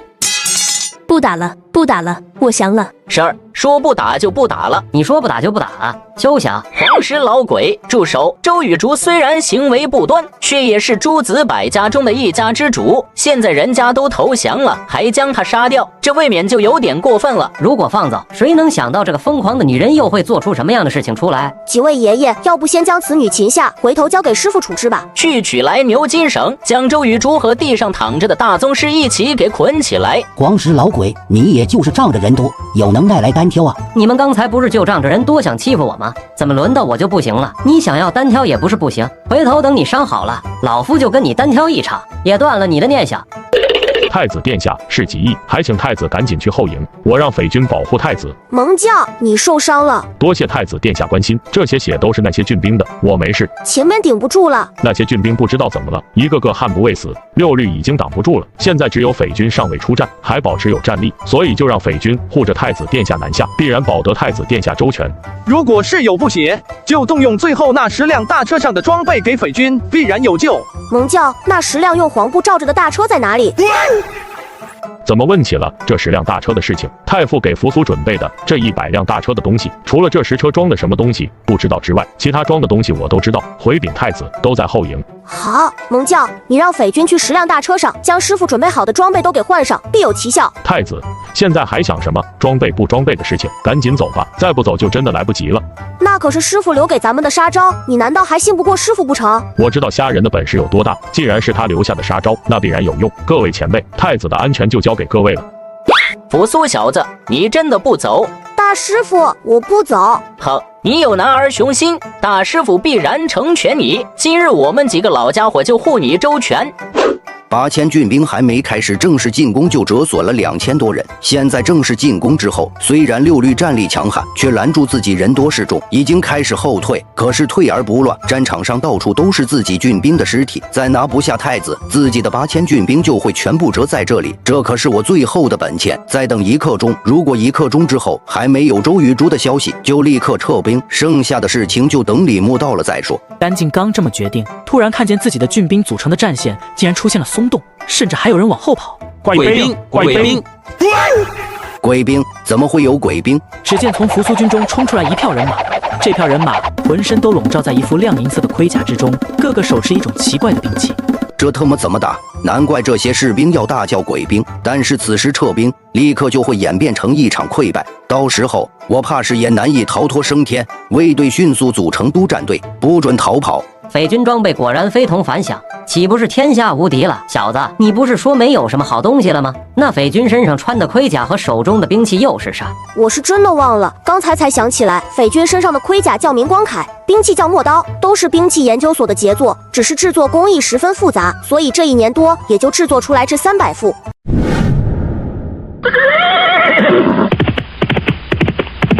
这是哪里的队伍？是敌是友？莫不是李牧的赵国飞骑到了？秦字大旗，这是秦国的骑兵，是来救援扶苏的。先保性命要紧，留得青山在，不愁没柴烧。天不灭锅，援兵到了。援军心智，恐不分敌我，三方都是秦军，大家的装备旗帜都一样，如果混战起来，可能会有误伤。下令匪军退回阵线，6律收缩阵线，龟缩防御。6律的阵线缓缓打开，首先映入王静眼帘的就是如同鬼神一般的匪军。太子殿下，这是从哪里找来的这群怪物？末将王进、王奔将军军中副将拜见太子殿下，末将救援不及，请太子殿下治罪。将军说哪里话？你就孤于危难之中，孤感谢你还来不及，怎么会治罪？对了，王奔将军怎么会派你前来支援？王奔将军担心北地郡驻军有问题，命我带人先行赶过来。可惜我们到义渠的时候晚了一步，太子和甘静2支军队已经出城多时，末将这才沿着甘静行军的踪迹追了过来。原来如此，那王奔将军现在何处？回禀太子殿下，王奔将军现扎营在黄陵，怕降族出问题，又不明北地情况，所以不敢轻易出发。黄陵距离义渠也没有多远了，那姑就放心了。可曾抓到甘静？战场并没有发现甘静的尸体，也没有抓到他。可惜，竟让此人跑了。太子殿下，甘静没了这8000郡兵，已经成了丧家之犬，不足挂齿，还请太子殿下示下，我军如何行止？蒙教说的对，甘静现在已经不重要了，我军伤亡如何？6律伤亡惨重，1500将士，现在活下来的只剩下400，而且人人带伤，匪军倒是无人受伤。1500就剩下了400，巨大的损失让扶苏也一时失声。他是第一次出阵，亲眼见到这些6律士兵在自己眼前战死，这对一个13岁的孩子来说是很残忍的一件事。小子，你已经做得很好了，他们都是为了保护你而死的，你不能辜负了他们。大师傅，我们怎么办？扶苏小子，你已经做得不错了，现在咱们要找个地方，让剩下的这些将士都好好休整一下。对，休整，转到义渠全军休整。王将军，你们如何安排？末将出发之前，王贲将军已经有了交代，在他大军到来之前，末将听从太子殿下的指挥。那就好，那王将军就跟孤一起回义渠吧。末将领命。扶苏大军走的时候心急火燎，现在回去倒是不急，2、3个时辰的路走了差不多半天，直到天已微亮，人马才赶到义渠。此时义渠已经在萧何的掌控之下。甘敬率军出城之后，城中已经没了守军，扶苏给萧何留下的560旅，反倒成了义渠县城中最大的武装力量。萧何当机立断，率领这500人直接夺了义渠县城，将满城官吏都看押了起来，然后以太子的名义出了安民告示，抚慰民心。所以在扶苏人马回到义渠的时候，义渠没有丝毫的动乱。属下已将城中的郎中组织起来，给6律治伤。萧何果然不是一般人，所有事情都打理得井井有条，还是师傅的眼光好。太子殿下，不好了，有大军围城。何处军马可曾看清？赵国飞骑。跟蒙宪一样咬着牙的还有城外的李牧，说是到了以后点燃3堆篝火，自然有人打开城门引我进城。这都点了1个时辰了，还没有动静。来一个小队去义渠城叫门，怎么还没回来？义渠怕是出了问题，怎么办？将军，大军已经长途奔袭了7天，就是铁打的汉子这时候也挺不住了。以这样疲惫之师去攻城，即便是义渠这样的小城，怕是也要付出极大的伤亡。大军安营扎寨，埋锅造饭，休息1日，明日攻城。如果李牧知道他将面临的局面，怕是要后悔这个决定。蒙宪就是从那小队赵军口中知道外面来的军队是赵国飞骑，也难怪他的脸色不好看。大秦这么多年，战无不胜，攻无不克，但是接连在赵国身上尝到了失败的味道。统兵的是谁？李牧。什么？李牧不是在雁门吗？怎么会突然出现在这里？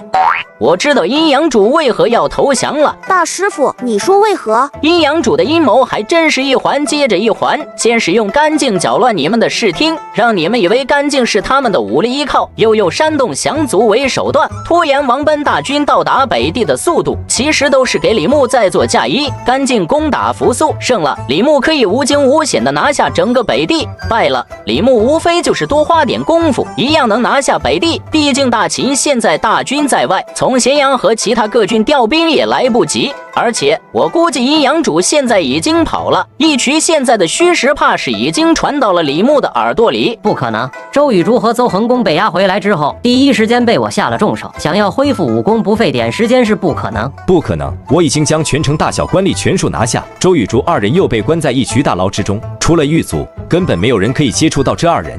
鬼谷子前辈，你说的是狱卒？怕是这一渠大牢中的狱卒早就被阴阳家给收买了，说不定就是阴阳家的弟子。去大牢看看周雨竹等人是否还在大牢。这个女人好狡猾，没想到老夫打了一辈子雁，今日反被雁啄了眼。这也不怪你，这个女人心机之深，布局之远，乃老夫平生仅见。你们想不到也正常。那现在怎么办？现在咱们这里能跟李牧过把手的，也只有黄石公这个老家伙了。怎么样，老不死的，伸把手吧。老夫都一把年纪了，还要折腾老夫？老夫也久闻赵国李牧的大名，今日能与李牧过招，倒也是平生幸事。那就拜托黄石爷爷了。可知道李牧有多少人？据赵军说，这次李牧带来差不多3万飞骑，都是骑兵。那就好办了，骑兵缺乏攻城的手段，总不能靠骑马来攻城吧？你以为赵国飞骑只是骑兵？天真！而且义渠的城墙就是一堵土墙，防御力极差。换成老夫有最少10种办法能在1个时辰内攻破义渠的城墙。那怎么办？只要他们今日不攻城，老夫就有办法加强城墙的防御。还请您老下令吧。王将，你带你的人去城墙上巡视，有飞骑的动静立刻报来。王宪，你去看看匪军休息的怎么样了，让他们时刻准备着甲，这是咱们的骑兵，可不能出问题。萧何，你立刻动员全城百姓，从各处寻水，全数抬到城墙上，给我撒在墙面上。今夜务必将全部的城墙全部交上。黄石先生，往城墙上洒水做甚？你只管去就是了，明日你就知道了。今晚你们且去安睡，万事有我。北地的寒风比起雁门来丝毫不弱啊！怎么了？这是秦军来了吗？有秦军，只是义渠县城。嗨，将军还是亲自去看看吧。秦军未至，一座小小的义渠县城有什么可看的？李牧此时一句话也说不出来，在他眼前的不再是昨夜见过的那座小土城，而是水晶宫。扶苏小子，这座冰城如何？皇室爷爷果然有神鬼莫测之机，您是怎么想到的呢？这不是常识吗？看那副得意的样子，这也就势在战时，懒得跟你计较，等回学宫再好好的教训你。赵军营地发出的号角，李牧还胆攻城？来都来了，还有兵力上的优势，不攻一攻，终究是意难平呗。李牧的确是意难平，在看到义渠县城变成一座冰城的时候，他就已经有了退兵的心思。这里是北地郡，是秦国的腹地，如果在这里耽搁的时间太久，立刻就会引来秦国大军的围剿。我带的又都是骑兵，并未带攻城器械，直接攻城怕是有难度，而且城中还有8000郡兵，我军只有3万飞骑。如果义渠县城还是昨天那样的小土城倒是好说，但是现在变成了冰城，攻城的难度不知道增加了多少倍。表哥，城中只有不到4000人的守军，现在撤军是不是太可惜了？任谁也不会想到，阴阳主周雨竹竟然是李牧的表妹。正如鬼谷子猜测的那样，义渠大牢的狱卒都是阴阳家的人。昨日周雨竹被押入大牢之后，这些狱卒直接就给周雨竹换上了其他犯人的衣服，从另外一条小路逃出了义渠大牢，然后又从提前准备好的一条地道逃出了城外，这才来到李牧军中。4000，而且秦国太子扶苏也在城中。如果只有4000人的话，就算有这座冰城，也不是不能打一下，更何况还有一个秦国太子传令大军进攻义渠。李牧竟然出现在上郡，你们都是一群死人吗？竟然查探不到李牧的踪迹，还说一切都在你们的掌控之中。现在怎么说？李牧来了，北地郡就算无事，也难是李牧的对手。更何况现在还有一群心怀叵测之徒。你既然知道北地郡有问题，为啥还要把太子给派过去？为何不直接将发现问题的官员抓的抓，调职的调职？现在再来抱怨有什么用？该你说话了。我又能说些什么呢？不过能污染并不能进攻，现在我就是军方唯一的代表，这不说话确实也不合适啊。王上，为今之计就是马上出兵救援北地郡，臣愿意亲自领兵为王上灭此大患。为上将军能与李牧匹敌，有上将军出马，寡人无忧矣。只是从何处调兵呢？寡人收到急报，赵将司马上陈兵上郡，上郡兵马不敢随意动弹。赵聪、严据2将兵临三川，与我伐魏大军对峙，其余各郡都太远，从这些地方调兵的话，怕是赶不及。王上，咸阳城中尚有魏蜀营5万，羽林卫5万，虎卫3万，臣意是直接从咸阳抽调魏蜀营出征。王上意下如何？倒也不是真的没地方调兵了，蓝田大营还有10万人马，不过都是新兵，是寡人准备操练精熟之后，来年伐赵用的，现在基本谈不上战斗力。现在王翦提出从咸阳调兵，万一那些人作乱，单靠咸阳的这8万守军能否守住，还是一个大问题。更何况这8万人里还有虎卫，不是那么太值得信任。北地郡急报，难道是北地郡已经被迫了？呈上来。丞相、上将军，北地郡尉甘敬谋反，率郡兵截杀扶苏，被扶苏的东宫6帅击败，甘敬单骑逃走。扶苏已经率军返回义渠了。王奔倒是机灵，知道提前派了3000骑兵救援扶苏，不然扶苏怕是有难了。擅自调动军中人马是大忌，虽说我的确心向太子，让王奔给太子镇场子，但不经请示就直接派兵，这已经是违反了游戏规则了。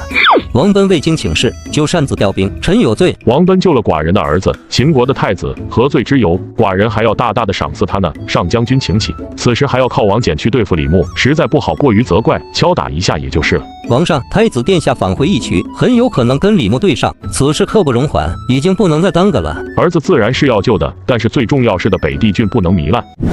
寡人就请上将军率领5万卫戍营出发北地。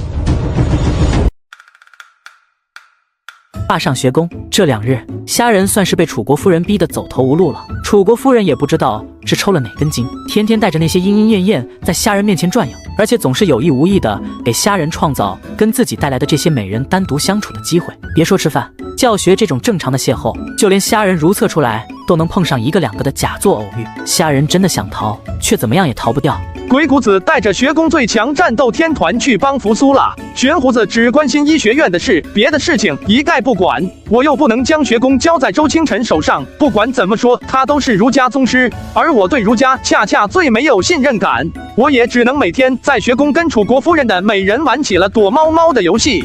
不，按照我的说法是展开了游击战。今天虾仁正躲在奇迹研究院，这里是学宫里为数不多那些美人不敢进的地方。我正好躲个清静，顺便考虑一下如何制作上天工具的问题。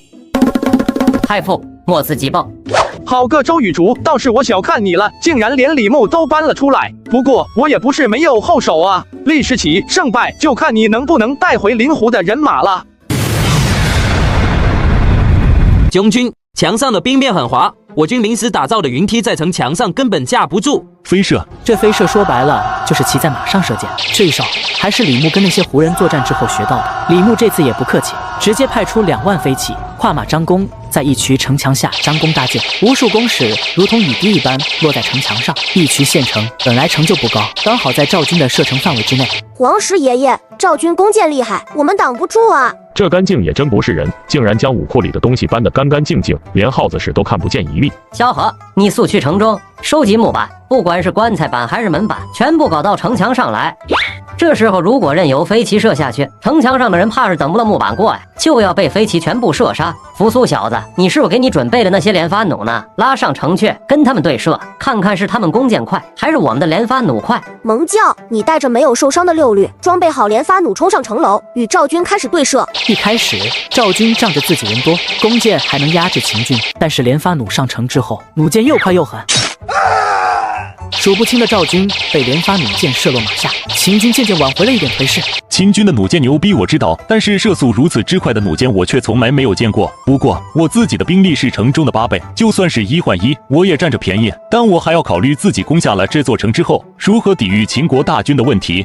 用铁锥凿城墙上的冰墙。李牧竟然这么快就想出了破解之道，去问问萧何，什么时候能把木板送上来？黄石爷爷，赵军用铁锥凿冰就能破解咱们的冰城墙。哎，老夫一时疏忽，忘了李牧常年在雁门驻兵，这种冰墙用铁锤都难以砸破，但是用铁锥却极易凿出一个坑，这样的坑多了，冰墙就有直接碎裂的风险。蒙宪让连发弩压制赵军，守城士兵务必不能让这些赵军凿墙。蒙宪手下的806旅虽然刚才暂时压制了赵军飞骑的飞射，但是赵军人数比他们多了太多，互射一阵之后，806旅已经死伤了1/3，连发弩的火力减弱了不少。在飞骑的干扰下，守城的士兵根本无法对凿墙的赵军形成系统的攻击，只能眼睁睁地看着赵军不住的凿墙。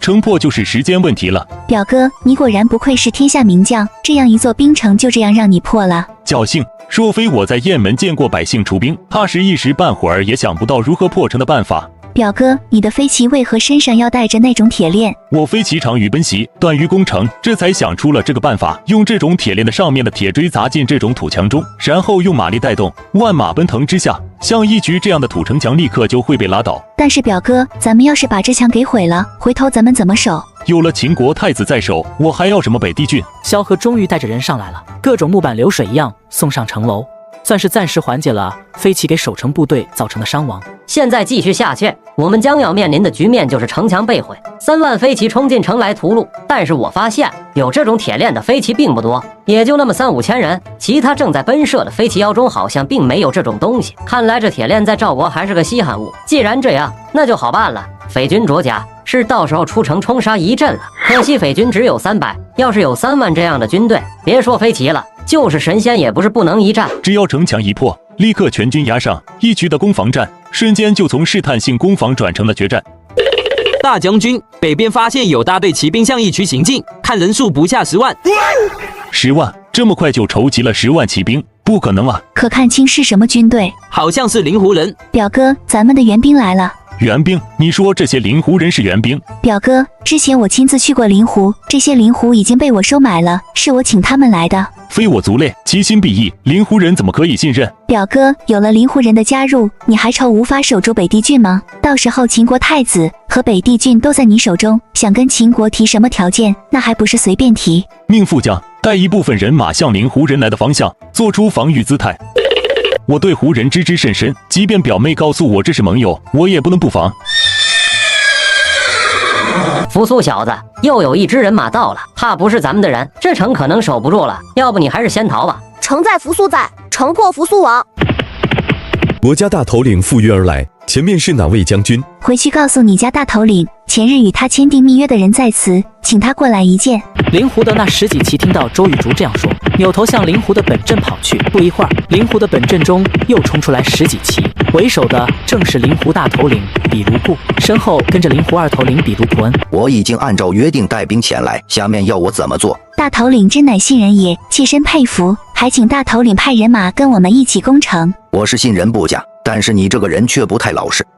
如果我没有看错的话，那是赵国的军队吧？还是飞骑？统军的是谁？司马尚还是李牧？是大赵大将军李牧亲至。李牧，你联系了李牧？之前怎么没说？我之前没说，是因为我根本没想过干净的8000郡兵竟然吃不下扶苏的2000来人，还被人家给击败了。我原来的计划是干净控制住义渠县城，然后灵狐入寇，杀死扶苏的责任都推到灵狐人头上。而灵狐人并不擅长守城，无非就是劫掠一番之后离去。北地郡还是赵军的囊中之物，还不用费太大的力气。现在我的计划已经变得不成样子了，让我怎么跟比卢固开口解释？之前说好的是我们配合你们破坏秦国太子的安置计划，现在怎么变成攻城了？攻城是要死人的，价钱可就不一样了。这特么是要坐地起价啊！但是现在表哥的大军正在攻城，要是灵狐这时候反悔，横插一杠子，那就别提什么计划不计划了，都回家洗洗睡吧。这位是二头领吧？请问攻城是什么价钱？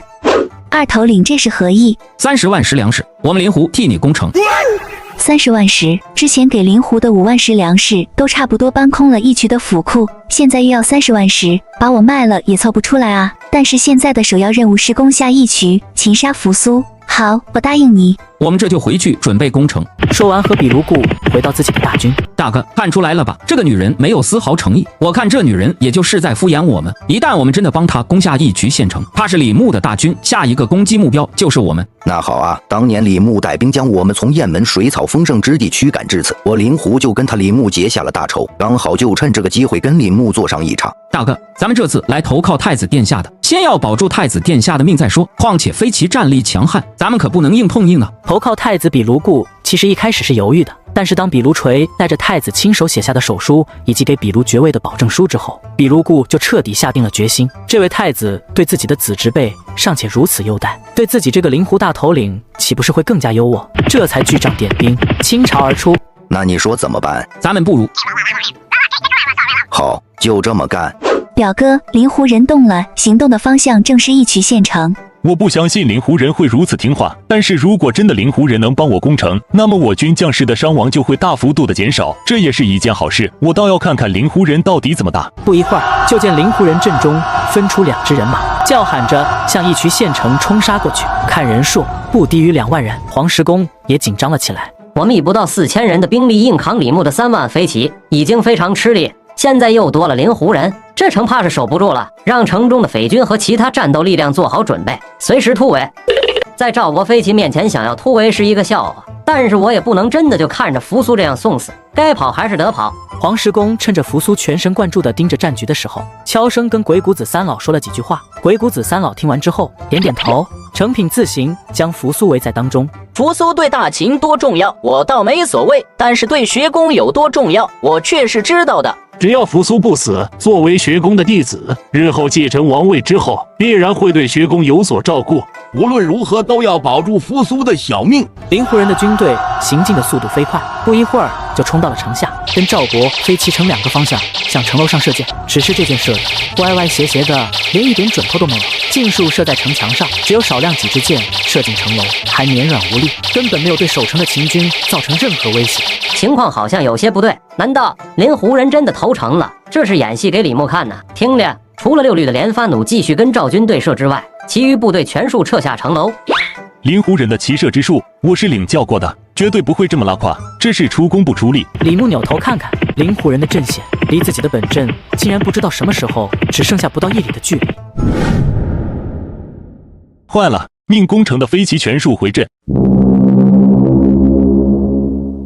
灵狐避其囊之。灵狐人的突然袭击让李牧的阵脚大乱，很快那5000飞骑就被数万灵狐人给冲散了。将士们，随我作战，请随。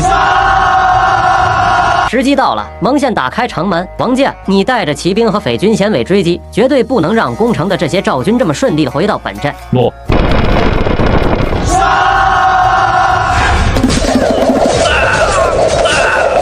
这是什么东西？如果乱战，我们这点人早晚得败。攻城的队伍已经被灵狐假模假样攻城的那2支万人队缠住，一时半会怕是也回不来了。为今之计，只有直取灵狐人的大道，或许还有败中取胜的机会。大大头领，李牧要攻过来了，要不你退一退，我调兵过来。我大帐卫兵也是精锐，难道就奈何不了李牧的这点人吗？我就不退。李牧贼子夺我栖息之地，此神仇也。灵狐的勇士们捉拿李牧。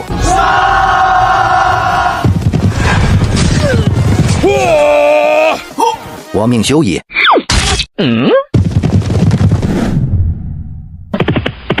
李牧能称雄北地，绝非浪得虚名。大哥，你没事吧？我没事，传令下去，务必杀了李牧。大哥，咱们要杀了李牧，怕是损失也不会小，何不放李牧离去？李牧在，赵国飞骑就在；赵国飞骑在，秦人就不能不依靠我们去对抗飞骑。你觉得呢？不行，李牧不死，难消我心头之恨。大头领，我军已经将李牧围住，但是赵军势力太强，我们伤亡很重，该怎么办？不要怕伤亡，只要杀了李牧，一切都是值得的。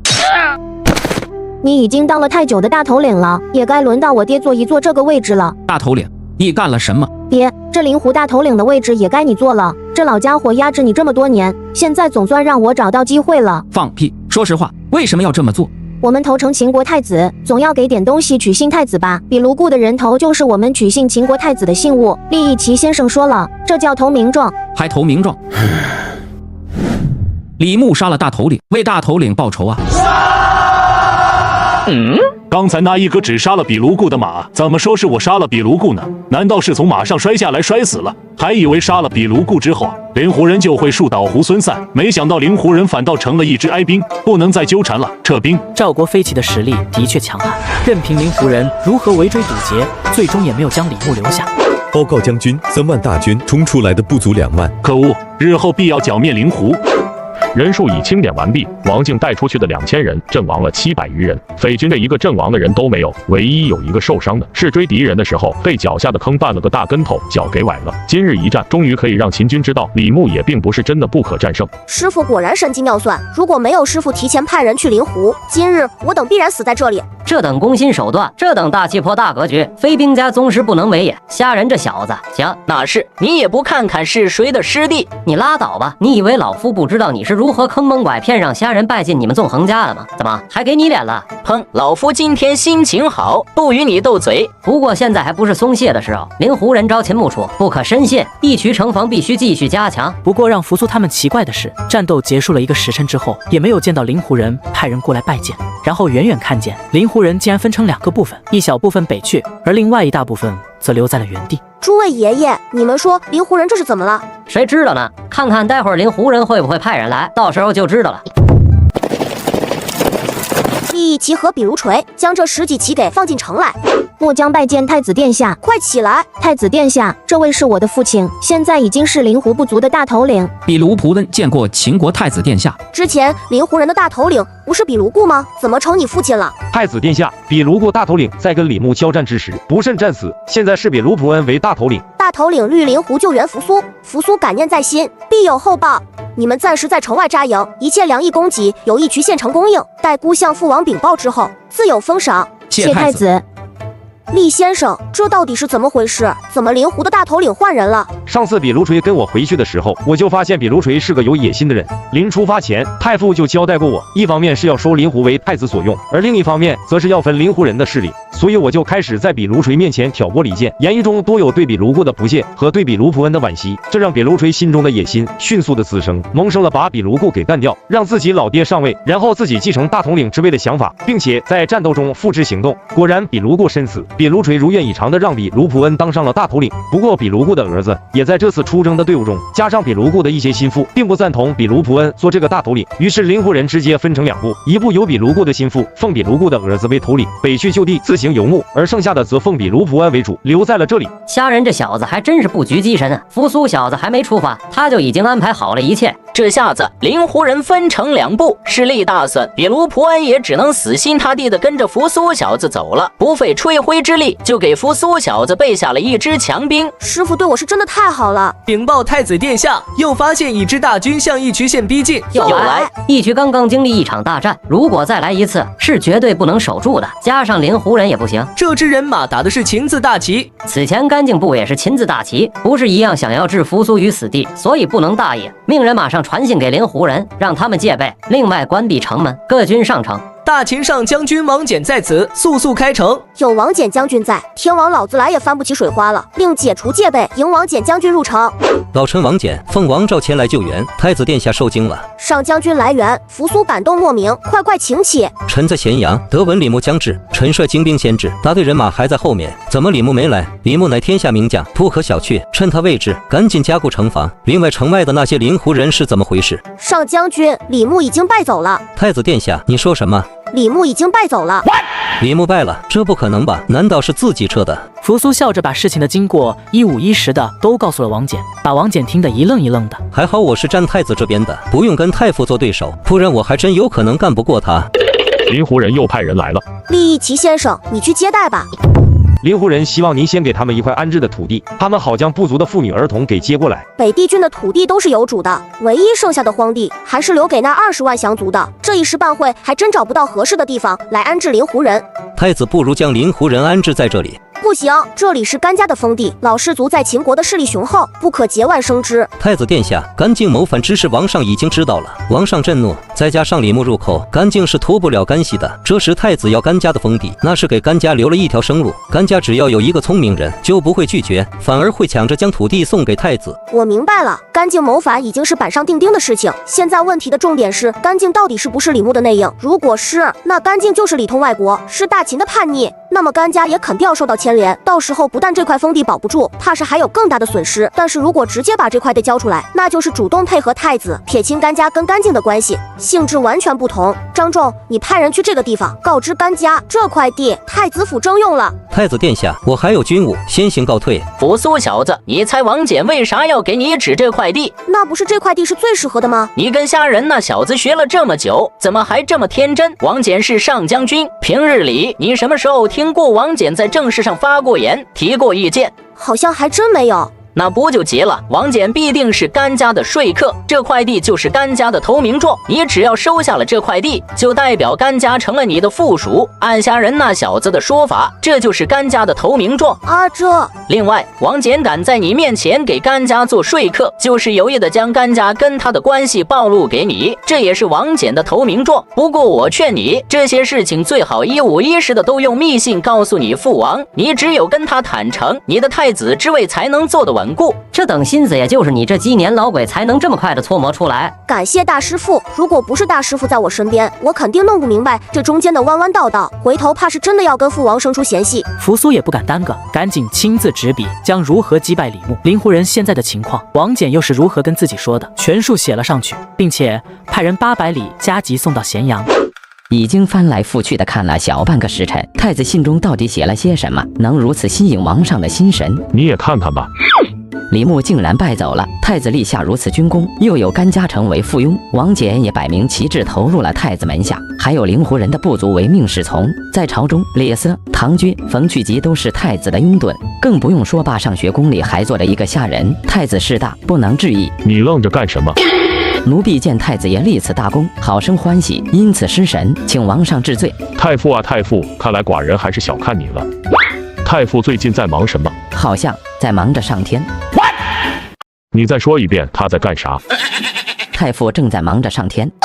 我就知道，太傅不是凡间人物，是天上的仙人。我还在想着如何费劲巴力的给下人下绊子，结果人家要上天了，我竟然要给一位仙人下绊子，我这是嫌自己死得不够快啊！王上，奴婢听说太傅上天是可以带人的。你说什么？这上天之事，就是太傅向还家小姐承诺的，要带她飞天。能带人，快备马，寡人要去学宫。哎呦，奴婢这就去安排。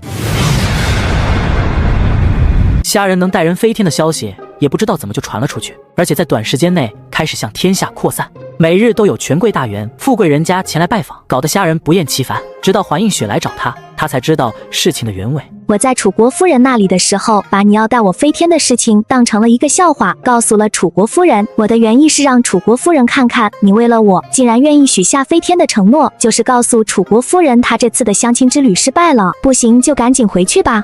可是这事听在楚国夫人耳朵里就不一样了。楚国夫人虽然久居深宫，但是对自己儿子的这位师傅却是下了大力气了解的。从啥都没有的一介平民，能在几年时间内成为当朝太傅，还成立了霸上学学宫这种普通人想都不敢想的事业，这可不是一般人能做到的。莫不是真的是天上的仙人临凡？若将消息传递给王上，恐怕以后太傅知道会产生什么芥蒂。反正学宫中有天网的人，有什么消息也瞒不过王上。楚国夫人直接将消息泄露给了她带来的那些莺莺燕燕，那些莺莺燕燕都是各国进贡的美人，得到这个消息立刻就传播了出去，才导致了现在局面。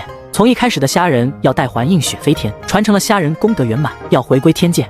再后来就变成虾仁要带着整座学宫飞升。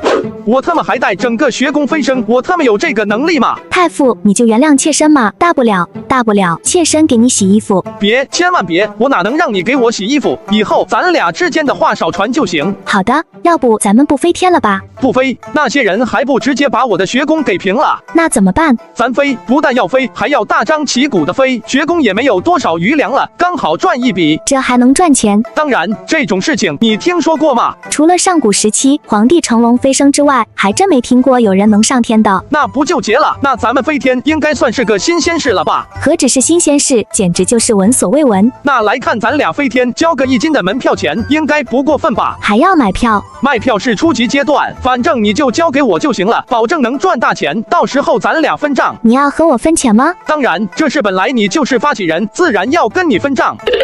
王上来了。就这么跑出去，算是怎么回事啊？不知道的还以为我欺负了你呢，好后悔，把匪军都给扶苏派过去了。要是匪军还在，怎么可能让嬴政到了我的办公室楼下才有人通报？怕是嬴政刚到山门，消息就已经传到了，结果现在不是坏了我的好事吗？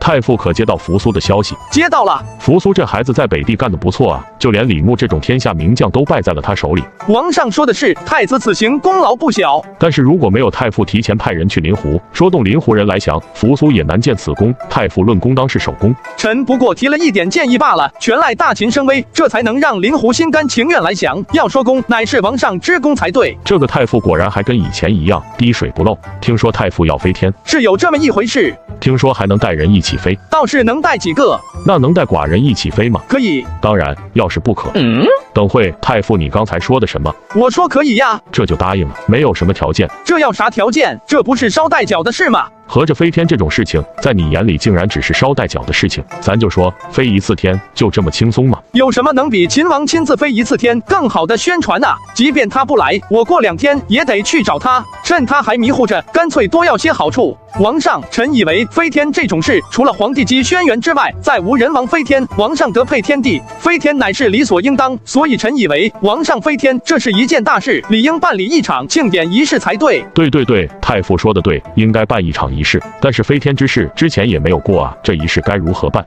如果王上信得过微臣，那这事就交给臣办理吧。太傅愿意亲自办，那就最好，需要的人力物力，寡人一概照准。臣奉诏，只是还有一事，臣无法决断，还请王上示下。哦，何事？这飞天是件大事，当年皇帝乘龙飞天，多少大臣因为不能夫人继位而痛哭流涕，臣以为也应该给这些大臣一些飞天的机会，如何？应该的。要是真的就自己飞天，我这个秦王手下没有大臣，也确实不像话。只是谁飞谁不飞，谁先飞谁后飞，这就不是臣能智慧的了。还请王上下诏，这种得罪人的事情，能不沾就不沾。这是寡人来定吧，太傅你忙着，寡人就先走了。太傅觉得庆典的仪式放在什么时候合适？臣以为正旦比较合适。好，就定在正旦。有了嬴政的许可，虾仁彻底的开始忙了。不光是虾仁，整个学宫都忙了起来，就连学宫的学生都没逃过一劫，全部被虾仁抓了壮丁，开始在学宫的操场布置庆典的舞台。章邯跟刘邦就被分在了这一组。刘大哥，你说太傅说的飞天这事是真的吗？谁知道呢？咱们这位太傅神机妙算，胸中独有乾坤，能不能飞天还真不好说。你觉得是真的吗？我觉得倒不一定是真的。要是王上跟大臣们都飞天了，那天下列国不都笑开花了？何止是笑开了花，你看着吧，要是王上他们真的飞天了，第2天各国联军就能打到函谷关口，你信吗？那怎么办？什么？王上让老夫跟他一起飞天？丞相这事太开心了，都是王上的恩典，丞相记得去谢恩哦。老夫开心，老夫这是气的。昏王，这大秦的祖宗基业就不要了，就这么飞了。飞天这种事本就是哗众取宠之事，王上竟然还真信了，还让老夫跟着一起飞天，这正是滑天下之大稽。不行，老夫要进宫劝谏大王。赵高猛了，因为他也在嬴政飞天的名单上。这跟着王上一起飞天，从此享尽仙界繁华不好吗？怎么还要劝谏上了？这丞相是当傻了吗？丞相，这是一件好事啊，你怎么还生气了呢？就是你们这帮佞臣蛊惑君王，你特么要是再多说一句，老夫就直接扑杀了你。这特么不是下人弄出来的事吗？要打你打下人去啊，跟我一个传旨的犯什么浑？来人，更衣备马，老夫要进宫。丞相万万不可此时进宫。为何？丞相，你想想，现在王上正在兴头上，你这么一去，不是给王上添堵吗？这样的事情怎么能丞相一个人做呢？何不先看看百官之中有没有跟丞相一样反对王上飞天的，一同劝谏，人多力量大嘛。你说的倒是有几分道理，你先出去，老夫再想想。看来老夫这座相府也不太平啊。赵高进宫，将自己被王婉打了一巴掌的事添油加醋的统统告诉了嬴政。嬴政当即大怒，但是想了想，又坐了回去。丞相说的对啊，寡人就这么飞了，祖宗基业怎么办？赵高，奴婢在。你速传诏给太子，让他在征旦之前将安置计划处置完，然后赶回咸阳。哦，这是王上怕自己飞天之后大秦基业没人管，这是准备交班的节奏啊。另外再传令给王翦，如果有一切不配合太子安置计划的，让王翦全数拿下。王上这是准备亲自给太子站台了吗？太傅，听说现在不少大臣都对你蛊惑王上飞天不满，这可怎么是好？他们为啥反对？那不是说王上飞天之后，大秦的基业没人管了吗？谁说没人管？又不是回不来，还能回来？当然能回来，不就是飞一趟天吗？最多1个时辰，能花多少功夫？怎么他们都以为回不来了？当然是以为回不来了，他们都以为飞天就是飞到仙界去享福呢。想多了，我就是带他们在天上转一圈，什么仙界不仙界的不存在。那更完了，到时候王上他们就算真的飞了上去，却没有到仙界，你可怎么交代啊？你别哭啊，我有办法。你能有什么办法？我当然有办法。你听说过天门吗？天门那又是什么鬼？我的好太傅，飞天大典不是你学宫的剪彩，你这写的是什么啊？你觉得我写的不行？那你写一个给我看看啊！我写就我写，但我写出来给你看看，你也好好学学。哼，那我倒要看看你写的到底有什么不一样。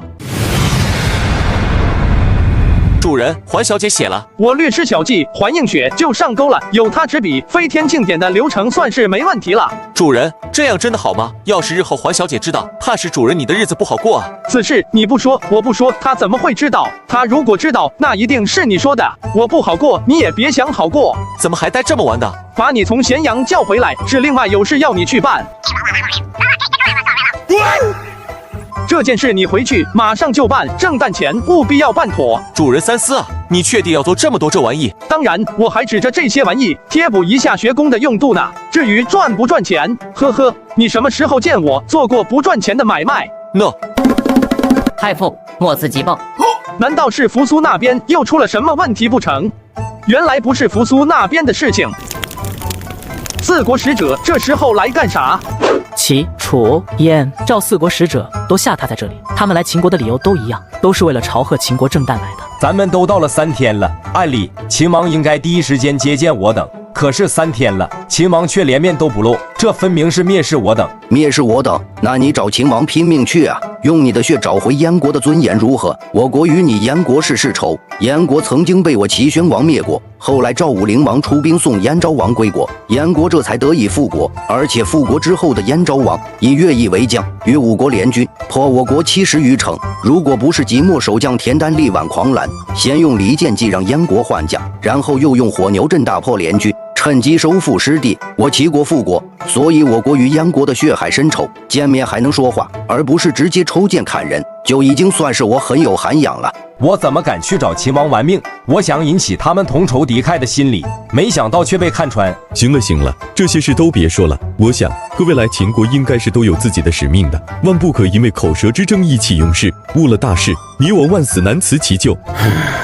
秦国这2年疯了一样，1年时间连灭韩魏2国，就连大梁那样的坚城也毁在秦军的天雷之下。看来用不了多久就会对我们各国动兵了。动兵也是先打你赵国，我们燕国反正离得远，要死也是最后死的。你燕国在长平之战之后，趁着我国精锐士兵都死在长平的机会，屡屡对我国趁火打劫，但是每次都被我国击败。我国还不断的蚕食你燕国的领土，要不是秦国打着给你燕国主持正义的名义，一直保持对我国发起攻势，说不定你燕国还要被我国再灭一次。我赵国如果灭了，你猜秦国会不会继续进兵燕国？这还用猜？秦国要一统天下的心思，现在就连一条狗都能看出来。你们也大可不必如此沮丧，咱们4国不是已经定下了蜜月，相约联军伐秦吗？以前6国联军都打不过秦国，现在只剩下4国能打得过秦国。光靠我们4国当然是打不过秦国，但是如果秦国自己生了内乱呢？如果秦国内乱，凭借4国联军之力，说不定还真有击败秦国的可能。秦王有道，君臣合力，怎么会有内乱？我们楚国在秦国还是有一点势力的，这一点你们应该了解。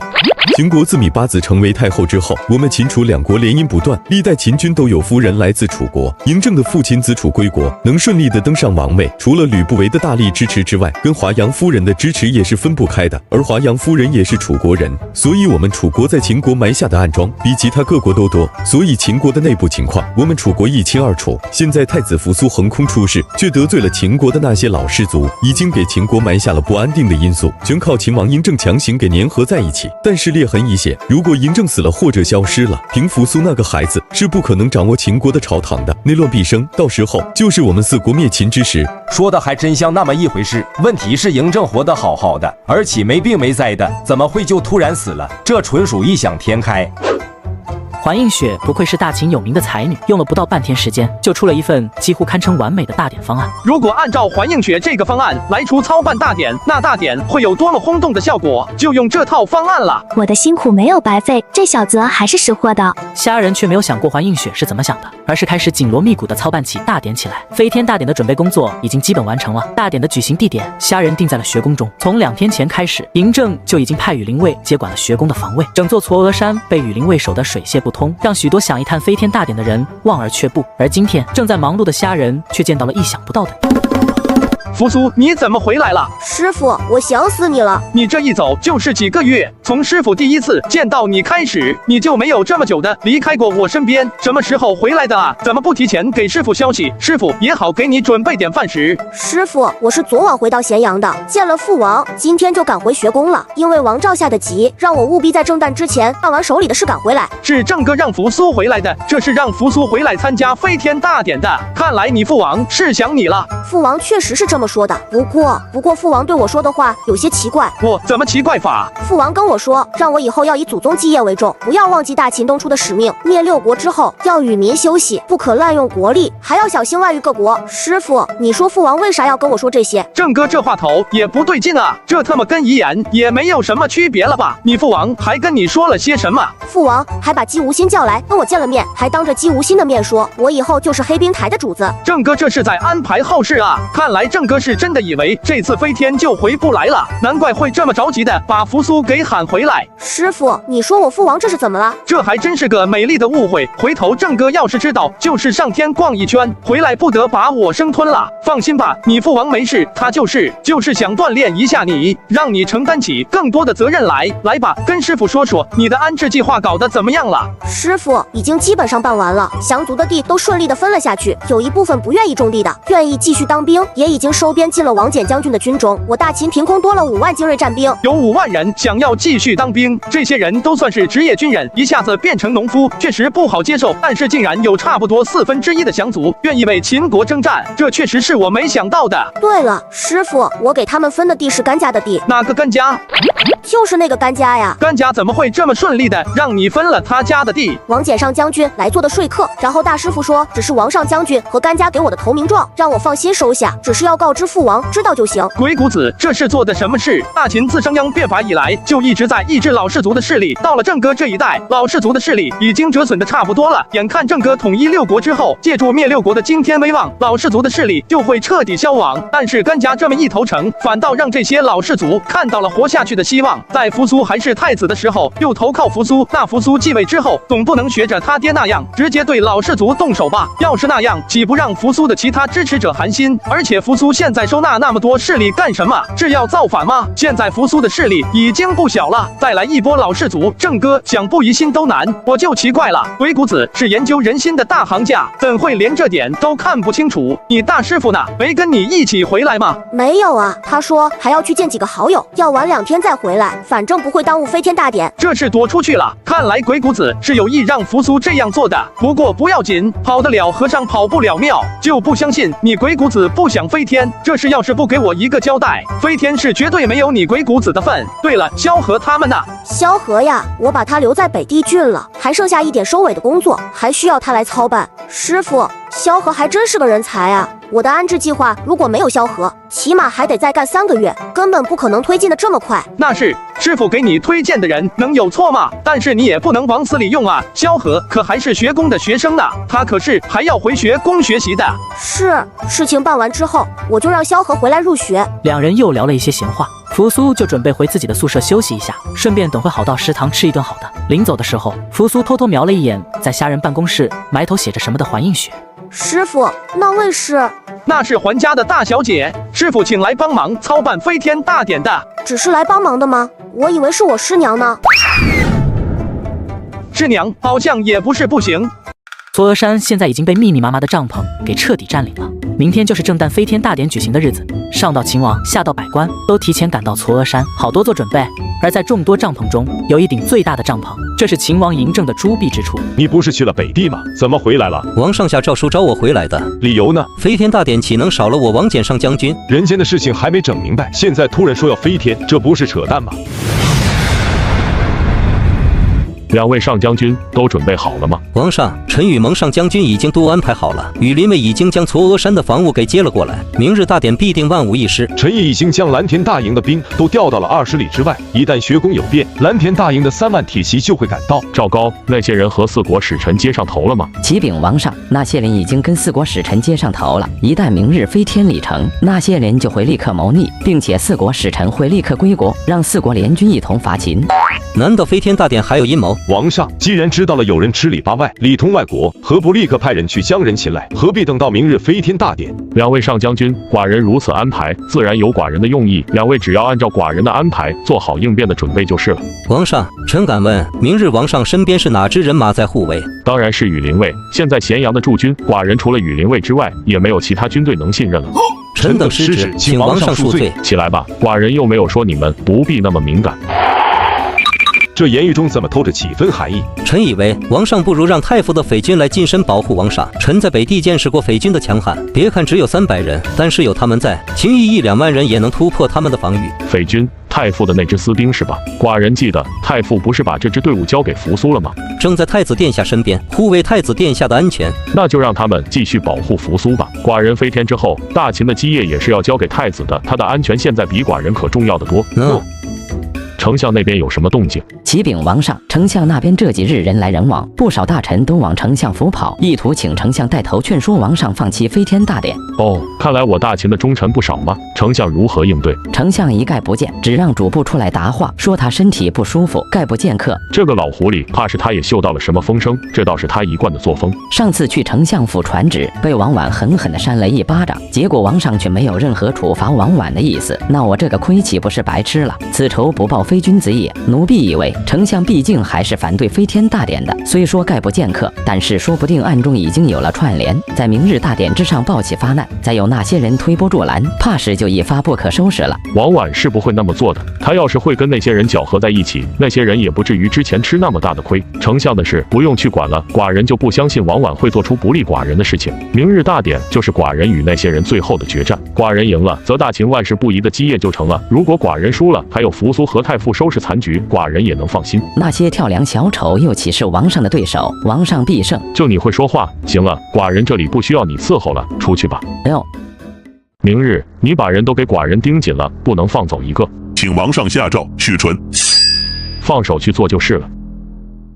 今天是飞天大典举行的日子，虾仁和环映雪正在操场上安排着各项事宜。在操场正中放着一件庞大的物室，却被一张硕大的白卷给挡住，让人看不清楚里面到底放的是什么东西。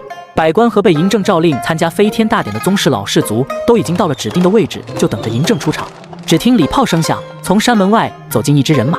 为首的是全副武装的羽林卫，高坐骏马之上，威风凛凛。羽林卫后面跟着的是府乐卫士，各持府乐这等礼器。府乐卫士后面跟着的是宫女内侍，各持灯笼、香烛贡品。宫女内侍过去之后，是双目紧闭、神情肃然的嬴政。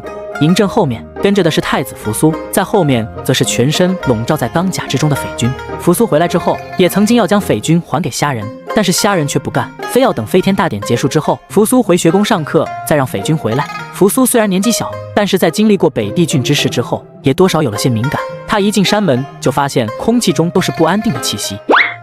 总感觉今天会发生点什么大事，可是现在又不能去问师傅。飞天大典现在开始，各位乃至王上在内，都对我说的飞天很好奇，都在奇怪我是如何让大家飞天的。现在就到了解开谜底的时候了。蒙宪将遮盖的白卷给取了下来，一件众人从来都没有见过的物事出现在众人眼前，一个足以装下4、5个人的大筐，而筐外面系着不少绳索，绳索的另一头则是一块硕大的布。这一大块都是用蜀锦制成，蜀锦是出了名的贵，一丈蜀锦几乎可以换半成的麻布了。这块蜀锦起码有10丈。太傅未免也太有钱了。蜀锦再贵，难道能比飞天还珍贵？就算太傅没有，只要他一句话，别说10丈蜀锦，就是1000丈蜀锦，寡人也给他。大家一定很奇怪，咱们不是要飞天吗？那这玩意是啥？现在我就给各位好好解释一下，这玩意就是一会儿咱们飞天用的器具，叫热气球。热气球，太傅，如果寡人没有猜错，这个筐就是等会飞天之人要做的吧？就这么一个筐，能坐几个人？满载的话能坐5个人，只是为了安全起见，坐4个最好。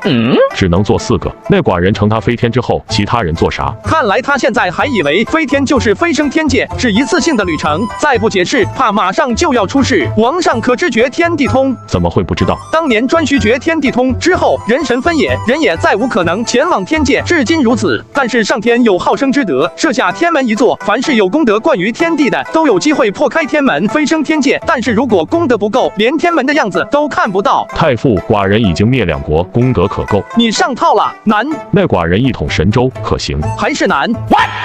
连一统神州的功劳都不够看一眼天门，那什么样的功绩才能得到破开天门的机会？除非大秦的王旗能插遍整个世界，凡有土地山川，皆是我大秦之地；凡有百姓离手，皆是我大秦之民。这等功绩，或可破开天门。咋的？统一神州还不够，还要统一世界？要是真的能统一整个世界，好像能不能飞升天界也无所谓了。只不过统一神州已经耗费了大秦6代君王的时间，统一世界这种伟大的事情，寡人这辈子怕是没有可能完成，只能交给后代子孙了。看来寡人跟飞天无缘了。嬴政之前还高昂的飞天兴致，立刻就萎靡了下去。这不行啊，你可不能萎啊！你要是萎了，那我赚谁的钱去？不过王上也不要灰心，虽然天门开不了，飞升不了天界，但是咱们还是可以上天看看的。太傅所言当真，即便功德不够，也可以上天一观。当然可以，而且可以反复上去，想飞几次就飞几次。还请太傅安排，寡人要飞。原来之前是个误会，这个飞天真就是在天上飞一圈还能回来，还好没有听主播的话去勾连大臣，一起逼宫。要是真那样，现在只有万死不辞了。不行，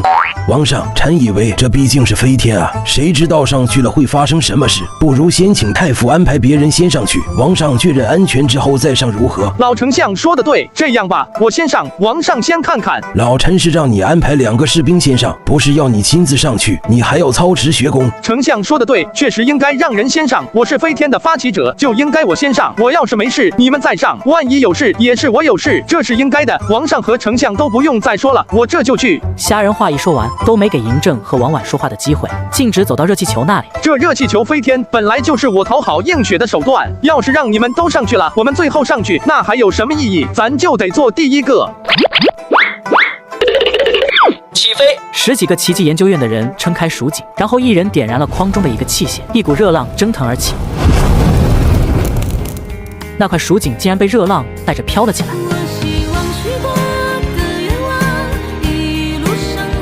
映雪，不要担心，一切有我。刘兄，这玩意真的飞起来了？我去，虾仁难道真的是天上的神仙？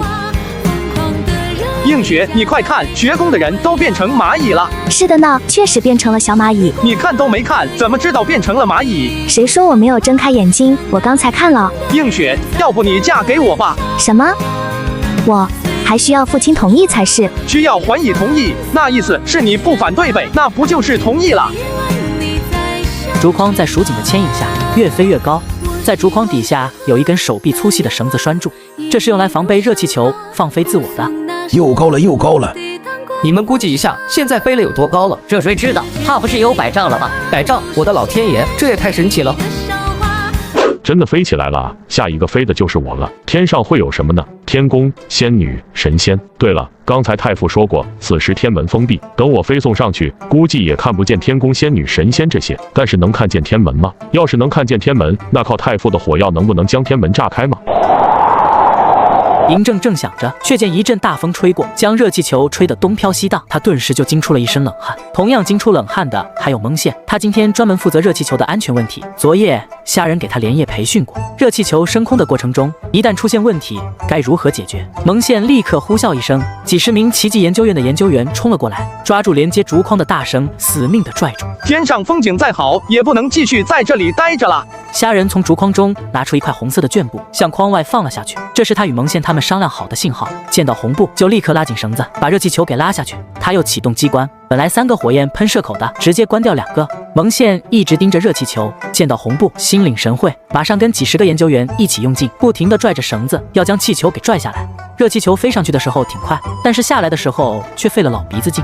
差不多半个时辰之后，热气球才被拽回地面上。热气球刚一落地，环映雪突然掩面而去，虾人得意洋洋地从竹筐里出来。嬴政带着一帮人呼啦一下就围了上来。太傅，天上怎么样？可曾见到天门？未曾见到天门，不过天上的风景嘛，人间一绝。那寡人可以上去了吗？可以。寡人真的要上天了。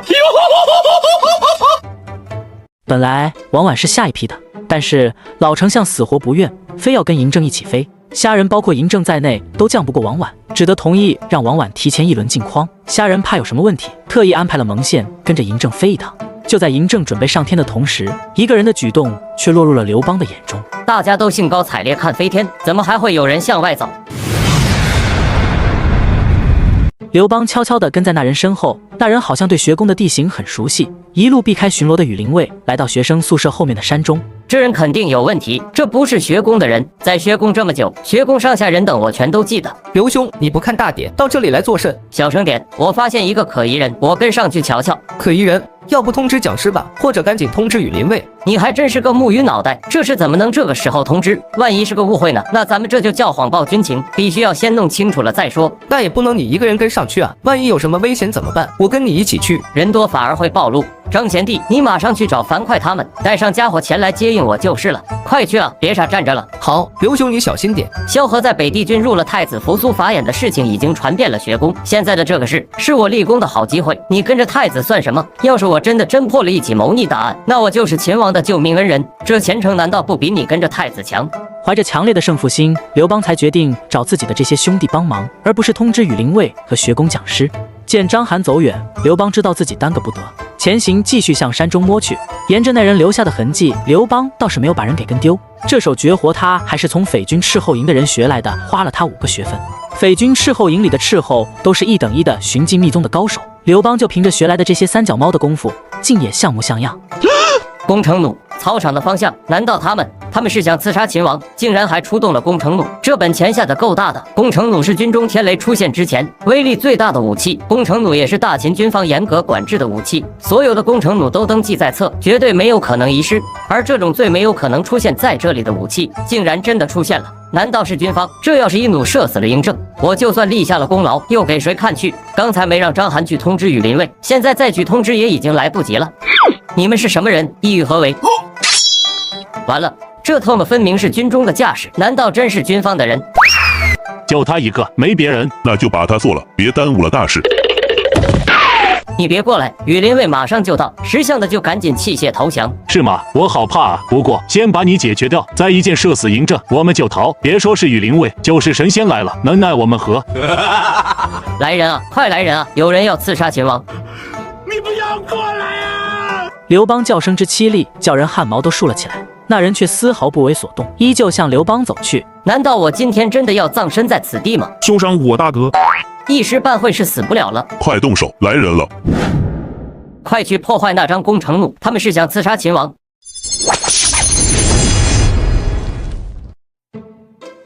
飞起来了，寡人终于可以上天了。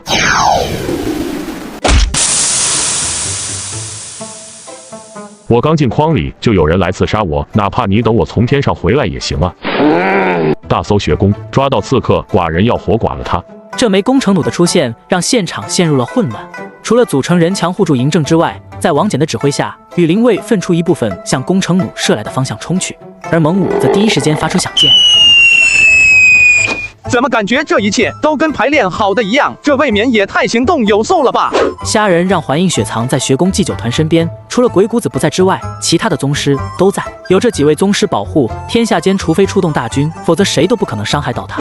扶苏，此时千万不可插手，看着就行。师傅，这是为何？父王遇刺，我理应为父王报仇才是。报你个大头娃娃仇！你给我好好看看，羽林卫的反应如此之快，要说没有提前安排过，我是10000个不信。你看看蒙武第一时间发出响箭，你不觉得这一切都跟演戏一样？师傅，你的意思是说我父王其实早就知道要遇刺，所以提前已经做出了准备？还不算傻，这时候你不动就是功，一旦你动了，有些事可就说不清了。师傅说的什么话？难道我还会刺杀我父王不成？你个傻子，你要是动了，即便你没有那个心思，落在有心人眼里，你怕是也有了那个心思。俗话怎么说来着？泥巴落在裤裆里，不是屎也是屎。父是从哪里听来的这些俗话？怎么我以前从来没有听过？不过师傅说的对，这时候我真的做出什么举动都不太合适。师傅，你这是怎么了？敌人是谁？谁会来刺杀嬴政？难道就靠一支工程弩就完事了？这未免也太儿戏了吧？难道他们以为就靠这支工程弩就能倒转乾坤？不对，这里面有问题。就在虾仁疑惑的时候，猛然见到从山门外冲进来一队秦军，这又是哪支人马？虾仁正在疑惑，却见蒙武向那队秦军迎了上去。原来是蒙武的援军，这我就放心了。虾仁看见了让他震惊的一幕，那对秦军将领竟然抽剑砍向蒙武。蒙武仓促之间未能拔剑应敌，胳膊被那秦军将领给划了一剑。那秦将并没有再理会蒙武，而是带着他的士兵向操场放心冲了过来。你们从蓝田大营调兵了？调了多少？3万。他们反了。果然好计谋，那支工程弩只是一个诱饵，就是想让王上受刺之后将蓝天大营的兵给调过来。现在事情的发展果然也在按照那些人的计划进行。本来守卫在学宫的羽林卫就不多，还分出去几支去搜山，现在留守在广场的羽林卫也不过2000来人。问题是要保护的也不止王上一个，还有丞相王绾和百官需要保护。顾不得什么避嫌不避嫌了。扶苏，让匪军去支援羽林卫。扶苏本来见到有秦军反水，就已经想带人冲过去了，只是刚才虾仁嘱咐过不要轻举妄动，这才强忍了下来。此刻听到虾仁让他带人去支援，立刻来了精神。匪军出击！匪军现在可是全副武装的状态，在一渠城下与赵国飞骑作战的时候，匪军虽然没有什么战损，但是立下的功劳却不多。原因无他，匪军穿上盔甲之后，没有人家的马跑得快，现在可都是步战，那匪军还怕啥？直接在叛军的阵型里横冲直撞。虾仁让嬴政下令，羽林卫保护嬴政和百官撤到教学楼去。嬴政虽然不明白虾仁的用意，但还是按照虾仁的要求撤退到了教学楼。叛军冲进来的那一刻，黄石公就已经指挥学宫师生退守教学楼。有了黄石公这位兵家宗师的指挥，师生们倒是退得有条不紊。都是叛贼，都该杀。擦，这个时候光嘴炮管什么用？王上是急矣，你安排的后手呢？赶紧使出来啊！嬴政被虾仁这一声给吼懵了。后手没了，寡人的后手已经背叛的寡人。这不是扯淡了吗？嬴政，你也算是宫斗界的天花板了。王上现在不是开玩笑的时候，赶紧的，姬无心呐，赵高呢？他们的人都藏在哪里？赶紧让他们出来护驾。们都在咸阳城里拿人呢，都不在学宫。拿人？拿什么人？就是那些人呀。要不是看在你是一国之君的份上，我恨不得一巴掌扇过去。你要对付那些人，能不能在飞天大典完成之后，你换个地方再动手？我刚跟环映雪求完婚，你就来这么一出。就在叛军冲进学宫的时候，咸阳城中同样是鸡飞狗跳。姬无心和赵高站在秦宫的大门外，等着各路人马的回报。姬大统领，这样真的好吗？赵府令，姬丹寿宴那一天，你在宫里也处理了不少仇人。姬大统领，我那时候可是奉了王诏的，我也有王令在手。好，你姬大统领既然有王令在手，我也不与你争辩什么。只是后面如果出了什么事，你姬大统领一人承担。禀大统领，城南3家目标已经全数缉拿，3人反抗备战；城北7家目标全数缉拿，其中平章军反抗，举家自焚。黑冰台不已经早就布下了监视吗？怎么还让平章军有自焚的机会？怕不是有人在公报私仇吧？我黑冰台做事可不会像某些人一样，察举火原因，暗卫为何未能制止？府令不好了，城北的4处目标人物逃走，我们损失惨重。什么？一群废物？看来天网的确没什么用啊，要不要我派暗卫支援一下你啊，赵府令？我天网的活用不着你们黑冰台来帮忙。那赵府令，你就自求多福吧。腾，调集大队人马，务必要将逃走的犯人拿下。黑冰台的隐卫，你怎么来了？王上在学宫遇袭，蓝田大营3万新兵谋反，王上命尔等速速扫平咸阳，然后带人支援。赵府令，现在不是你我2人争斗的时候，我助你拿人，然后我俩才能去支援王上。那就有劳鸡大统领了。鸡大统领，学宫的羽林卫不过1万人，本来对上蓝田大营的3万新兵应该没有问题，但是连蓝田大营都反了，谁又知道羽林卫是否安全？以我之见，各位公子的安全要保护好。有太子，可是太子也在学宫，如果王上和太子有个闪失，大秦不可无主。你狂悖！我是为了大秦的基业，先力保王上不失，其他的以后再说。太傅，搜山的羽林卫怎么还不回来？会不会也反了？王上不可在这个时候怀疑羽林卫的忠诚。既然反贼策反了蓝田大营的新兵，不用说，他们手上最少还有3万的兵力可供驱使。但是王上，请看，现在围攻我们的最多也只有1万人。既然这里只有1万，那么还有2万去哪了？如果我所料不差，剩下的2万人一定在围堵其他的羽林卫，并且切断学宫与咸阳的联系。我们与咸阳的联系，他们倒是切断不了。我已经将隐卫给派了出去。既然切断不了咱们与咸阳的联系，那就好办了。只要咱们能在这里守住，援军必至。但是我们能守住吗？王上勿惊，我有办法。你的铜像已经在山门口了，好戏就要开始了。你把山门的雕像给炸了。之前没把雕像下面埋着火药的事情告诉嬴政，当着嬴政的面把嬴政的雕像炸开，这事做的好像的确不是那么地道。我这不也是被逼急了吗？嬴政也知道虾仁是无奈之下才出此下策，也就没有再追究。此时叛军被炸得人仰马翻，顿时士气大损。谁能取下嬴政人头，赏万金，封万户侯。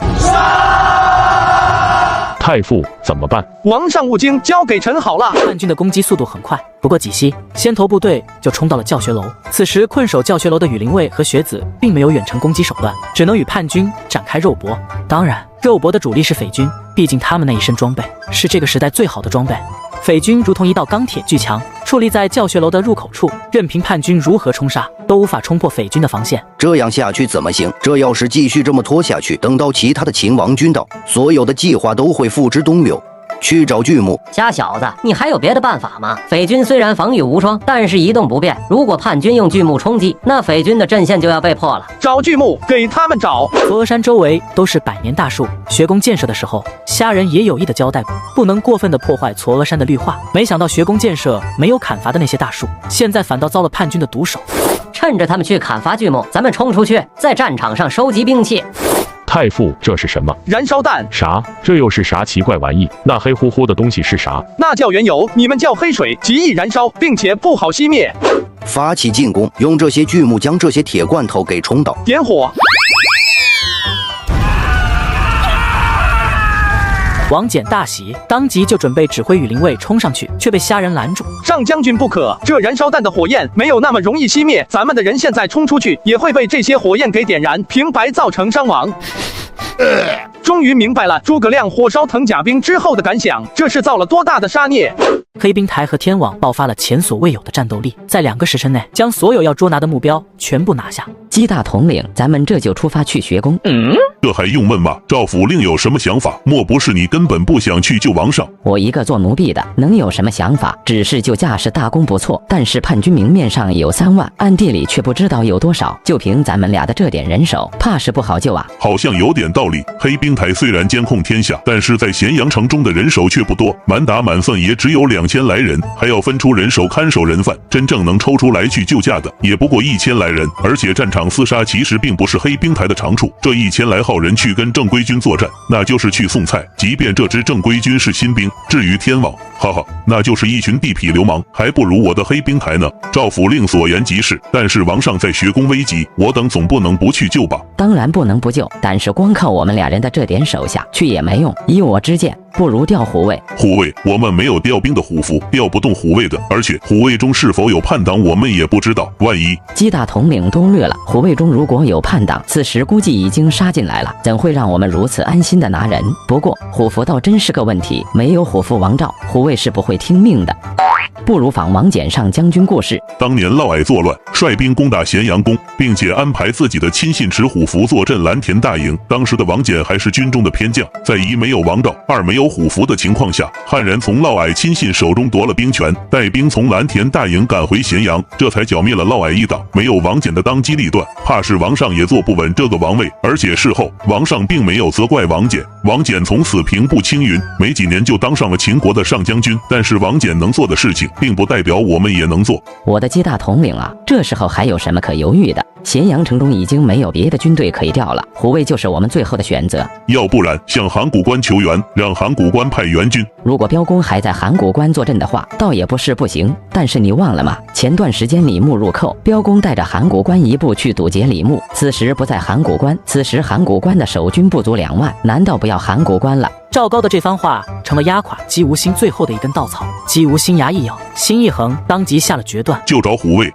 还有这样的骚操作，这些黑水也不知道从哪里寻来的，竟然如此凶猛。我们并非叛国，实乃太子殿下受奸人蛊惑，倒行逆施。我等一时激愤，这才起兵。只要王上废太子，诛杀佞臣，我等束手就擒，绝无二话。这话里的奸人蛊惑，不出意外的话，说的就是我了。从我出事以来，唯一支持过扶苏的就是降族安置计划。那时候为了帮助扶苏，硬刚了老氏族和宗室的面子，不，几乎是直接扇了老氏族的大耳光。看来这就是老氏族的报复了。太傅勿忧，此乃叛军攻心之计，寡人是不会上当的。看来嬴政还没有糊涂。寡人在来学宫之前，已经命姬无心和赵高今日捉拿那些人，现在估计已经将人都已经拿完了。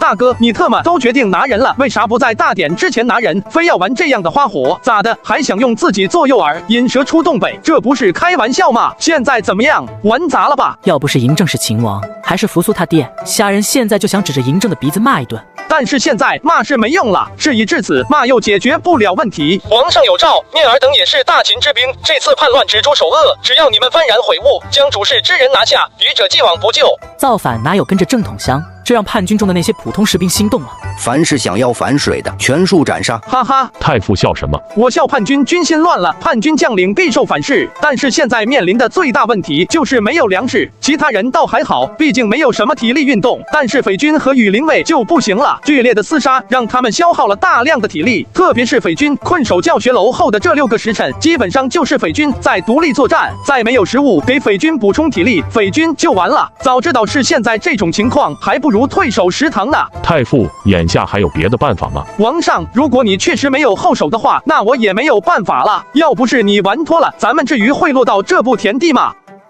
太傅，如果真没有办法，那请太傅带着扶苏突围吧，寡人就留在这里做饵。扶苏如果能冲出去，我大秦还能留下一份希望。父王，我不走，就算要死，我也要跟父王死在一起。扶苏就在虾仁身边，闻听此言，眼泪哗哗的流了下来。虾仁心里却真的在思考这样做的可行性。学宫最强武力天团，除了鬼谷子，道士都在。匪军虽说体力消耗极大，但是还有一战之力。如果真的只是保护扶苏突围，成功的可能性极大。但是没有匪军的保护，嬴政和百官乃至学宫的这些学子讲师，必然会被叛军屠戮一空。哎，王上，此言不可再提。王上在，学宫在；王上不在，学宫也就没有什么存在的必要了。太傅，寡人的命却没有大秦的基业重要。王上勿急，说不定咱们还有转机。还有转机？难道太傅埋伏下了伏兵？王上说笑了，我哪里有那么多的伏兵？只是咱们在这里守的时间已经够久了，该收到消息的也都收到消息了，说不定就有哪支援兵会赶到。这特么不就是在赌吗？果然有一队秦军上山，只不过跟叛军汇合在了一起。这里的叛军还没收拾完，现在叛军又来了生力军，看来我这次是赌输了。只见新来的那伙叛军的首领竟然带着几个将领径直来到距离教学楼不过100步的地方，这分明是欺负我，没有远程攻击武器啊，不然敢这么嚣张。迎策。这个叛军首领不正是前任大宗伯迎策？怎么会是他？他不是郑哥你这头的吗？请王上出来答话。寡人在此，你有何话说？王上，没想到吧？对了，我还没有拜见王上呢，要不要我给王上行个礼呀？寡人受不起。你确实受不起，从成交死去的那一天起，你就受不起我们宗室的礼了。嬴政，我来问你，成交是真的造反了吗？嬴政，成交从小就崇拜你，立志要学处理吉辅佐惠文王，为大秦建立千古霸业，这些你知道不知道？成交如此爱你敬你，结果换来的却是什么？吕不韦污蔑成交造反这事，你敢说你不知道？但是你是怎么对你这个弟弟的呢？吕不韦用计让成交攻赵，你一言不发，成交兵败。吕不韦说成交居心叵测，你一言不发，成交被吕不韦逼得走投无路，拔剑自刎，却被吕不韦说成是畏罪自杀。你还是一言不发，你对得起成交，对得起大秦的列祖列宗吗？成交之乱在史书上只是寥寥几笔，但是记载的却是成交因为不满郑哥继承王位，有意染指兵权，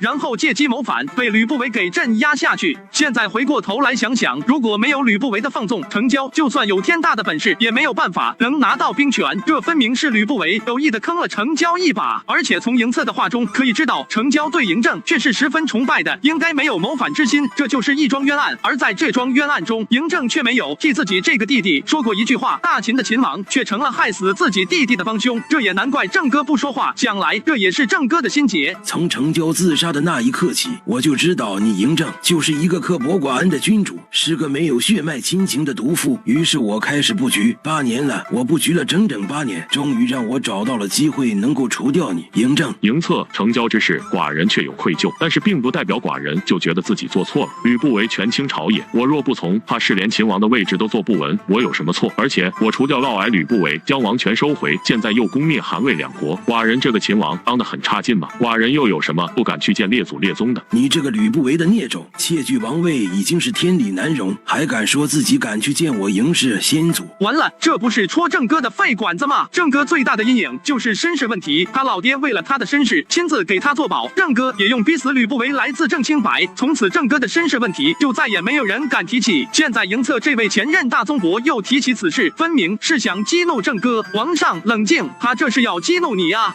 羽林卫与寡人斩杀此人。身后叛军蜂拥而上，将羽林卫团团围住，并且切断了羽林卫退回教学楼的退路。本来我们人数就不多，现在羽林卫又让人家给围了，这特么还打个屁仗！来人，把王上控制起来！太傅，你要干什么？张将军，此时王上情绪太过激动，不宜指挥，还是让王上休息一下。我其实也明白，按王上现在的状态指挥，除了全军覆没，没有其他的结果。只是羽林卫的战力虽然比不上全副武装的匪军，但是战斗力却也不是这些新军能比的。不过3000多羽林卫在近万叛军的围杀之下，竟然还能结阵自保。只是叛军的人数毕竟远超羽林卫，而且羽林卫已经6个时辰没用进士，体力跟不上，羽林卫伤亡逐渐增大。太傅，再这么下去，羽林卫非全灭不可。我亲自带匪军出战，先把羽林卫给救回来再说。瞎小子，此去就算救回羽林卫，也不过是增长了我们这边支持的时间。如果没有援军，早晚也是被灭的命。但是能多支持一会儿算一会儿。匪军随我突击。瞎小子，叛军的后阵一片混乱。这是援军到了，暗示来的是谁还不清楚，此刻反倒不能贸然出战，杀出重围，回到教学楼。这不是天雷的爆炸声吗？现在世上手上还有火药的只有王翦的攻赵部队，还有500斤，但是那却是初级的火药武器，需要埋下并且点燃引线之后才能有杀伤力。除此之外，还有天雷的只有一个地方，武器研究所。难道是白胜到了？果然，不多时，一人左手提剑，右手提着一个小瓶子，永不可当。加大加2加3，农夫，我装上的这些农夫可不是一般人，那都是百战余生的老兵，虽然年纪大了些，或多或少的也有点残疾，但是那作战的经验却是没得说，叛军根本不是这些农夫的对手。反攻的时候到了，援军到了，随我杀出去！羽林卫、匪军甚至百官学子纷纷杀了出去。叛军本来就被虾大这支骑兵给搞得焦头烂额，现在又被虾人带人冲击，整条战线立刻摇摇欲坠。刚才自己还占尽上风，怎么落到了这步田地？剩下的战斗没有持续太久，不过半个时辰就结束了，大批叛军弃械投降。加大，你们怎么来了？主上，我们在庄子看到学宫这边好像火起，下三脚乘快来查看了一圈，发现有人在围攻学宫，我们估摸着是出事了，这不带着大火就来了。要不是你们当机立断，带着人过来支援，绝宫非毁了不可，还剩的。来了。这是你研究出来的？正是小的研究的。大秦的匠人果然不能小看，竟然这么快又用火药发明了手榴弹，这玩意还有多少？回主人的话，还有300-400颗。还有300-400，刚才虾大他们最少用了不下500，现在竟然还有300-400颗。白胜到底是做出来多少啊？他的火药又是从哪里来的？毕竟做火药的那几位都被嬴政搞走了呀。不过现在不是追究这个的时候，虾大，你带着你的人跟羽林卫一起肃清学宫残留的叛军。记住，不能放走一人。诺。太傅，刚才寡人失态了。方才是臣行为无状，请王上恕罪。你也是为了寡人，寡人心里明白，何罪之有？嬴策那恶贼抓到没有？嬴策好像逃了，绝不可放跑嬴策。太傅，寡人活要见人，死要见尸。诺，王上，现在叛军已破，王上还是先回咸阳吧。寡人不走，寡人倒要看看还有什么妖魔鬼怪会跳出来。算了，你愿意在这待着就待着吧，我可得想办法善后去了。医学院的学子给受伤的人治伤，食堂赶紧弄饭。没看大家都已经饿成啥样了吗？虾仁自顾自地安排善后的事项。王上，叛军还有什么手段，咱们可不知道，就连还有谁是叛军，咱现在也无法分辨，还是先回咸阳吧。王上，蒙武上将军说的有道理，嬴策布局了8年，谁知道他还藏了什么后手？王上回到咸阳，可坐镇中枢，国中不至于大乱。你们都不要说了，寡人心意已定，咸阳要回你们回，反正我是不会回的。虾大带人回来了，还带回了不少幸存的羽林卫和叛军俘虏。现在学宫可用的兵力，加上虾大带来的农户，也不过就是1万人上下，但是俘虏却有5-6千人，我还要分出部分人手去看管俘虏，再抛掉伤兵。我真正能投入战斗的士兵只有不到7000，就这点兵力，还是觉得心中不安。但是现在除了手头上的这些士兵，我也的确不知道还有什么军队能用敢用。有一路人马没打旗号过来，为首的自称姬无心和赵高，这2人都是朕的心腹，想来应该不会这么容易投敌，应该还是可以信任的。匪军的护卫随我去来山门见2人，这种时候还是谨慎一些的好。别说这支队伍还真是姬无心和赵高带来的人，咸阳的事都已经办好了。启禀王上，咸阳中的叛党除少数人抵抗逃走之外，大部分都已经被我等捉拿。寡人命你们布下了天罗地网，你们竟然还会让一些人逃走，你们还有脸来见寡人？本来奴婢等人已经安排好人手去追捕那些叛党，听闻王上在学宫遇险，奴婢等心忧王上安危，这才召集了人手赶来护驾。所以是寡人耽误了你们。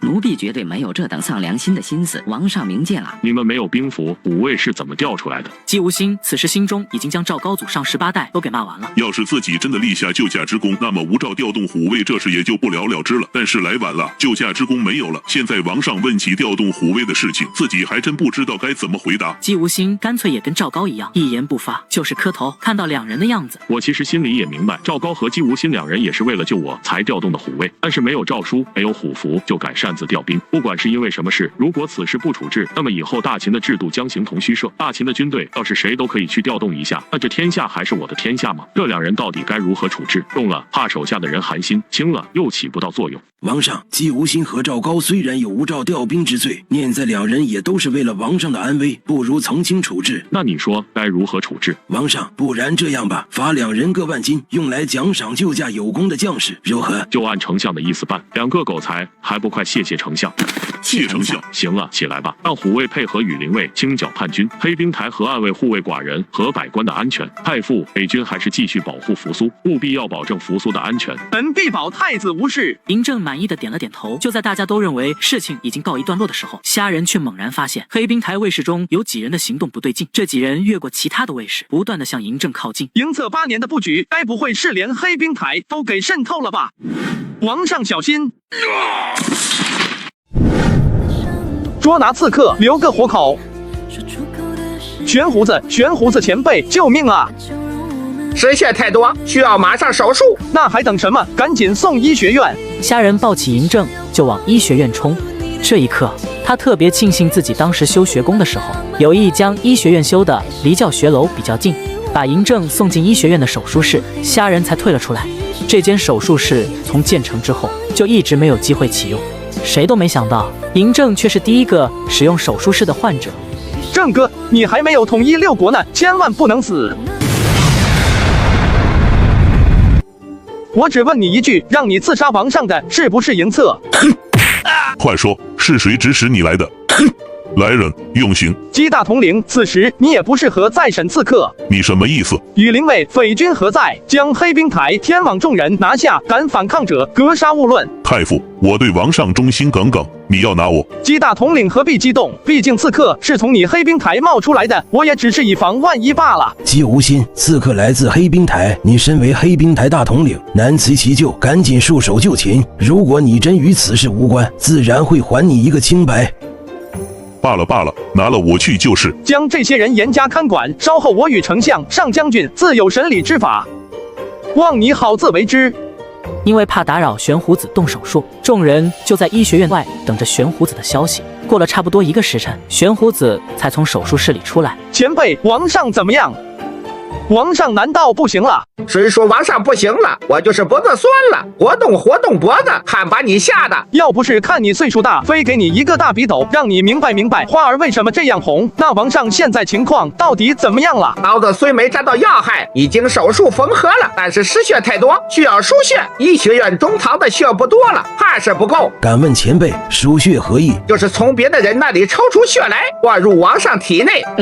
这如何可行？王氏血脉岂容他人侵染？该如何跟他解释？人的血其实都差不多，血脉这种事情纯属虚无缥缈之说呢。但是现在嬴政等着输血呢，等给这些人解释清楚，怕是嬴政也就不回来了。扶苏，到你发挥作用的时候了。玄胡子前辈，扶苏乃王上亲子，你试试扶苏的血，王上能不能用？要用其他人的血给王上输进去，这些人怕是不会答应。如果扶苏的血能用，那就最好。毕竟扶苏是嬴政的亲儿子，用亲儿子的血去救父亲，这本来就是一桩佳话。玄胡子将扶苏带了进去，王婉却带着王翦、蒙武站了过来。太傅，王上吉人天相，自然不会有事，但是怕救回来之后也需要保养身体，国不可一日无君，是不是可以请太子先监国？这时候还不是扶苏继承秦国王位最好的时候，此时说这是言之过早，还是先看看王上的情况再说。郑哥千万要活着，现在你可还不能死。扶苏跟着玄胡子进去后，没多久就出来了。众人迎了上去，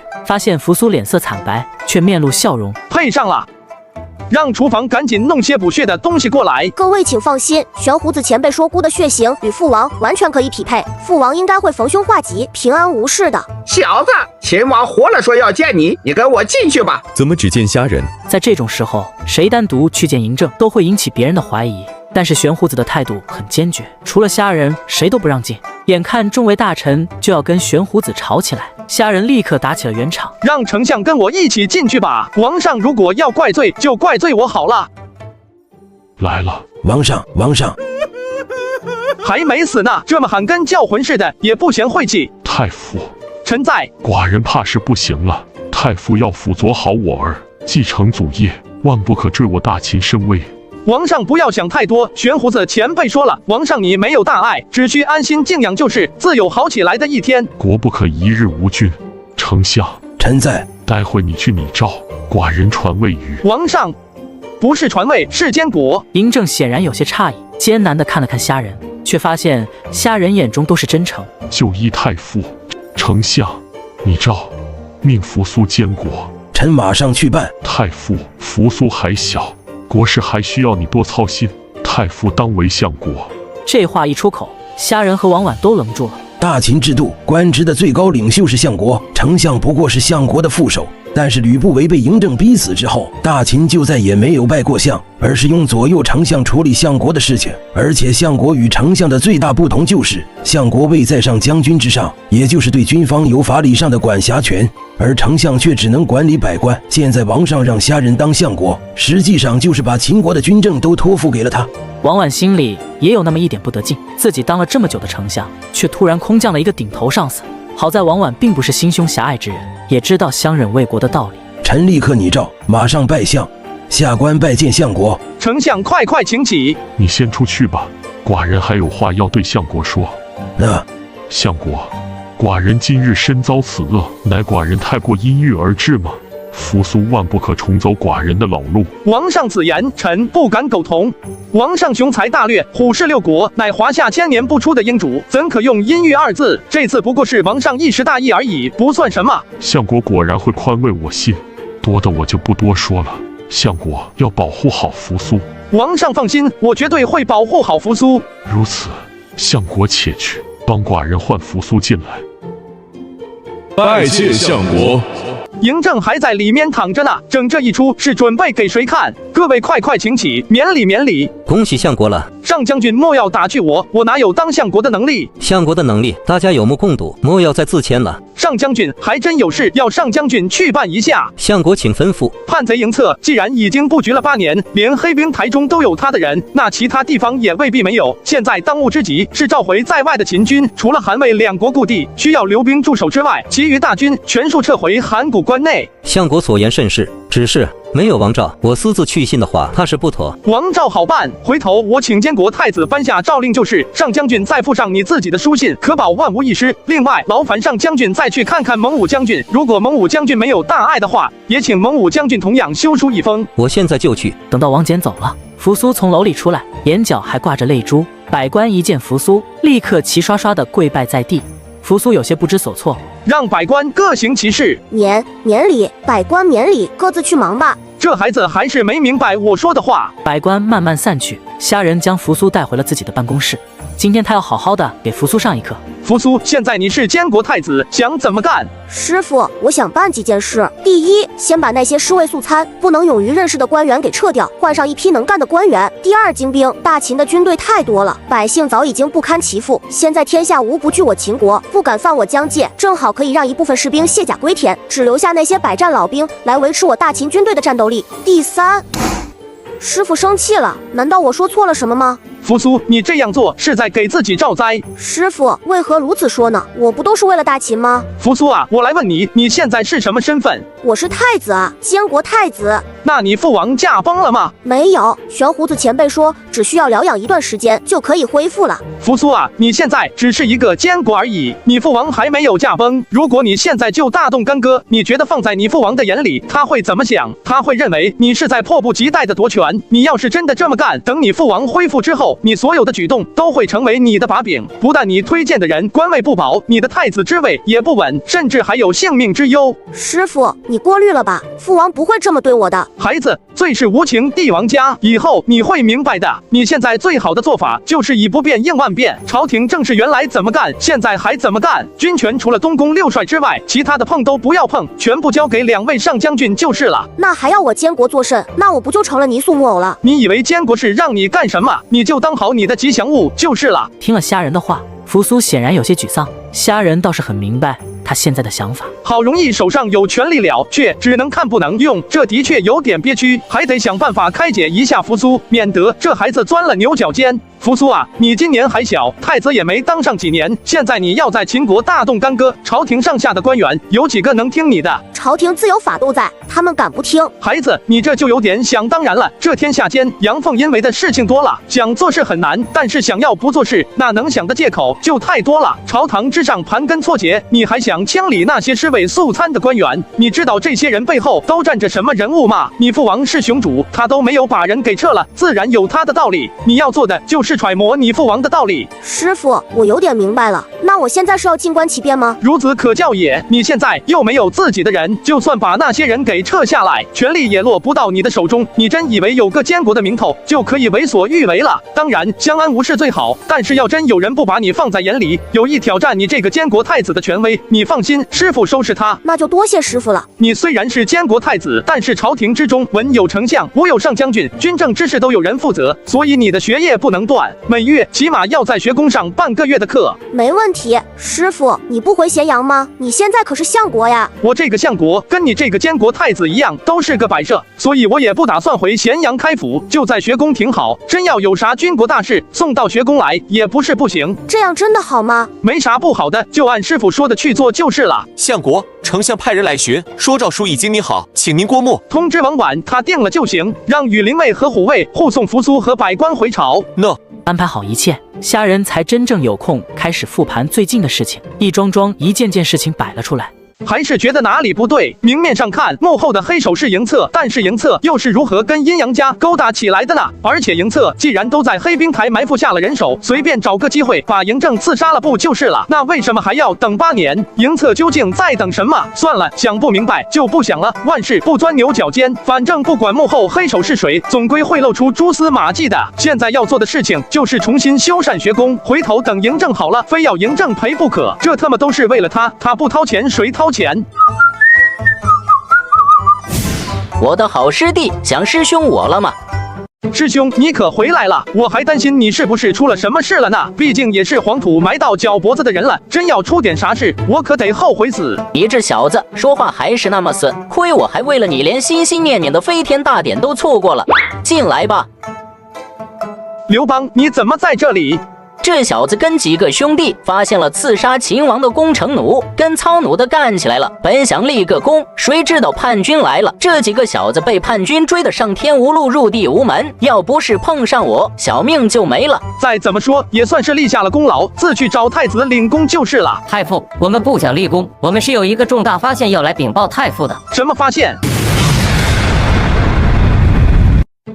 墨家令牌，这是哪里来的？从操弩的人身上找到的，而且我们查过那架攻城弩，没有发现任何大秦攻防的记号。大秦的每一架攻城弩都有自己的特殊的攻防记号，甚至每一个零件上都有匠人的记录。这样，如果攻城弩出了任何问题，都可以直接找到源头。但是如果任何记号都没有的话，那只有一个可能，这架攻城弩是私人造的。墨家很早以前就已经投靠了大秦，在大秦乃至在学宫，墨家的地位都在其他诸家之上，墨家没理由去刺杀秦王啊！刘邦，你先出去吧。诺。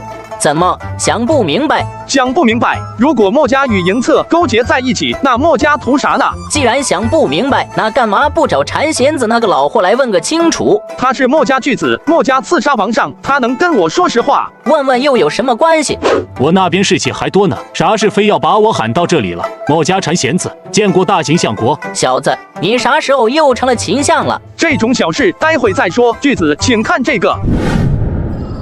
这块令牌你从哪里得来的？巨子还记得射向王上的那枚攻城弩吗？这令牌就是从操弩之人身上发现的。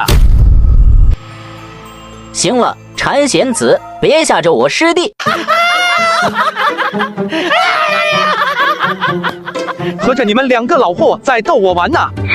这是跟我们墨家可没关系，这是楚墨的令牌。楚墨，墨家从墨翟死后就分裂成了3派，向李氏入秦，被称为秦墨，专心研究技术器械；向夫氏则在齐，被称为齐墨，一心想要弘扬墨翟的学说，相对柔和。邓灵子一派却不同，邓灵子是墨家第一剑术高手，剑术之高，天下罕有人及。墨翟死后，邓灵子入楚，被称为楚墨，带出了一堆徒子徒孙，以侠客自居，专管天下不平事。只是他们的想法太简单，认为只要简单粗暴的除了当官的，百姓的日子就会过得好起来。所以邓灵子一派也是3墨中最有侵略性的，3墨都觉得自己才是真墨，其他2派都是别墨，相互之间水火不容。邓灵子一脉虽讲究以武力解决问题，但是毕竟走的还是侠之一道，世人以侠墨称之。但是楚墨巨子孟胜带着自己亲传弟子180人皆死在阳城之后，楚墨就变了。咋变的？孟胜赴死之前将楚墨巨子之位传与田襄子，但是孟胜之死让楚墨势力大损，田襄子无力控制楚墨，只得另外收了大批门徒。只是这些门徒参差不齐，反倒毁了侠墨的名头，从以前行侠仗义变成了无恶不作。馋弦子娓娓道来，只是语气中多了几分唏嘘。后来听说楚墨投靠了楚国王室，成了王室专用的杀手，只是不知道为何会入秦，为楚国王室效力，那就说得通了。楚国与秦国通婚多年，说句不客气的话，秦国宗室中不知道多少人有楚国的血脉，楚国能跟嬴策搭上线也是很简单的事。楚国先是鼓动嬴策用了8年时间布局，然后怕嬴策引起秦国的怀疑，又派楚墨入秦，打响刺杀嬴政的第一枪。巨子，你可真是我的福星！你小子既然知道了其中有楚国人掺和，那还不赶紧控制住楚国使团？对，还有楚国使团。在知道刺杀嬴政这事与楚国有关之后，虾人拜别了鬼谷子和馋弦子2人，带着搜查出来的楚墨令牌赶到了咸阳。虾人一刻都不敢耽搁，直接进了宫。师傅，你怎么来了？楚国使团可还在？应该归国了吧？昨日向我辞行了。走了，赶紧派人把楚国使团给追回来。师傅，到底发生了什么事？你要追回楚国使团？楚国使团有可能是刺杀你父王的幕后黑手。什么？师傅，证据确凿吗？这可事关两国的关系啊！你追上楚国使团，只需要搜查一番，自然就有证据了。再说，现在大秦怕他楚国吗？师傅说的有道理。因为对虾仁一直以来的信任，扶苏最终还是决定听虾仁的话，派人去将楚国使团给追回来。一队羽林卫风驰电掣一般冲出咸阳。很快，羽林卫出城的消息惊动了王绾。这位老丞相现在一点风吹草动就会让他神经过敏，立刻进宫去找扶苏问个究竟。适才老臣听闻太子派人去追回楚国使团，不知为何？是我请太子殿下下令追回楚国使团的。相国将楚国使团追回来，总要有个原因吧？这是在学宫现场发现的楚墨的令牌。楚墨，所以相国的意思是怀疑刺杀王上之事与楚国有关系。不愧是大秦老臣，宦海沉浮日久，听一句话就已经知道了我的意思。目前的种种迹象表明，营策谋反之事与楚国是脱不了干系。那相国是想搜查楚国使团？那是必须的。相国，楚国使团代表着楚国，你如果搜查楚国使团，那相当于把楚国的面子摔在地上踩，怕是会影响两国关系。而且营策之乱尚未结束，国中还不知道有多少营策的同党，内患不除就贸然与楚国翻脸，我大秦做好准备了吗？如果引来楚国与其他各国联军伐我大秦，营策余党又趁机作乱，内外夹攻之下，怕是我大秦有倾覆之危。相国要三思啊！我有疑问，还请丞相替我解惑。相国请说。请问丞相，在我大秦灭了韩魏两国的今天，其他各国对我大秦的态度如何？惧怕居多。丞相说的不错，现在天下各国对我大秦惧怕者甚多。那么，我再请问丞相，营策谋乱消息可能瞒得过天下各国？想要瞒，那是痴人说梦。既然瞒不住，你猜各国会不会趁着营策内乱的机会发兵攻打我大秦呢？我大秦连灭韩魏两国，本来就给列国罩上了一层阴影，不然李牧又怎么会偷袭北地郡？我相信各国已经在暗中商谈如何破秦，而营策之乱恰好是各国破秦最好的机会。即便我不搜楚国使团，甚至礼送楚国使团出秦，难道楚国就不会出兵了？丞相，你也是大秦的老臣子，列国纷争多年，你怎会还如此天真？王绾听到虾仁说他天真，心里那叫一个堵，差点一口气没上来。所以，反正与列国一战已经是无法避免了，我又何必给楚国留面子？而且，如果查出来楚国使团真的与刺杀我王之事有关联，那岂不是楚国送上门来的口实？我大秦伐楚，师出有名了。老臣见识不明，险些误了国事，请太子殿下治罪。刚才我的话虽然有点重，却没有责怪老丞相的意思。老丞相这是作甚？丞相不可。老丞相，列国伐秦已经是板上钉钉之事，还有很多事情要劳烦老丞相。以后丞相要干的事还多着呢。老臣敢不效犬马之劳。看来列国伐秦的日子确实不远了。好在已经跟王翦打过招呼，让扶苏和王翦将在外的秦军全数调回关内。在函谷天险面前，列国占不到丝毫便宜。现在唯一可虑的就是营策，这要是让营策逃出秦国，遗患无穷。这一肉被追兵追得上天无路入地无门，锦衣玉食几十年，什么时候受过这样的委屈？营策带出来的数百人，一路上为了引走追兵，人数也在不断减少。等他逃到上庸的时候，身边仅仅剩下20来人。但是唯一的好消息是，他儿子嬴瑞也逃了出来，很快就能来上庸跟自己会合。在上庸的深山中等了2日，营策终于等到了自己的儿子。但是当他看清楚儿子身后跟着的人的时候，猛然发出一声怒吼。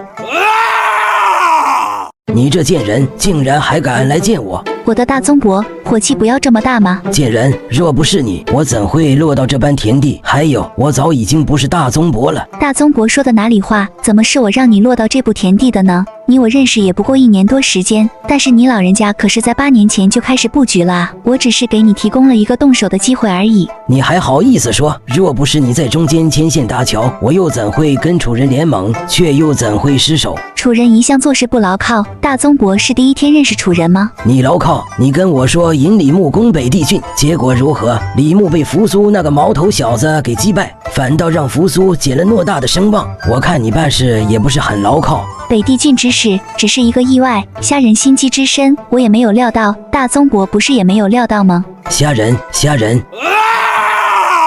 行了，现在想虾仁有什么用？我来这里是想跟大宗伯商量下一步该怎么办的。下一步，你这贱人又想干什么？我干什么？我要是不是为了大业，我何必来寻大宗伯？我自回赵国便是。但是大宗伯呢，从此就像丧家之犬一样四海为家。父亲，周姑娘绝对没有恶意，不如你老人家好好听听周姑娘的想法好不好？你给我闭嘴！你想干什么就直说吧。那我得先知道大宗伯的下一步计划是什么。我在蜀地有旧部，我打算去蜀地召集旧部反攻咸阳。如果大宗伯要去蜀地，为何不在汉中直接入蜀？为何要到上庸来？大宗伯到现在还不愿意跟我说实话吗？周姑娘果然聪明，那我也不瞒你了，我要去楚国。去楚国？刚被楚人阴了一手，还敢去楚国？我也没有其他办法，我干出这样的事来，天下列国除了楚国，已经没有哪个国家敢收留我了。不去楚国，我又能去哪里？大宗伯去楚国并不是一个好的选择。楚国看似强大，实则外强中干。一旦秦国知道你在楚国，派出大军问罪，楚国必然会将大宗伯送给秦国。那依姑娘之见，我该怎么办？哪国都不去，大宗伯还不知道吧？嬴政被你的暗手刺杀，虽然未死，却也不能理事。现在是扶苏那个小子监国，秦国自顾不暇。嬴政竟然还没有死，这家伙的命未免也太硬了。而我收到的消息，列国准备趁这个机会联军伐秦。大宗伯不如收敛你的手下，也作为一方诸侯加入联军，这样一旦事成，你就是秦国之君。周姑娘所言甚是，不过你如何保证列国不会食言？别用什么盟约来糊弄我，你我都明白那玩意没啥用。周雨竹一时语塞，他是真没有想到事情到了这个地步，嬴策还会如此清醒。不如这样吧，周姑娘继续联络列国伐秦，我也不去楚国了，我去蜀地拉起一支精兵，等到列国陈兵函谷关的时候，我在蜀地起兵，让扶苏首尾不能相顾，如何？既然如此，那就提前祝大宗伯心想事成了，也祝周姑娘此行顺利。楚国使团终究还是被追了回来。经过仔细的搜查，果然在楚国使团中发现了楚墨的人。楚国使臣向扶苏表示强烈抗议，但是并没有什么用。扶苏深恨楚国参与了刺杀嬴政之事，下令将楚国使团全数看押。各位，王上遇刺，嬴策作乱，列国绝对不会放过这样的一个好机会，一定会联军伐秦。大秦能做的只有全力备战。今天请各位来的意思，就是商议一下如何抵御列国的攻势。那还有什么想的？兵来将挡，水来土掩。别说只有4国联军，当年6国联军在函谷关下也没有占到便宜。能说出这么无脑的话，真他妈想对他一顿。但他可是映雪的父亲，我未来的老丈人，本来关系就不咋地，要是再恶化下去，怕是映雪再想嫁给我就难了。桓将军此言不虚，我大秦将士确实不惧列国。不过，如果我们真的将主力防守函谷关的话，那关外的土地等于拱手送给列国，关外土地上的秦人怎么办？确实没有想过这个问题，我只管带兵打仗，战略非我所长。相国何不就在河东与列国决一死战？河东地势平缓，最适合大兵团作战。我大秦列阵之后，除了魏武卒，无人可冲破我大秦的阵线。我想列国也不会是我们的对手，而且河东入秦100年，我军也能就地补起，优势在我。蒙上将军说的有道理，河东确实是最合适我们与列国决战的地点。但是上郡、北地郡、蜀郡怎么办？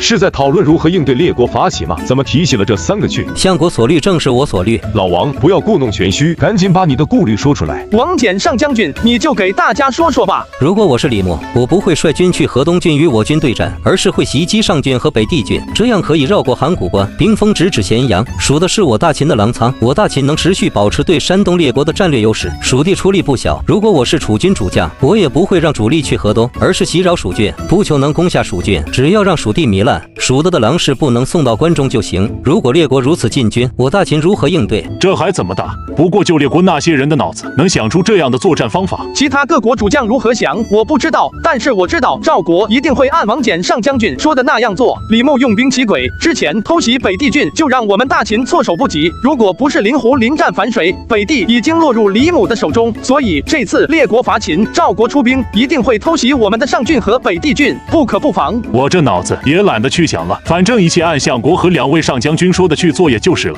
你都是快做岳丈的人了，怎么还是这样不动脑子？岳丈？什么岳丈？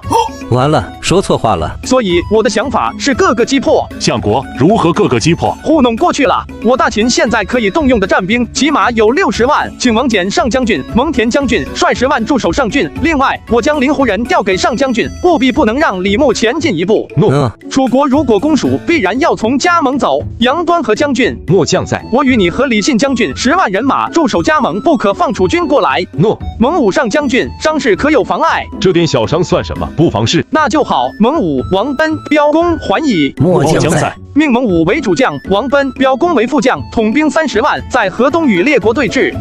相国，如果列国没有像你想的那样，而是集中兵力在河东怎么办？桓将军问得好，如果列国将全部兵力投入河东，那对我大秦反倒是一件好事。如果战况真的如桓乙将军所言，那王翦将军出上郡攻赵，杨端和将军出加盟攻楚，我就不相信这两国不回师救援，两国如退，仅靠齐燕两国在河东，那还不好办吗？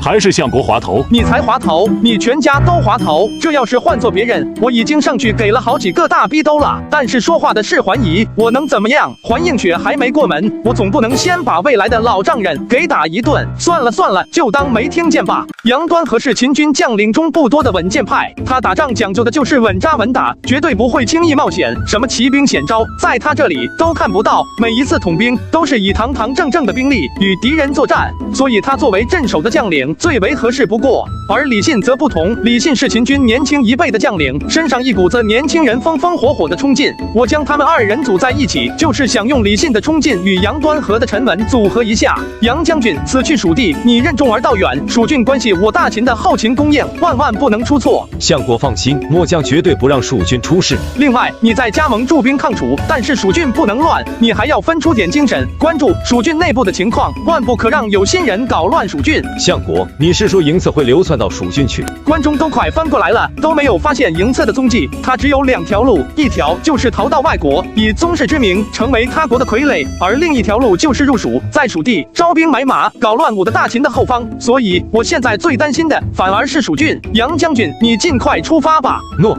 李将军，此去蜀郡，你是副将，必须要听杨将军之令行事，不可肆意妄为。相国放心，我一定听杨将军的话。那你们去吧。重生以来，我还是第一次做这样的战略规划。这次如果失败，那秦国面临的就是灭国之祸，无数人将会丧生，那可都是一条条鲜活的人命。我一定要慎重再慎重。相国，我们也出发吧。2位，你们却不能这样大摇大摆的出发，你们可要玩一个花火。列国在我大秦安插了不少细作，我们大规模的调兵瞒不过那些细作，所以调兵只能在暗中进行。你们既要在规定时间里将大军调到指定位置，又不能让列国的细作给发现，可能做到。2位上将军，我有一策，供2位上将军参考。相国请讲。王翦将军这一路好办，就将大军分成数百路，分别出发，借口就是搜查营策一党的踪迹，或许可以瞒过列国细作。相国此计大妙，我这就去安排。且慢，待蒙上将军的办法想好，我还有其他事情交代。相国，我这边也可以按照王翦上将军那样，将大军分成几百路，然后在指定地点汇合。你这边反倒不用，你与王翦上将军不同，我要你大张旗鼓，多置惊奇，务必让列国细作都知道我大秦的主力皆在河东，最好能让细作觉得我大秦的战将除了杨端和李信将军入蜀之外，其余有名战将皆在河东，摆出一副要与列国决一死战的架势。相国这是想把列国的注意力都给吸引到河东。正是，如果能将列国的注意力都引到河东，杨端和那边和王翦上将军那边就会便利很多，能让我们更容易的打赢这仗。只是你面临的压力会大一些。老夫打了一辈子仗，什么样的苦仗恶仗没有经历过？这点压力算什么？相国放心，老夫必不辱使命。相国，现在能说还有啥要交代的了？我已经命令学宫的化学研究院、奇迹研究院、武器研究所全力开工，给2位准备了5000斤火药、3000架连发弩、3000枚凌空火炮、1万瓶燃烧瓶，还有6门旧炮。这些东西只有你们2位主将才知道，事关重大，就连你们的副将都不能知道。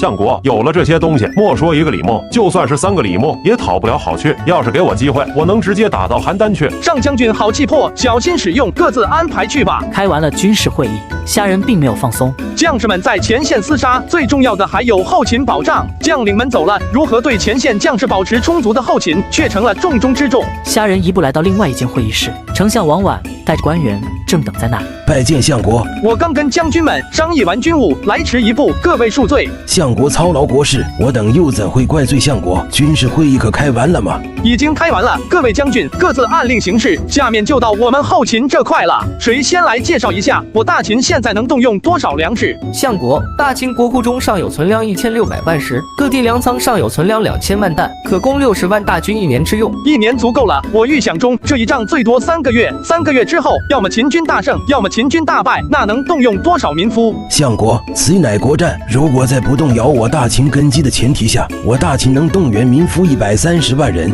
如果事情紧急，还能动员200万民夫。但是如果事情走到这一步，我大秦的根基必然大损，即便赢了，也是惨胜。130万人，平均2个民夫供养1名士卒，说实话是少了点。不过王满说的对，不能把家底都压上去。如果把家底都压上去，就算赢了，大秦也会元气大伤，想要继续东出，没个10年休养缓不过来。到底是孤注一掷，还是考虑将来？这是一个难以抉择的问题。相国，这还有什么可以考虑的？国战若败，大秦还有以后吗？此战我大秦只能胜不能败，只要能胜，还考虑什么家底不家底的？李斯果然不愧是嬴政统一6国的谋主，关键时刻是真能给决策者下决断。李斯说的对，这一仗输了就什么都没有了，还考虑屁的将来？丞相，我需要你动员最少200万民夫，另外再备下100万民夫备用。下官这就去安排。唐内力，代丞相动员完民夫之后，你将各地存粮分别运到军中，至于送到哪里，我稍后自然会告知你。此时乃我大秦生死存亡之时，诸位务必戮力同心，共赴国难。又商议了几件事之后，王绾领头带着众位官员赶回咸阳，各自忙碌。李斯却留了下来。李兄为何未返咸阳？相国，我有一策，想进献给相国。我心里其实很憋屈。虾仁刚来的时候，我还主动送了一架马车给他，就是想把他拉到我的阵营里来。可是又能想到，虾仁升官的速度嗖嗖的，这才多久就已经是太傅、相国、霸侯，而我现在却还只是一个上卿。而这次在关乎秦国命运的战争中，我并没有任何任务，没有任务就没办法立功，不立功如何能升官？所以思考再三，我还是决定献计给虾仁搏一搏。李兄何必谦虚，有何计策说来就是。列国伐战，未闻不伐交者，而今我们已经判定列国必然伐我，何不派使者走一趟齐赵两国？出使又如何说？下官听闻齐国相国后盛贪财好色，却深得齐王信任，不如遣一能言善辩之士出使齐国，以厚礼赠后盛，让他劝说齐王不要参与这次伐秦。后盛此人重小利而轻大义，得了厚礼，必然替我大秦说话，则齐国则必不发兵。继续说下去。再遣一使者同样携重礼去赵国，后赠赵相郭开，同样让赵国不出兵。不过出使赵国这一路还有另一个任务。什么任务？离间赵国君臣，杀李牧。终究还是来了。对赵国使用离间计这招，我不是没有想过。历史上李牧就是死在秦国的离间计下，只是我一想到一代名将竟然死得如此憋屈，心中总觉得不是滋味。我总觉得一代名将不应该是这样的结局，所以一直没有用离间计这招。但是李斯现在提出来，我却不能不考虑。李斯一来是上卿，他的意见我必须重视；二来列国伐秦最大的威胁还是李牧，不然我也不会安排王翦去对付李牧。李牧为赵国最后一位名将，算是赵国的保护神。我大秦已经灭了韩魏两国，赵国在这样的情况下还会中计杀李牧？相国把赵国君臣看得太好了。郭开与李牧向来不和，一直在暗中诋毁李牧。赵王正是因为只有李牧能用，才留下了李牧一命。但是有多信任却不好说。李牧在攻我北地郡之前，就被赵王撤了他大将军的职务，加上擅自攻北地，损兵折将。赵王对李牧心中没有芥蒂是假的。此时如果贿赂郭开，然后告诉他让李牧率军打赢了大秦，这功劳就太大了。郭开必拒，则李牧必死。李斯的这番话合乎情理，有凭有据，说的我都心动了。只是派谁去当使者？如果相国信得过我，自愿赴赵国。至于齐国，学宫之中不是有不少纵横家弟子，何不请一位走一趟齐国？我看李世奇先生就不错嘛。那就麻烦李兄走一趟了，需要的财物只管向丞相府提就是了。你终究还是没有逃过离间计。你出使齐国，贿赂齐相后盛，劝说齐国不要参与这次伐秦，这可是送上门的功劳。相国姿势体大，我需要一个帮手。快通，我2人一同出使，有什么事情还能商量。好，那就你2人同去齐国。诺。师兄，可能又要麻烦你亲自出马了。老夫才回来几天，咋又要把老夫派出去？这不是事情难办，天下除了老夫才回来几天，咋又要把老夫派出去？这不是事情难办，天下除了师兄，我实在不知道该找谁去办嘛。别，你可别着急给老夫戴高帽，老夫一把年纪了，你可别折腾老夫了。有啥事让他们年轻人去干吧，老夫干不动了。你倒是听听，什么事啊？不，老夫不想听，我先走了。30斤飞天至尊，50斤，行，50斤就50斤，行吧？你说说我听听。婶儿，你让我去救李牧。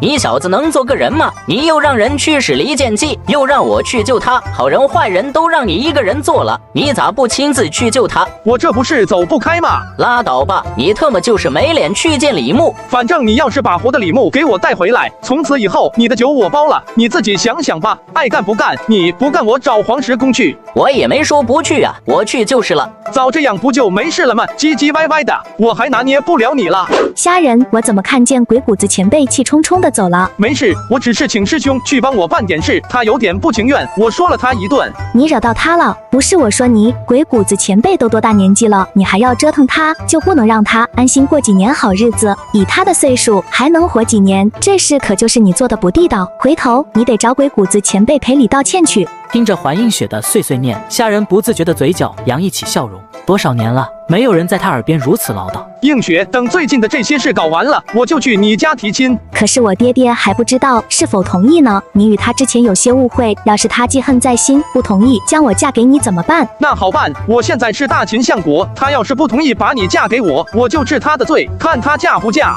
大秦相国就是给你娶媳妇用的吗？王上，你怎么来了？见过王上。王上，你伤还没好，不好好的休息，怎么来我这了？怕是我打扰了你的美事吧？让王上见笑了。哎，男欢女爱是人之常情嘛，更何况相国一直未婚，找个媳妇也是正经事，有什么见笑不见笑的？王上此来是想询问面临列国伐秦的局面，我大秦的准备措施吧？正是，相国可将现在做了那些准备告诉寡人吗？相国这样安排确实妥当，只是相国想过没有，如果列国不来伐秦，我们如此大动干戈，会不会有些劳民伤财？王上是说，列国现在已经不是以前的列国了，以前的列国良将辈出，如果知道我大秦有此一乱，必然不会放弃这个机会联军伐秦。但是现在列国已经没有了称霸的雄心，只是在苟延残喘罢了。而且我大秦兵威赫赫，列国即便知道了我大秦内乱，有机可乘，也未必有这个胆子敢犯我大秦。相国，如果列国不伐秦，我大秦该怎么办？还是王上知我，如果列国不伐秦，按照我的想法，我就伐赵。可是要伐赵，必先除掉李牧，这是自然。虾仁这才将李斯献策，用离间计除掉李牧的事情告诉嬴政。李牧可惜了，一代名将来说，没能死在沙场，却死在自己人的手中，确实太憋屈了。如果可以的话，相国还是尽量留李牧一命，寡人不指望他能为大秦效力，只是觉得可惜而已。这也许就是嬴政统治下的秦国能统一华夏的原因了。我要不要把请鬼谷子去救李牧的事情告诉郑哥？哎，还是等鬼谷子将李牧救回来再说吧。相国，既然你这边已经安排好了，寡人也没有什么可担心的了。这是大秦虎符，凭此符，大秦100万将士皆可指挥，大秦就拜托相国了。虾仁没想到嬴政会把虎符交给自己，在他看来，这玩意应该是给扶苏才对。但是嬴政对自己的这份信任，却让虾仁心中感动。臣谢过王上。如此，寡人的心就安了。相国只管放心去做就是了。秦王大印，我也交代赵高给扶苏送去了。大秦绝对没有人会掣肘相国。嬴政这是将整个大秦都交到我手上了，臣敢不孝子。这是战卢剑，交给你了，你现在可以带寡人行事。虾仁虽然接下了战卢剑，但是却已经打定了主意，一会儿就把剑给扶苏送去。虎符可以接，但是这剑却绝对不能留在自己手上，这就获得了秦国最高权力了。瞎小子，大秦经过几个月的准备，做好了应对列国伐秦的一切准备，列国却一直没有动静啊！难道真的被郑哥给说中了？列国连这样的好机会都不把握？相国，莫此急蹦。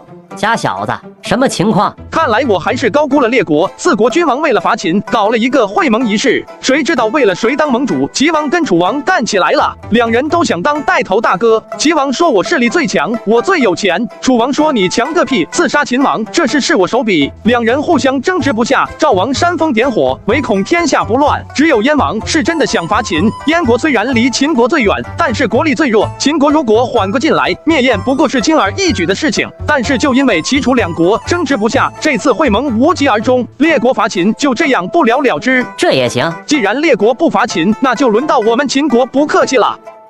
经过2-3个月的整肃，银策之乱造成的损失基本已经被弥补。银策终究还是逃亡到了楚国，内患既除，那列国即将引来秦国的报复。但是虾仁却没有第一时间向列国发动进攻，他在等赵国的消息。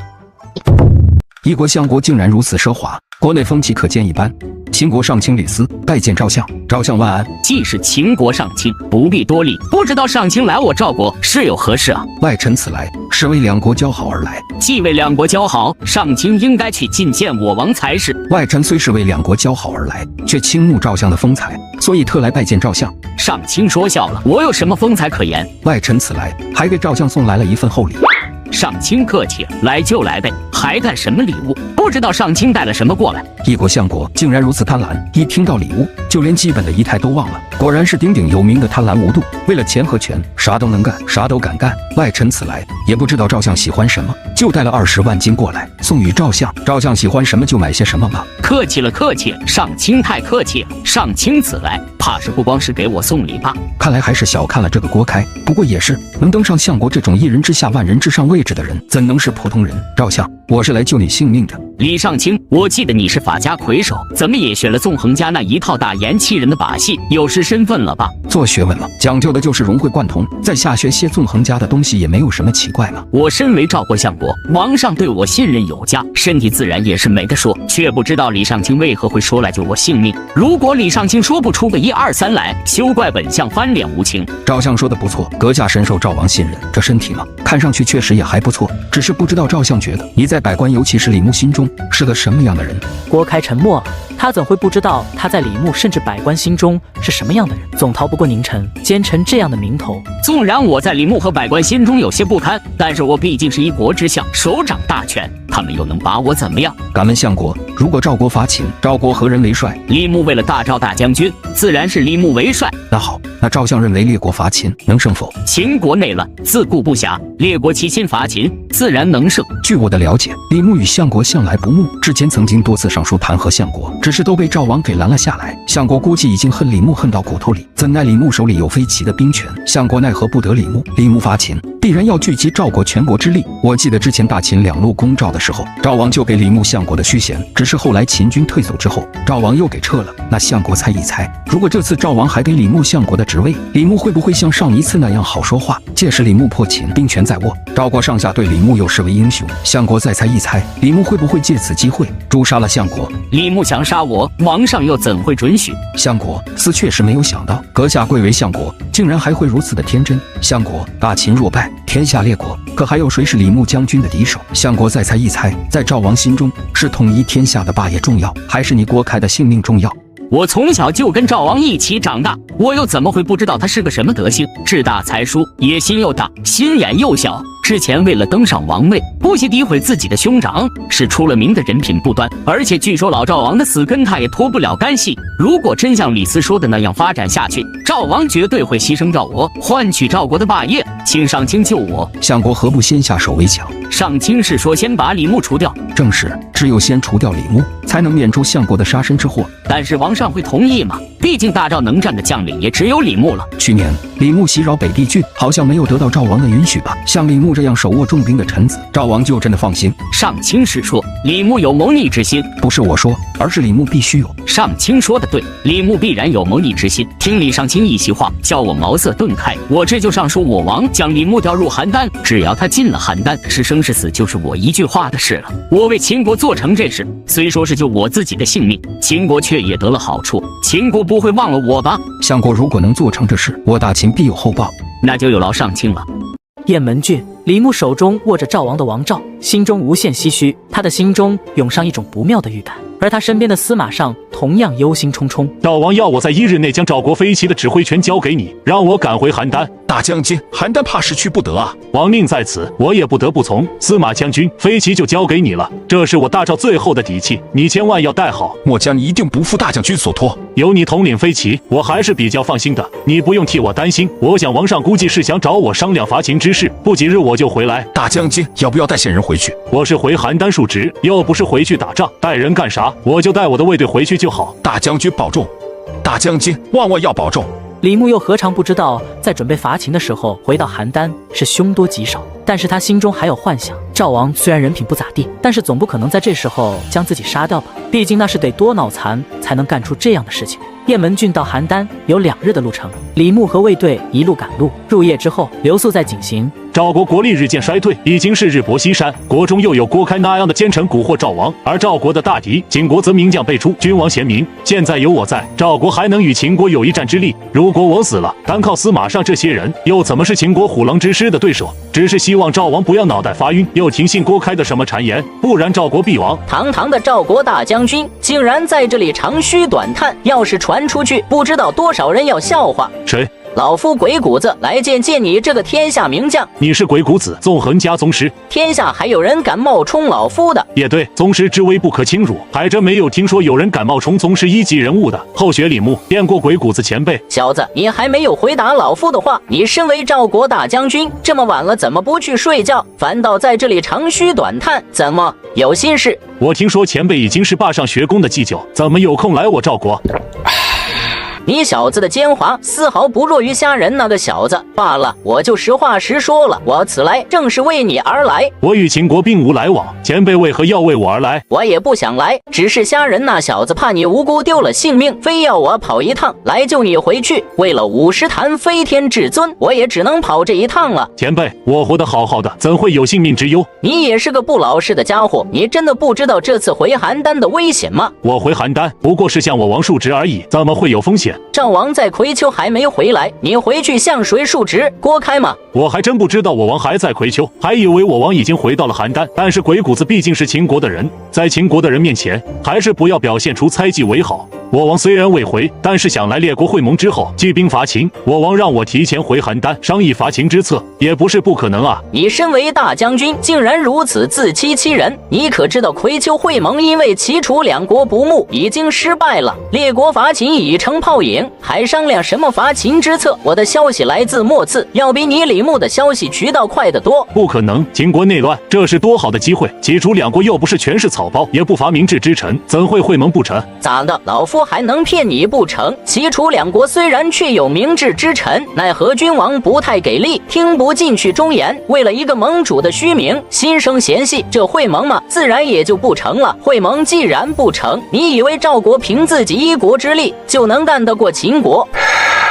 齐王和楚王这2个蠢货，齐楚2国君主如此，赵王如何？你自己心中有数。燕国姬丹虽然有些才华，也不过是些小聪明。燕国国力又弱，即便会盟成功，也就是个凑数的。以4国杂乱之兵对抗秦国虎狼之师，能打得过才是见了鬼。即便会盟不成，想来我王赵我有事商议如何防范秦国，又怎会杀我？你以为这诏书就是真的？难道诏书有假？不能啊，我仔细查验过，绝对是真的。诏书当然是真的，只是发诏书的人却不是赵王而已。不是我王，难道是郭开矫诏？他有这么大的胆子？他当然没有这么的大胆子，但是架不住李斯那小子在一边撺掇啊。合着好人是你秦国，坏人也是你秦国，这活儿让你们玩得挺花啊！秦国如此做，未免有些太下作了吧？大争之事只讲利益，不讲手段。既要除我，前辈又为何前来告知于我？要不是虾仁那小子心疼你是个将才，不忍见你就此陨落，你以为我会来？前辈和虾相国美意，李牧心领了。不过李牧生是赵国人，死是赵国魂，绝不会投降秦国。而且我料郭开也没有那么大的胆子，竟然在王上不在的时候妄杀大将。前辈请回吧，邯郸我是一定要去的。果然是好言难劝，该死的鬼！你既然听不进去，老夫还能说什么呢？只是你自己多个心眼，莫要自污。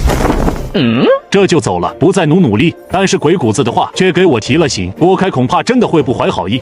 李牧带着卫队赶到了邯郸，刚到城门就被一队士兵给拦住，然后李牧就看到了一个意想不到的人。赵聪，你不是在上党吗？怎么在这里？李牧有些惊疑，赵聪是赵国宗室，也是赵王的心腹，更是跟郭开狼狈为奸，在军中的地位虽然在李牧之下，但是对李牧向来不服。他出现在这里，让李牧心中顿生警兆。李大将军，我总算是等到你了，下马吧。我要进城，下马作甚？大将军别误会，前几日城中发现秦国细作，相国下令，所有进出城门之人都要严加搜查，我也是听令行事，大将军莫要怪罪。我乃赵国大将军，难道你还怀疑我是秦国细作不成？不敢，只是末将职责所在，不敢违令，还请大将军莫要为难末将。懒得听你啰嗦，借你几个胆，你也不敢暗算我。下马。大将军得罪了，不好。几个士兵直接按住李牧，这几人都是赵聪精心挑选的勇武之士，再加上又是有心算无心，李牧当即失手，连反抗的机会都没有。赵聪，你敢拿我，你反了不成？查李牧，骄横不法，违抗王令，命赵聪将李牧拿下，押入大牢待审。大将军，你看清楚，这可是真的王诏，可不是末将矫诏啊！昨夜与鬼谷子长谈之后，虽然心里有了准备，却也没想到连邯郸都没进去，郭开就敢对我动手，不可能！王上怎么会下这样的王诏？这是郭开矫诏。大将军，矫诏不矫诏的末将不知道，末将就是奉诏行事。来呀，将大将军请进大牢，等王上回来之后发落。相国，李牧已经拿下。李牧没有反抗吗？末将趁其不意拿下了，没有给他反抗的机会。要是李牧反抗多好，那就可以就地斩杀。现在却要多费一番手脚了。不过李牧既然已经进了邯郸大牢，相当于生死都在我手上，倒是也不要紧，看守好李牧。那李尚卿，李牧已经拿下，基本上没费什么功夫，下一步怎么办？相国，不如趁赵王还未回来，将生米先做成熟饭。这样会不会引起我王的不快？你们秦国不会趁我除掉李牧的时候突然发诏吧？相国放心，我还在这里呢。如果大秦发诏，相国就将我斩了就是。也是，李斯总不可能为秦国忠诚到连自己性命都不顾的地步。相国，我实话跟你说，我大秦的目标并不是赵国，而是楚国。楚国那可是大国，你们要伐楚，估计现在大军已经集结完毕了。大军都集结好了吗？10万大军已经分批到了上郡，临湖人凑出来3万骑兵，也到了上郡，就等相国一声令下了。不急，等李斯办完他的事再说。不过为了方便李斯行事，我倒想虚张声势一番。相国想如何？命杨端和从加盟出兵进攻楚国豫章，再领蒙武上将军分兵10万进攻陈。但是要提醒2位将军，只可虚张声势佯攻而已，万不可假戏真做。如果楚国出兵，不可浪战，吸引住楚国主力即可。另外，将2位上将军的旗号都打出来，告诉全天下，我大秦要对楚国动手了。既然要伐楚，却为何又要虚张声势？再说，咱们的目标不是赵国吗？上将军，你可知道李斯上卿去哪里了？李斯正在赵国，意图搬掉李牧这块绊脚石，所以我们这边也要闹出点动静来，给赵国看看，这样赵国才好下手嘛。相国这样做对李牧将军是不是太不公平了？王翦其实并不是一个迂腐的人，只是跟李牧对阵多年，一直钦佩李牧的兵法，对李牧的为人也颇为赞赏，所以对用这样的阴谋除掉这样一位天下名将，颇有些不耻，只是当着虾人的面不好发作而已。我又何尝不知道如此对李牧将军不公平，但是李牧不除，赵国难灭。不过你放心吧，我已经另外派人去营救了，保证李牧会平安来到秦国。如此就好，那我就安排了。不知道鬼谷子到底能不能救出李牧？别回头李牧没有救出来，鬼谷子还折在赵国，那损失就大了。虾人现在心中也慌的一批，他只盼着鬼谷子和李牧都能平安回来。李牧在大牢里倒是没受什么委屈，被单独关在一间牢房，只是从关进来的那一刻开始，就没有任何人来看过他，就连送饭进来的牢子都是个聋哑人。他也断了跟外界的一切联系，他不知道赵王回来了没有，自己到底还有没有活路。你是谁？你小子刚分手才几天就不认识老夫了？前辈，是你，你怎么进来了？我怎么进来的你就别管了，我纵横家经营列国，区区邯郸大牢能拦得住我？前辈，外面的情况怎么样？我王回来了吗？赵王确实在回来的路上，不过距离邯郸尚有2日的路程。2日吗？2日倒是不长，等我王回来，必然会知道我的冤屈，将我放出去。可惜啊，郭开已经准备明日就处决你了，你怕是等不到赵王回来了。郭开那个小人，他敢杀我，杀了我，谁能抵挡秦国虎狼之师？本来郭开对杀你是有些犹豫的，正如你担心的那样，郭开也担心杀了你，秦国伐赵无人能挡。可惜啊，秦国出兵伐楚了。秦国伐楚了？秦国怎么会在这个时候伐楚？楚国这2年国力未死，国中最少有50-60万带甲之士，秦国赶在未平定3晋之前就伐楚。我明白了，为了楚我，秦国算是下了血本了，不惜与楚国火拼，也要给郭开一颗定心丸，先将我除掉再说。没想到我在秦人眼里竟然会如此重要。你当然重要，不然虾人那小子又怎么会让我来救你？怎么样，想好没有？是继续留在这里被郭开冤杀，还是跟我走去秦国？我不走。走。我说过，我生是大赵人，死是大赵鬼，就算死，我也要死在赵国。你怎么是个榆木脑袋？你就这么被郭开冤杀，与赵国有何好处？为何不留下有用之身，另觅明主，建功立业呢？前辈不用再劝了，我此生已许大赵，即便死，我也不会背叛大赵的。你就不想想你的家人吗？前辈，如果可以的话，麻烦前辈将我妻儿送到秦国。李牧感谢前辈大恩，这是我敬承你了。你既然安心赴死，我就不再多说，只希望你不后悔就是。恭送前辈。李牧闭着眼睛依靠墙坐着，不发一言。不知道过了多久，这是郭开派来杀我的人来了。大将军，我们来送你上路。怎么这几个老子一直拉着我在走路，而且郭开要杀我，无非是一杯鸩酒的事情，怎么还会花这样的大力气？你们到底是谁？要把我带到哪里去？这些人恐怕不是郭开派来的，难道是鬼谷子？你说什么？李牧不在牢里，本来以为李牧必死，没想到阴沟里翻了船，李牧竟然能从戒备森严的邯郸大牢中消失。这要是让他逃回雁门，那还了得！赵国飞骑在李牧的统帅下，几乎已经不认赵国虎符。如果让他逃回雁门，顷刻之间，赵国飞骑的兵权即刻会回到他手中。到那时候，我怕是要死无葬身之地了。赵聪传令从邯郸到雁门的各个路口严加把守，绝不能让李牧活着回到雁门。你亲自率3000士兵追赶，务必不能放走李牧。那果然是前辈的手段，前辈又何必救我？你别误会，救你可不是老夫的手笔，是他的手笔。表妹，怎么是你？可不就是我吗？怎么？难道表妹救你也不行？表妹，你这是陷我于不义啊！留得青山在，不怕没柴烧。鬼谷子前辈，我表哥就交给你了。交给我便是，只是你不跟我去秦国吗？嬴政不死，我绝不会投靠秦国的。你这又是何必呢？我去引开追兵，你们沿着这条路直走就是了。表哥的家人就在前面不远。哎，也是一个伤心人啊！相国，我被周与主引开了。报，邯郸到雁门的关卡士兵都没有发现李牧的踪迹。报，李斯已经不知所踪。李牧被我逼走了，杀了李牧问题不大，那是私人恩怨。但是把李牧逼到秦国投敌，那就是愚蠢。赵王可以允许我公报私仇，但是绝对不会允许我愚蠢。看来还要做出一副李牧勾结秦国的假象了。只是伪造的证据能不能瞒过赵王，就看老天爷是否保佑了。李牧跟着鬼谷子在函谷关追上了自己的家人。牧谢过前辈救命之恩，前辈牧想带着家人离开秦国，去楚国。真正救你的是虾仁，你不见一面再走吗？救命之恩不当面报答。李牧无奈，只得跟着鬼谷子来到坝上学宫。一进学宫，李牧就大受震撼。山门那尊几百斤的嬴政铜像，宽阔的操场，朗朗的读书声，无一不让这位打了一辈子仗的将军心生向往。只是他对秦国一直心有芥蒂，始终不肯松口。等来到虾仁的办公室门口，家人不是秦国相国吗？怎么不在咸阳？这小子当相国是赶鸭子上架，平常的军政事务都是王婉和王翦他们在处理，他就是挂个名罢了。李牧大将军久仰大名，今日一见，果然非凡。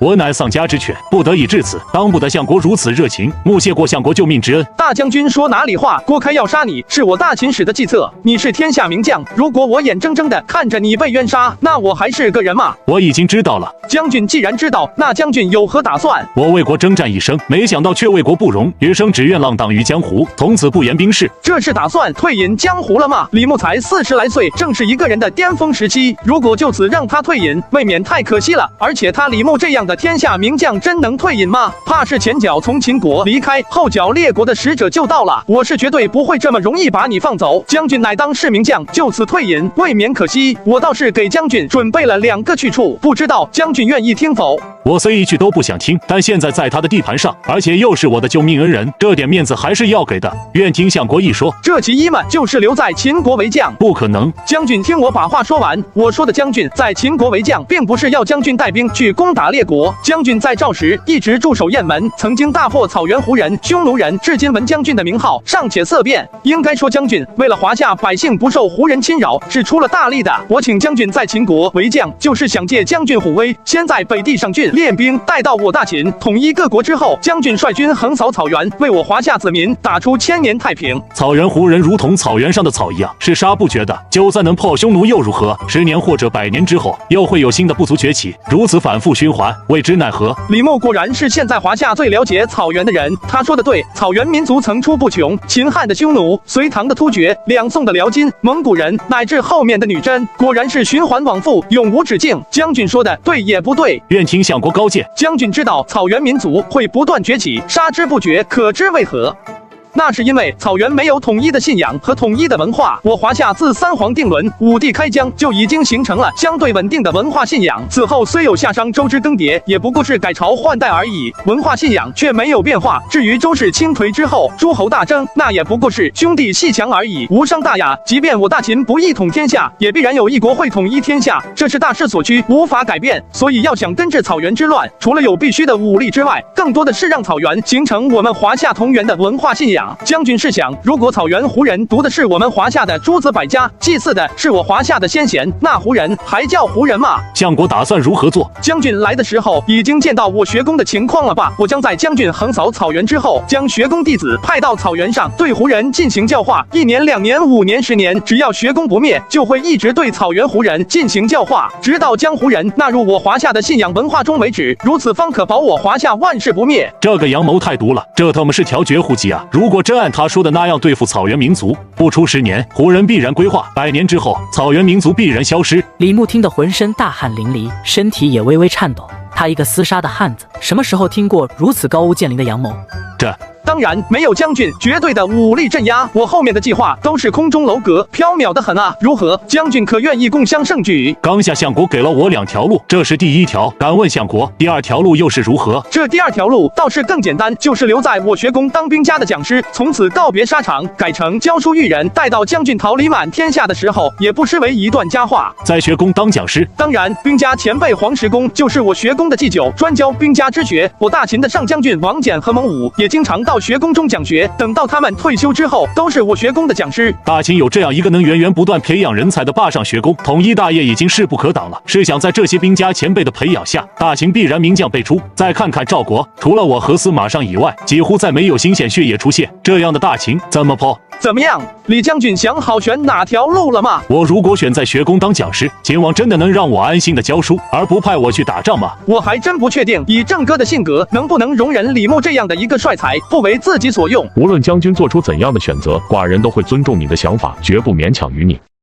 王上，你怎么来了？将军可是让我大秦吃尽了苦头啊！今日得见将军，才为寡人之心啊！李牧拜见秦王，免礼免礼。刚才秦王所说不会勉强我，可是真的？这是自然。寡人现在就当着相国和鬼谷子前辈的面，向将军起誓，将军无论做出怎样的选择，寡人都不会勉强。就算将军要离开秦国，寡人也赠金礼送将军出秦。同样都是当大王的，自家的赵王怎么就没有人家秦王这样大的格局？偏偏要宠幸郭开那个小人，把廉颇逼走，祭死蔺相如，让赵国羸弱不堪。现在又要杀我，这分明是自掘坟墓。哪里慕谢秦王理解？我王已经对将军做出了承诺，将军如何选择？我在军旅混迹了一辈子，学宫当讲师非我所愿，我愿意带兵北扫草原。将军如此，甚好甚好。我霸上学宫就这么没有吸引力吗？相国冒怪，待我带不动兵了，我就跟王翦、蒙武2位上将军一样来学宫讲学。到那时候，相国莫要嫌弃李牧年老体衰，垂垂老矣才是。来，到那时候我把祭酒之位让给你，让你在学宫再过一把带兵的瘾。既然李牧将军愿意为大秦荡涤草原，那相国就传寡人的话，封李牧将军为上将军，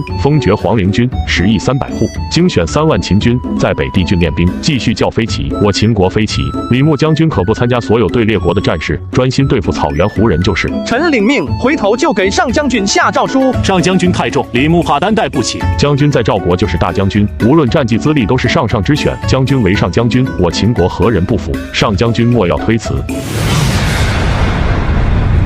你个蠢货，怎么能如此轻易就上了秦国人的当？现在秦国没有伐楚，而是伐赵，而且是王翦和蒙武同时来攻。你就告诉寡人，现在怎么办？我大赵还有什么将领能对付得了王翦和蒙武？寡人告诉你，这次如果我大赵不存，寡人就先大辟了你。王上，臣也不想把李牧逼走，只是李牧早就与秦国勾结，被臣发现之后，这才仓皇逃出大赵，实在不是臣的错。你放屁！你以为我跟你一样是个傻子？拨开。你说现在怎么办？王上，臣倒是有一个办法，或可解我大赵之危。有办法就说。王上，不如我们让匈奴入关吧。什么？让匈奴人进来？正是王上，匈奴这几年发展的很是迅猛，西连越氏，东接东胡，只是李牧李贼强横，匈奴一直被拦在雁门之外，不能进入。而今秦国伐我，列国不可能发兵救我，还不如多馈赠钱帛给匈奴，请匈奴10万铁骑入雁门，秦军远来5倍，则必败。王翦这一路败了，就可将飞骑抽调南下，迎击蒙武的大军，如此我大赵之危可解也。你这不就是李牧之前败秦的办法吗？王上慧眼如炬，正是李贼破秦之法。匈奴要多少钱帛才能出兵？不会太过分吧？王上放心，匈奴虽然强横，却是蛮子之属，他们怎么知道我大赵有多富庶？臣以为花不了多少钱就能办成此事。好，你去办吧，只要能破秦，花点钱就花点钱吧。在秦军的威胁之下，也只能寄希望于匈奴了。安排好了李牧，虾仁终于可以悠闲几天。而跟虾仁同样悠闲的还有嬴政，那位95至尊也不知道是怎么想的，明明伤势已无大碍，可是却一点想回咸阳的意思都没有，每日带着楚国夫人在学宫里四处游荡，见到谁都是笑眯眯的。那家伙的脑袋瓜子是不是出了什么问题？这样下去也不是办法啊！如果照这样继续下去，未来的史书上会怎么记载？千古一帝没了，变成了扶苏，不能让嬴政就这么悠闲下去，该承担的历史责任必须要承担起来。王上，你不打算回咸阳了？原来是相国到了，咸阳有什么好回的？扶苏这段时间干得不错，军国大事也都走上了正轨，寡人回去做甚？寡人这也是难得悠闲几天，相国就忍心让寡人这个受过伤的人继续操劳。就你还是受过伤的人，说这话之前，你能不能先捧着自己的良心再说这话？但是国不可一日无君，之前王上受伤让扶苏监国，不过是权宜之计，现在王上已经大好，理应回朝理事才是。拉倒吧，现在的大秦多寡人一个不多，少寡人一个不少，你别骗寡人。再说了，寡人从小在赵国为质，回国之后也没有过一天好日子，每天都在勾心斗角，难得能有如此清闲不用揣摩人心的时候。相国，你就忍心将寡人重新推进火坑里吗？我擦，还开始打感情牌，无语了。嬴政竟然没有了霸气，而是变成了一个一心想要退休的秦王。你到退休年龄了吗？虾仁也懒得跟嬴政废话，告辞离开。回到办公室之后，虾仁斟酌再三，给扶苏、王绾、王翦、蒙武各去了一封信。相国这是吃错了药了吧？这招都敢玩，这要是玩不好，当前的大好形势立刻化为泡影，这下可难办了。上将军有紧急军情，说事后发现雁门赵军有异动。雁门司马尚不过守城之权也，他还有这样的胆子？不光是司马尚，咱们的斥候还发现赵军中好像有匈奴人。有匈奴人？不应该啊！李牧上将军在赵国的时候，把匈奴人收拾得够呛。匈奴一向视赵国为仇，怎么会出现在赵军之中？上将军会不会是赵国向匈奴人借兵了？匈奴人是一群狼，赵人又不是猪，能不知道向匈奴人借兵会有什么后果吗？上将军小心无大错，万一赵国真的向匈奴借兵，那对我们来说还真是不好应付。据末将的了解，匈奴人现在号称空闲之士100万，实际能抽出来的战兵最少也不会低于10万。而且匈奴人长于骑射，据说飞骑的训练方法就是向匈奴人偷学到的。如果匈奴真的参战，以他们的骑射功夫，再配合赵国飞骑偷袭我军又缺少骑兵，很难对付。你说的都对，只不过有一点你没说到，匈奴人没有纪律，打顺风仗还行，碰到逆风，怕是死几个人就作鸟兽散了。所以不必太担心匈奴人的战斗力。不过匈奴人要是真的来了，倒是好事，我正愁没法完成相国交代的任务呢。相国有任务，你附耳过来。上将军，咱们真的要这样做吗？这真的是相国的吩咐？你自己看吧。还愣着干啥？快去准备。王上，要是有什么罪责，可不能怪我，都是相国让我们这么干的。头曼单于看着正在跨马射箭的儿子，满心欢喜。这是他最喜欢的儿子默毒。当年默毒被送到月支做人质，这小子因为不堪其辱，杀了看守他的人，夺了马，千里逃回匈奴。现在默毒才不到20岁，正是青春好年华，勇气和智慧也都是上上之选。看着现在的默毒，就好像在看年轻时候的自己。大单于，儿子箭射得可好？好，你就像草原上的雄鹰，展翅高飞。你的箭很准，希望你能为匈奴射死更多的敌人。儿子一定做到。大单于，赵国的司马尚将军派人来请你过去议事。好，我这就过去。大单于，咱们真的要帮赵国作战吗？我亲爱的默毒，你觉得我们应该帮助赵国吗？那就看大单于是想在赵国拿到什么。你觉得我们匈奴需要什么？人口。人口为什么不是土地？我们匈奴的人口太少了，比起中原的任何一国来说，都是处于弱势。我们唯一的优势就是我们的骑射中原无人能及。我们现在就算能拿下赵国，又能怎么样？以我们匈奴现在的人口，根本守不住这么大的地方。只有大量的人口，才能让我们的种族强大，才会有可能占领更多的地方，获得更多的奴隶。所以，我们这次来帮赵国，首先要考虑的是如何获取人口。我的默读，你会成为匈奴最英明的大单于的。大单于，等你好久了。怎么，将军是嫌我来晚了？若是李牧还在，你敢这样跟我说话？司马尚心中大怒，但是现在头曼是赵王特旨请来的客人，他也不好发作。大单于说的是哪里话？上怎是那样的人？头曼大单于，我军斥后观察到秦军已经加快了进军的步伐，预计2日后就会来到雁门。但是秦军前部虽然加快了行军速度，但是他的后军和粮草供应却没有跟上。根据斥后的观察，秦军的后军和粮道已经与前军有了100多里的差距。将军的意思是想出兵截了秦军的粮道？正是，这是我们唯一能战胜秦军的办法。如果我们能成功的截断秦军的粮道，那秦军必退，我大赵之威也就解了。不知道大单于可愿意出兵？你们赵王请我们来，不就是打仗来的吗？既然将军有这个想法，却不知道要我们匈奴出多少人。秦军向来重视粮道的保护，王翦率10万秦军，粮道最少有万人护卫，所以大单于最少要派3万人，我再派1万飞骑协助大单于，应该够了。将军是觉得我们匈奴的骑兵在同等人数下不是秦军的对手？是不是对手你心里没数吗？并非是不相信匈奴的骑兵，只是人数多些，万一有什么变故也好应对。好吧，算你说的有理，我这就回去点兵出战。那就有劳大单于了。大单于，司马尚要我们干啥？出兵截秦军的粮道。默读，你率领3万人马去截秦军粮道，赵军会有1万飞骑助你。我这就去。妈，你的首要任务是保全自己，如果有什么变故，你要把这3万人给我全都带回来。是，大单于，我一定把人都给你带回来。不会出什么事吧？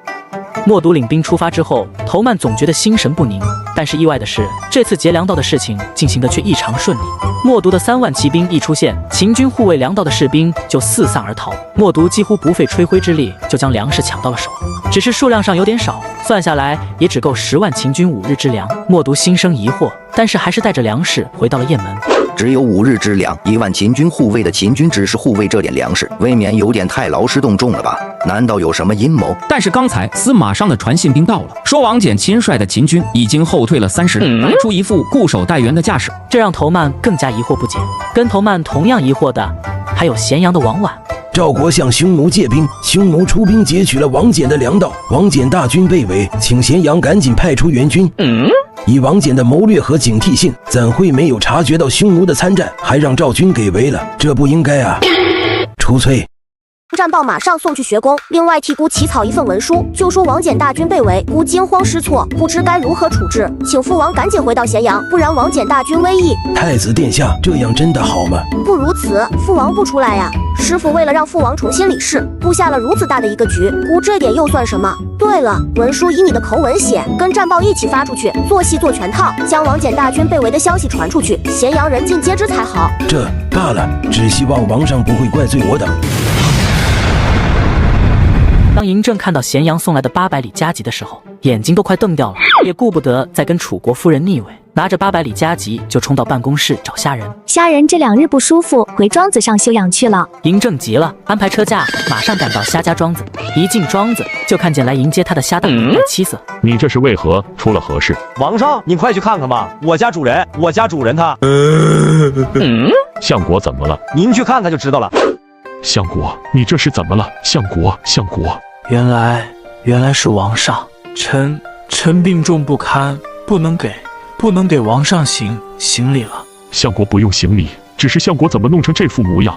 王上不在学宫悠闲，怎会到庄子来？嬴政犹豫了一下，还是拿出咸阳送来的那封800里加急文书。相国啊，王翦伐赵，粮道被解，王翦缺粮不敢冒进，却被赵军困住，命人杀出重围回咸阳求救。扶苏那孩子手足无措，不知该如何处置，而且不知道是谁将王翦被围的消息传了出去。现在咸阳城中人心惶惶，怕有大变。寡人心中着急，就想来找相国商量此事，却不想相国竟然沉疴在身，这却如何是好？王上，臣病体太重，实在无法给王上出谋划策，臣请王上速回咸阳主持大局。王上，国事为重啊！相国放心，寡人这就赶回咸阳，相国一定要好起来。王上，请去，臣臣死不了。主人这演技杠杠的，属下都以为主人是真的病了。主人没看王上刚才的样子，就感觉好像主人真的已经不在了一样。呸！不会说话就别说，不这样做，王上就不会回朝理事。只是扶苏那小子还真敢玩，等他爹反应过来，少不得一顿打。嬴政从夏家庄子出来之后，直奔咸阳。在入宫的这条路上，嬴政看见咸阳的百姓都在窃窃私语，而且神色惶急，他心中更是不安。看来大家是真的被王翦被围的消息给吓到了。如果说李牧是赵国的定海神针，那王翦就是现在秦国的擎天玉柱。现在连他都面临失败，那秦国还能否继续自己的霸业？别说普通百姓，就连寡人自己心中都变成了未知。王翦被围到底是怎么一回事？现在如何处置的？回父王，王翦被围乃是粮道被劫，不得已停止不前。谁知道赵国勾结匈奴，大军将缺粮的王翦一步给围了。儿臣正在与各位大臣商量如何应对。都几天了，还没有商量出办法来吗？儿臣才疏学浅，实在不知道该如何应对。好，你不知道，那就在一旁好好看着。扶苏一言退到一旁，头埋得深深的，不知道的都以为扶苏是被嬴政呵斥之后吓的。唐居，寡人问你，国库还能提出多少粮食？几日能送到王翦部？粮食不是都已经送出去了吗？难道王上不知道？回禀王上，国库中还能提出1000万石粮食，如果民夫足够的话，半月之内就能送到上将军所在之地。好，立刻将粮食先提出100万石，分批向王翦所部输送。王上，粮食好办，但是当务之急应该是先解了上将军之围，不然有粮食也送不进去。王翦之围，我已有破解之法，命令狐抽调2万骑兵星夜驰援，再令蒙武分出一军救援王翦，然后让蒙武加快攻势，将上党拿下，兵锋直指邯郸，则王翦之围必解。王上英明，臣一会儿就去安排传令。等会，冯去疾，你这廷尉也不要闲着，这几日要严密监察咸阳城中的动向，咸阳城不可乱。臣奉诏。看见了吗？这很难吗？你这孩子关键时刻掉链子了。父王天纵神武，儿臣不能及。怎么这孩子脸上丝毫不见沮丧难受的表情，反倒有一种诡计得逞的笑容呢？刚才王翦这事太大，寡人都没来得及细想。以王婉的老成，这是不应该没有应对之策啊！而且扶苏也是见过大场面的人，在义渠的时候，李牧3万飞骑攻城，这孩子手下只有几千残兵，照样能面色不改地站在城楼上一步不退。怎么远在赵国的一场战争就能让他手足无措？再说相国，怎么早不生病晚不生病，偏偏在这时候生病？而且既然有病，怎么不在学宫的医学院治疗？玄狐子可就在医学院坐镇，怎么会回到夏庄去？中计了，而且是被寡人的亲儿子给算计了。扶苏、王婉，你们大胆！扶苏，你跟寡人说实话，到底是怎么回事？父王，是师傅说父王年纪轻轻就有退隐林泉之心，乃大秦的大不幸，这才与我们商量，定下此计，是希望父王能以天下为重，重新回朝主持大局。那王翦真的被围了吗？王上，上将军是真的被围了，只不过上将军被围乃是上将军之计，为的是引出龟缩在雁门的赵军，好一网打尽。那粮草呢？王上，给前线供应的粮草从来没有间断过，而且据臣所知，赵军劫去之粮不过是大军5日之粮，并不影响大局。太子和丞相还有我这小师叔可真会玩啊，这都玩到秦王头上了。嬴政听完所有人的汇报，呆了一会儿，他现在突然感觉自己就像个傻子，被玩了还不知道，他脸上有些挂不住，颇有些恼羞成怒的意思。扶苏、王婉，你们可知罪？臣知罪。既然知罪，那寡人罚你们也没有怨言吧？臣不敢有怨。好，扶苏不必再监国了，回学宫去再读几年书。王婉虽有欺君之罪，但是寡人念你一心为国，罚你1年俸禄。臣谢王上宽待。至于相国，待寡人想想再行责罚。行了，都下去吧。这么开心，这特么不是随了这小子的心愿吗？那寡人不就还得老老实实的待着咸阳处理国政，还是特么上当了？上将军，今天围住我们的赵军有添兵了，现在围住我们的最少有10数万赵军和几万匈奴人，看来雁门的守军已经倾巢而出了。哈，可算把这些属乌龟的给调出来了。但是上将军，咱们现在手上只有前部5万人马，赵军数倍于我们一直困在这里也不是办法，是不是要想办法突围啊？当然不能困在这里，这里可不是我选定全歼赵军的战场，决战就安排在这里。奢求这地方不错，末将之前亲自去查看过，山林茂密，丘陵众多，最不适合骑兵运动，正是破赵国飞袭的好地方。咱们是幸运的，如果雁门此时还是李牧上将军镇守，咱们可没这么容易骗得了他。那还得多谢郭开啊！哈哈哈。其余各军都已经安排好了吗？都已经安排好了。好，传令下去，今日让士兵们养足精神，明日丑时造饭，寅时向蛇丘突围。诺。司马将军，秦军开始突围，我军防线已被秦军攻破，秦军一路向蛇丘杀去，此咬住秦军，不能让他们顺利突围。大单于，情况好像有些不对啊。哪里不对？大单于，你仔细看看，秦军突围的速度并不快，好像是有意引我们追击啊。我的雄鹰，秦军以部族居多，2条腿的速度怎么可能有我们4条腿跑得快？而且秦军边跑还要边组织抵抗，速度自然快不起来。你多虑了。大单于，咱们还是要小心一点为好。同样的问题，赵军也有人提了出来，司马尚心中也有同样的顾虑，但是能活捉王翦的诱惑实在太大，大到让司马尚选择性的忽视了这个问题。王翦如果能被生擒，那赵国之危不但能解，而且我还可以摇身一变，变成跟李牧一样的天下名将。无论是为了国家安危，还是个人荣辱，都不应该放弃这个千载难得的机会。退！秦军且战且退，终于退到了奢丘，不再退了。在奢丘搭建好防线，又开始固守。大单于，秦军必有阴谋。我知道你想说，秦军在这里固守，就是欺负我骑兵不能发挥优势，所以有阴谋，对吧？大单于知道。这也不难看出来，只不过虽然我们不方便进攻，但是后退却没有问题啊，后路可是一片坦途。大单于，原来你早就做好了准备。赵军攻击了大半个时辰，却依旧没能前进一步。司马尚心中那种危险的感觉越来越明显。斥候都撒出去了吗？有什么回报吗？斥候都撒出去了，5里之内没有任何发现。末将已经安排把探查的距离再放远一点，斥候查探的距离放到10里，1个时辰后，无论有没有发现，都要回报。那是什么东西？那个怪东西的下面好像还有人。那我军的动向岂不是被秦军尽收眼底？来人，找重弩来，把那个东西给我射下来。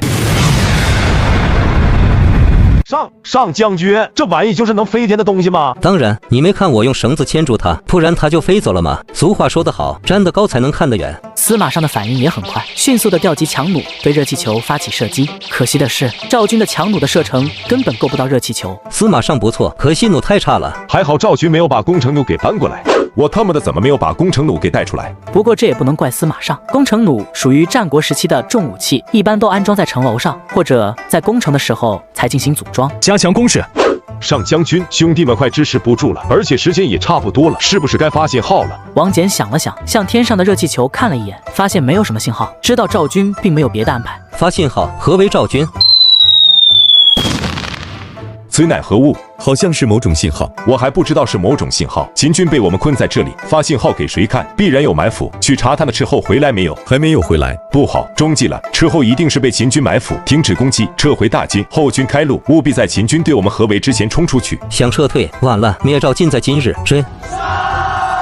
大单于，秦军果然有埋伏，咱们退吧。不着急，先让孩子们跟秦军做过一场，我要看看秦军的战斗力到底如何。现在不走，要是赵军被秦军击溃，咱们就走不了了。放心吧，赵军是李牧亲自调教出来的，虽然现在李牧不在，但是也不是随随便便就被击溃的，咱们还有时间。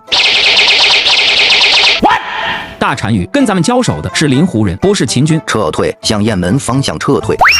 司马尚这时想退，已经退不了了。右翼的匈奴人跑了，而左翼的3万赵国飞骑也被南路的秦军用了一种从来没有见过的武器，炸得人仰马翻。将军，你快走，我来断后。我还能走到哪里去？回雁门啊！雁门10数万飞骑葬于我手，我即便逃回雁门又如何？我不逃了，今日死战不退。兔崽子，你倒是给我省着点用啊！那玩意用完了可没地儿不去。凌空火炮一共只有3000枚，这回用了一半了。燃烧弹有你这么用的吗？战前教学啥了？王翦在这里心疼的碎碎念，但是战局已经成了一面倒的架势。赵军副将看情况紧急，也顾不得司马尚的军令，当即打晕司马尚，命亲卫队带着司马尚突围，撤回雁门，自己则继续高举司马尚的大旗，在这里断后。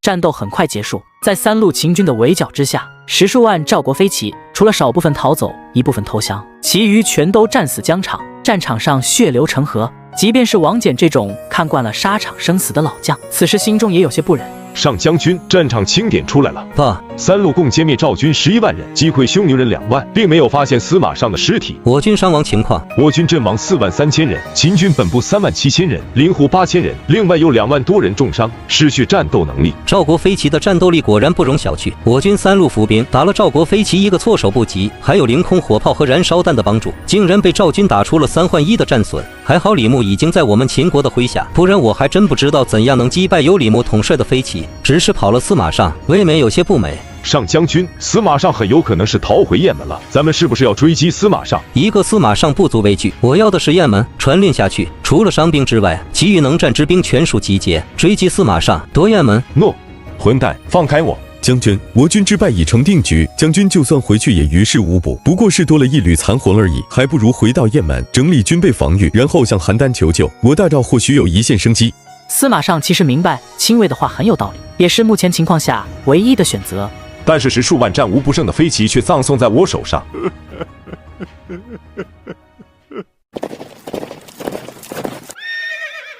匈奴人，这是什么情况？怎么没有人驻守城墙？大赵大将军司马尚在此，城上有人马，赶快开城，让大将军进去。是大将军到了吗？有何为证？我又怎么知道你们不是匈奴人化妆想要骗开城门的？看来雁门还在我大赵手上，你们看看我是谁？真是大将军回来了，开城门迎接大将军。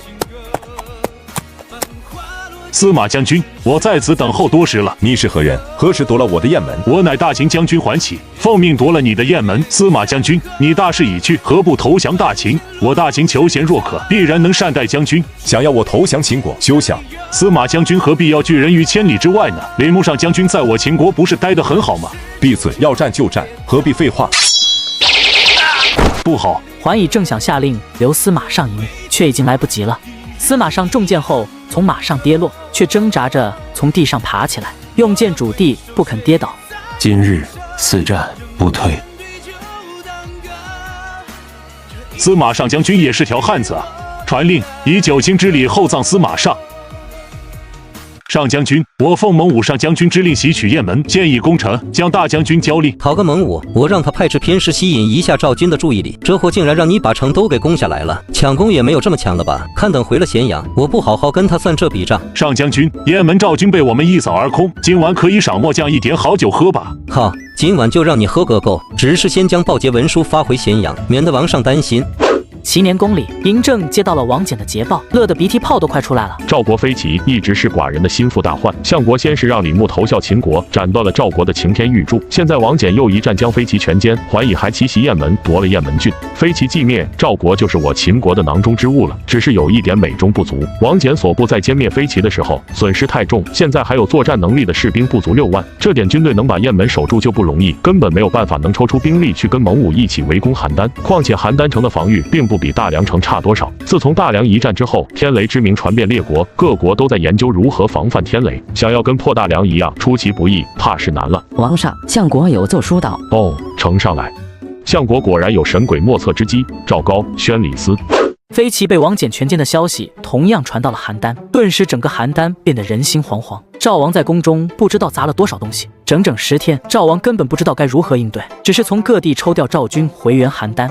郭开也知道大事不好，躲在自己府中像热锅上的蚂蚁一样团团转。报相国，门外有人来拜见。现在本相哪里有功夫见他，让他滚。那人自称是您的老相识。带进来。相国别来无恙啊！好啊，你竟然还敢来！你秦国伐我大秦，在奢丘败我赵军，你竟然还敢在邯郸现身，你就不怕我把你抓起来献给我王，将你斩了吗？相国不必吓我，要是相国真的要抓我，也就不会跟我说了。再说了，相国就不想知道我这次来见相国是为了什么吗？赵国现在的处境好像不是太好啊！赵军主力飞骑在奢丘，被我大秦王翦上将军全歼，而蒙武上将军率领大军正在向邯郸进军。相国以为赵国可还能挡得住我大秦的兵锋吗？为了大赵，阁下甚至不惜背上骂名，向匈奴借兵。可是结果又如何呢？匈奴人也不顶用啊！所以相国就不想想自己的后路吗？你说的后路是什么意思？相国就没有想过走走李牧的路？你是说让我投降秦国？事到如今，难道相国还有更好的退路吗？逃到他国去，赵国若亡，相国去他国又能如何？不过一副家翁罢了。但是没有权力，一个小吏就可以让相国生死两难。相国可有想过，我投降秦国，秦王会保留我的官位吗？相国肯定是不可能的。我大秦相国虾仁有惊天伟地之才，恕我直言，赵相与我秦相相比，差的不是一星半点。都到这种时候，李斯对郭开已没有上一次来的时候那么恭敬，一点面子都没给郭开留。那秦王会给我留个什么官职？只要相国能说服赵王开城献国，我王给相国留了一个关内侯的爵位，如何？还要说服我王开城献国？当然，没有这样的大功，你凭什么能被我王封为关内侯？你以为我大秦的爵位跟你赵国一样容易吗？相国，我王说了，只要你能办成这件大事，不但给相国关内侯的爵位，还赏赐给相国10万金，相国下辈子都够用了。10万金。蒙武的大军在王翦全歼赵国飞骑之后，爆发了强大的战斗力，只花了半天时间就攻破了上党，大军直接向邯郸开去。半路上，蒙武接到从邯郸城中传出来的密报，赵王这是傻了吗？竟然真的开城献国了！上将军，你说什么？赵王开城了？李斯说通了郭开，郭开为了自己的活路，竟然不知道用什么办法说服了赵王。等咱们大军一到，就立刻开城投降。上将军，不会是假消息吧？邯郸城中尚有赵军不下20万，与我军兵力相当。赵王再白痴，也不会不抵抗就直接投降了。消息肯定不会是假消息，这上面有暗压，这是相国发明的。除了有数的几个人之外，其他人根本不知道。恭喜上将军，获此不世之功。这算什么功劳？功劳都是李斯的。传令大军加快行军速度，尽快赶到邯郸城下。上将军，要不要我先率一支骑兵先赶到邯郸去看看情况？不可，我军中骑兵不多，如果事情有变，你的骑兵只会是人家碗里的肉，还是大军旗帜比较稳妥。秦王政17年，蒙武大军抵达邯郸，赵王迁肉袒西行，向蒙武献上王喜地图。赵国面，王上，邯郸前线800里加急。蒙军抵达邯郸，赵王开城献国，献了王喜地图。蒙武将军被刺杀，为国捐躯。王贲和彪公一怒之下屠了邯郸城。何人所为？在城楼上找到了那个设案件的人，只是一个小人物，因为对赵王献城的事情感到愤怒，所以才干出这样的举动。但是他却没有想过，他的这个举动给邯郸城带来了灭顶之灾。赵王和百官就不用说了，城中的军队因为赵王要投降，命令他们放下所有的武器，不许抵抗。结果被我们愤怒的秦军给杀了大半，就连普通百姓都遭了殃。只可惜了蒙武上将军，就这样在赵国覆灭的当日，死在了赵国的城门口。虾仁也是心中一酸，他一开始并不相信蒙武真的就此陨落，他对这个大大咧咧的汉子还是很有好感的。而且在原来的历史轨迹上，蒙武活到了始皇3年，没想到竟然现在就死在一个小人物的手上。历史似乎又回到了轨迹，我救下了李牧，让秦国拥有了3位上将军，而蒙武的死让秦国又恢复了2位上将军的格局。不能不说，这是一种悲哀，穿越者的悲哀。相国，蒙武上将军为国捐躯了。王上，蒙武上将军之死，我也很难过。现在王上更要振作精神，用统一华夏的霸业来祭奠蒙武上将军才对。对，寡人要一统6国，来祭奠上将军赵高。奴婢在。你去传寡人的令，让王贲和彪公将蒙武上将军的尸身送回咸阳。寡人要给上将军国葬之礼。另外，请王翦上将军去邯郸坐镇，蒙恬回咸阳奔丧，雁门交给桓乙镇守。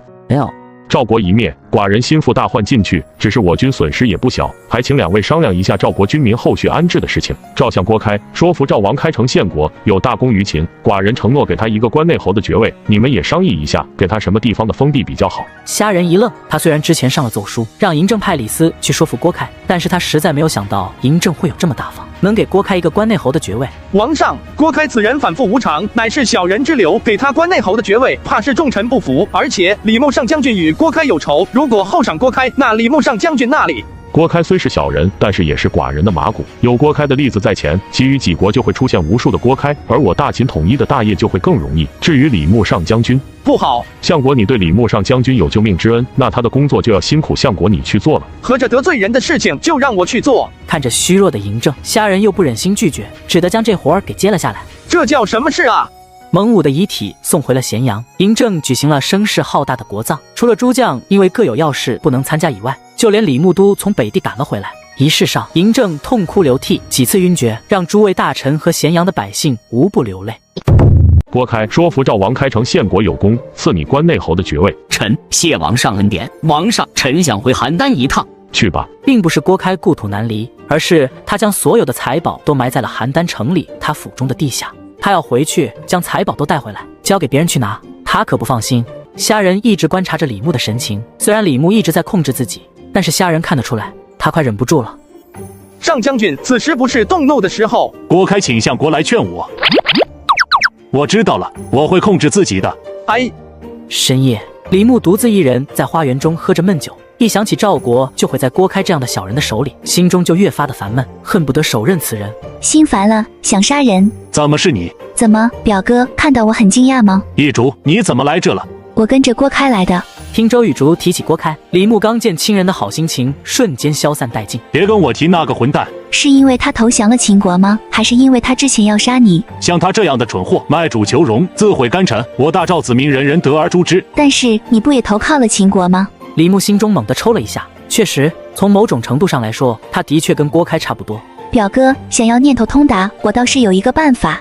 你有什么办法？杀郭开。杀郭开？不可！现在郭开也是秦臣，又是秦王千金买的马骨。我如果擅自杀了郭开，怕是会毁了秦王的大计。没想到啊，那个一直强调将在外军令有所不受的李牧李大将军，到了秦国之后，竟然变成了一个畏首畏尾的懦夫。表哥，你变了。此事不用再聊了，我是不会出手的。大将军。费可，你没死，我没死在奢丘，但是现在我却死了，我的心死了。大将军，你现在在秦国位列上将军，所以就忘了飞骑的仇吗？如果不是郭开那个小人要杀大将军，大将军怎么会逃亡秦国？我们飞骑又怎么会一败涂地？10几万飞骑全死了。大将军，那可都是跟随你征战多年的兄弟啊！怎么，你得了高官厚禄，就把这些兄弟抛到脑后了？兄弟们的仇就不报了？我实在没有想到，原来大将军你是这样的人。费可，不是这样的，你听我解释。你不用跟我解释，你就说郭开杀是不杀？你说杀，今夜我们就去追郭开，将他就地斩杀。如果你说不杀，我也不再强迫你，我自己去杀。只是从此以后，你就再也不是我们的大将军了。我也想杀郭开，做梦都想，但是我不能。好吧，我明白了，大将军，这是我最后叫你一声大将军，就当兄弟以前瞎了眼。周姑娘，咱们走吧。表哥，赵国被灭，邯郸被破，多少无辜的赵人死在秦人的剑下，你当真能放下吗？表哥，走吧，跟我们一起去杀郭开。我发誓，你杀了郭开之后，所有的罪责都推到我这个阴阳主的身上，你照样在秦国当你的上将军，我们从此再无关系，如何？郭开杀不得，至少不能以这样勋仇的方式去杀。这是公子家给你的诏书，公子家不愿投降，已经逃到了代地，被推为新的赵王了。杀了郭开，从此赵国与李牧将军互不相欠。如果当年要是公子家为王，赵国又怎么会被灭国？好，我跟你们去。大将军，我就知道你不会让我们失望的。我们有多少人？我们集结了一些活下来的飞骑，有200来人。周姑娘的阴阳宗也有100来人，足够了。郭开这次回邯郸，身边只有500秦军护卫，而且未出函谷，他们一定会放松警惕，绝对料想不到我们会在秦境杀他。咱们这就出发。什么人？墨刺急报。这么晚了，墨刺能有什么急报？难道出事了？不知道跟馋弦子说过多少次，墨刺传递消息，能不能不要搞得跟小偷一样？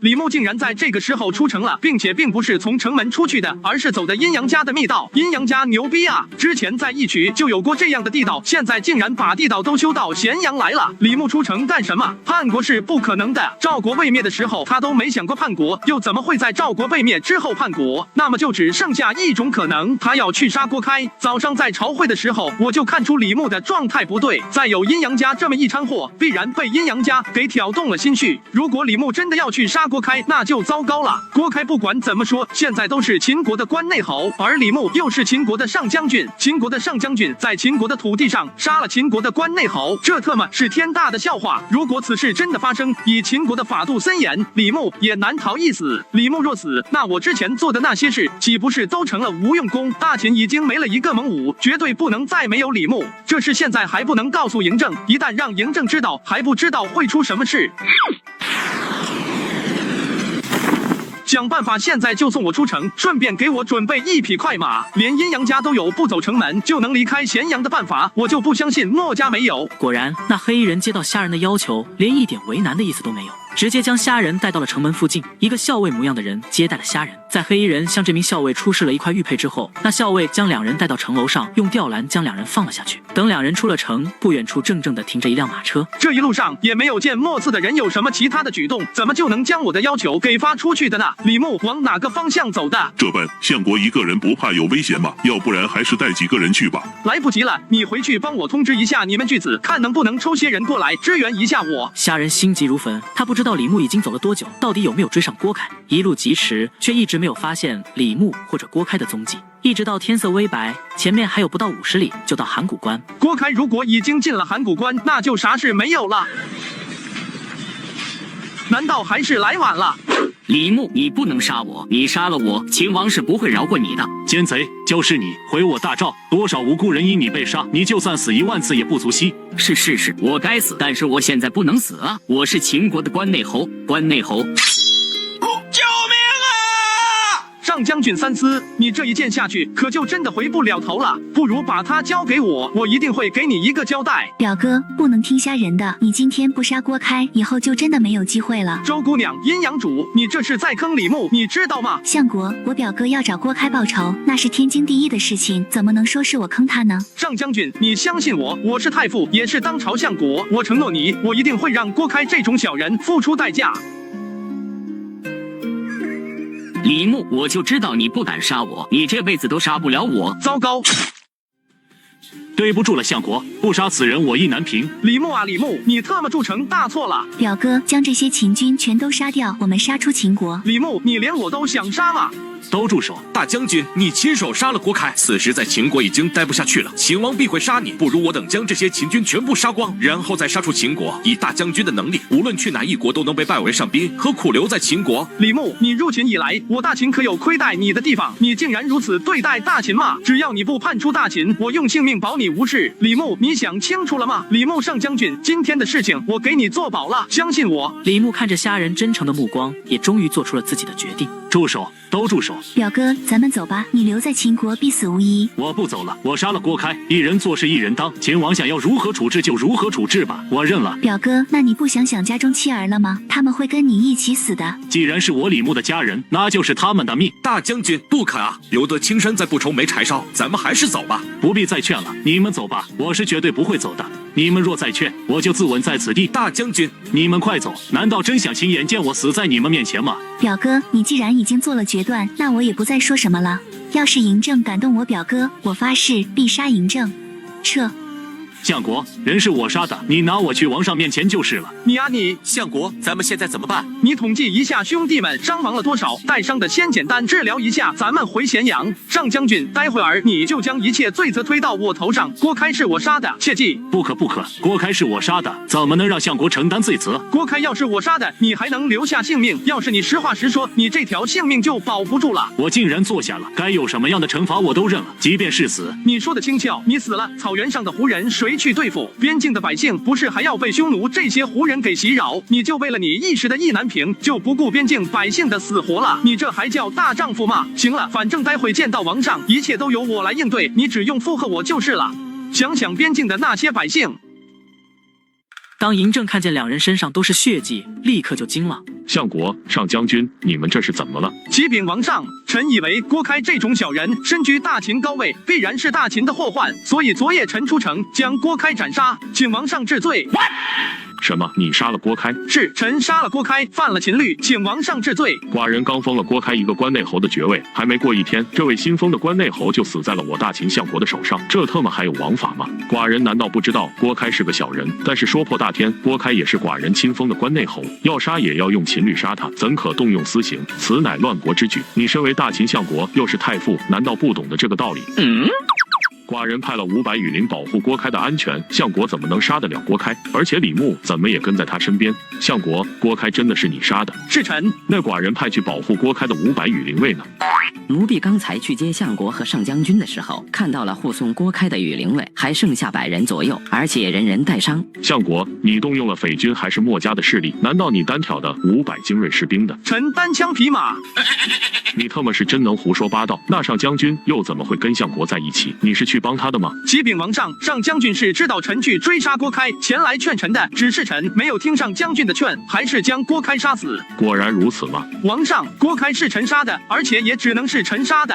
嬴政的目光与虾人的目光对视，嬴政突然读懂了虾人的心思。这时候他如果再搞不明白真正杀死郭开的人是李牧，就白当这么多年秦王了。之前就担心封郭开会引起李牧的不满，却也没有想过李牧真敢就这样杀了郭开。如果在郭开和李牧两人之间一定要让寡人做出一个选择，寡人也一定会选择李牧。但是国法就是国法，犯了法就必须受到处罚，这特么怎么办？那寡人该如何给相国治罪呢？臣杀郭开那是违了国法，更何况臣又是大秦相国，知法犯法，罪加一等，按律当斩。你说啥？但是王上念在臣国有微功，之前营策之乱时还救了王家，所以死罪可免，革去虾人相国太傅之职，只保留学宫祭酒之职，回学宫教学，未得王诏，不得擅出。相国你不可。相国不可。王上，臣以为这样做才能挡住悠悠众口。上将军可继续回北地练兵，王上可继续完成统一大业。而王上也知道，臣并本来就不愿意当这个相国，只是之前事态紧急，臣不得已才窃据相国之位。王上刚好趁此机会放臣一个清净吧。寡人虽对他有忌惮，让他担任相国，又让扶苏监国，也是想看看他的心思。能够这么轻松的灭了赵国，他居功至伟，却不揽权不邀功，才决定让他继续担任相国。只是没想他如此的不情愿，到底要不要按他说的那样做呢？臣在学宫比在朝中的作用要大，请王上明察。学宫是家人一手操办起来的，各种精妙器物层出不穷，大秦才能无往而不利。让他继续留在学宫，的确比让他在朝中更好。而且，就算家人不当这个相国了，难道有事去问他还能不出主意了吗？既然如此，那就如相国所愿，赵高，你去传寡人的诏书，相国虾仁斩杀郭开，犯大秦律条，理应问斩。但是念在虾仁为国有功，功过相抵，这免去虾仁相国太傅之职。奴婢奉诏。上将军还是继续回北地练兵，以备扫荡草原。只是上将军不要辜负了寡人和相国的期待哦。李牧必不负王上相国所托。相国，对不住了。行了，这些话就不必说了。你回北地之后，好好练兵，带出一支精兵出来，才不会浪费我为你丢掉的这个相国官位啊！哎，总算应付过去了。虾仁斩杀郭开被废去相位的事情，瞬间在大秦引起轩然大波。一小部分的官员也不知道出于什么样的心理，上书弹劾虾仁，而往往这些朝中重臣甚至还公然去学宫拜访虾仁，这分明就是给虾仁站台，而虾仁却谁都不见。就连嬴政去找了几次虾仁，也都吃了闭门羹。大家都在猜想虾仁到底在干啥的时候，虾仁正在学宫后山带着环应雪钓鱼。你这样避而不见真的好吗？有什么不好的？反正朝廷大事都有人负责，多我一个不多，少我一个不少，没了我，难道大秦就没了不成？即便不见大臣，但是王上总要见一见啊。映雪，我去还家提亲吧。你想提就去提呗。行，那我明天就去请媒人，安排彩礼，然后就去提亲。我爹又不在咸阳，你找谁提亲去？我竟然忘记了，自家的准老丈人现在率兵驻守在雁门，老丈人不在，我找谁提亲去？那就等我老丈人回来，我再去提亲好了。谁是你老丈人？你可别胡说。怎么，你爹爹不是我老丈人吗？难道我还有另外的老丈人？环应雪被虾仁一句话给说得更加羞涩。师傅，原来你在这里！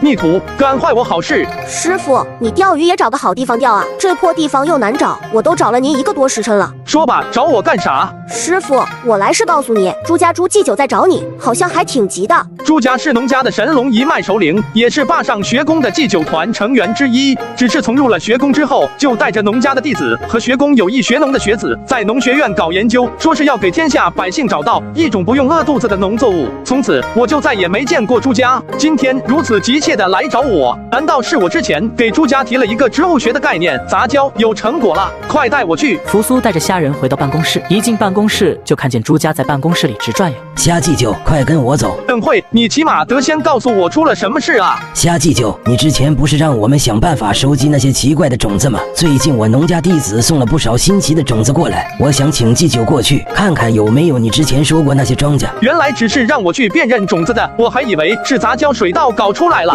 虾仁跟着朱家来到农学院，一张偌大的桌子上摆满了各种植物的种子。这不是扯淡了吗？就没有我认识的？难道这是土豆或者是红薯？但是比后世见过的土豆或者红薯要小上很多，这是从哪里找到的？虾祭酒，这东西是我农家弟子从楚国西南的云梦泽找到的，只是不认识是什么东西，这才送了过来。云梦泽，这气候条件也不对啊，难道不是我想的那种东西？虾仁尝了一下，口感上倒是跟土豆差不多，但是有些涩口。虾祭酒，这玩意能吃？我那弟子送过来的时候曾经说过，说这玩意在地下根茎蔓延，一提就是一串。这玩意8成就是土豆，这乃神种，要是种得好的话，亩产能达到30石。多少？30石。前世的土豆亩产其实可以达到5000斤，折合成现在的计量单位，基本上可以到50石的地步。朱家一把抢过虾仁手上的种子，如同呵护稀世珍宝一样。朱祭酒，这玩意虽然可以达到30石一粮一菜，但是你手上的种子还做不到，而且口感也不好，还需要小心栽种，才能有机会变成那种能种出30石粮食的种子。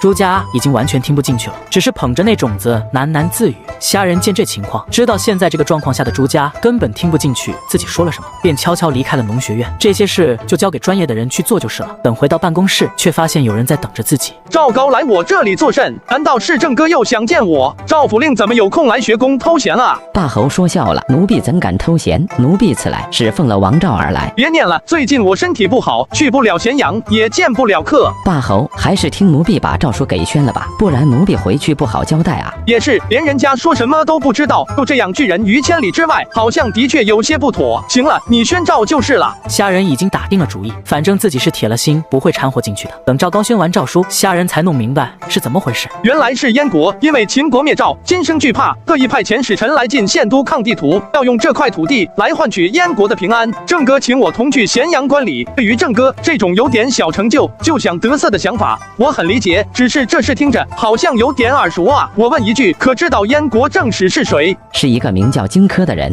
荆轲啊，那可是古今第一刺客，秦王绕柱走这个名场面的主角之一。华夏人有几个不知道？风萧萧兮易水寒，壮士一去兮不复还。这首歌词的，虽说历史上郑哥用风骚的走位躲开了荆轲的偷袭，但是历史是充满不确定性的，鬼知道这一次嬴政的走位还能不能避开荆轲的鬼刀。而且在荆轲刺杀嬴政之前，我没有任何办法去提醒郑哥，人家再怎么说也是来给郑哥送土地的。有道是伸手不打笑脸人，总不能人家还没见到嬴政就直接把人家扣下来吧。更何况在荆轲图穷匕现之前，没有人会料想到荆轲竟然是个刺客。看来这趟咸阳我是不去也要去了。我倒也不是纯粹为了救嬴政，主要还是想看看那个流传千古的第一刺客荆轲到底长得什么样子。请府令回禀王上，臣必然准时到。刚才还言之凿凿，说自己肯定不会去咸阳的，怎么听完我说出燕国正史的名字之后就改主意了？难道是这荆轲跟霸侯认识？等我回到咸阳，定要查一查这个荆轲的底细。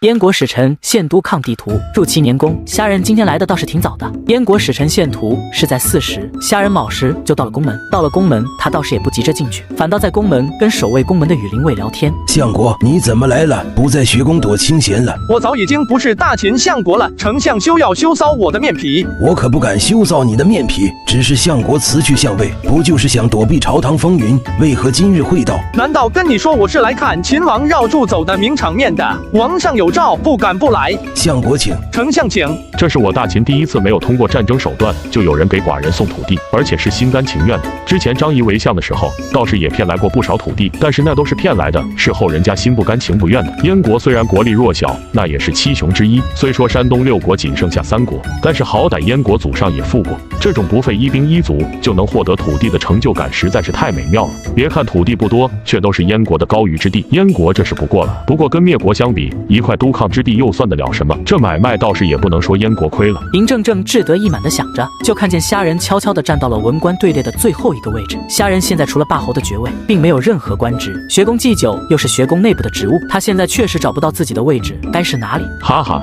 想不到先生也有吃瘪的时候，请先生与丞相并列。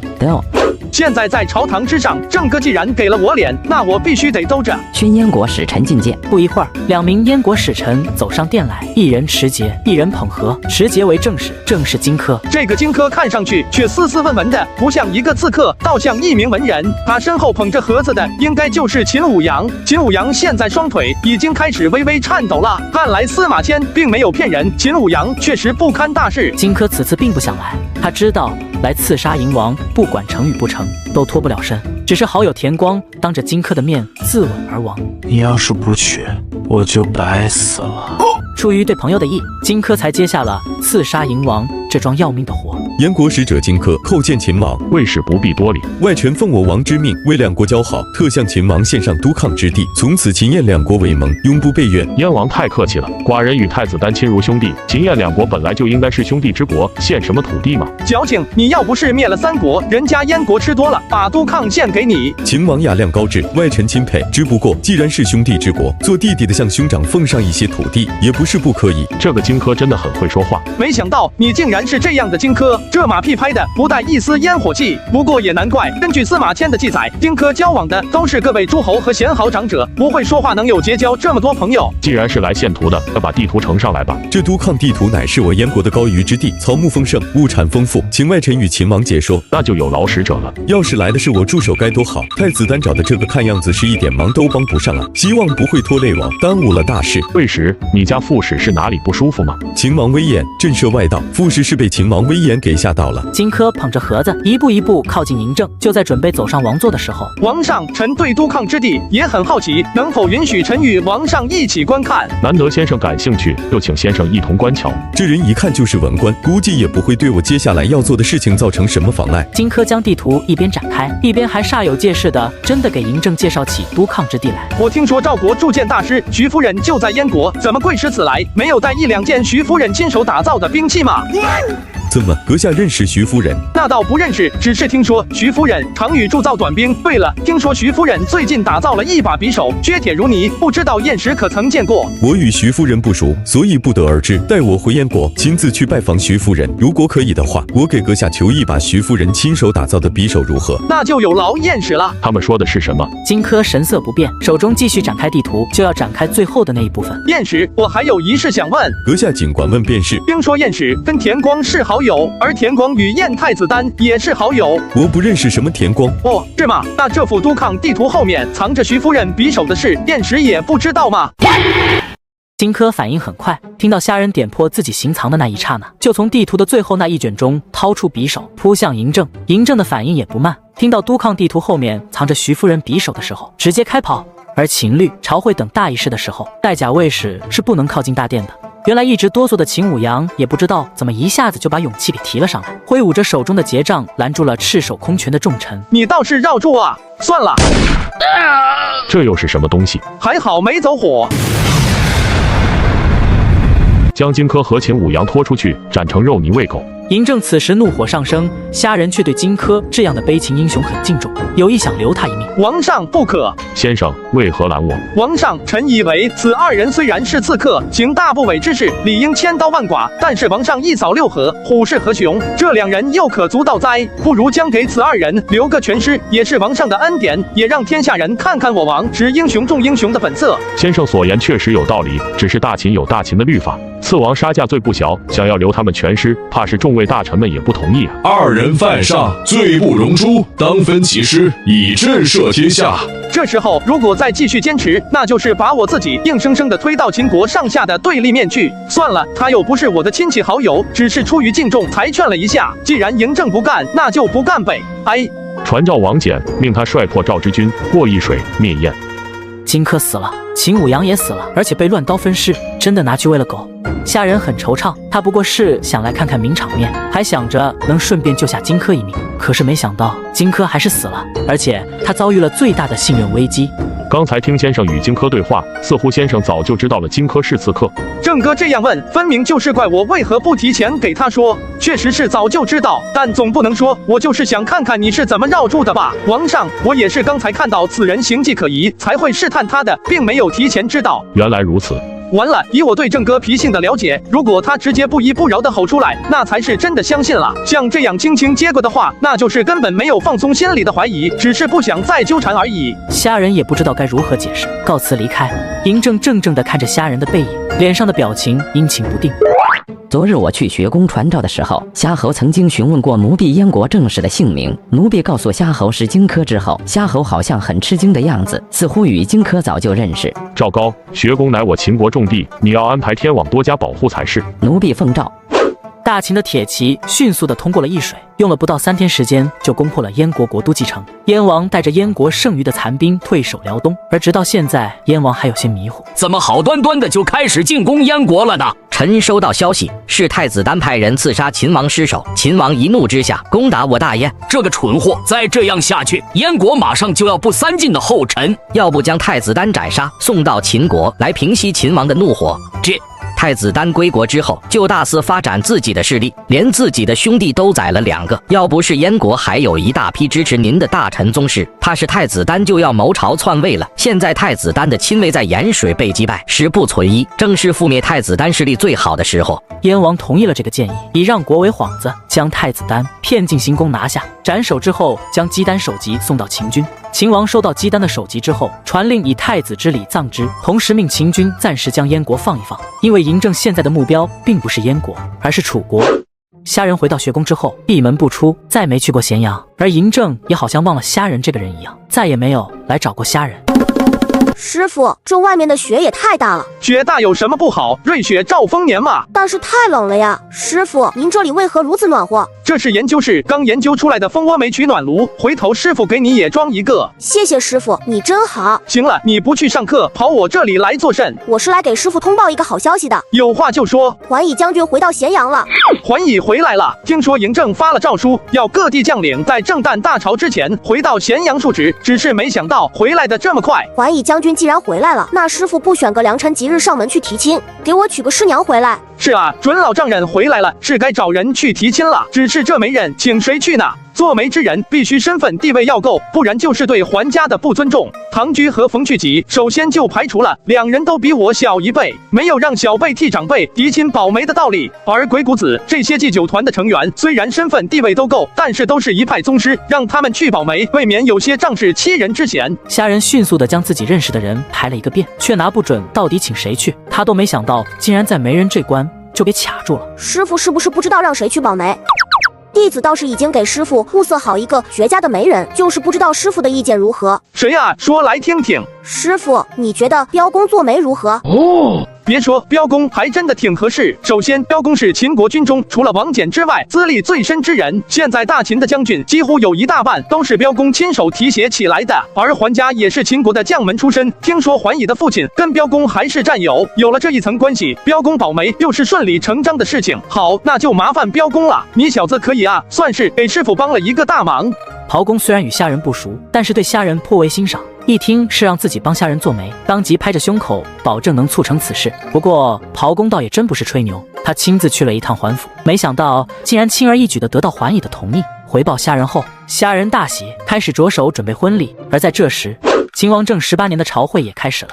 今日大朝会首定国策，寡人求教众臣，明年大秦的国策如何？我大秦仰仗王上雄威，2年灭3晋，将燕国迫于辽登，此乃孝公后最大之功业。臣为王上贺，为大秦贺。臣为王上贺，为大秦贺。臣以为2年灭3晋，大秦获得了大批的领土，尚需要时间消化，而且我军连年征战，将士疲惫，再战乏力。臣以为可命将士们休整1-2年，再行征战不迟。按丞相的意思，我大秦需要休养生息2年了。正是。杨端和，寡人问你，你这次出兵与楚国对垒，楚军士气如何？回禀王上，楚军士气不低，其训练有素，是个劲敌。什么时候连楚国都成了大秦的劲敌？楚国统兵大将是谁？楚国名将项燕。既然楚军强悍，是我军劲敌，那大秦更不可能给楚国更多的时间。寡人决意灭楚，重卿有何异议？王上不可，楚乃大国。刚才杨将军也说了，楚国乃劲敌，如果要灭楚，我大秦必然要起倾国之兵。此时3晋初定，百废待兴，大秦此时出兵灭楚，并不是一个好时机啊，是吗？嬴政冷哼一声，然后扫视了众将一圈，开始点名。王翦，你是我大秦的上将军，如果寡人要灭楚，你需要多少兵力？如果臣为灭楚主帅，最少要60万兵。60万。大秦虽然说带甲100万，但是随着地盘越来越大，需要驻守的秦军也越来越多。现在能抽调的机动部队也不过20-30万。如果真的出动60万，那秦国将面临要抽调各地驻军的局面。如刚才王绾所说，3晋初定，还有不少反秦的势力存在，秦军还需要在这些地区保持强大的武力优势，用来镇压这些反秦的势力。嬴政开始犹豫了，但是这时从朝堂中却响起了不同的声音。上将军此言谬也，臣以为灭楚只需要20万人马足矣。是吗？20万就够了。正是，这次我与杨端和将军只是以兵，所以并没有与楚军打什么硬仗。说楚军士气正沉，也不过是他们样子好看罢了。李信这一句话也不知道是有心还是无心，却直接把刚才杨端和对楚军的判断直接推翻。杨端和听的直接锁起了眉头。其次，楚国内患频生，国力日颓，而我军连连灭3季，士气正盛，对上楚国有胜无败。如果灭楚，何须秦国之兵？臣只需要20万人马，就可灭楚。好，这才是我大秦的将军，有志气，有胆色。王上，灭楚这等大事，万不可草率啊！臣请王上三思。不用三思了，寡人决心已下。李信，寡人给你20万人马，命你为伐楚主将，即日出兵伐楚。2位上将军，李信将军率20万军伐楚，此事果能成吗？王翦见周围除了李牧和王婉，并无他人。他也知道李牧并不愿意掺和朝廷里的事，一心只在北地郡练兵。而王婉与自己政见相同，这才小声地说道：“丞相，我都说了，就算是我带兵，也最少要60万人马才有可能。你觉得李信20万人马能行？那你刚才为何不阻止？丞相啊，你难道没有发现，我大秦灭3晋之后，王上已经被胜利蒙蔽了双眼吗？3晋的胜利已经让王上觉得我大秦天下无敌了。现在劝王上，王上是听不进去的。你的意思是想通过李信这一败，让王上清醒一点？这可是20万秦军，你就这样眼睁睁地看着他们去送死？丞相，如果可以，我又怎会让我大秦士兵去送死？只是如果没有此败，王上是醒悟不过来的。哎，要是相国还在就好了。师傅，伐楚了，伐楚了！你现在虽然不是监国太子，却还是太子殿下，能不能稳重一些？这不是在师傅这里吗？在别的地方，我还是很严肃的。师傅，你说这次我大秦灭楚之后，再灭齐，是不是就顺理成章了？灭楚？谁告诉你这次李信能灭楚的？不能吧？楚军屡屡被我秦军所败，李信带的又是大秦的精兵，难道灭不了？还是太年轻了。据我所知，楚将项燕可不是一般人物。师傅，你听说过楚国的那个项燕？我不但听说过项燕，我还听说过他孙子项羽呢。你家的秦朝就是被项羽灭掉的，这我能告诉你。项燕在楚国屡有战功，而且爱护士卒，世皆愿意为他死战。况且与楚国王室广有渊源，深得楚王信重。小看这样的对手是要吃大亏的。但是李信将军也是军中宿将，总不至于轻敌吧？他敢带着20万人就扬言灭楚，这本来就是轻敌之举。你要记住一句话：战略上蔑视敌人，战术上重视敌人。师傅，此言何意？战略上蔑视敌人是说，不管面对任何敌人，不管敌人多么强大，我们都要有必胜的信心和决心。相信虽然作战艰难，牺牲很大，但是最后的胜利永远是属于我们的。而战术上重视敌人，是不管面对任何敌人，哪怕是最柔弱的敌人，我们都要认真的面对，不要掉以轻心，轻敌冒进，这是兵家大忌。而李信不但在战略上对楚国充满了蔑视，我料想他在战术层面也会看不起楚军，不败才见鬼了。那要不要给李信将军提个醒？不用了，也许败一场对秦国来说反倒是件好事。作为楚国公子，也是朝中重臣，昌平君实在没有想到秦国会这么快就对楚国用兵。昌平君与昌文君都是楚国考烈王之子，秦昭襄王的外孙，所以入秦以来一直受到庄襄王和嬴政的重用。只是后来嬴政怕楚国势力在秦国难以控制，才下了2人的相权，但是宠信一直未变。此时昌平君看着自己对面一直光喝酒不说话的昌文君，就来气。喝酒你就知道喝酒，你倒是说句话，我有什么可说的？大秦发兵了，看嬴政的意思，这是奔着灭国去的，咱们得想想办法。嬴政那小子是被连续的胜利给冲昏了头脑，20万人就想灭楚。楚国可不是3晋，但是楚国的人来找我们怎么办？找我们有什么用？我们2个现在不过是闲人一个，能帮上什么忙？不行，说破大天，咱俩也是楚国的公子，楚国没了，秦国的宗室还能把我们放在眼里吗？所以这事不帮也得帮。那你想怎么帮？我还真有一个主意，说来听听。什么？你想这么干？不行不行，绝对不行！你以为我想这么干嘛？这也是被逼无奈。难道你有更好的办法？这样吧，你去，我留在朝中。你留在朝中，那怎么行？如果我们2个都按你的计划走，必然引起嬴政的怀疑，我俩之间只能走一个。我生性不喜冒险，所以还是你去比较合适。但是你留在咸阳必死啊！在哪里死不一样的？你我皆是楚人，如果真的能救母国，我既然死了，也是值得的。昌平君雄起，一时无言，竟不知道说些什么才好。行了，不要做如此小儿女之态，你自去办你的事便是。禀王上，臣因有楚民不满，似有不稳定的情况出现。我大秦正要伐楚，绝对不允许有突发情况出现。但是之前算过，秦军能动用的机动兵力只有30万人，李信带走了20万，现在只有10万能用。如果再把这10万人派出去，大秦就真的没有机动能力了。王上，臣可去陈营，凭借臣楚国公子的身份来劝说当地楚民。如此甚好。嬴政一听大喜，当场就任命昌平君为陈营守。昌平君也不在咸阳停留，得了任命的当天就出了咸阳，直奔陈营。这个消息是昌平君走后第3天才传到的学宫。虾仁知道这个消息的时候，呆立了半晌。我怎么把他给忘了呢？看来李信是不想拜，也必须得拜了。但是虾仁并没有太把这件事情放在心上，他现在满心都是把环映雪给娶回家。婚期也定了下来，下月16是成婚的良辰吉日，这还有整整1个月，而且这1个月之内还不能去见映雪，要成婚的那一天才能见到。哎，难熬啊！难道这就是爱情的滋味？这是古制，普通百姓成婚都要讲究的规矩，像桓家这样的将门世家更加要遵守。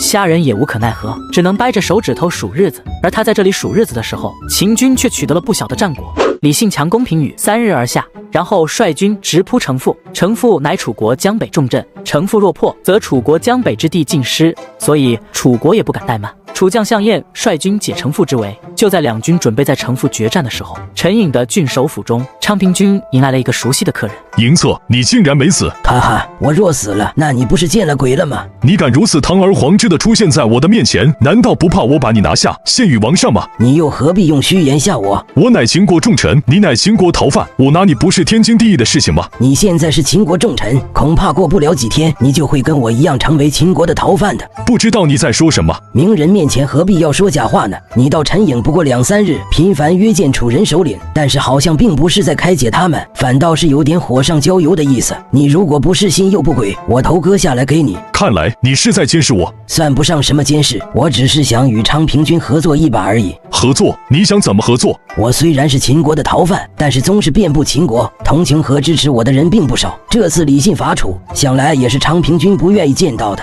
不如你我合作，我这边联系宗室之兵，切断李信军与咸阳的联系。只要咸阳不能派出援军，那昌平君只要在陈营起兵，切断李信的后路。想来以项燕之能，要破李信那个愣头青不是什么难事。好，大宗伯果然老谋深算，只要你能切断李信与咸阳的联系，我便起兵断了李信的后路。两人一拍即合，脸上皆是笑容。而大军马上就要赶到城父的李信，却不知道他的命运已经在这一刻被定好了。江杰，我军围住城父已经2日，没想到城父的楚军抵抗的态度如此坚决，完全无视我们的劝降，怎么办？我们一定要围攻城父吗？怎么，你对本将的军力有怀疑？末将怎敢质疑将军？只是什么？江杰，我军行动太快了，自从入楚以来，根本没有遭受什么像样的抵抗，就好像是有意把咱们引过来一样，咱们要小心啊！你未免也太胆小了。我大秦虎贲之师，楚军望风披靡也是应该的。难道你还认为我手上的这20万大军会被楚军给吞掉不成？江杰，咱们与咸阳的联系已经断了5天了，这肯定有问题啊！将军，你是第一次担任主将，万一可不好向王上交代。好啊，我就知道你们看我不起，觉得我第一次当统帅没有经验，所以就想给我使绊子。休想！此处到咸阳路途遥远，不过5天而已，有什么担心的？你们要做的并不是担心这些有的没的，而是服从我的将令。要是还敢质疑我的将令，休怪本将剑下无情。副将被李信这么一说，也不敢再说话，只得退到一旁。但是脸上的表情告诉李信，他并不是很服气。在军中，一味靠身份压人并不是一种正确的处理方式，还得想办法让他们心服口服才行，不然打起仗来别出什么幺蛾子。其实我并不是不尊重你的意见，但是你想过没有？楚人即便想引诱我到城父来，我又何尝不想将楚人引过来呢？楚国的地盘太大了，要是真的杀到楚国腹地，那对我军的后勤来说才真的是考验。但是如果在城父就能将楚军主力给歼灭，后面的战事无非就是扫荡而已。而且万一是有不协，咱们还可以退回陈营嘛。听到李信其实已经想得挺明白了，副将虽然还有些担心，但多少知道了自己的这个主将不是一个草包，也就低头服软。将军思虑周全，是末将考虑不周，将军恕罪。看来是服了。将军，楚军到了。楚军有多少人？回将军，不下20万。主将是谁？尚未查探清楚，只看见举的是项字大旗。项燕到了，项燕若破，楚国灭矣。江杰，如果是项链的话，那咱们要小心。城父城中还有10万楚军，现在又来了20万，楚军总兵力高于我军，应该小心应对才是。这话李信是听进去了。他虽然刚才很自信，但是毕竟也是第一次作为大军主帅，现在自己面前有一场硬仗要打，说心里一点不慌那是假话。让各军准备接敌，你率5万人马监视城父城中的楚军，以防备城中楚军与项燕内外夹击。然而出乎李信意料的是，项燕的人马到了之后，并没有第一时间向李信军发起进攻，而是好整以暇的开始修建营寨，做出一副要与李信打持久战的架势。你写去回报昌平君，东西我收下了，请他放心。另外，这2日我就会击退李信，还希望昌平君截断李信的退路。我这就回报昌平君，保证不让李信回去。副帅，昌平君乃秦国重臣，深受秦王信重，怎会轻易反叛？会不会有诈？儿啊，你可知道这次昌平君派人给咱们送了什么过来？给咱们送了啥？你可知凌空火炮？就是秦军在奢丘之战大破赵军所用的兵器。副帅怎么提起这个？昌平君为了取信于我，派人送了300枚凌空火炮给我。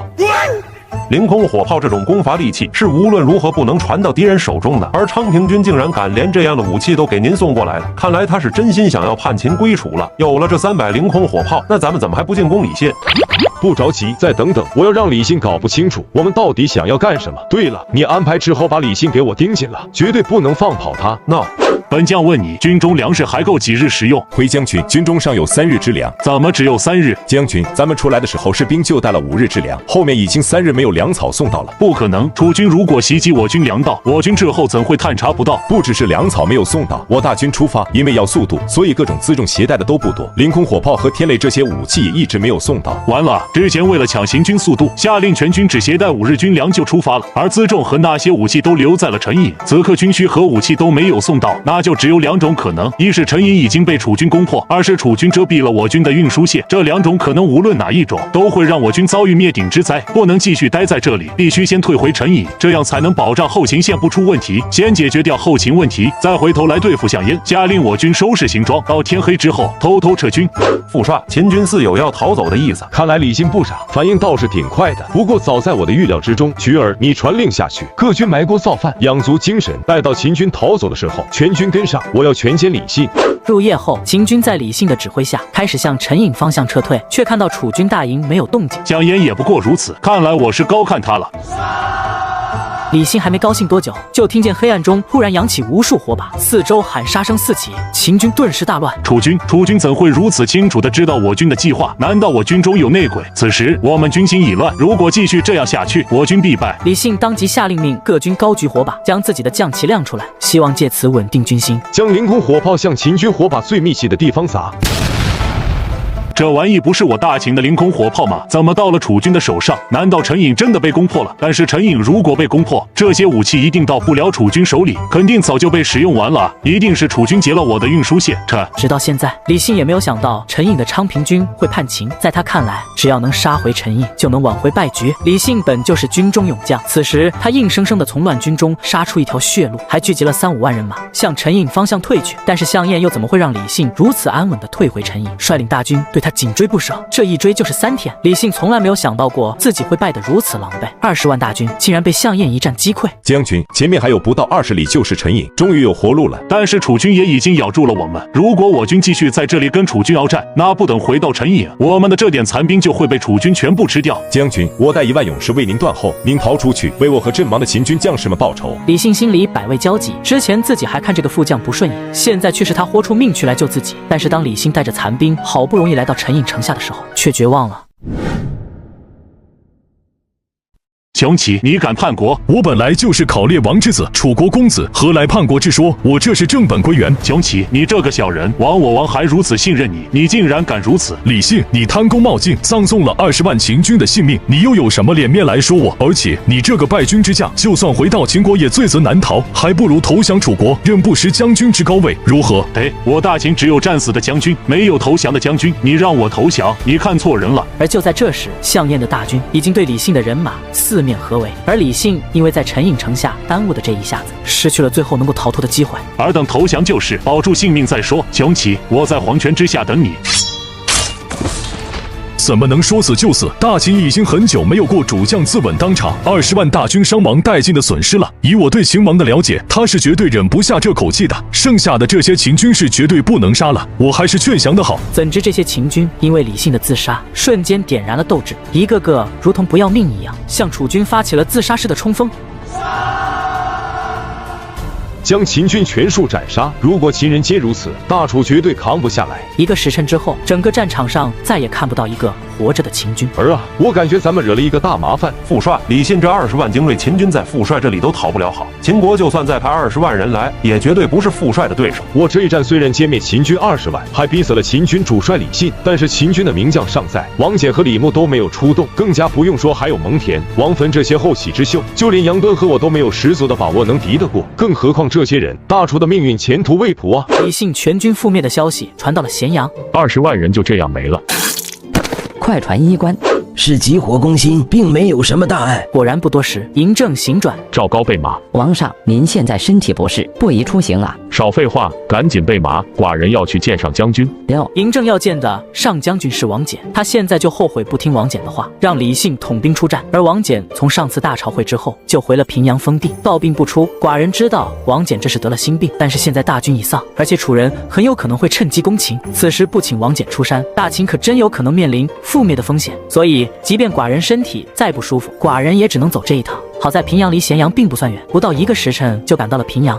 悔不听上将军之言，寡人对不起上将军，对不起大秦。王上，你这是为何？臣受不起啊！上将军，李信败了，自杀殉国，20万秦军被全歼，我大秦危矣。什么？我之前已经猜到李信必然会败，但是没想到李信会败得这么惨，20万秦军被全歼，而且李信也自杀了。项燕用兵竟然如此神奇。王上，楚将项燕我多少也有了解，李信能败不奇怪，但是能全歼我20万秦军，这不可能吧？雄起那个贼子叛秦归楚，不但将寡人给李信配的凌空火炮送给了项燕，还据城造反，截断了我军的归路，这才让李信无路可走，才让我军全灭。我明白了，原来是雄起叛国，直接让秦军丧失辱国，就算千刀万剐也不为过。王上，我大秦危险了。上将军，寡人知道大秦危险了，李信丧失辱国，楚军必然伐我大秦，我大秦现在的兵力根本很难做出有效的反击，所以才来找上将军啊。王上，我说的不是这个啊。那上将军说的是啥？王上，昌平君一叛，国中秦楚势力必然有动作，这才是我大秦的危机所在。大秦国中一直分有王室、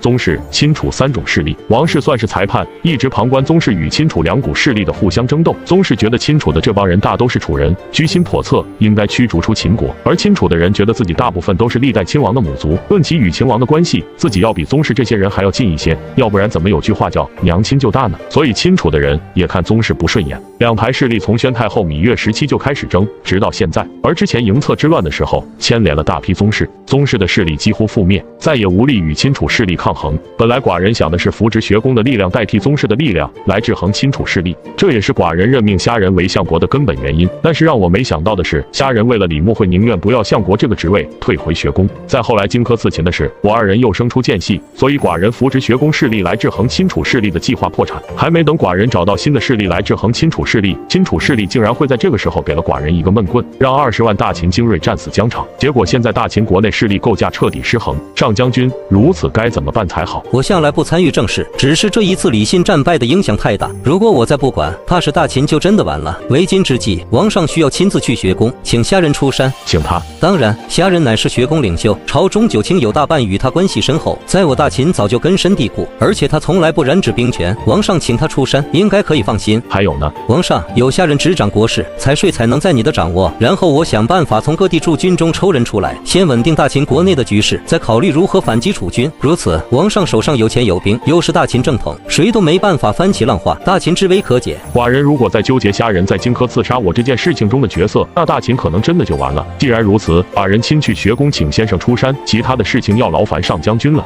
那王上，你在去学宫之前，还要做一件事情。何事？让黑冰台或者天网拿下昌文君。昌文君正是我大秦国内的亲楚势力自魏冉死后，就以昌平君和昌文君为首。此刻昌平君已反，昌文君虽然留在大秦，但此刻却也不知道他到底是什么心思。不如先行拿下，让亲楚的那帮人群龙无首，如此可各个击破。上将军兵法超凡绝伦，寡人佩服。寡人这就下令，先将昌文君拿下。在嬴政从平阳出来，快马奔赴学宫的时候，捉拿昌文君的旨意已经传到了咸阳。一队黑冰台暗卫直接冲进了昌文君的府邸。昌文君，王上有诏，命我拿你，你还有什么要说的吗？季大统领，我不是等在这里的吗？你拿了我就是了。我与昌文君也算是旧相识。说起来，我还曾经是昌文君的下属。当年我还没有进入黑冰台之前，就曾经是昌文君手下的兵。我也知道自己这个老上司对秦国那简直可以说是掏心掏肺。如果是不知道的，还以为昌文君是土生土长的老秦人。我也从来没有想过有朝一日自己会来亲手捉拿自己的老上司昌文君。昌平君叛国之事，你可事先知道？如果不知，那就说不知，我好向晚上禀报。昌平君归楚之事是与我商议过的，他在外，我在内，又如何？你这还真是自己找死。我虽然是黑冰台的大统领，但是谁知道我带出来的这批暗卫里有没有王上安插下来的暗桩？救人可以，但是绝对不能把自己给搭上，把昌文君拿下，等着王上回来再做处置。师傅，李信怎么真的就败了呢？步子太大，扯着蛋了呗。楚国是天下大国之一，兵强马壮，虽然这么多年来昏君不少，但是国内正直之事屡见不鲜，及国力尚存，并不是三晋可比的。三晋之中，韩国只是一个摆设，而魏国已经衰弱的不成样子。然赵王自毁长城，这才能被我大秦如此迅速的灭掉。但是楚国则不一样，虽然内乱，但是兵力未损。况且楚国之中宗族势力庞大，对外或许进取心不足，但是一旦遭受侵犯的时候，各大宗族一定合力抗击。所以想要灭楚，并不是那么简单的事情。李信贪功心切，20万人就想灭楚，教化他就不想想楚国那么大，他那20万人就算能击败楚军，又能手下多大的地盘？但是现在说这些也已经晚了。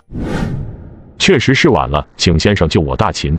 王上怎么来了？寡人不慎被李信小儿蛊惑，以至于丧失辱国。本来没脸来见先生，可是现在已经是大秦危机之秋，寡人特来请先生出山，挽大秦危局。王上说笑了，我何德何能救此危局？王上还是去找王翦上将军或者王绾老丞相的好。先生，寡人已经去找过王翦上将军了，经上将军指点，知道现在只有先生能有挽狂澜于既倒的能力，还请先生万万不可推迟。至于荆轲之事，是寡人误会了先生，先生要怪就怪寡人便是，但是秦国无辜啊。王上，荆轲之事错在臣不在君。王上要是这样说，那臣也只能一死以报君王了。那就请先生出山。王上打算要我出山做什么？请先生复相。不，相国，我是坚决不能干了，我还担不起这么重的责任，还是干些别的吧。先生不担任相国，名不正则言不顺，根本没有办法施展。先生是不是还对寡人有意见？虾仁一个劲的推辞，但是嬴政就一定要让虾仁继续担任相国之位。眼看两人僵持在这里，扶苏突然灵机一动：父王师傅，我倒有个主意。是吗？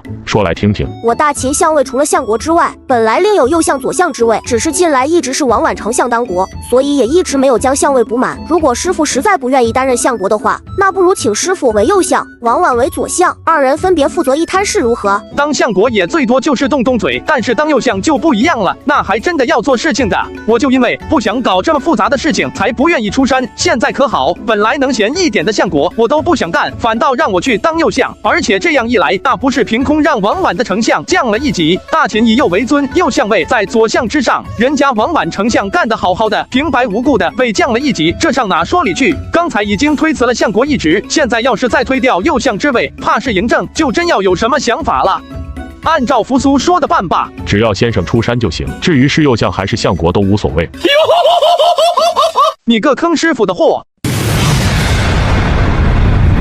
第二日大早，任命虾仁为右相的王昭便送到了学宫，除了右相之位之外，还把太傅也还给了虾仁。虾仁只得接诏之后前往咸阳。此时的咸阳已经抓了不少清楚势力的人，咸阳这座大城再次遭遇了一场浩劫。虾仁一到咸阳，就开始跟王绾一起着手李信战败后的收尾工作，而王翦硬是从各地驻军中抽出来一支15万人的军队，严防各处关隘。楚军虽然有项燕指挥，在面对王翦的防御时，竟然讨不到任何好处，只能退兵。解决了外部危机，嬴政才能抽出空来处理国内的事情。朝堂之上，清楚势力被扫荡一空。师傅，秦国历经嬴策之乱和昌平君叛秦2件事之后，元气大伤，朝廷上下大批官位空缺，何不让学宫的学子或者讲师来当？时机不到。为什么呀，师傅？一来是学宫的学子学业尚未完成，傲然当官必然会有出事，到时候反倒会影响学宫的声誉；二来是这样的敏感时期，如此获得官位，肯定都会在你父王的小本本上被记上一笔。等到大秦缓过劲来之后，难免不会被秋后算账，所以在这种时候发展自己的势力，并不是一件好事情。在与王绾一起稳定好国内局势之后，虾仁将手上的事情一股脑的都交到了王绾手上。他并不是撂挑子，而是迎娶还应雪的日子到了。终于等到了迎娶应雪的日子。主人，按照秦制，新郎需在家中由父亲举行一个简单的仪式之后，才去新娘家接亲。我哪里找个父亲来？我的好师弟，要不要师兄我来给你友情客串一下？行吧，反正你那么大年纪了，又是我师兄，让你占点便宜，我也不吃亏。虾仁的迎亲队伍，要是说起来，还真有些为之。除了300匪军开道之外，学宫弟子也悉数到场，再加上学宫的讲师，人数竟差不多有近1000人。扶苏也带着公子高和公子江驴来凑热闹，甚至把自己的东宫属官都给带了出来。嬴政当然也不会亏待虾仁，直接派出了2000羽林卫给虾仁壮壮门面。当迎亲的队伍来到韩家的时候，人数已经不下5000人，站在门口等着迎亲的桓义脸都绿了。你这特么是来迎亲的还是来打仗的？今日的桓义雪格外的漂亮，一身红色衣袍，身上环佩琳琅，俏面如花，把虾仁眼都看直了。映雪，你今天真好看。这还没过门呢，这股嘚瑟劲给谁看？小女已经出来了，贤婿还是不要误了良辰吉日才是。哦，对，我先赶回去，在家门口等着新娘。扶苏驾车的任务就交给你这个伴郎了。师傅放心，师娘就交给我了。你看什么呢？没看够吗？一辈子也看不够啊！映雪，我还有一份礼物送给你呢。还有礼物在哪里？你看，这是什么？这就是烟花。可惜了，只有这么一小会啊。但是我对你的爱天长地久。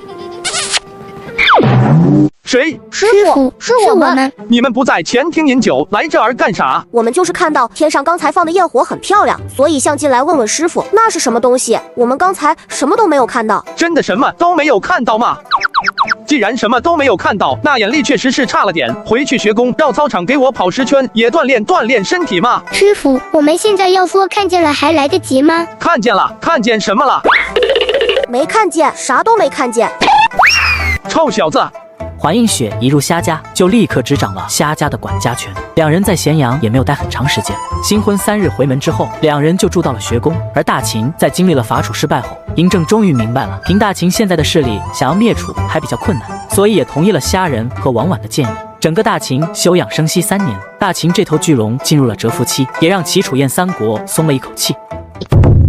转眼来到了秦王政21年，这一年扶苏15岁，已经出落成了一个落落大方的大小伙。朝廷上下就没有说扶苏这个太子不好的，扶苏这个太子之位做的也越发稳固。学宫这边，第一批学子已经面临毕业，学宫也开始第一次面临毕业学子的就业压力。头都大了，从古至今，任何一个学校的校长每年都会被学生就业这个事情给折磨一次，我也不例外。大秦的官位制度是推举制，谁能当官，第一步就是要有人推举，然后再根据你任职的情况来决定是否合格。如果要推举，当然也没问题，毕竟我是右相，但是总不能每年都是我来推举吧？比如今年毕业的学子就将近300来人，总不能都是我来推举吧？所以要与朝廷定出一个制度，让学宫学子能够顺利入职。科举是不行的，在这个识字率并不高的先秦，推行科举的意义并不大。而且诸子百家各有长处，跟后世儒家一家独大不同。真要考试，怎么考，题目怎么出，总不能一考试就出好几套卷子吧？那样也谈不上公平之说。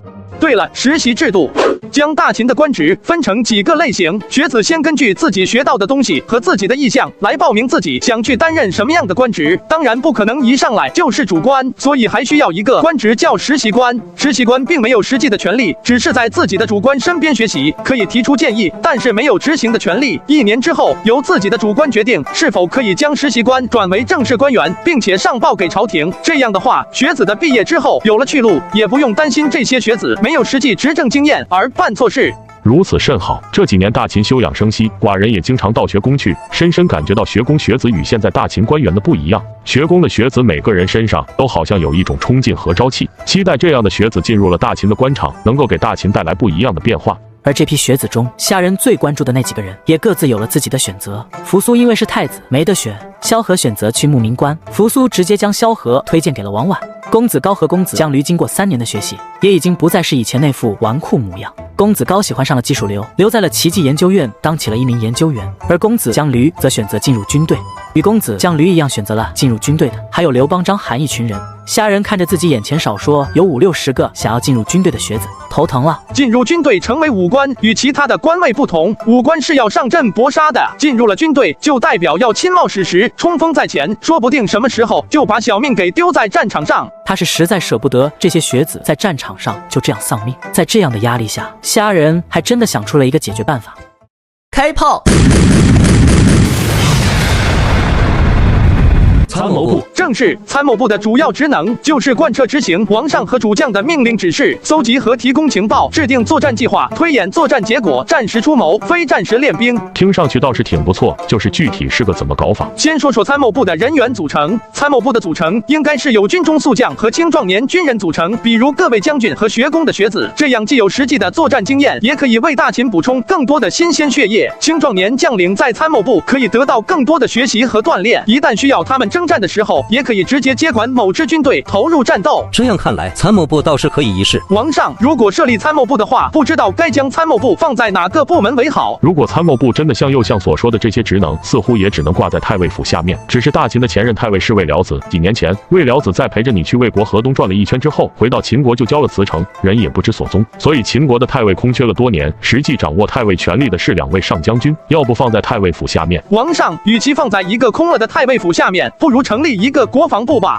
国防部又是个啥？王上，这是我草拟的一份大秦军事改革方略，王上先看看。先生，你这份方略确实精彩，我还没看够呢。家乡的方略构想，天下无人可及。那你们是同意先生的这份方略了？王上，但是这份方略要想彻底实现，最少还要2年。但是伐楚，王上已经憋了3年了，再憋2年的话，怕是会憋出病来啊。寡人都等了3年了，再等2年又何妨？这份方略彻底落实，确实最少需要2年时间，但是咱们可以一步一步的来，先将野战军进行改编，至于各地驻军，晚一点也不要紧。所以这样算起来，只需要半年时间，野战军就已经可以具备作战能力。半年？都听见虾乡说的了吧？半年寡人还忍不了吗？如此，臣等无异议。寡人心意已决，成立国防部，改编大秦之军。大秦国防部正式挂牌成立，国防部的最高统帅为大元帅，由王翦、李牧担任。虾人照搬后世的军队制度，不过半年的时间就已经完成了大秦一半军队的改编，人数已经差不多有50万人，这样已经足够完成对楚的作战。于是，一份对楚发动战争的作战计划第一次通过国防部的流程呈报给了嬴政，嬴政亲手在作战计划上签署了同意这2个字。大秦这辆统一华夏的战车又一次启动了。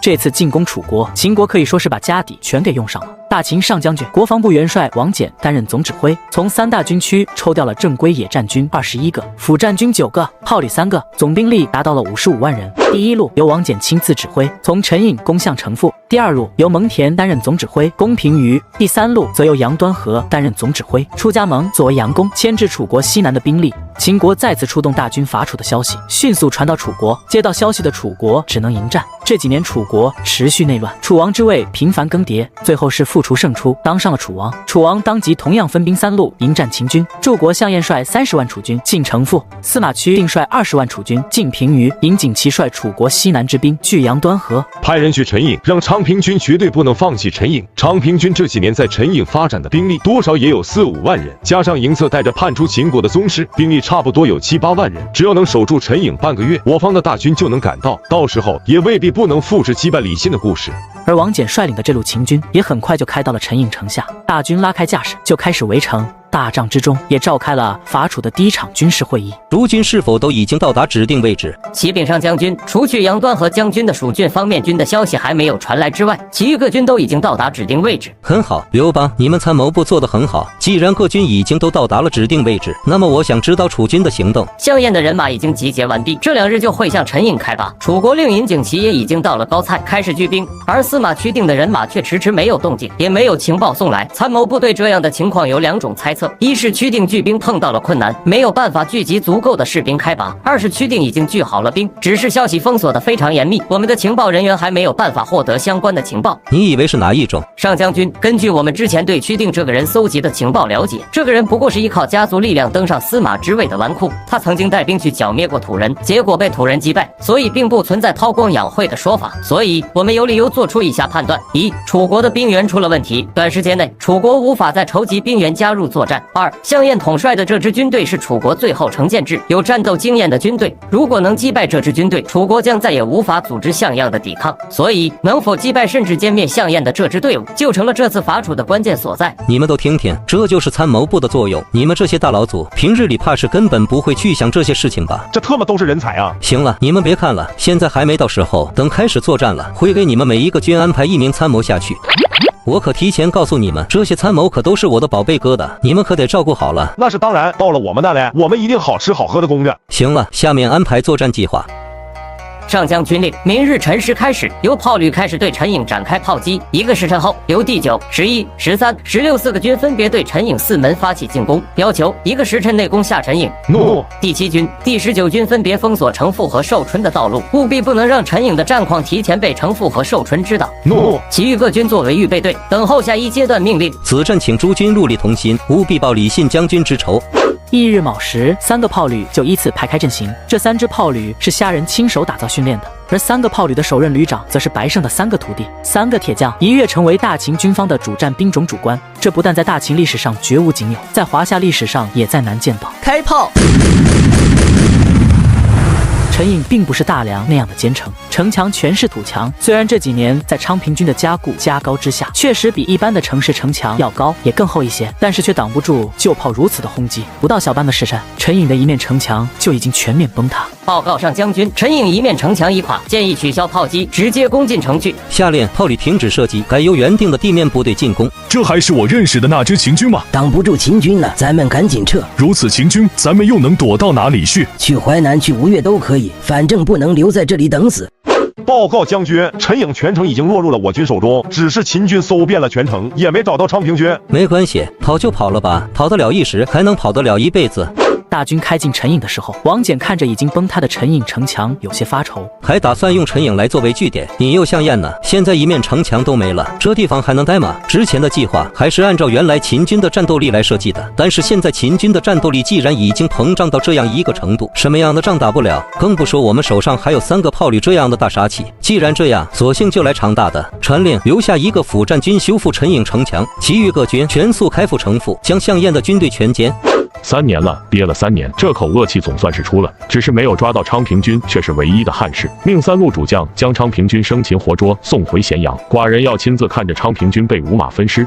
这玩意也是你写的？当然不是我，还有谁有这样天才的想法？狗屁！你特么这是找死！你找死也别带上我啊，我可还没活够呢。不就是一份如何限制军权的方略吗？看把你吓得，至于吗？师弟，你觉得你这份方略能得到嬴政的同意？他吃多了会让你限制他的军权？是吗？不是，是怎么知道不行？那你想怎么办？师兄，你对大秦统一天下应该没什么疑问了吧？我特么一直也没有疑问过啊。那就好。那大秦统一天下之后，你觉得王上会用哪一种方式治理天下？是延续现在大秦的郡县制，还是分封诸王？以嬴政对宗室的戒备，怕是延续郡县制的可能性比较大。那你想想，郡县官员的任命皆是王命，全国的军队也都在秦王的控制之下，那王权是不是太庞大了？那不是还有相国、丞相吗？你觉得任何一个人到了华夏至尊的地步，还会允许有人来分享他的权利吗？且不说相国之位已经空悬了多久，就连王绾这样的老丞相，王上还不是一样用我来分掉王绾的权利，相互制衡？那又如何？嬴政也不是个昏庸的君主，自然不会滥用权力。你是不知道嬴政后来干了些什么啊？当了皇帝的嬴政，因为没有人制约，开始滥用民力。长城就不说了，多少还算是国家防御政策，但是骊山陵墓、阿房宫就纯是嬴政的个人需要。到了胡亥就更加不像话，必须要给即将失控的军权套上一副龙头，控制一下。师兄，那你就没有想过老嬴家后世出几个不孝子孙怎么办？听到虾人这样说，鬼谷子立刻语塞了。谁能保证后代没有败家子呢？如果大秦真的统一华夏，那君王的权力将上升到一个前所未有的高度。真要出几个昏君、暴君，那还真是不敢想的事。在绝对的权力之下，很难能让人具备清醒的认识。所以，如果不对军权进行限制，那么王朝也会因此覆灭。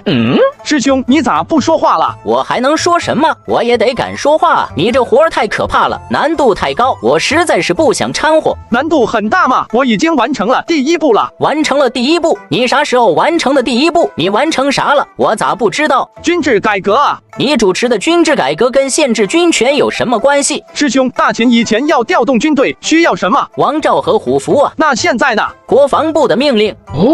我明白了，原来秦王是可以凭借自己的诏书和虎符直接控制军队的。你改制之后，变成了要通过国防部的手续才能调动军队，这等于将君王控制军队的手手段给剥离了出来。师兄说的不错，虽然秦王名义上是国防部的大元帅，所有国防部的命令都必须要大元帅审核批准才能通过，但是实际掌管具体事务的却是国防部的元帅们，这实际上就形成了元帅对大元帅的制约。而且未来我计划在国防部中最少要安排3到5个元帅，绝对不会让这个部门出现一家独大的情况。这样没有了军权的军权还可怕吗？不可怕。君王可以拥有权力，但是绝对不能拥有绝对的权力。也不知道以后扶苏该恨你还是该感谢你。王翦的大军已经围住了城父2天，却没有马上发动进攻，而是原地修起了防御工事。这不但让城父的守军迷茫了，也让正率领大军赶来的项燕有点懵。此刻他的手上握着3份急报，王翦的秦军不到2个时辰就攻下了陈营，昌平军逃走；蒙恬的秦军也在这不到2个时辰就攻下了平舆。王翦的秦军已经将城父围了个水泄不通，但是就是不发起进攻。王翦到底想要干什么？父帅何必考虑这么多？依儿子看来，王翦之所以不攻城，就是怕我们突然偷袭他。我们现在距离城父也就是1天的路程，而且城父城中尚有10数万的守军，秦军一时半会是攻不下城父的。与其在攻城的时候被我军偷袭，还不如先想办法正面击败我军。你也说了，我们距离城父还有1天的路程，但是城父却不一定能守得住1天。不可能吧？城父里有那么多守军，粮草无数，怎么可能连1天都守不住？你好好看看吧，城父的城防比陈营如何？陈营在王翦的手上，连2个时辰都没能抗过去。不可能吧？所以王翦并不是怕我们去，而是怕我们不去。以秦军如此强悍的战斗力，迟迟不攻城父，就是用城父为饵，等着我们过去。他是打算不放过咱们。父帅，王翦希望我们去城父，难道我们就真的一定要去城父吗？索性我们变道去攻陈营如何？不可！如果我们真的转头去攻陈营，王翦会立刻发起对城父的进攻。以秦军的战斗力，城父连1天都守不住。到那时候，王翦同样可以率领攻破了城父的秦军追击我们。那时候我们与秦军的角色就互换了。父帅，那咱们现在怎么办？没有办法，王翦用的是阳谋，城父我们不能不救，这场仗也必须要打，只看我大楚的勇士能不能战胜秦军也就是了。刘邦汇报战况。上将军，项燕的部队在经过短暂停留之后，继续向城父开进，预计1天之后就能到达城父战场。上将军有什么指示？能预估项燕的人马会从哪个方向过来吗？根据项燕军的行军路线以及城父周围的地形条件判断，参谋部认为项燕军会在城父西面出现。理由：城父的西面是一片荒地，地势平缓，没有遮蔽物。对于楚军来说，这样的地形能够让他们的军队阵型充分展开，可以躲避我军的炮弹。你是说楚军有可能已经研究出针对我军旧炮的战法了？上将军，咱们旧炮的战法又没有隐藏过，而且很简单，楚军能研究出应对的战法也不是什么奇怪的事情呀。说的也是，你继续。所以参谋部制定作战计划如下：以2个军的力量牵制城父城中的守军，迫使城父守军不能出城与项燕军对我军形成合击之势。其次，全军其他军队以梯队在城父城西布阵，一队护住我军2翼，炮旅在后阵展开，辅战军以热气球观察敌军动向。请上将军指示。好，就按照这个计划作战，向全军发布命令，明日歼灭项燕军。诺。翌日，秦军便在城父城西摆开阵势，等候楚军的到来。从早晨一直等到中午，楚军却一直没有露面。这不应该啊！按时间算，楚军应该早就到达战场了，怎么会迟迟不到？刘邦，你们参谋部有一个最大的问题，就是你们能根据情报来制定相应作战策略，但是你们并没有研究透人心。上将军为何这样说？我猜想楚军本来确实应该是早上抵达城父的，但是我军列阵的消息一定被楚军获得，项燕必然有意的减慢了楚军行动的速度，为的就是消磨我军士气。所以上将军才下达军令，命令诸军轮流卸甲休息，就是已经看出了项燕会有意不按咱们的计划进入战场。正是，所以你们参谋部还需要加强对人心的揣摩。但是上将军，项燕迟迟不露面，咱们总不能就这样一直等着他们吧？当然不行，我已经等了3个时辰，已经算给项燕面子了。既然他不露面，那我就逼他露面，命令炮旅向城父开炮，3轮齐射。诺。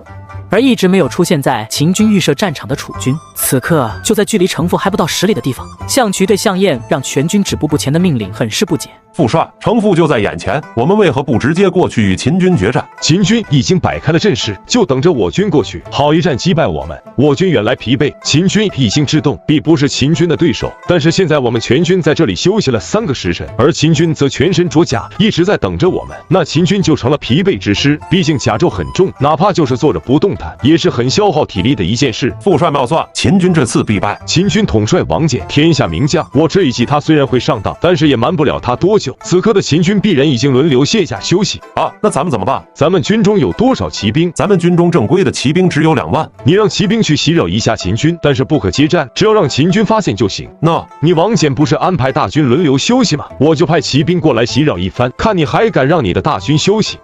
秦军阵地就在炮旅已经做好发射准备，正准备开炮的时候，报告将军，前方烟尘滚滚，似有大军正迅速的向我方移动。项燕果然是楚国名将，只是未免有些太看不起我了。2、3万的骑兵就想让我紧张起来，下令命前卫第9军、第11军做出防御姿态，但是绝不允许擅自接战，命炮旅直接向城府开炮。跟我比耐心，哼，就看你项燕能不能坐视城府陷落了。开炮！这什么声音？副帅，秦军开始进攻城府了。什么？秦军就不怕我大军直接围杀？副帅，秦军好像知道咱们只派了2万骑兵过去，并没有全军都做出战备姿态，只有前卫的几万人在戒备。不可能，派出骑兵是我临时起意，就算我军有秦军细作，也不可能这么快就把消息给传过去。秦军又怎么会知道的这么清楚？副帅，咱们的骑兵回报说是在秦军阵地看见许多奇怪的东西，离地有10数丈，上面好像还有秦军，会不会？楚国行人司曾经传来的消息说秦国有一神器能带人飞天，我以为是无稽之谈，看来好像还真是确有其事。副帅，咱们现在怎么办？是继续等在这里吗？不能再等了。王翦开始攻城，就是为了逼我出手。此时我们再不出战，以秦军的战斗力，他们完全可以舒舒服服的攻下城府之后再跟我们决战，但是我们却不能让他攻下城府。传令大军拔营，目标城府，取尔。我们父子2人，就为国尽忠吧。3轮齐射过后，城府的城墙已经被击垮了一大片。上将军，让我们17军去吧，我保证1个时辰解决战斗。上将军，让我们15军去，我们半个时辰就行。这样的军队，天下何人能挡？不过现在还不是要拿下城府的时候。还是那句话，攻城府什么时候都可以攻，但是项燕要是跑了，再想逼项燕入购，他就不是那么容易的事了。只是楚军到底会不会中计？如果项燕一心要保存自己的实力，我还真拿他没有办法。就在王翦有些焦躁的时候，天上的热气球却再次发出奇语。上将军，热气球发现有大批士兵向城府战场移动，观察人数不下20万。如果所料不错，是项燕来了。项燕果然还是入我构中。好，传令各军做好战斗准备。诺。项燕的人马终究还是来到了战场，双方60万骑在城府这座战场上，瞬间将这个地方填得满满的，空气中好像都弥漫着一种肃杀的气氛。但是秦军却没有任何要首先发起进攻的意思。项燕知道这是王翦在逼自己先出招，他将马鞭向前一指，楚军右翼的5万步兵排列成整齐的队列向秦军移动。这一战是决定楚国的国运，如果胜了，楚国还能苟延残喘几年；如果败了，楚国必亡。我们没有其他选择，为了楚国，只能战不能退。这是秦国蛰伏3年以来的首次用兵，如果败了，秦军将再无士气可言。这一仗只能胜不能败。项燕的大批人马向秦军攻来，而王翦却只派了第9军拦截。第9军的军长直接命令麾下的2个师全部进入战斗状态，而剩下的1个师则在自己阵线后面向楚军进行建议，顷刻间就给楚军造成了大量的伤亡。但是出乎秦军意料的是，这支楚军与之前跟自己交战过的楚军都不一样，个个悍不畏死。王翦肯定是没想到，我派出去打头阵的部队会是我们手上的嫡系精锐。我们这支拼凑起来的援军，打顺风仗还行，但是要是逆风，估计立刻就会一哄而散。先让我们的嫡系精锐打开秦军防御阵地的缺口，带动一下其他将士的士气吧。上将军，参谋部认为，自从当年李信将军将20万秦军精锐葬送之后，秦国老兵几乎为之一空。现在我军战士几乎都是新兵，老兵已经看淡了生死，而新兵却并没有经历过，怕是难敌楚军。王翦盯着战场，一言不发。而前方战士也正如刘邦所说，第9军在面对楚军这样恐怖攻势的时候，大批新兵开始恐惧，开始退缩，第9军的防线直接面临崩溃的风险。秦军果然如我所料，我军取胜的机会到了。下令命2万骑兵发起冲锋，打开整个秦军的缺口。上将军，第9军看样子是撑不住了，让13军顶上去吧。王翦依旧一言不发，刘邦无奈只能继续观察战场的动向。第9军终于支持不住了，阵线被勇悍的楚军给冲破，甚至出现溃败的情况。上将军，军，再不让13军上去，咱们的阵线就让楚军给突破了。王翦还是没有下任何命令，而项燕心中却莫名其妙的涌上一股警兆。斥候可曾都派出去了？已经全部都派出去了，只是还没有回报。如果斥候回来，立刻让他们向我回报。副帅，现在咱们与秦军交战正酣，还派斥候作甚？咱们又已经突破了秦军的防线，何不重兵压上，一鼓作气击溃秦军？不可，现在秦军动手的兵力并不多，显然还有余力。咱们如果把兵力都投入进去，万一有事，咱们可一点办法都没有了。上将军，楚军的攻势持续加强，在第9军被击溃之后，拦截楚军左翼的12军也被楚军击溃。刘邦已经急疯了，他搞不明白为什么王翦手中明明握有重兵，却死活不愿意派出更多的力量进行作战。传令13军、15军收拢败兵，阵线回收。上将军，这样太危险了。13军和15军的阵线距离我们的中军大帐只有不到2里地，这要是收了回来，要是再被楚军突破，那我们的大营就会直接暴露在楚军的攻击视线中。我是上将军，大军统帅，我的命令你只能去执行。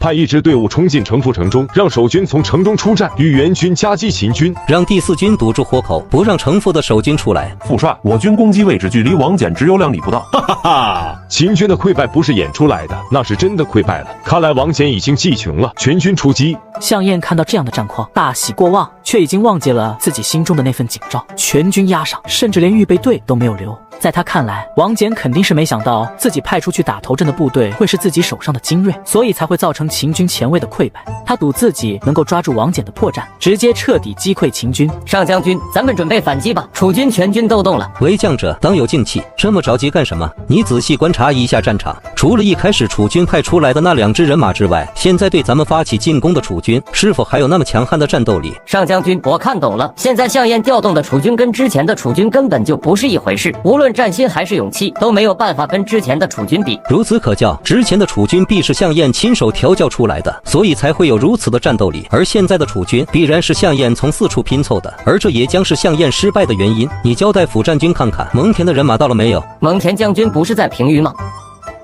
上将军，辅战军发现有一支骑兵正在向楚军后阵移动，似乎是我们的人。蒙恬这小子果然了得，竟然还真的在我规定的时间赶到了。传令各军全线出击，尽全力缠住楚军。我的要求是，不能让一个楚军逃走。诺。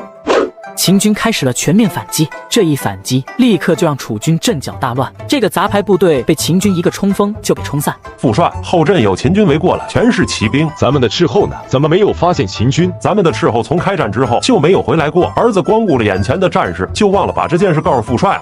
你呀，我们以全军压上，前方迟迟打不开缺口，反倒被秦军给冲了回来。现在又有一支不知道从哪里来的秦军截住我们撤退的后路，咱们全军都要被你害死了。原来从一开始，王翦就没想过凭他手上的人马把我们吃掉。当然不能全部指望咱们手上的这点人，我不是5万军，做不到用40万人歼灭40万人。况且城涪城中还有楚军10多万，从人数来说，我军处于劣势。所以在曲定并没有按照原计划发兵平舆的时候，我就已经下令蒙恬率领本部人马驰援咱们这里。蒙恬手上的6支部队里面有1半是骑兵，正适合驰援我们，所以我就是要用优势兵力歼灭楚军，如何？上将军果然不愧于天下名将的称号，只不过上将军按照国防部的战时指挥要略，您调动蒙恬将军的军队需要向参谋部进行说明的，希望您下一次能注意。要略是要略，但是我要教你一个乖。恭听上将军教诲。君不密则失臣，臣不密则失身，吉事不密则成害。这句话你在学宫的时候学过吗？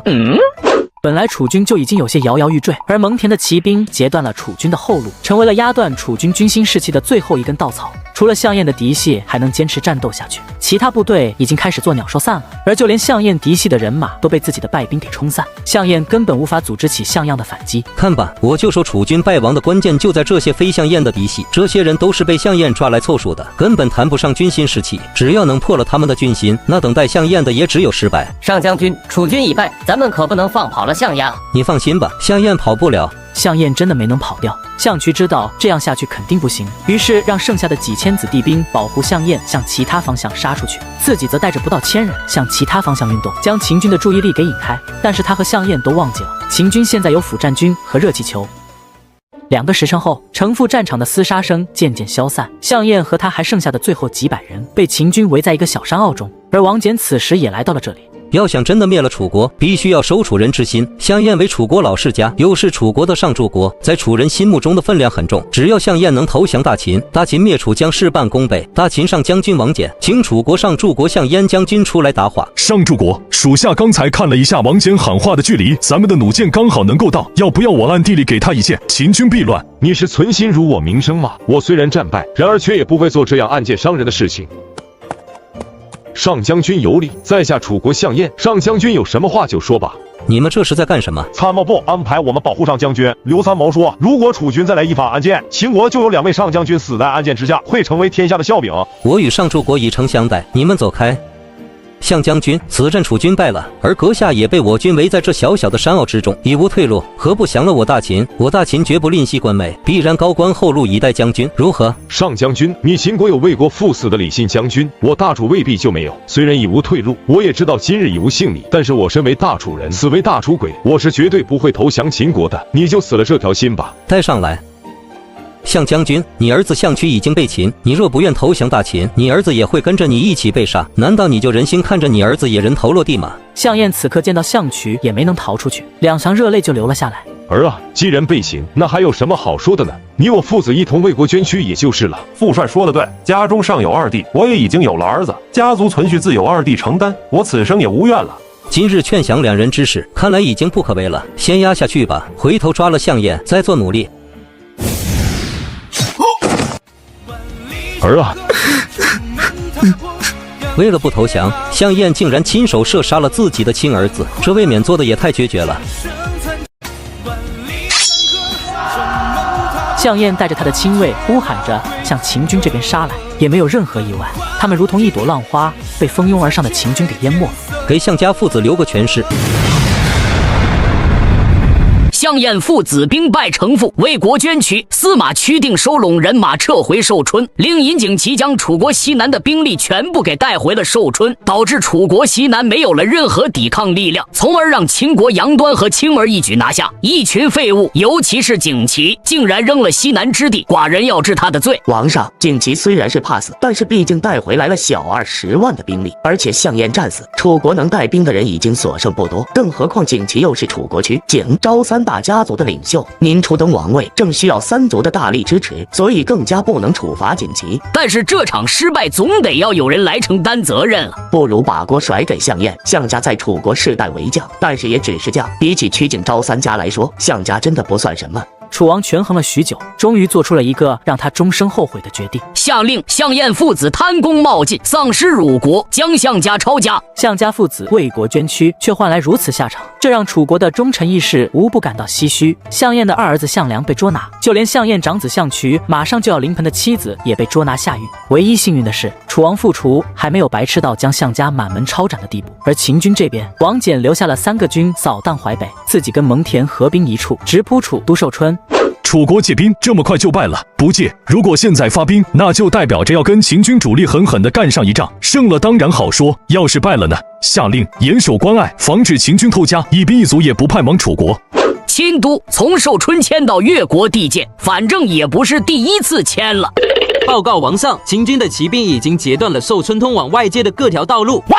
可恶，秦军为何来得这么快？景齐与屈定对视一眼，2人都很无奈。之前回到寿春的时候，就曾经劝过楚王复楚，趁着秦军未至之时就迁都到越地。当时复楚考虑的是自己初登王位，就这样撂下国都跑了，那这个楚王未免名声不太好。复楚咋说也是个要脸的人，怎么能不这儿逃？但是随着秦军的不断靠近，复楚心中的恐惧也越来越大，但是一切都来不及了。2位现在该怎么办？大王，寿春现在有驻兵不下30万，粮草无数，就算秦军再厉害，寿春也最少可以坚持3年以上。臣请大王坚定守城之心，待到秦军疲乏之时，就是我大楚反击之时。大王，令尹所言乃是老臣谋国之言，臣愿单枪匹马去吴越就地，募得秦王之军，以挽回寿春的局面。只要大王能在寿春坚持住就行。这也是不是办法中的办法了？令尹既然要坚守寿春，那令尹可为寿春守将，可全权指挥寿春人马。这种敌众我寡的守城战，我是真的玩不下来啊！大王，臣虽为令尹，引，但是带兵打仗却实在不是臣的强项。陈宝举一人定可守住寿春。何人？令尹快说。陈宝举，项燕之子项梁。这不是在扯淡吗？前几日刚用人家背了锅，下了狱，现在又要启用人家为我卖命，你是觉得他傻还是我傻？大王，臣以为用项梁有2项好处。哪2个好处？其一，项梁乃项燕嫡子，项燕父子在城父战死，已经成了我楚国的大英雄，用项梁可激励我楚国上下军民士气。其二，项梁在狱中本就是戴罪之人，大王赦免于他，他必然会担心节律以报王恩，所以作战必然会悍不畏死。所以大王此时用项梁正当其时也。大王如果不放心的话，可将项渠的妻子留在宫中。项家现在就只有项渠之妻怀有身孕，只要将她控制起来，不愁项梁不拼命。项家3代现在除了项梁之外，嫡亲也就剩下项渠妻子肚子里的那一个。只要项梁还在乎家族传承，就不愁他出工不出力。如此甚好，封项梁为武信君，负责指挥寿春守军。而就在项梁接管寿春城防，他的嫂子被接进宫中的那天，王翦和蒙恬的大军到了。蒙将军，你怎么看？上将军说笑了，我连怎么回事都不知道，怎么会有看法？上将军、蒙将军，你们这是怎么了？你看看就明白了。为何右相要重点关注项家的幼子？这也正是我与蒙将军不解的地方。上将军、蒙将军，右相行事向来有的放矢，如此交代必然有他的考虑，不如就按右相所说去做。城中密谍可曾传出来消息？昨日城中传出来消息，项梁被封为武信君，负责寿春所有的防务，而司马屈定已经在我们包围之前从寿春逃了出来，前往吴越召集人马前往。楚王这是怎么想的呢？屈定在平舆聚集军队，直到蒙将军连平舆都攻下了，他都没有聚集到士兵，让他去吴越。之前的情报里不是说项梁已经被下狱了吗？还给项燕父子套上了丧失辱国的罪名，怎么又突然把项梁给放出来了？父楚难道真的不怕项梁反水？情报上说，项家唯一的血脉被楚王扣在宫中，想来是想借此来控制项梁。等会，你刚才说项家的唯一血脉被楚王扣在宫中？是啊，项渠的妻子怀有身孕，按时间算，好像已经快生了。有吧？项家没有其他孩子了？除了项渠妻子肚子里的这个，没有项燕嫡传了。那又想要我们找的项家小子，难道就是这个？要是不是还好，要是真的是……不管是与不是，咱们就尽力而为便是了。刘邦，属下在。你以我的名义给项梁送去一封信，只要他开城投降大秦，我保他全家性命。诺。那你写好信之后，先送与我过目一遍。寿春的城墙上，项梁一脸唏嘘地看着不远处灯火通明的秦军大营，心中也不知道是一种什么感觉。爹和大哥为楚国英勇献身，结果还被戴上了丧失辱国的帽子，我也锒铛入狱，甚至连我怀了孕的嫂子都没有放过。结果秦军一到，又把我放了出来，封官加爵，主持寿春的防务，还让令尹尹景期的侄儿景轩给我当副将。傻子也知道这是啥意思，楚王真是打得一手好算盘。可是我又能怎样？烦了吗？嫂子被扣在宫里，项家血脉都气在嫂子身上，要是嫂子出了什么事情，我有什么脸面去见父亲和大哥？慌慌张张的成什么体统？将军有要事？有什么事说吧。将军，这是城外送进来的信。城外？你是秦军的人？小的是楚人。既是楚人，那你又是如何拿到这封书信的？将军，小的是墨家弟子。这是劝降的书信。小的不知，请将军一看便知。项梁也不想跟一个士兵计较，打开信一看，果然跟自己猜想的一样，只是不知道为什么，在一些关键词语上却是用墨涂黑的。项将军，听说你收到一封秦军的书信？正是，刚看完，请将军有兴趣看看。当然有兴趣。项将军，这信上为何都是墨迹遮掩？是有什么内容不想让我等看见吗？项某接到书信的时候就是这样，至于为什么是这样，项某就不知道了。书信在将军手中，将军如此推脱，怕是说不过去吧？信不信由你。我当然不信。来人，将项梁拿下。景轩，你想拿我是不可能的，你只是我的副将，要拿我，你带着王昭来还差不多。我的确奈何不了将军，就是不知道令尹大人行不行？那我就跟你去见景令尹好了，且看景令尹如何发落。你们不好好守城，大半夜来老夫这里有什么事吗？项将军，这是怎么回事？这还看不明白吗？秦军要劝降我项梁，如果是一封普通的劝降信，那上面这些墨字又是怎么回事？那就要去问王翦了，我又怎么知道？这项梁语气强硬，感觉并不像是通敌的样子。令尹，这封信倒是让我想起了一条计策，若用我计，管教秦军有来无回。项将军可将此计告诉我？此计上需要大王配合，请令尹大人带我进宫。景琦想了半天，还是亲自把项梁带进宫去，只留下景轩一脸懵逼。项将军，现在也见到大王了，你有什么想法就说出来吧。大王，刚才臣对令尹大人说，臣有一计可破秦军。项将军有何计谋，可速速说来。项将军，寡人是不是要提前恭喜你被秦人看中，要飞黄腾达了？大王，臣父兄都丧命在秦人之手，臣怎么会投降秦人？不过，臣的计谋正是从这封书信中来的。你且说来。臣以为秦军送这封信给臣，一来是想劝降臣，二来也是用的离间之计。试想，如果秦人真有心要劝降臣，又何必暗地里将消息透露给景薛将军知道，而且还有意将书信上的关键地方给涂黑？这正是要大王和令尹大人对我生疑，逼我出降，险些中了秦人之计了。不过秦人既然用这计，倒是给了我可乘之机，臣刚好可以用诈降之计赚秦军一把。诈降？如何诈降法？臣请大王明发诏书，以通秦之罪将臣拿下，并且施以重惩，最好能当着满城百姓的面将臣痛打一顿。如此，秦人细作必然会再次来说服臣。臣装作愤愤不平模样，与秦人细作虚与委蛇，约定某日某时开城放秦人入城，有臣一身伤痕，秦人必然相信。到时候令尹大人埋伏重兵在瓮城之上，待秦人入瓮城，立刻乱箭射杀。大王以为臣此计如何？计是好计，就是风险很大。本来用项梁就是赶鸭子上架，如果项梁诈降变成了真降怎么办？到头来吃亏的可是自己。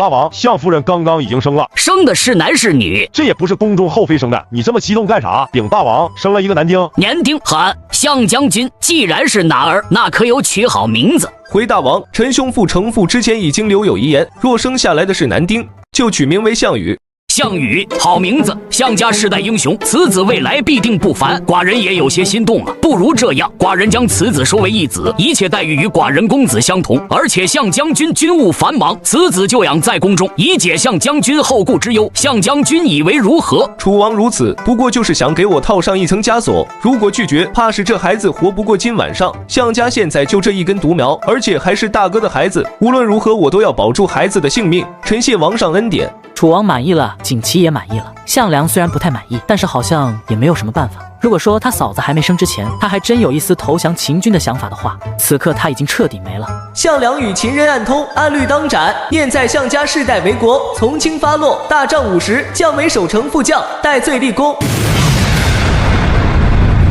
无忌成了一半了。上将军，这是不对劲啊！哪里不对劲？上将军，如果楚王真的认为项梁与我军私通，为何仅仅打了50仗而已，而且还敢让项梁负责寿春的防务？难道楚王就不怕项梁真的反水吗？刘邦所言甚是，上将军不可大意啊！你们说的有道理，但是你们却忘了，项梁的嫂子生了孩子，已经被楚王给控制起来。楚王自信项梁不敢反，故而才让项梁继续守城。那上将军为何说你的继承了一半？蒙恬啊，你觉得楚王如此对待项梁，项梁心中可有怨气？想来多少心中是有些怨怼的。这就对了，楚王用项家血脉去控制项梁，这是阳谋。项梁如果在乎自己兄长的骨血，就必不敢反，但是心中难免会有不服的情绪，这正是咱们离间项梁最好的机会。上将军何必费这样的事？我们3个炮旅齐发，只需要一个基数的炮弹，寿春必破，似乎不用这样浪费时间吧。另外，上将军，这里相国让人送来的，不知是何神物。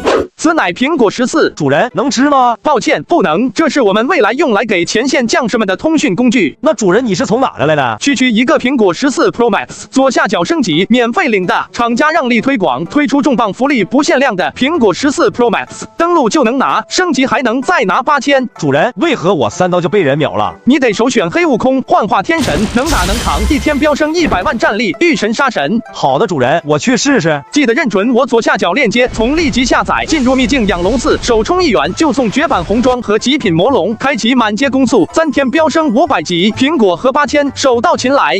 刘邦，我下面的话只说一次，你听得进去就听，听不进去我也不强求。楚国乃天下大国，幅员之辽阔，人口之众多，非3晋可比。大秦与3晋世代纠葛，彼此攻伐，之下之民早已混杂，所以只需要一定时间就可彻底消化。但是楚国则不同，楚国风俗与中原迥异，如果大秦靠统治3晋的办法来治理楚国是不行的，楚人必反。所以这次伐楚，一不能过度杀戮，二就是要收楚国民心。如果能将项梁收入我大秦麾下，我大秦在楚国则可事半功倍，你可明白？王翦说的对，历史上秦军灭楚之后，就是直接用的秦法统治楚地。然而楚民对秦律的痛恨，更在灭国之恨之上，甚至还有楚虽3户，亡秦必楚的说法。而项羽和刘邦都是楚人，灭秦的还真就是这2人。那依上将军的意思，我再修书一封，送给项梁。当然，你就以楚王无道、虐待功臣为理由，并且在书信中告诉项梁，如果他愿意投降大秦，我大秦保他项家血脉无事。诺，我这就去办。上将军，项家已有了嫡传血脉，还是男人丁，估计就是右相要的那个小子。咱们真的要留下那小子一命吗？出生婴儿而已，不必过多考虑。只要项梁能投降，你还愁这些吗？项将军，小的有要事求见将军。进来吧。将军，外边有信传来。我浑身无力，你替我打开吧。知我者王翦也。项将军，虽然老将军是丧命在秦人手中，但是两军交战，死伤难免。而今秦军围城，将军以为寿春能坚守多久？况且楚王如此待将军，就连小的都看不下去了。将军何不反呀？只要将军愿意献城给大秦，高官厚禄自不用说，就连项家也能让大秦延续下去。将军还有什么可犹豫的呢？你说的对，父楚小儿不过初登王位，就如此虐待有功之臣，实非明君。老子反了，屈指何比来？项梁有书信传来，愿意投降大秦，真的，并且项梁还在书信中预定，明月子时以举火为号，只要城头亮起3堆火，他就打开寿春城门，放我军进城。上将军，事情真的会如此顺利吗？我怎么感觉这中间似乎有问题？能有什么问题？传我将领，明日子时大军整备，随时准备进入寿春。项将军，今日之计谋若成，你立下的功劳可不小啊！都是大王英明，令尹信任。项将军不必推辞，我心里有数，约定的可是子时。正是子时，还有一个时辰可以准备。我可是将寿春城中所有的弓弩手都给带了过来，不管进来多少秦军，管教他们一个都出不去。时辰差不多了，令人在城头上点燃3堆火。项将军秦然入瓮了，情况好像有些不对劲。进入的瓮城的秦军并不多，也就3、4千人，还有大队秦军卡在城门那里，进也不进，退也不退，定有问题。令尹大人，现在可以马上放下千斤闸，能收多少秦军就收多少秦军吧。这点秦军才几个人，就算全部杀了，对秦军来说也不伤筋断骨，不如再等等。王翦的大旗，项将军，看来王翦亲自到了，这可是条大鱼啊！王翦一死，秦军可破。不应该啊，这种事情最多也就是蒙恬过来，王翦不应该亲自犯险才对。难道王翦就真的这么相信自己？放千斤闸，放箭。项梁正在犹豫，令尹景琦却已经急不可耐地下令，顿时周围埋伏的楚军纷纷现身，张弓搭箭，一阵阵箭雨向瓮城中的秦军倾斜而去。但是景琦意料中的秦军的惨叫声却没有响起。进入瓮城的秦军竟然都用钢盾护着自己，就像一个大乌龟一样。楚军射出去的箭射在钢盾之上，根本没有任何作用。千斤闸呢？怎么还不放下来？天雷，自从秦军用天雷破了大梁城之后，所有列国都开始防备秦军贴近城墙，我们这特么还引狼入室了。随着城门被炸出一个大窟窿，在瓮城中的秦军竟然不进反退，纷纷撤出瓮城。景琦刚想询问项梁，却猛然感觉自己脚下不稳。还是上将军谋略极深，你怎么知道项梁是诈降？我可从来没有说过项梁是诈降，只不过不管项梁是不是诈降，我都不习惯按照他人的节奏走。项梁真降也罢，诈降也罢，我都是如此应对，我绝对不会将我军的命运放在一个人的身上。上将军所言甚是，而今寿春已破，按上将军之前的说法，要禁止过度杀戮，我怕这些将士收不住，我还是亲自去一趟吧。你去一趟也好，告诉我们的人，除了楚军反抗之外，不得滥杀无辜。另外，楚王公为而不公。诺。只要你投降，我大秦可保你不失封侯之位，保你衣食无忧。楚王傅楚想了半天，最终还是选择了投降。在手捧王印的傅楚出来后，楚国绵延800年的江山彻底灭亡了。王翦却只问了一句话：楚王，项家血脉何在？我身为楚王，带头出降，竟然还比不上项家的那个小子吗？将军，这就是项家小子，竟然是重逢，果然不是普通人，怪不得右相会如此重视这个孩子。快将这女子和孩子送回宫中，等王上发落。至于楚王傅楚和这些投降的楚国大臣，王翦倒是也没有过分为难，只是让他们依旧住在楚王宫中。但是王宫中的珍宝却一扫而空，装了近100辆大车，全数安排送回咸阳。但是王翦并没有因为楚王的投降而松懈，因为就在寿春被破的第10天，从吴越之地就传来消息，昌平君这个秦国叛臣，竟然在吴越之地被司马屈定推为楚王，接续抵抗。嬴策同样在吴越自称秦王，与昌平君结盟，并且传檄天下，要大秦宗室推翻嬴政。这是最后的疯狂啊！用最快的速度将消息传回咸阳。两位丞相，现在楚国国都寿春已经被王翦大军围住，破城指日可待，楚国灭矣。王上，楚国太大了，寿春就算被破，楚王就算被擒，也不代表楚国就被灭，必然有楚国宗室会站出来继承楚王之位，继续反抗我大秦。所以上将军还不能松懈。此战还要继续打下去吗？这次灭楚，主力军和辅战军出动了差不多60万人，而且正如右相刚才说的，楚国太大，我们现在后勤的运输压力太大，如果继续作战的话，臣怕会影响大秦的根本。两位丞相说的都是实际存在的问题，其实也是寡人担心的问题。但是现在事件在弦上，不得不发啊！楚国都已经打到这个程度了，现在收手未免有些太可惜了。但是继续作战的话，大秦是不是真的还能继续下去？王上，上将军战报。哈哈哈！寿春破了，复楚小儿被擒。大秦灭楚，臣等为王上贺，为大秦贺。不过，也正如右相所料，楚人并没有服输。昌平君熊起在吴越自立为楚王，继续反抗我大秦，而且营策那贼子竟然也自立为秦王，还发檄文与天下，说寡人并非营氏血脉，要大秦宗室推翻寡人，真是岂有此理！王上，这不过是些许跳梁小丑，最后的疯狂罢了，不足为虑。楚国已经不用考虑了，现在天下列国还剩下燕及两国而已，咱们要考虑灭这两国的计划了。怎么？右相还想打？都已经到这份上了，不打也说不过去啊！燕国不用说，已经是苟延残喘而已，但是齐国却是天下大国，齐国力丝毫不比楚国差。灭楚动用了差不多60万的兵力，要想灭齐，最少也要60万大军，国库是真的承担不起了。灭齐而已，何须那么多兵力？臣有一计，只需要5、6万人就可灭齐。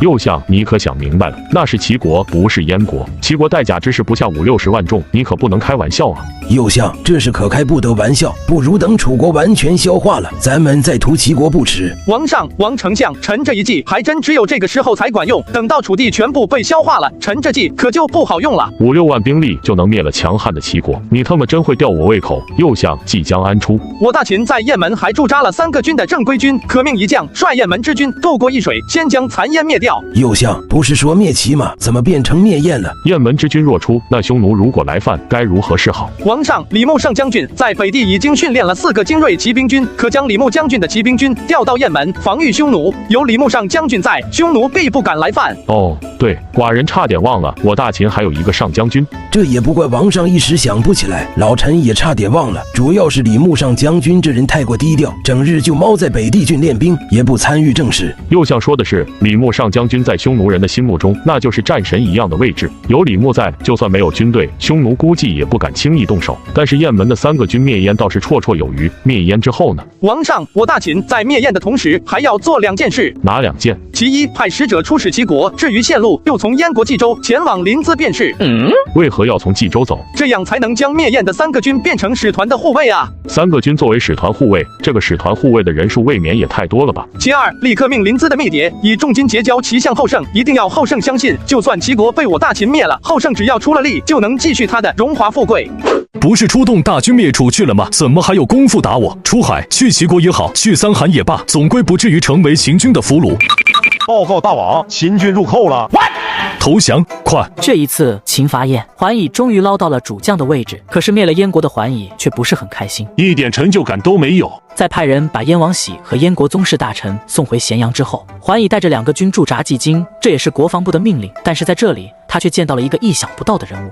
太子，你怎么在这里？参谋部参谋扶苏奉国防部之命前来将军军中任职。国防部的委任状，我女婿写的。往下看，这就要灭齐了，没想到我竟然还能捞到灭齐的重任。太子殿下如何行事，你就直接吩咐就是了。不，我现在只是你军中的一名参谋，所有的指令都是由你来发出的，我只是执行而已。我这女婿千里迢迢将太子搞过来，不就是为了让太子混点军功吗？现在天下列国就剩下一个齐国了，扶苏再不参与进来，那就真的一点功劳都立不下了。放心，你老丈人心里有数，这次灭齐咋说都要给扶苏一个立大功的机会。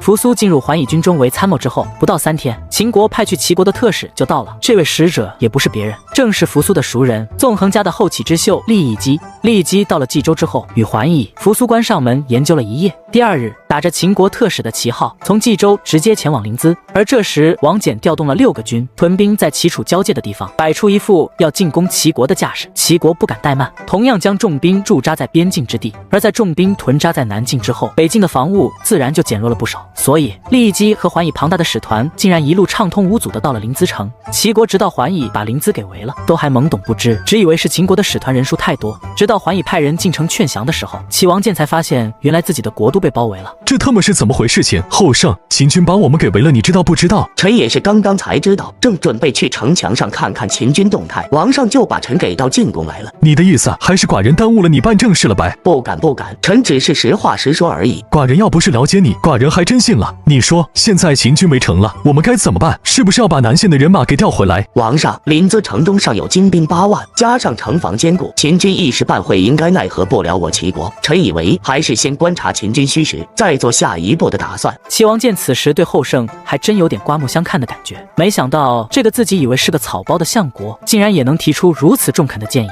那就劳烦相国去观察一下秦军虚实，再来回报了。臣这就去。从王宫中一出来，后胜并没有按照之前说的那样去城墙上观察敌情，而是直接回到了自己的府邸。前日来的那人现在何处？在客房休息，小的派了几个人一直盯在那里，绝对跑不了。去，把人带到我的书房去。诺。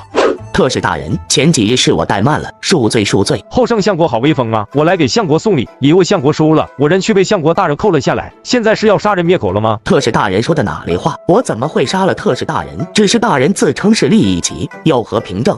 原来真是秦国特使，是我怠慢了。相国前去后宫，看样子是我大秦的兵到了吧？确实是贵国的大军到了，只是贵士是否知道城外有多少秦军？利益基一听就明白了，后胜这是打算从自己嘴里套情报呢。相国，城外秦军有多少？我虽然不知，但是我知道临淄城却是守不了多久的。我临淄上有雄兵10数万，粮草不计其数，贵士怎说守不了多久呢？临淄城防比大梁如何？比寿春如何？比邯郸如何？相国应该不会不知道我大秦是如何攻下这3座城池的吧？难道说临淄比这3座城池还要坚固不成？我齐国大军就陈列在南境，只要我王一纸诏书，就能将大军调回。临淄之围自然可解。我已承待相国，相国何必用大言欺我？贵士这又是如何说起？我何时用大言欺你了？相国，你南境大军只要敢调，我大秦王翦上将军的人马就会立刻突入齐国南境，到时候怕是不但解不了临淄之围，齐国的这几10万大军怕是也保不住了吧？齐国之所以要派遣大军驻扎在南境，就是怕王翦率军进犯。齐王如果真的把南境的大军给撤回临淄，王翦一定不会客气。其实就算齐国南境大军回撤临淄，也难以挽回齐国的败局。自从3家分晋以来，天下七雄并立，而今只剩下秦齐2国。我大秦西减列国，齐国挡得住。与其等到我大秦大军压境，相国与齐王落得一个国破家亡的下场，还不如干脆献国于我大秦，还不失封侯之位，安享余年，何不美哉？献国？贵士说如果献国，我与王上都能安享富贵，可是真的？君不见赵王谦、魏王甲、韩王安都在咸阳封侯，虽然不再有实权，但是富贵依然。楚王傅楚和燕王喜已经在押回咸阳的路上，与其他诸王待遇相同，而且那些投降大秦的列国大臣也都有所封赏，这也是相国随便去打听一下就知道的事情。相国还有什么可疑虑的呢？那郭开是个例外，郭开与李牧上将军有私仇，这才死在李牧上将军剑下，也是他咎由自取。相国总不会跟他一样。相国，你若再不下决心，我大秦军队可就要攻城了。相国，不好了，秦军用了天雷，临淄城北的城墙已经被炸塌了一块了。哇哦！怀疑你干得漂亮。贵士，怎么这就开始攻城了呢？这咱们还没有谈好了吗？我也没说不投降啊。相国，我只是秦国特使，然而城外的秦军却是由桓乙将军统帅的，他可是个极品血。我也实话告诉相国，现在桓乙将军只是佯攻，但是相国再继续这样犹豫下去，我怕桓乙将军会直接不耐烦了啊。劳烦贵士赶紧去跟桓启将军说说，给我们留几日时间考虑一下，毕竟举国投降这也是一件大事，总要给我和大王商议一下再说吧。相国当然可以去跟齐王商议，这也是应该的，不过几日时间是肯定给不了你们的，最多到明日午时。如果贵国还没有决断，那我也拦不住桓乙将军。相国，你献国才有封侯之位，但是要是被我们大秦自己打下来的，怕就没有那么好的事情了。相国，你要想清楚啊。利益基说完，也没给后胜继续说话的机会，径直扬长而去。通过墨家的渠道，利益基有惊无险地从临淄城中出来，回到桓乙军中。厉先生如何？太子殿下放心，我想后生应该心动了。如此就好，能不牺牲将士性命，就能做成如此大事。厉先生当居首功。太子殿下莫要折杀我了，此事乃太子殿下运筹帷幄。桓乙将军大军压境，我不过是动了动口舌而已，功劳是谈不上的。利益基何其精明的一个人，桓乙都能看出来的事情，他自然也能看出来。这份功劳我自然不能跟太子抢，不但不能抢，还要想办法把首功送给他。大秦统一天下已经势不可挡，而且就在眼前，提前跟大秦帝国的继承人打好关系，那是很有必要的事情。桓隐自然不用说，作为右相的老丈人，自带太子党的光环，我也是纵横家的弟子，同样也带着太子党的光环。太子党不帮太子，那就见了鬼。桓将军，我还有一事想请桓将军斟酌。先生请说。之前我在临淄城中的时候，也观察过城中的情况，临淄城中的守军不下10万，万一齐王没有听后胜的话来投降，那桓将军可就要做好苦战的准备了。厉先生放心吧，我虽然只带来了3个军，但是装备精良。太子殿下来的时候，还给我带来了1000斤天雷、1万柄连发弩、3000枚灵弓火炮。凭这些装备，齐军这10万人还不够我塞牙缝的。桓将军莫要大意，如果齐王不降，必然会调动南境的齐军。万一王翦上将军没能咬住齐军，让齐军回援，那桓将军就要面临被2面夹击的可能。将军可要小心应对。正是，我军虽然悍勇，毕竟也只有3个军，6万多人，应付临淄城中的齐军已经不易。如果再被其他的齐军给偷袭，我军怕是立刻就要大败。厉先生此言善也。桓乙其实早已经做好了布置，如果只有厉一击在场，他早就怼过去了。但是现在太子也在，他也只能控制自己的脾气。太子殿下和厉先生说的对，我马上安排。桓将军，我现在不是太子，是你帐下参谋扶苏，将军莫要认错了。是，扶苏参谋。临淄城中却还没有消息传出来，厉先生，城中是不是有变了？从春秋开始，国中还有大量武装力量就投降的例子还从来没有过。齐王不愿意投降的可能性倒也是有，只是这时候还是要鼓舞大家的信心啊！我看齐王也不是那种心智坚定之人，后胜又是个贪生怕死之辈，想来应该不会有什么大问题。这是要进攻的节奏啊！桓乙立刻下令让全军做好战斗准备，可是等了很久，齐军却迟迟没出来。太子，要不我率军从昨天炸毁的城墙直接杀进去吧。第3军弩阵开射，连发弩与秦军的常规弩箭比起来，虽然在威力上稍微减弱了一些，但是胜在射速很快。可是齐军此次是带盾前行，2轮箭雨下来，损伤却并不大。转眼剩余齐军与桓乙军前线防御阵线相隔仅不到1里。第3军向本阵2翼撤，炮旅准备开炮。齐军可能也没有想到，秦军竟然会在发射2轮箭雨之后就直接后撤，士气大振。开炮！我大秦的炮旅，再好的军队又如何？太子殿下，齐王定知道我们炮旅的威力，为什么还派一支军队来冲阵？即使他们有个许冲过来了，等着他们的也只是全军覆灭的命运，区别只是我军损失多少的而已。而他们全军出动，分散围攻，那样至少还能搏一搏。厉先生提醒的是，那可知为何？这我却不知了。想来齐王再无知，也不会做出这样的决定。此时城中必定发生了变故。正如厉一击所料那样，齐国果真发生了变动。天下，你竟敢造反！田健，你身为齐王，竟然会在齐国并未损兵折将的情况下就投降秦军，你有何面目去见我大齐的列祖列宗？大胆田甲，竟敢直呼大王名姓！你敢谋反刺杀君王，你才是没脸去见齐国先祖之人！还有你们逆贼，你们是我大齐的卫士，怎能参与如此不忠不义之事？他从这一刻起已经不是齐王了，我受万民拥戴，自领齐王之位了。你们要是识相，认我这个新君，尚可留下一条性命；如果不认，那就全部跟着田健陪葬吧。齐国在田健的统治下都快要亡国了，我们这样做也是为了我们齐国好。秦军就在城外，你就算杀了寡人，秦军冲进来，你也一样跑不了。谁说我要在临淄跟秦军硬抗？我已经命人出城牵制住秦军，待会我杀了你们，就直奔南境，那里还有我大齐数十万精兵，足可与秦军一较长短，所以你就不用考虑我了。桓将军厉先生，这些冲出来的齐军好像是有意来送死的。太子殿下，不，扶苏参谋，你此言何意？桓将军厉先生，你看这支齐军，虽然前面打头的很勇猛，但是后面的感觉就像是被人临时叫出来作战的一样，队不成队，列不成列的。送死，这又是为何？城里的人要跑，我估计城里一定是发生了变故，然后这些人就是用来送死，拖住咱们的。扶苏参谋，我看齐王建应该没有这样的魄力吧？如果真有，我也不可能走出临淄啊。厉先生，齐王建虽然没有这样的魄力，但是不代表别人没有啊。如果我所料不错，齐王建现在怕是已经说了不算了。你是说齐王建被人软禁了？这个可不好说，但是不管怎么样，真要让齐王跑了，咱们就算攻下了临淄，也没有什么大用，反而会横生枝节。这样吧，我立刻派人去拦截。桓将军，现在咱们在临淄的北面，如果我料想的不错的话，齐王就算想跑，也应该从南门跑，这样可以直接前往南境的齐军大营。不如你留在这里坐镇，击溃眼前这支齐军之后，迅速占领临淄城。你调一支部队给我，我亲自去拦截。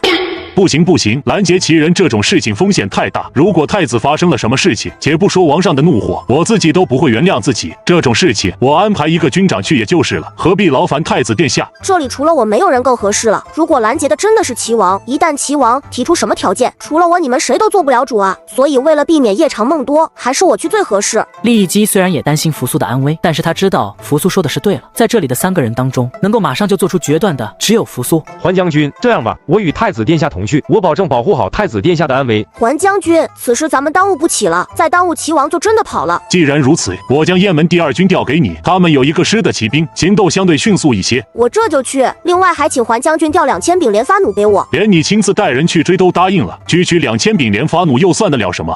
田甲将齐王建一家老小以及后胜全数斩杀之后，带着愿意跟随他的大臣宗室，还有他自己的妻儿老小，一起从南门逃出了临淄。他还带上了城中剩下的愿意跟随他的3万多骑军。不过有一点，扶苏没有猜对，田甲并不是想要逃到南境与齐国大军会合，他只想逃到他的封地去。只要能逃回去，我就能拉起一支10几万人的队伍，那时候才有与秦国讨价还价的本钱。还好秦军被我冲阵的战士给拖住了，那些战士就这样死了，确实有些可惜。但是话又说回来，只要我能逃出升天，另立大业，死这几个人又算得了什么？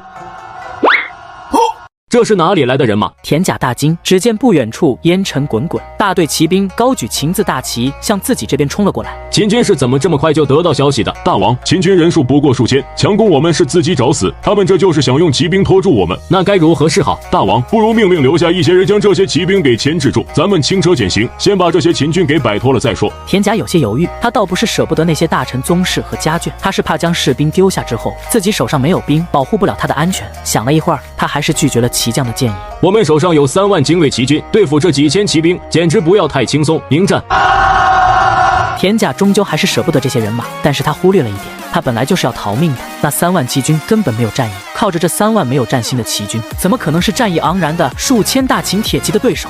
果然，这3万骑军组成的阵线被大秦铁骑轻轻一冲，就直接冲垮。秦军势不可挡，3万骑军如同一盘散沙，纷纷逃亡。这支骑兵的统帅正是扶苏。扶苏也不去追赶那些溃兵，他知道以他现在手上一个骑兵师的兵力，想要追赶这些溃兵，那纯属不可能的事情。他直接聚集骑兵，摆开冲锋阵型，准备向田甲所在的防御阵势发动进攻。太子切勿冲动，田甲身边的那支军队定是齐国最精锐的军队，想跟齐军对峙，等另外2个步兵师带着连发弩到了之后再说。大王，秦军现在不向咱们发起进攻，8成是在等着援军，咱们不能在这里待得太久。一将军之见呢？现在咱们集中所有的力量将秦军击败，尚且还有一线生机。如果继续等下去，等到秦军援兵到了，咱们都要死在这里。就一将军之言，寡人所有兵力都由将军指挥就是。太子殿下，先退，避其锋芒。岂能退？我大秦铁骑横扫6国，战无不胜，从来没有御敌避战的道理。人家步兵都敢向我大秦铁骑发起冲锋，我大秦铁骑莫非还怕了他不成？完了，牛脾气上来了。太子殿下，你乃国之储君，身负家国大业，岂能如此冒险？我乃嬴氏子孙，没有不战而退的道理。杀！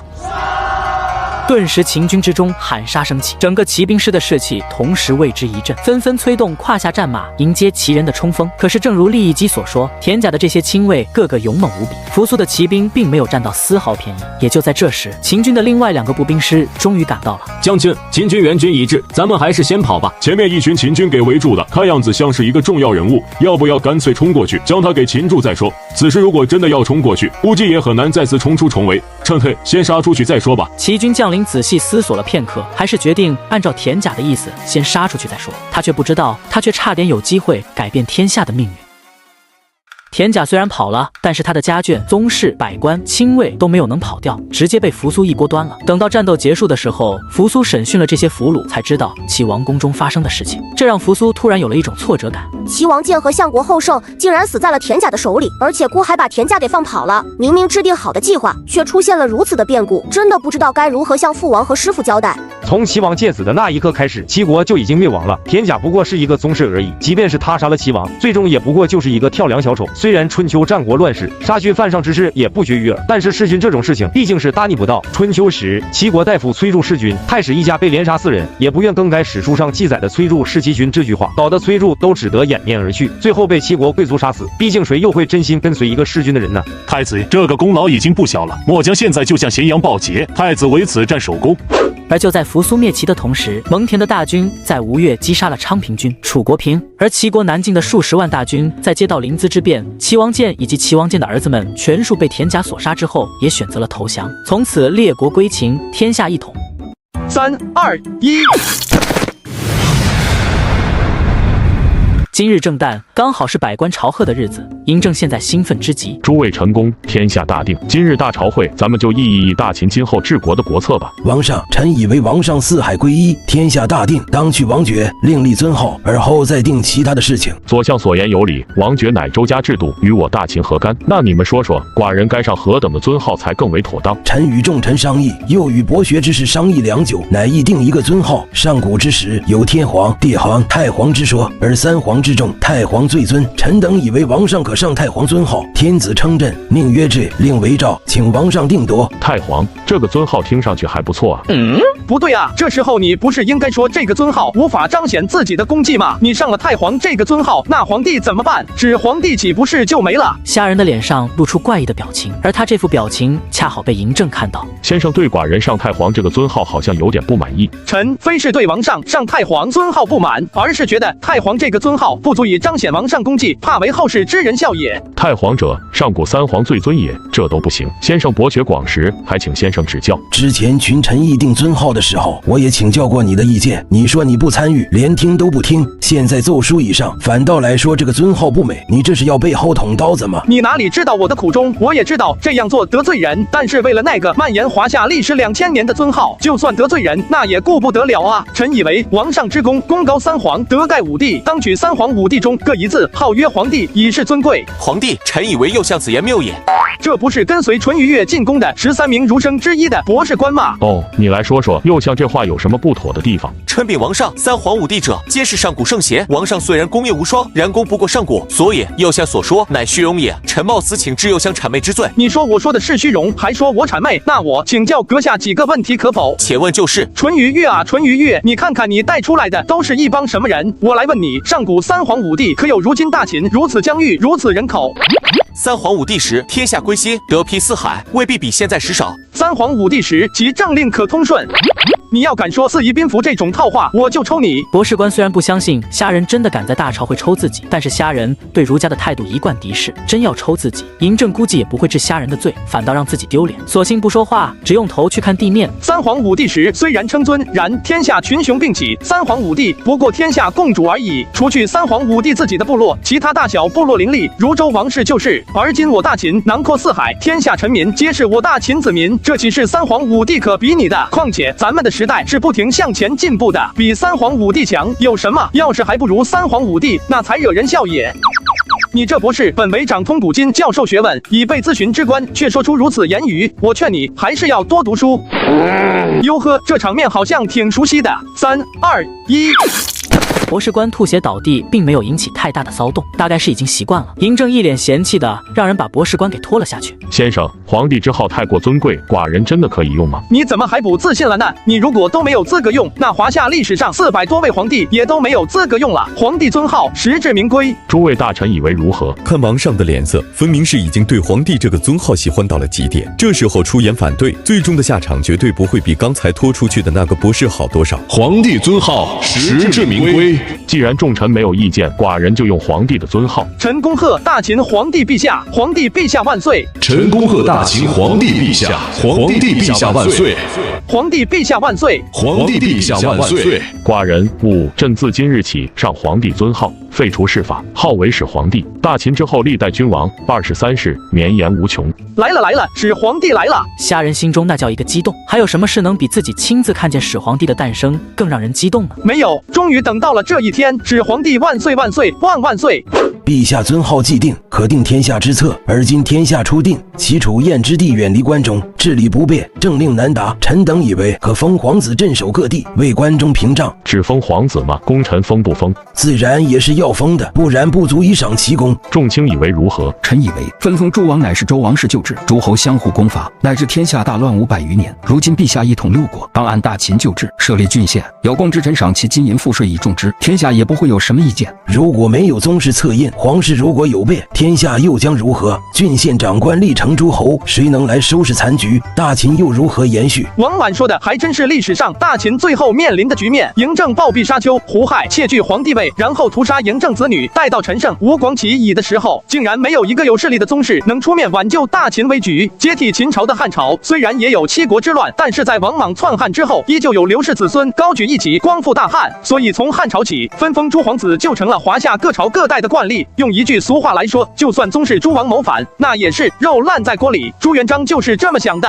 以他的心中的谋略，怎么会想不到他死之后，诸皇子有可能会造反？但是不管谁胜，天下都依旧是老朱家的，谁来当皇帝又有什么关系呢？不过王婉说的虽然有道理，但是并不全对。纵观华夏2000年历史，分封制对华夏的百姓极度不友好，而且会给中央王朝带来很大的负担。明朝中后期，宗室诸王的俸禄禄米就占了大明年收入的1/3，而大秦奉行的郡县制却正是历史最正确的选择。只是大秦的郡县制略显简单，所以才会造成后来的天下烽火的局面。此时李斯已经与王婉唇枪舌战了好几个回合了，谁都说服不了谁。听得头都大了，先生，你觉得是分封制好还是郡县制好？右相你说。臣请陛下赐天下寰宇图一官。赵高带几个内侍去朕的寝宫，将天下寰宇图给取过来。诸位观此图如何？众人不解虾仁的意思，也不敢随便答话。此图中非我大秦之土，何止100倍？我大秦的脚步也不可能就仅限于华夏一地。但是随着我大秦占据的疆土越来越大，郡县制显然不适合。一道政令从咸阳发出到燕国辽东的时候，已经2个月了。要是传到草原上，还不知道要多长时间。政令不达，乃朝政大忌。右相此言甚是，这才是分封诸皇子的根本。但是我所说的却不是支持分封制，应该说我不支持纯粹的分封制。右相，什么叫纯粹的分封制？之前臣在献图之时，曾经指出过海外先上实际的位置。我华夏名曰赤县神州，但是实际上天下除了我赤县神州之外，另有8州之地。不是在说分封制和郡县制吗？怎么又扯到这么远去了？这个李斯自从出使了赵国，用计灭了赵国之后，对我就越来越不客气，就好像我挡了他的路一样。大家看看这大9州，我大秦的旗帜只占据了赤县神州一地而已，还有那么多土地在胡人蛮夷之手。我以为大秦能够停止自己的脚步吗？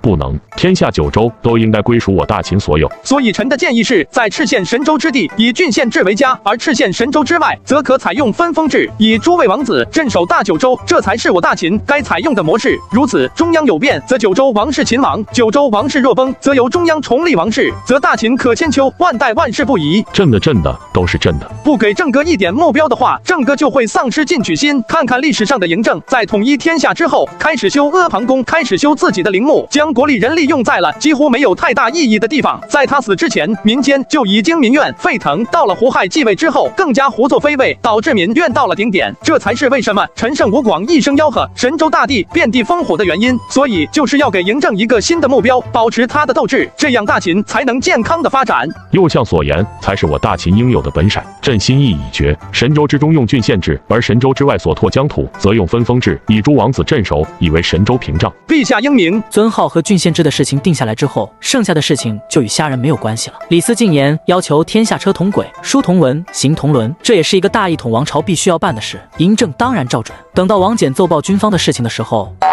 虾仁又站不住了。扶苏，你这是咋了？陛下，齐楚2国战后收降了大量的降兵，现在如何处置这些降卒又成了大问题，总不能又是全部坑杀了吧？陛下，臣以为而今天下初定，百业待兴，贸然杀戮恐伤天和，不如继续改编军制，将我大秦武装力量分成军队和警察，军队为国征战，而警察巡治民安，此为相辅相成之道也。除此之外，还需要推行一项很重要的制度，此制度甚至关系到我大秦军队的存亡。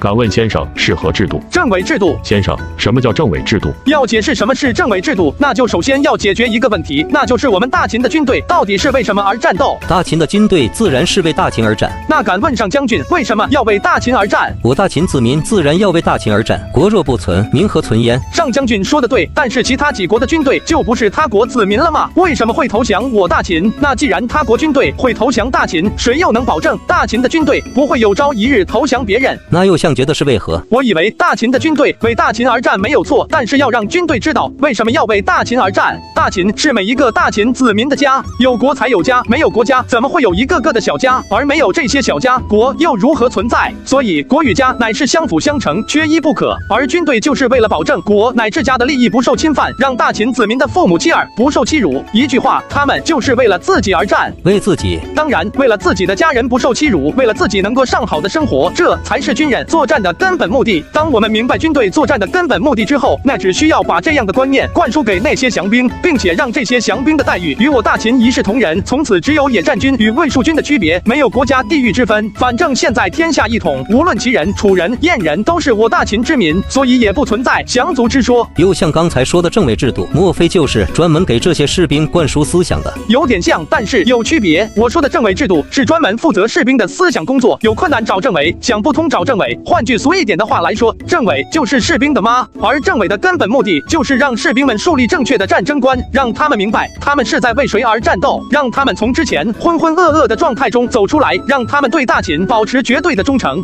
玉座之上的嬴政更开心，谁会拒绝一支绝对忠诚的军队呢？但是嬴政却没有发现，虾人嘴里的忠诚是对大秦的忠诚，而非是对大秦皇帝的忠诚。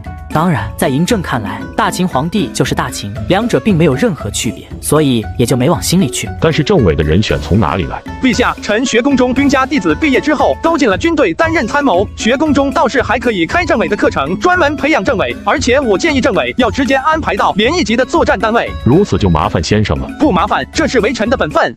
回到学宫之后的虾人，将自己所有的想法都整理了出来。这样的东西竟然也是人能想出来的。这种绝对权力的拥有者，如果不在刚出现的时候就进行限制，等到皇帝尝到绝对权力的甜美之后，欲望将会一发不可收拾。到时候再想限制皇权，就不知道要付出怎样的代价了。这份条陈中，我加入很多隐晦的限制皇权的做法，我就是要赌嬴政看不出来。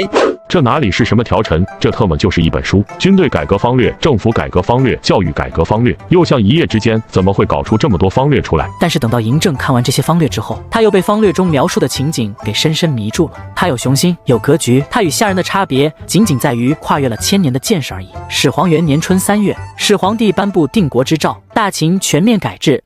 而虾人则回到了学宫，又开始偷得浮生半日闲的生活。右相好悠闲呀！王翦，不，王元帅，你怎么有空来我这里？右相，我这不是来跟你学学如何忙里偷闲吗？行了吧，你堂堂大元帅，护国公能有时间偷闲？怕不是来笑话我的吧？右相，我可真没有笑话你的心思，我就想来找你喝点小酒。现在正是军队改革的关键时刻，可以说国防部现在应该是忙得焦头烂额才对。我可不相信你王翦没事专门来学宫找我喝酒。不过王翦既然不愿意明说，自然是有他的顾虑。虾大去准备酒菜。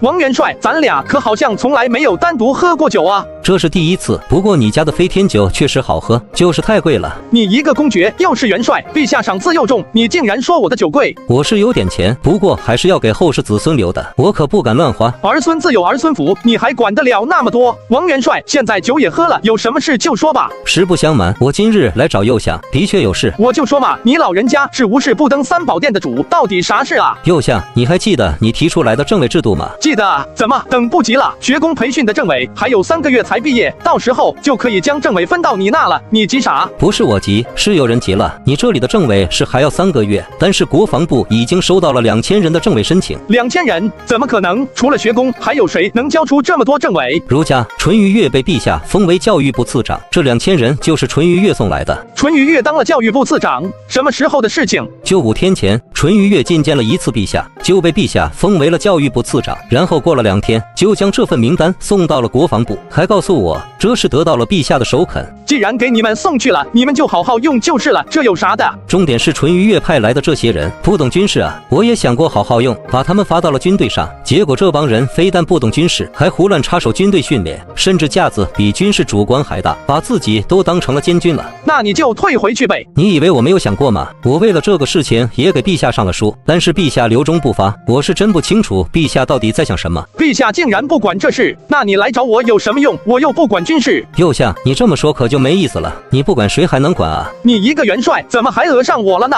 你要我怎么做？学宫的政委能不能提前安排毕业？你这是想让我学宫与儒家打擂台啊？打擂台倒是不至于，只是我需要保障野战军的战斗力。现在天下一统，却还不是刀枪入库。马放南山的时候，李牧元帅在北地已经训练了10个精锐骑兵军出来，雁门那边的野战军也开始集训。我估计最多明年，陛下就要对草原匈奴动手。如果让儒家那帮败家子进了野战军，我就怕野战军根本保持不了战斗力，反而会毁了我们进攻草原的计划。所以右相，你学宫的政委只要能提前毕业送到军队，我保证全部都安排为军1级的政委主官。那儒家那帮人怎么办？这些人都没有经验，我让他们从连队开始干起了。就知道你王翦可不是一个会束手待毙的人。但是王元帅，你有这样的顾虑，我很理解。只是政委的课程还没有上完，如果就这样仓促放出去，怕是不行。我最多可以让政委班提前1个月毕业，再早我也没有办法。既然如此，那我就再支撑2个月。王翦得了虾仁的承诺，高高兴兴地走了。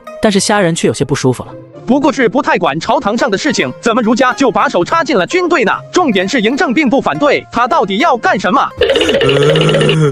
扶苏，你这是咋了？师傅，我被父皇给训斥了。当儿子的被老子训斥几句，那还不是天经地义的事情？说吧，为什么被训斥了？犯什么错了？现在大秦不是在改制吗？我就把我东宫6律也进行了改编，将原来的6律缩编成了5个师。这是好事啊！我也以为是好事啊，可是淳于越却参了我一本。你缩编自己的士兵，淳于越能参你什么？他说我身为太子，不思国政，却只顾东宫的事情，与国无益。这他们也算是理由，所以你父皇就准了他的本，然后呵斥了你。是啊，真看不懂嬴政在玩哪一出了。如此对待儒家，已经可以用纵容2个字来形容了。扶苏，我记得淳于越好像还是你弟弟胡亥的老师吧？那我明白了，别看胡亥现在才3岁，但是他毕竟也是嬴政的亲儿子。如果让胡亥能够扳倒扶苏，成为太秦太子，那以淳于越为首的儒家立刻就能扬眉吐气，凌驾百家之上。嬴政怕是有意的借用儒家来抑制扶苏，毕竟扶苏这个太子已经当了好几年，而且功劳不小，在朝中的根基已固。皇帝的帝王之术还真是天赋技能啊，不用教都会。